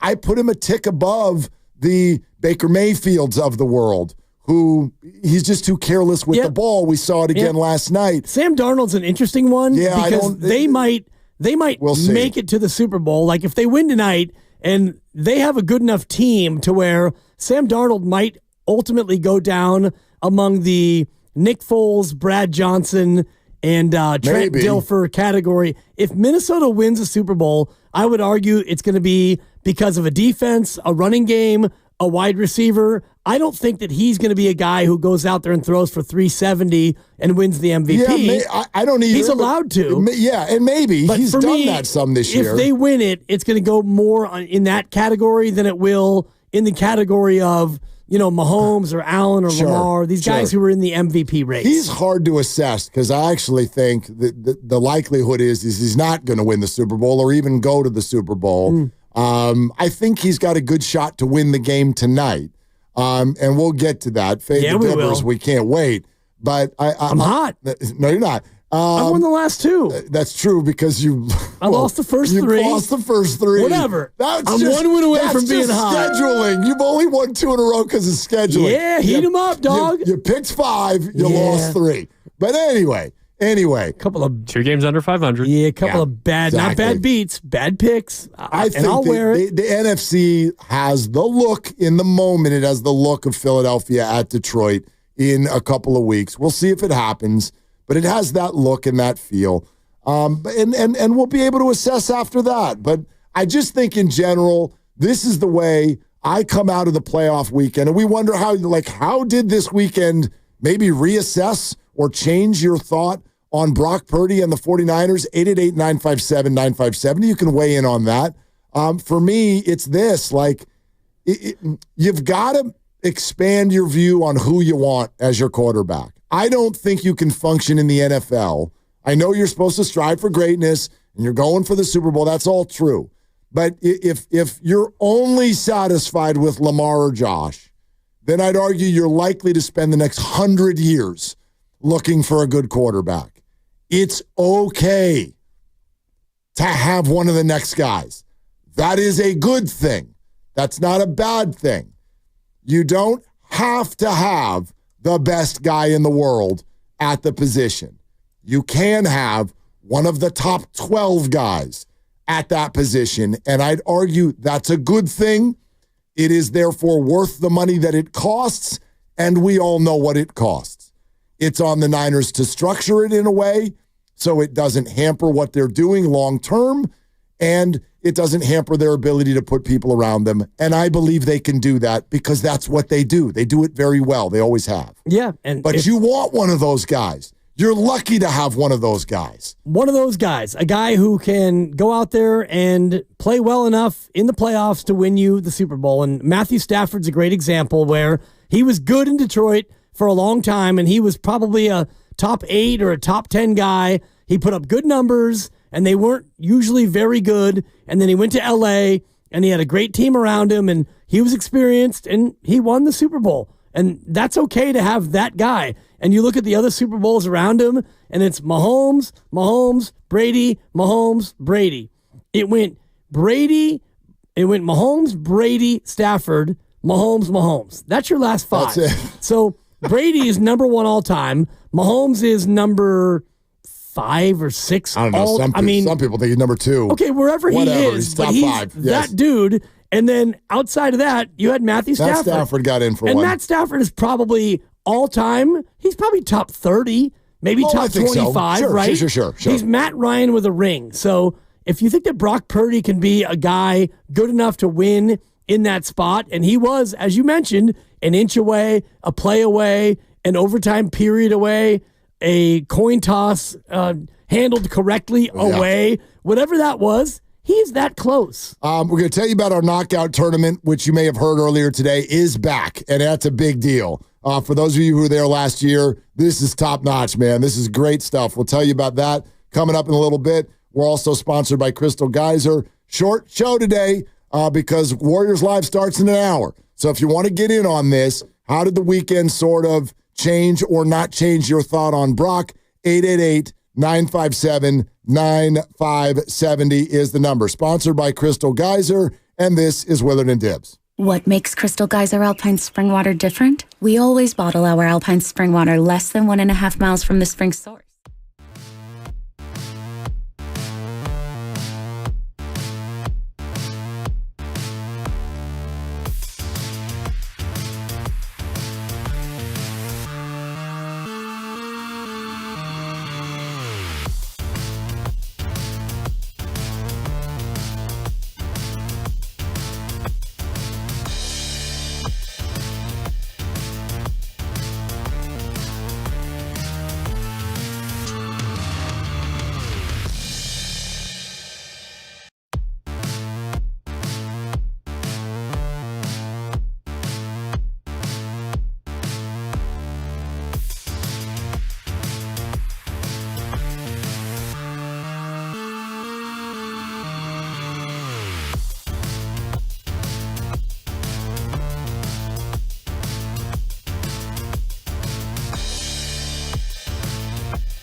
last name on Zoom right now? Is it like, can you look?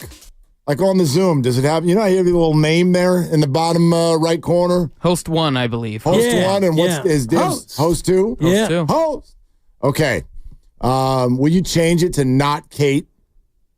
Because I also am not Kate Upton. Oh, because that's what Verlander had on his Zoom. On the Zoom. Yeah. Yeah. Couldn't even be bothered to fly out here and actually meet the media in person. Would you? Yes. You would? I mean, you're 40. You've made $387 million and you're going to a new employer? Dude, show up. Well, he will. Right. There's no game today. Maybe. I mean, listen, I'm glad. Show up and face John Shea. No, right. Answer the hard questions from Susan Slusser. Stare down the barrel of Alex Pavlovich. Okay? With the, did one of them say to him something like really, really probing, like, so why did you choose the Giants? Justin, you stunk last year. Are you prepared to start the year in the bullpen? That's the question. Hey, Justin, you aren't very good. What's your end game here? Is it revenge? Are you out here trying to, pay back the Giants for depriving you of World Series? They did ask that question. They just asked it in a much more professional, kind, normal way that's not combative like what you're doing right now. Hey, Justin, you were awful. Is this a cash grab? Unfair? Well, of course it's a cash grab. I've always loved that phrase. What the hell isn't? Would you be here if they didn't pay you? If they paid me, I don't know, $12 million and I was living 3 time zones away, I'd show up. It's 15, actually. Get it right. 15 time zones? 15 million. Yeah. It's not 12. And you couldn't even fly out for 15 million? Did someone need him to? Is someone asking to press the flesh with Justin Verlander? This is not... Are you ducking Henry Schulman? This isn't that moment. The moment you want is when he gets torched for 4 runs in the first inning. That's coming up. He'll be here. You could talk to him. Will he? Yes. He might Zoom that press conference as well. No, you have to actually be here to pitch in the game. You can't pitch over Zoom. But he can duck out and then Zoom it from 5 blocks away. I don't know. Yeah, whatever. To me, Justin, if you get to that portion, I guess in sports radio, it would be kind of like Steiny. He's now 60. If you make it that long, you can call some shots. Yeah. You know what I mean? I'm not coming. He's not coming to the work party. Well, he didn't come to the softball game. He didn't even come to his show today. That's fair. He's under the weather, though. I know. Hope you're feeling well, Steiny. Yeah. Do you know what I mean? Yeah, he didn't come to the company softball game. Yeah. Exactly. Wasn't mandatory. Why? No. It was optional. So is Justin's press conference. And Guru may or may not have homered. I'm still waiting for a video review of that alleged homer. I wasn't sure if it actually cleared the fence, but I'm alone in thinking that maybe it snuck under the fence. It's neither here nor there. I wasn't there. I can't speak on it, but I can speak on this. 95.7 The Game breaking news. Draymond Green's not playing tonight. So he had been listed as in, but he missed around today. He is dealing with an illness now, in addition to his normal back tightness that has been dogging him.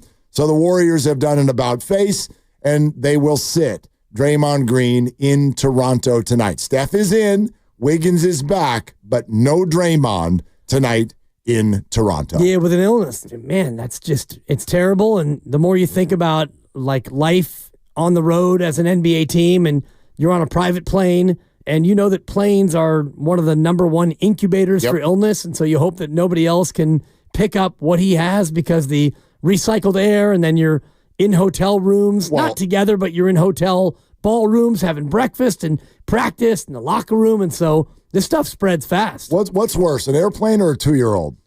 It's close, but I would say it is a 2-year-old. It is, okay. Because in the airplane, you can wear a mask and it's a 4-hour flight. Yeah. With a 2-year-old, there's really no escape. And she'll hit you with the sneeze when you least expect it.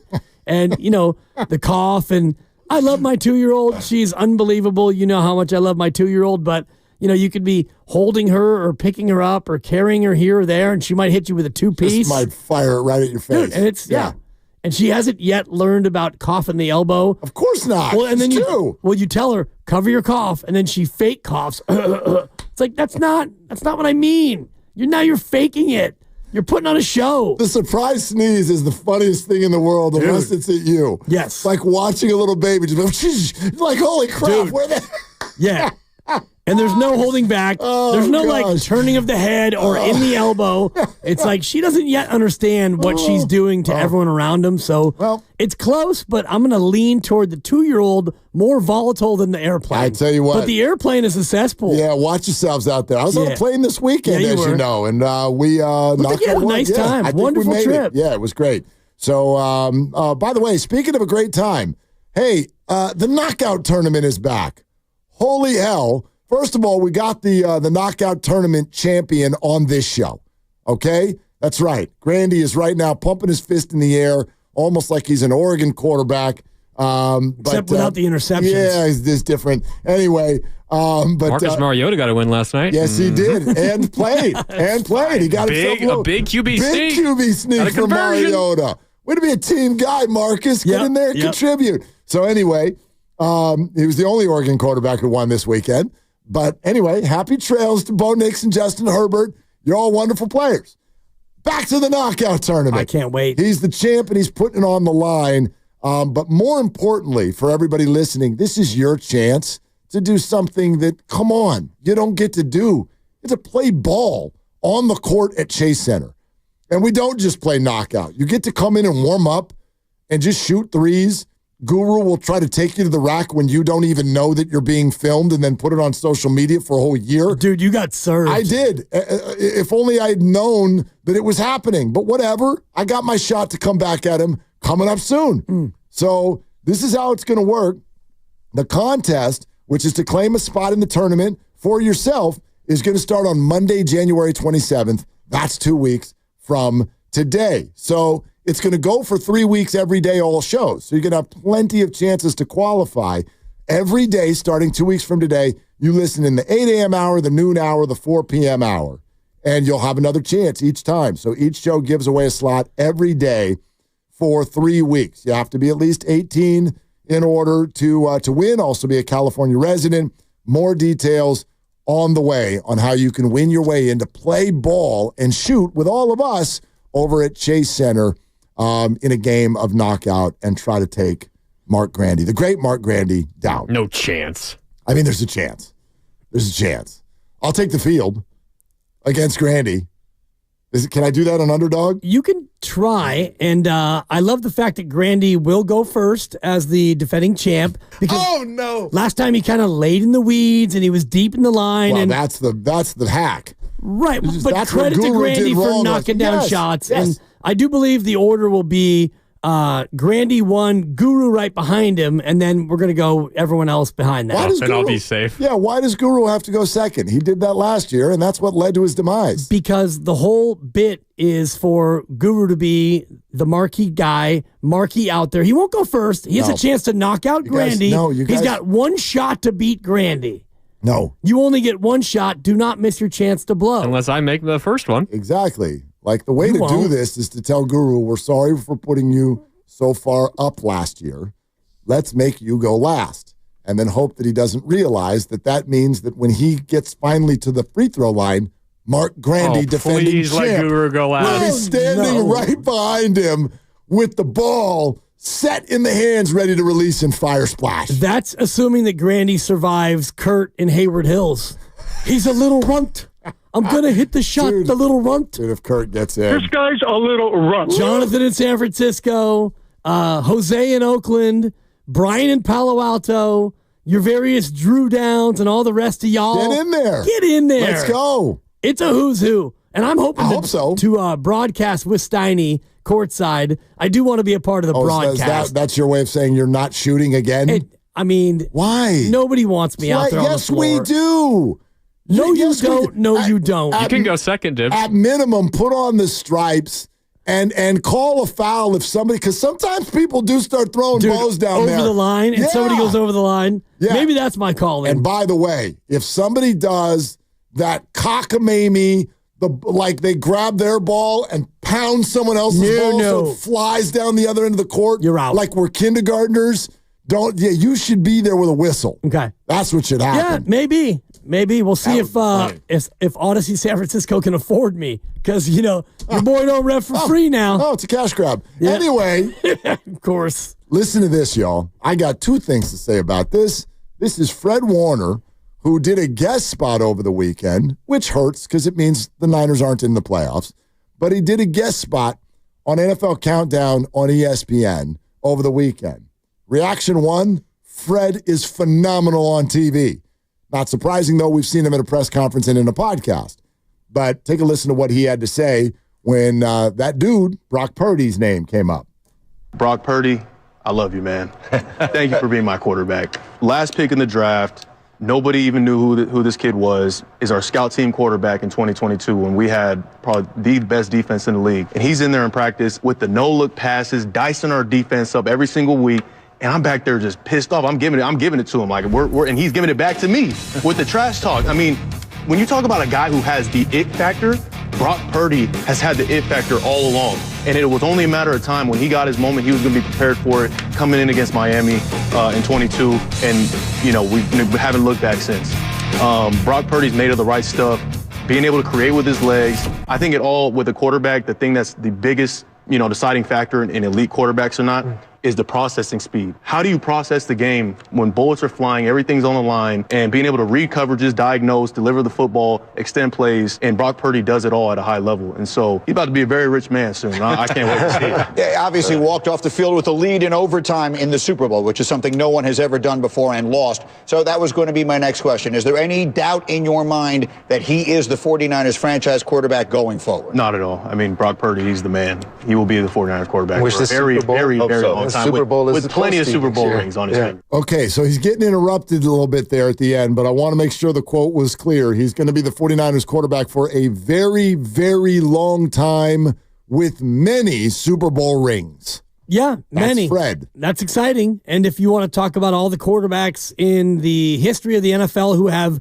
many Super Bowl rings, and I guess we'll count two as being many, two more than one. Although for me, many get you up to three, and I think there's only like 5 quarterbacks who have 3 or more. But even if you want to give him 1, give him 2 for God's sakes.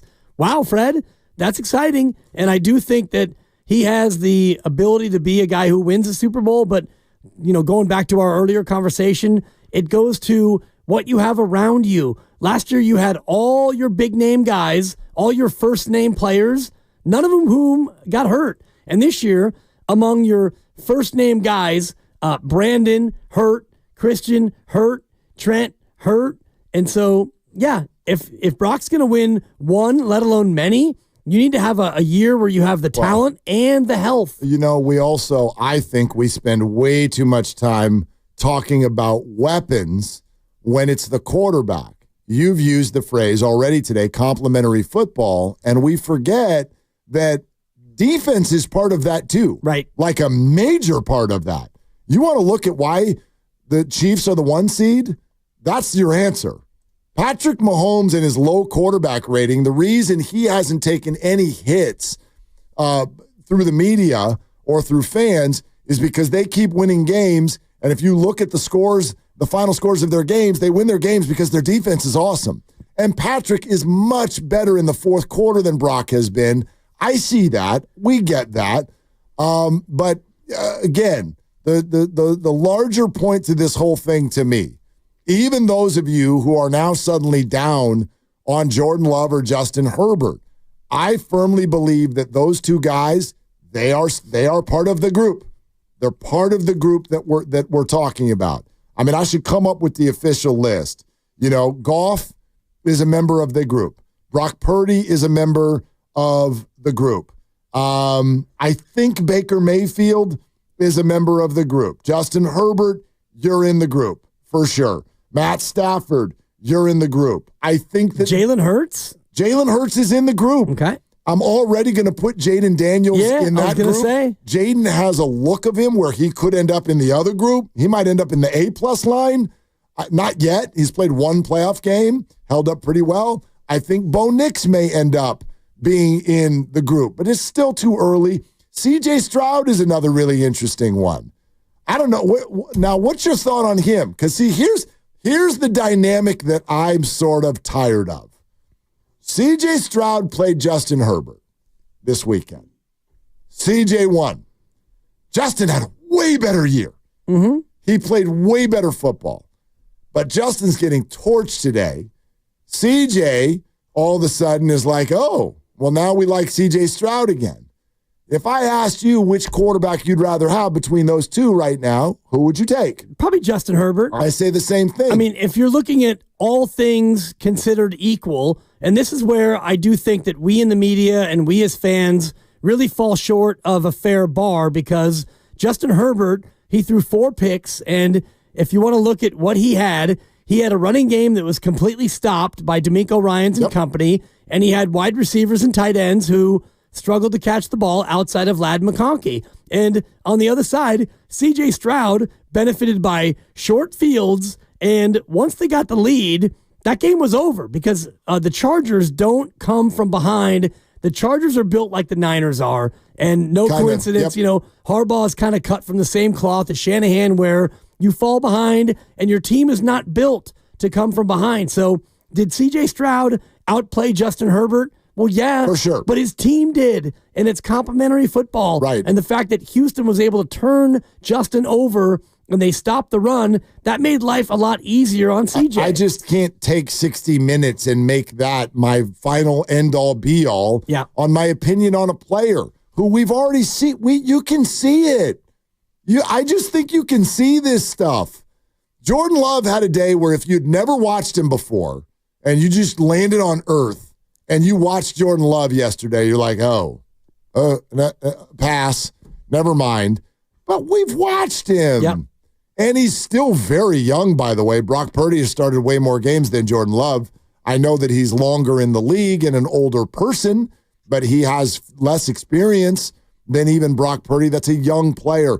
I just think when we all turn on our TVs, you can see the guys who are the guys. And you have to allow them, as frustrating as it is, to have bad games and sometimes even seasons that look like they're not, because Brock Purdy didn't have a bad year. He had a worse year than he has had before. Yeah. But it wasn't like this awful performance by him. I didn't think, at least. No. You've got to allow for that for all of these guys. I just think, what's interesting to me, all of us sitting here talking about this, Grandy used the word earlier this morning. He said the quarterback conversation in the NFL has become toxic. Do you believe that? It's not the word I would use, but I know what he's talking about. And toxic meaning that no matter what you say, there's a certain amount of a poison element to it. For me, it's a little bit more just annoying.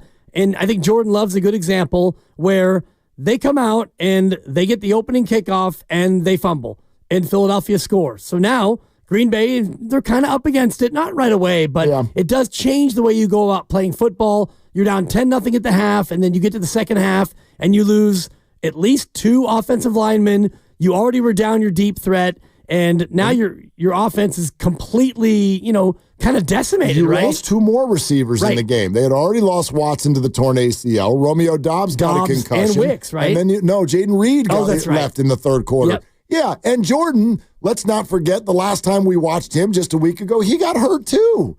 He was hurt. So, right. And so your number one weapon is your running back, who's been amazing, but now you're down 10-0 at the half. Right. And you're feeling like you're kind of chasing the game and you can't run it a ton. And even if you do run it, you've got no wide receivers to really counteract that. So we all want to look at Jordan Love and go, well, 3 interceptions. Turns out you're overrated. And I do think it's too short-sighted. And we can look at Brock Purdy similarly, and we can look at 6-11, and we can all go back to 3 games where, Brock didn't make the mistakes. You had Jordan Mason fumble. You had the defense completely capitulate. It was a capitulation sensation, Mark, is what it was against the Rams. And then against Seattle, the defense caved. So all 3 of those losses were not on Brock, in my opinion. So if Brock is not responsible for those, can we say that he was 9-8? We can't. No, we can't. And we can have what I think is a fair Brock Purdy conversation. Brock has not been great in the fourth quarter of football games. I think that is fair. I think that's fair. Maybe not necessarily going back to last year. I know people want to point to that 3-game losing streak and talk about things that he did in the fourth quarter. They forget, of course, that in the first loss of that 3-game losing streak, Brock Purdy actually took them on the game-winning drive. It was his field goal kicker who forgot to kick the ball between the uprights. So I'm not going to hold that on Brock. You want to go after him for Minnesota and Cincinnati? Knock yourself out. I also don't forget the playoffs, where he was behind in both games at halftime. One of them, he was way freaking behind and made play after play to bring his team from behind. This year, he was not good in the fourth quarter. We can absolutely say that. But I just think with all of these guys, and whether or not someone's overrated, I don't know. That's about how you rate them. I don't know how you rate them going in to tell you whether or not they're overrated. They're not as good as Lamar Jackson and Josh Allen. That's what I have so far on Jordan Love, C.J. Stroud, Brock Purdy, Justin Herbert. That's what I've got on those guys. They are not Lamar. That's what I've got. Well, and they don't have to be Lamar. They're all worthy of the contracts and being the starting quarterback of good football teams. Right, and if you're a good football team, that means you have good players around them. And you look at the offense, Mark, and they were 29th in the league in fourth quarter scoring, and the only thing worse was their fourth quarter defense, where they were dead last. They gave up almost 10 points a quarter in the fourth quarter. So, yeah, the offense was bad in the fourth quarter, but the defense was worse. Far worse. All right. Warriors Live is a half hour away. We're glad you are with us. Triples for Autism has been crushing it, and we'll tell you more about that coming up in just a few. We're brought to you by Fremont Bank. Here for you, here for good. We're also sponsored by In at the Tides. The Bayview Restaurant is delighted to announce the return of their popular winemaker dinner series. 5 evenings of exquisite wines from the best local vintners, expertly paired with a delicious 4-course menu. Reserve your spot today. I've been there. It's wonderful at In at the Tides. Thank you. I mean, can you do it right? .com. Thank you. But there's also this.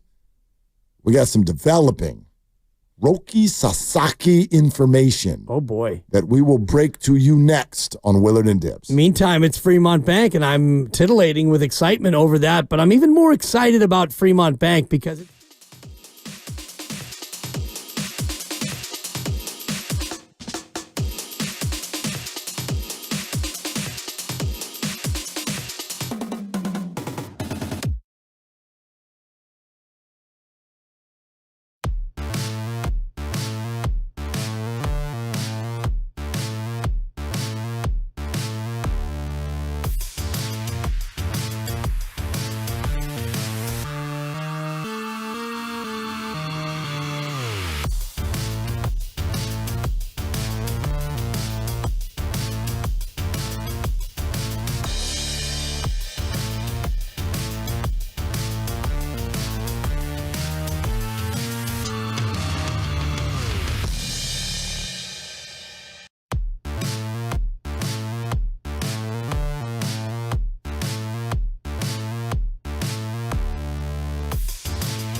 back to Will and Dibby on 95.7 The Game.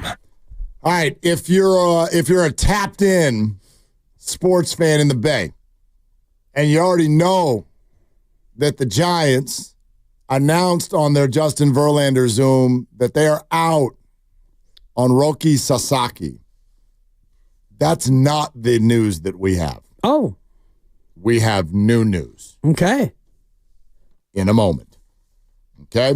But first, it's time for Triples for Autism. It is brought to you by Pettinelli Financial Partners and the Autism Society, San Francisco Bay Area. The Warriors made, count them up, 10 3-pointers on Friday in Indiana, even though they didn't seem to have any players on their team that night. But there were enough to make 10, and that's just enough for another donation from Pettinelli to the Autism Society San Francisco, so that game was not a total loss. There was no Steph Curry and others, but he healed. Made 3. Guy Santos, a couple more, and 5 others, including Quentin Post, each made 1. That was the first of his career. So that is the 15th donation of the season for Triples for Autism. If you'd like to get involved, to make a donation to autism yourself, go to sfautismsociety.org. That was Triples for Autism, brought to you by Pettinelli Financial Partners and the Autism Society, San Francisco Bay Area. Pettinelli is here for you, offering financial guidance and support throughout life's milestones. Go to pettinellifp.com. Nice. All right. Here we go. Roki Sasaki. Yeah? According to Jeff Passan, has narrowed his field down to 3 teams and will officially decide on a team by the closing of his posting window, which is in 10 days. So sometime over the next week and a half, by January 23rd, which is next Thursday, we will know where Sasaki is going to go, and Passan has the 3 teams. So here they are. Okay. Number 1. Number 1 is the Toronto Blue Jays. All right. The Toronto Blue Jays are Number 2. A finalist. Number 2. John Sally. The San Diego Padres. Okay. That is team number 2. Number 3. The Los Angeles Dodgers. Of course. Go Dodgers. Right. I mean, why wouldn't he? The Los Angeles Dodgers and the San Diego Padres are 2 of the 3 finalists for Roki Sasaki. The Toronto Blue Jays seem to be in on everyone the same way they were in on Shohei. So let me just make this educated. Sounds like the Canadian Giants to me. A little bit. This is an educated and percentage play. Right. Roki's coming to the division, but not here. No, he's going to the Dodgers. Yeah, probably. So you've got Ohtani, Yamamoto, and Sasaki. I mean, if I'm Roki Sasaki and I'm looking for some sort of familiarity, wouldn't you go to a place where there are other players from where you're from? Super mysterious. I don't think anybody, this is one of those where, we don't know what makes him tick, and they made a big deal out of, having other Japanese players on the team is not. That's not what Roki wants. What Roki wants is the development process, right, because he's so young still and he's raw. So he can throw the ball, through a brick wall, but he needs to be developed into a pitcher, not just a thrower. And so that's what he was looking for with the development process. And so I would say, based on farm systems and the way they've gone and whatnot, don't rule out the Padres. It might be the Padres. Yeah. And the Padres and Dodgers have been considered the favorites all along. So they have made the final stage. But not the Giants. Not the Giants. And we knew the Giants were out last week, right? Well, no. Today is when they announced. No, the Giants made the, there were 8 teams that got a meeting. He didn't grant a meeting. They all asked because he's cheap. He's not going to cost that much. So they all asked, and I think 8 teams were granted a meeting. The Giants were one of those, but they have not made the final 3. This feels kind of like a reality show. And the Giants did not make it to the last episode. And there you go. But at least they have Verlander. At least you got a 40-year-old coming off a year where you had a 5.48 ERA. So you got that going for you, which is nice. Felt sarcastic. It was sarcastic. Okay, thank you. So instead of, Roki Sasaki, will he be a major league pitcher this year? Maybe, maybe not. Feels like he might be more of a... I don't know if he's going to the minors, but, I mean, he's not like 18. He's 23. 23, yeah. But, if he's looking for development, maybe he's not ready to come in here and shove right away. Maybe not, but at the same time, I know that, a lot of major league teams are doing a lot more, at least trying to develop at the major league level or trying to prioritize that. I would imagine he's going to be on the major league roster unless something goes sideways. Okay. But yeah, looks like NL West is likely. Right. And the Giants are already all set with their pitching. I don't agree with that. I don't agree with that. And again, that was more sarcasm. Oh, it was? Okay. I mean, you've got... they've got 7 or 8 starters. Sure. I mean, if you count guys the guys who can start, guys who have started. Well, and if you count the guys who are like on the doorstep guys, the Hayden Birdsongs and the Landon Roops, right, who right now don't necessarily project to be in the rotation, but they could end up in the rotation, right, based on injury and whatnot. Sure. And you got Keaton Wynn and Wynn is Kyle in there Harrison. as well. Hopefully has a step forward year. He's supposed to be in the rotation. The projected rotation would be Harrison, Hicks, Verlander, Robbie Ray, Logan Webb. That's your projected starting 5. No Birdsong. No. Okay. But but that could change. Right. Sure, that could change. And Hicks becomes an interesting one for me. Like, is he going to be able to graduate to where he can throw 150 innings? He threw about 100 last year. So can he take that step forward? Because he was amazing through about 7 or 8 starts last year, and then he kind of flattened out. And then he basically got shut down, right? Based on innings limit. And then moved to the bullpen. Right. And yeah. So I don't know. I don't know if they're planning to do that again, where Jordan Hicks is like first half of the year starter. And but I know, they're still using the line that they're very excited about their young guys. I'll say this. A little bit of, if you want to call it insight from somewhat inside the organization, and this will not shock anybody, but look, Buster Posey has been the president of baseball ops for a total of 0 games so far. This is season 1, and I know that it doesn't feel that way because the Giants are always telling us that they're in a win-now mode, and Buster is Buster. So let's put it this way. I think the organization is feeling great about the way Buster is being received by the sport, by free agents.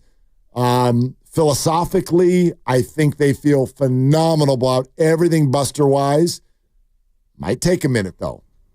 Might take a minute to undo some of the things that had been done because it's a very, very different philosophy. So now you have a farm system that is set back because now you're going to start changing philosophies. So, yeah. Might take a minute. Yeah. It's not going to surprise anybody, though, because nobody thinks that they're the Dodgers or the Padres this year. Right. Or even the Diamondbacks. While it takes a minute, it would be nice if you had more major league free agents who you could actually look at and say, all right, there's a big injection. You got Willy Adames. It's only January 13th. You're right, but I don't know what other big names are still out there. I'd have to check the wire. There's some first basemen, and it doesn't have to be a free agent. It could be a trade. I'd love to see them make a trade. I would love to see them make a trade. But you don't want to have a first baseman come in and block Bryce Eldridge, who is going to be fast-tracked toward the majors. Yeah, you don't have to do that. Whether it is finding a free agent on a 1-year, whether it's trading someone who doesn't have a whole lot of time left, whether you're thinking also in the DH sort of realm with whoever you acquire. Nobody needs to get blocked. No one's blocking Bryce Eldridge if he ends up being anything like what he is projected to be. Not going to stop that train. Of course. And you do have the DH spot. You're right there. And, as of now, I don't know who your DH would be. If you're looking at who you have in the building, it feels to me a little bit like a mishmash of, guys who could DH. You don't really have a surefire like Jorge Soler kind of a figure. No. Where, he's your DH. And then, boy, he's not your DH. Yeah, no, I think they've got more. Dealt, I think they've got plenty more work to do. Yeah. I like the whole, whether it's first base or DH, this whole like Lamont Wade, Wilmer Flores thing, you can do better. You would hope. You can do better than that. And I do think that you can still get a starting pitcher of a higher caliber than Justin Verlander, and maybe that's tough this late in the process, but I look at all the names you threw out, and a lot of question marks for me. And, you have Logan Webb, who is awesome, and he's a guy who's been among the top 7 or 8 pitchers in the National League. And then Kyle Harrison, a little bit of a regression. And then you get to Robbie Ray, if healthy, he could be really good. Yeah, it could be. And then you get down to Hicks. Yeah. I mean, you get down into question mark country for me. Sure. Like Hicks is unproven. They're all question marks. Landon Roop and a 40-year-old Verlander. And so we get into a little bit of a tough spot. And I do think that this Giants team, if they're going to really compete, it's got to be with pitching and defense. And I think that Buster's trying to build it that way. And I love your defense with the left side and Jung-Hoo Lee healthy. He can go out there and get it, and you have a good catcher. So I do think the defense part of it is really pretty solid foundationally, but the pitching I'm still a little bit curious about. Yeah, no, I don't think that this is, at least I hope, this doesn't feel like break camp group to me. Mm-hmm. But it might be. Yeah. It might be. It depends on the kind of the depth of the staircase that you want to build. Are you thinking about it over a 2-year period? Are you thinking about it in more terms of let's see what we can put together this year while you still build? Because also, wouldn't you argue when you look at it right now, even in spots where you think you have answers, what's your depth? What happens the second one of those guys on the left side of the infield has to miss 3 weeks? Now what are we doing? Yeah. Were you putting Luciano over there with absolutely a brick on his hand again? You move Fitzgerald over. No, you can do that. It's a short. But that's what I mean. I don't even know what the depth of the whole group is. Tyro Estrada's not on the team anymore. There's those pieces that you want to sprinkle in. That ball got Schmidt on. Okay, there's Casey Schmidt. Yeah. You could do that again and let him, strike out every time there's 3 pitches. Sorry, Casey. He's waving. It's there's more. There's more out there. I would hope. Yeah, you would hope. I would hope. As you look right now, you would put them at 4th in the West. That would be the projection. Right, yeah. Safely. Colorado's not really knocking on your door, so to be 4th is almost to be last because Colorado is a couple of years away from being a couple of years away. Yeah. So, but I'm not don't panic on January 13th. No, of course not. No. You know what I mean? You got a month and a half before anybody even shows up in Scottsdale. I will tell you this though, some of the names that are out there, I've heard, and you can criticize this if you want, but I don't think that the Giants are interested. I don't think that they want Pete Alonso. Maybe if Pete wants to be a DH for a year or 2-year deal, but he'll probably get a better offer than that. I don't want that. They don't want him at first base. He's not a good defensive player. He's kind of a weird ball player. And he hits home runs. Yes. Right. A lot. What else? Yeah, ish. He doesn't hit 40. He'll hit you 28. You know what I mean? What did he hit last year? How many home runs did Pete Alonso hit last year? 34. Okay, 34. Yeah. Yeah. He's a good home run hitter. And I would take him as my DH. I don't want him to put a glove on his hand. That's fair. And play for the Giants. Yeah. 40 homers a year over the last 3. Okay. And, going back to his rookie year, he hit 53. Sure. But that's a long time ago. Just over the last 3, he's getting you 40. And you're a franchise that hasn't had a 30 home run hitter since Barry Bonds. It's very interesting that Pete Alonso is still sitting there, which tells me something about similar to all those guys, those Boris dudes that we saw last year, which is to say, the league is not offering you what they thought you were going to get offered, clearly, or else he would have signed somewhere by now. Yeah. So anyway, yeah, I'd love to see more, but I don't think Alonso, Jack Flaherty, names like that, I wouldn't hold my breath if you're a Giants fan. I'd rather have Alonso than Flaherty because Flaherty to me is going to be a 6-year deal for a pitcher, and those are deals that I would shy away from on principle, which is why the Corbin Burns one for me, while I would love to have another ace, a co-ace with Logan Webb, but having him for, 7 years he got, or did he get 8 years? Who's Corbin that? Burns? Oh, Burns. Burns got, it was one of those. He does have an opt-out. 7 or 8. A couple of years, yeah, he's got an opt-out. Yeah, I thought, by the way, I thought it was a bad deal. It was 6 years. It was 6? Yeah. With an opt-out after 2, right? After 2. Yeah, I'd love to have Corbin Burns, but the Diamondbacks signed a player-friendly deal. I think that's a fair comment to make. Yeah. And that's fine if that's what you want to do. but that's a player-friendly deal for someone who's already had a 30th birthday. That's tough. That's tough. You know what I mean? I'd love to have him on the team, but he got a player-friendly contract. Right, and if he stinks or if he's mediocre, then he can opt in, and now you're on the hook for 6 years of a guy who is deteriorating. Those deals didn't feel good anymore, do they? Like No. even the Chapman deal, the Conforto deal, the Snell deal, where it feels like you're damned if you do, you're damned if you don't. If they're phenomenal, they're gone. If they stink, you're stuck with them. I'm out on those deals.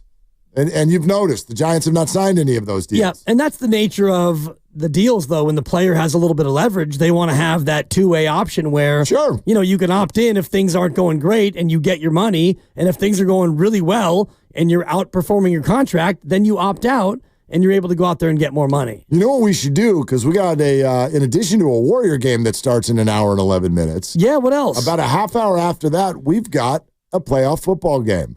It is the former 49er quarterback against the 49er division mate. It is the Rams and the Vikings playing in Arizona. By the way, thoughts continue to be with everybody who's dealing with these fires who are still raging down in Southern California. So that's why we'll watch this game in Arizona tonight. But prior to us getting to Warriors Live, we should probably piggyback on your 2-3 Fade the Dibbers weekend. 2 in a row. You've settled back in under 500, which is where I am the most comfortable. And I would think that the world is awaiting a pick. It's time to Fade the Dibbers. It's time for Fade the Dibbers. Please explain. Nostradamus gives out his pick. You bet against it. You make money. Cash me out one time. It's that simple. Hey, kids, your pick stings. Dibs. What's the lock of the day? All right, here it is. Vikings and Rams. Dibs is 27-29 on the year, which is kind of a gross record, to be honest with you. Yeah, it's what we all wanted to avoid. Yeah, well, it's bad, but it's like, but pick a side. Like, commit. Yeah. What are you doing? Let's find out if you can get yourself going in the right direction. The Vikings are favored by 2.5 tonight against the Rams. Dibs. On a neutral, and this, I think, is honestly the toughest game of the weekend. The Tampa Bay and Washington game was similarly difficult because two evenly matched teams, and Tampa really didn't have much of a home field advantage, in my opinion, and now LA is on a neutral against Minnesota, and I think if you look at just the numbers, Minnesota should win this game comfortably, but then you think back to the last time we saw Sam Darnold, and is he back to seeing ghosts like he was against Detroit, where all of a sudden the lights were kind of bright and the moment was kind of big? And so it definitely has me pausing, thinking about Minnesota against a Ram team that, Sam, you got Matt Stafford with more experience, and they've been very good, as good offensively. But when I look at the deciding factor in this game, it comes down to Brian Flores and a Viking defense that I think is one of the 2 or 3 best in football. I think that they can make Stafford uncomfortable with their variable fronts and their blitzes. We're going to do it, folks. We're doing it. We're taking the Vikings and laying the 2.5. Hey.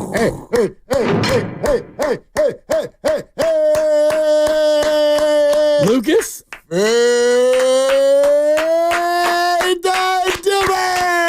Are you fading? Oh, I'm fading. Yeah, I'm fading. Are you fading? Yeah, absolutely. Absolutely. The Rams and Vikings played this year in the regular season. Where? Do you remember that game? They played in L.A. When? October, late October. Why? Because it was on the schedule. Okay, thank you. You got all the answers. Do you remember what happened in the game? Obviously, I don't. Okay. Rams by double digits. Oh, God. Rams by double digits. Oh, my God. 30-20 they beat Minnesota. And don't tell me it's because they were at home, because they don't have a home field advantage. They do. The Rams? We had to go to a silent count. It was crazy. Crazy. So crazy. Yeah. They played this year. The Rams have sneaky good wins. If you want to look through their year. Yeah, they beat the Niners twice. They beat the Niners twice. Yeah. Nobody ever really thought about the Rams that much until the end, and they just popped out as the division winner.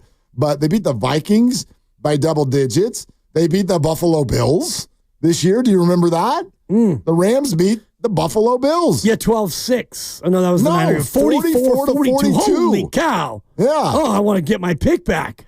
By the way, do you know, since they beat Buffalo, how many touchdown passes does Matt Stafford have?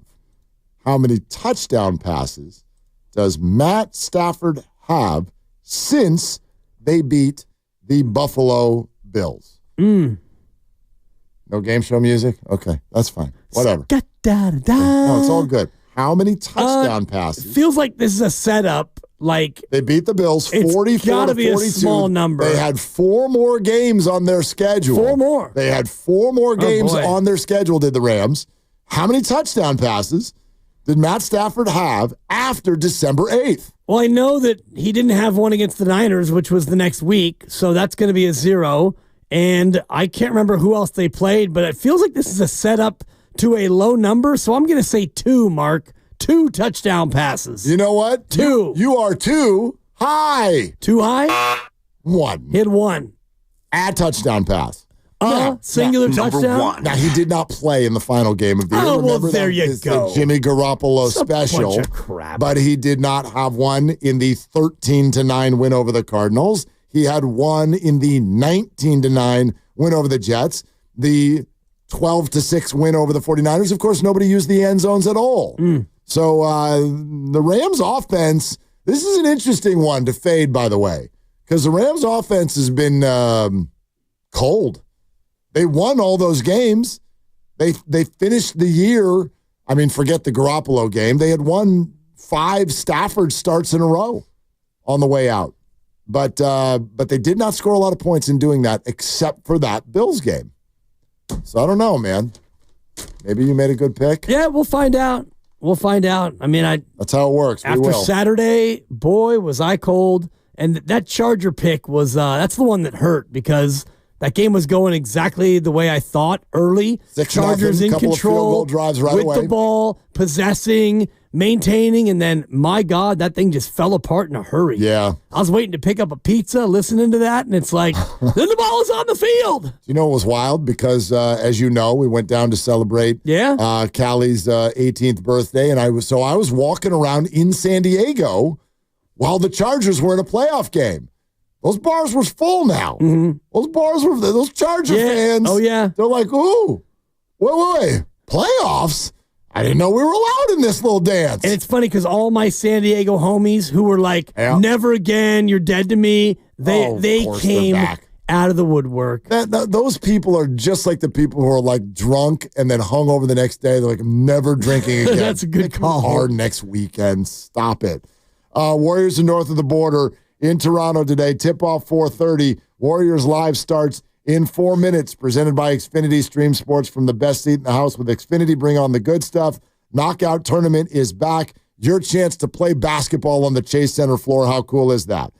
Tournament spots will start to be claimed 2 weeks from today, Monday, January 27th, and it goes for 3 weeks. So every day for 3 weeks, you'll have 3 chances to win on all 3 shows, 8 a.m. hour, 12 p.m. hour, 4 p.m. hour. So you can have a slot every day to give away for 3 weeks. Got to be 18, got to live in California. More details to come. We're sponsored by Crystal Geyser, and Warriors Live is next. What makes Crystal Geyser?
in the second half of that Memphis game.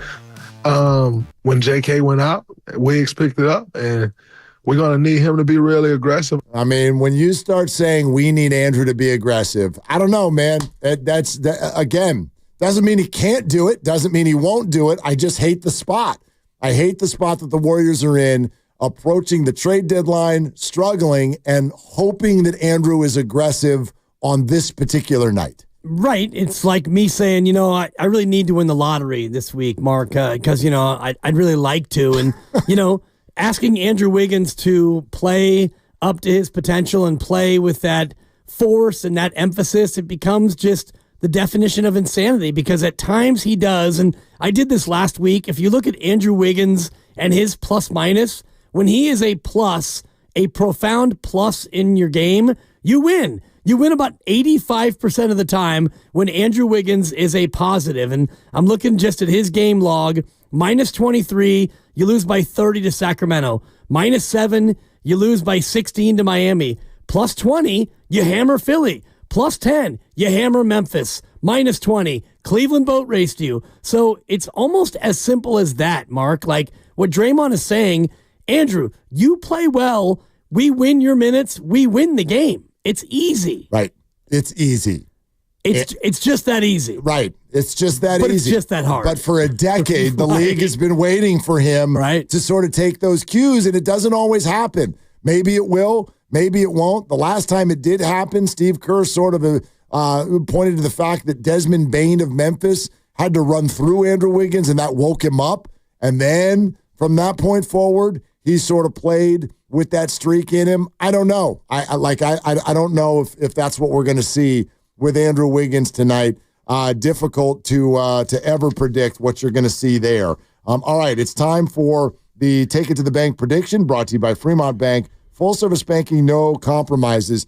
Here's what I'll say, and I say it with a wry grin and a wink, but I do think, and I'm told his number is at 2.5 makes from behind the three-point line. My man, buddy. The over-under is 2.5 makes from behind the three-point line. Give me the over. Oh. It's not that his percentage has been that much better, but he has hit multiple threes in 3 straight games, including 5 of them in Detroit.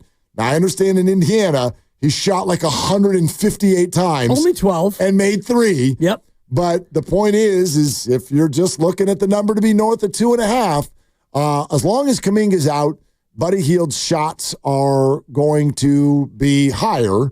And now with Draymond out, I would think that he might be the beneficiary even more of some Steph Curry penetration and kick. And so I've got Buddy Hield for putting up a good solid 10 tonight. I think he could make at least 3. Yeah.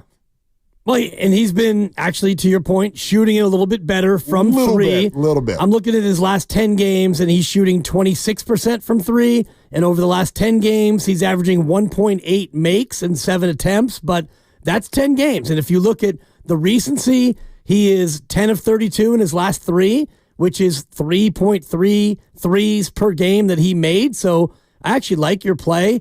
I don't know what the exact number is on my prediction, but it's Dennis Schroeder, and I do think that he is finding a little bit more comfort. And so I'm going to give Dennis Schroeder 15 points. I don't know where the over-under is or the above or below. On Underdog, it's probably somewhere in there. I can look at it. I think it's 13 and a half, something like that. I'm just going to put it at 15 and be safe and, defer to you on the Underdog and just say that I think that Dennis Schroeder is starting to find his footing a little bit. Steph Curry's coming back, which will affect his field goal attempts a little bit, but I do think that Dennis Schroeder is starting to get more comfortable with the offense. I think that tonight is going to be a game where they can erupt a little bit offensively off a couple of days off. I'm going with Dennis Schroeder, 15 points tonight in Toronto. Confirmed 13.5. All right. Is his official higher or lower?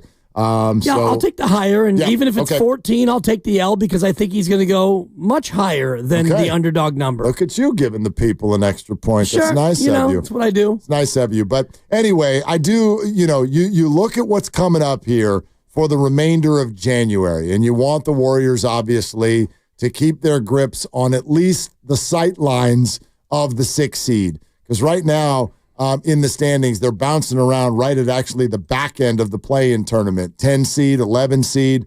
That's kind of where they're bouncing around. And unfortunately for them, the Sacramento Kings, under Doug Christie, have suddenly decided to be a problem. And they are flying back into the playoff chase. They are very hot. And so the Warriors do not want to fall too much further behind because there's too many teams that are playing winning basketball. So that makes games like tonight and Saturday, you get a home game against the Washington Wizards. There are difficult games sprinkled in there. I guess my larger point is the Warriors have arrived at a time where when a game is winnable and when you are the favorite, it's kind of like when that 18-point lead was slipping away over the weekend against Detroit. I'm like, you can't do this. Like, they have got to make good on every opportunity because there are some games right now that I just don't even know if they're capable of winning. Boston will be here on the holiday on Monday. They go to Minnesota on Wednesday night. That's going to be very, very difficult. But sprinkled in here are the Torontos and the Washingtons. Chicago and Utah are all coming before the end of the month. You got to get all of those. Tonight fits into this bucket. Yeah, I'm looking at the next 8, and you've got Minnesota and Boston at Sac and the Lakers. Those are 4 tough games. And, maybe Sac will have cooled off by then, but Sac has kind of had your number a little bit. And interspersed with those, you've got at Toronto tonight, Washington, and the Bulls and the Jazz. So in the next 8, for me, you've got 4 cupcakey games and 4 tough ones. If you can win the 4 cupcakes and just win one of those other 4 tough ones, and I do think that at Sac is a tough game. That's tough. And the Lakers is never going to be easy. And you mentioned Minnesota and Boston. Minnesota's a bad matchup for you at the end of a road trip. So over the next 8, 5-3 is possible if you handle your business. Got to handle the business because, by the way, on the back end of those 8 that you just mentioned, there are 2 more games in January. They're both at home, but they are Oklahoma City and then Phoenix. I don't quite know exactly what to expect by Phoenix, but again, as soon as that's over, then you're looking at 2 more games in the trade deadline. 2 more games in the trade deadline. That Chicago game a week from Thursday, where Vucevic will be here at Chase Center, could be a fun one. Yeah. Take a look at him, look up into the box. The GMs will be sitting with each other, having popcorn, figuring out which contracts to match up. Yeah, that's my hope, at least. Maybe he's wearing blue by the time we get to that Could game be. in 10 days. That'd be pretty fun. That'd be crazy. A prime time for one of those classic locker room switch trades where he shows up in red and then he gets dealt at about 5 o'clock and then he comes out on the floor in blue and gold. Why not do it at halftime? Yeah, let's go. That would be Play bold. for both teams. And just looking briefly ahead after that, 7-game road trip, longest road trip of the year, which happens right on the cusp of the deadline. So you do need to make some hay here against some of these weak sisters, including tonight against Toronto. Yeah, from February 5th to 21st, they will be out of suitcases. Utah, Lakers, Bulls, Bucks, Mavs, Rockets, Sacramento. Yeah, and the All-Star break in there as well. The All-Star break is in there as well. So really a 6-game trip and then the break and then you go to Sac. Go to Sac. That's pretty close. No worries.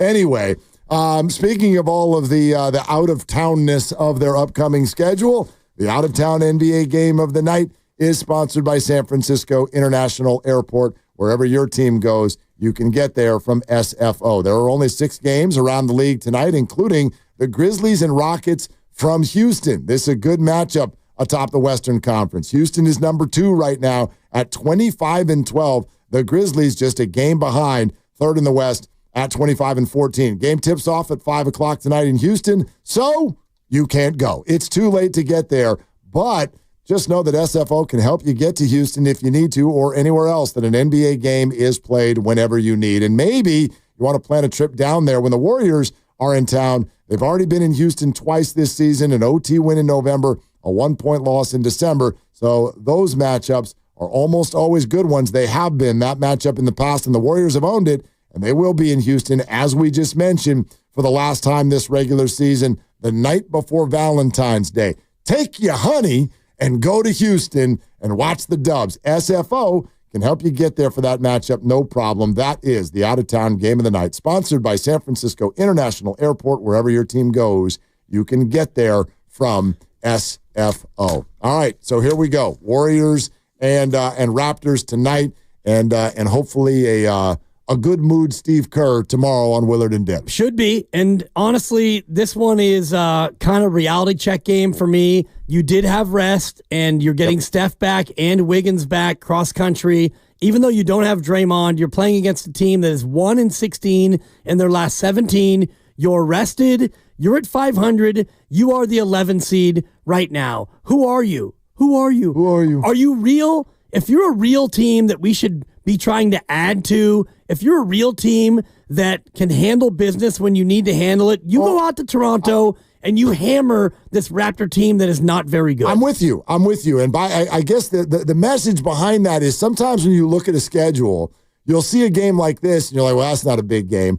I'd argue the reverse is true for the Warriors, at least right now, at least until they get Kuminga back, at least until maybe they make a move. The games that look like crap on paper, those are the big games. Right. Those are the ones that you can win, and there's no wiggle room to lose those right now. And if you do lose them, then don't come crying to me 3 weeks from Thursday about how you want a Vucevic or how you want this or how you want that. If you lose to Toronto on a Monday night when you're rested, you don't deserve anything. You stick with what you have and you suffer. Well, I don't think they can wait that long, to be honest with you. And I've been calling for him for a while. I've been coming to you crying about it for about 3 weeks already. If you lose to Toronto, quit your crying, get your tissue, dab your eyes. You're not good enough to get a trade your All right, way. so there it is. Dan Dibley says double-digit win for the Double Dubs coming up tonight. Oh, great. Yeah. Exciting. Oh, all right. Hey, you want to do it again tomorrow? Can't wait. All right, let's do it again tomorrow. For Dibs, for Grady, for Lucas, I'm Mark. Shoot your shot. It is all you got. And we go to the arena next.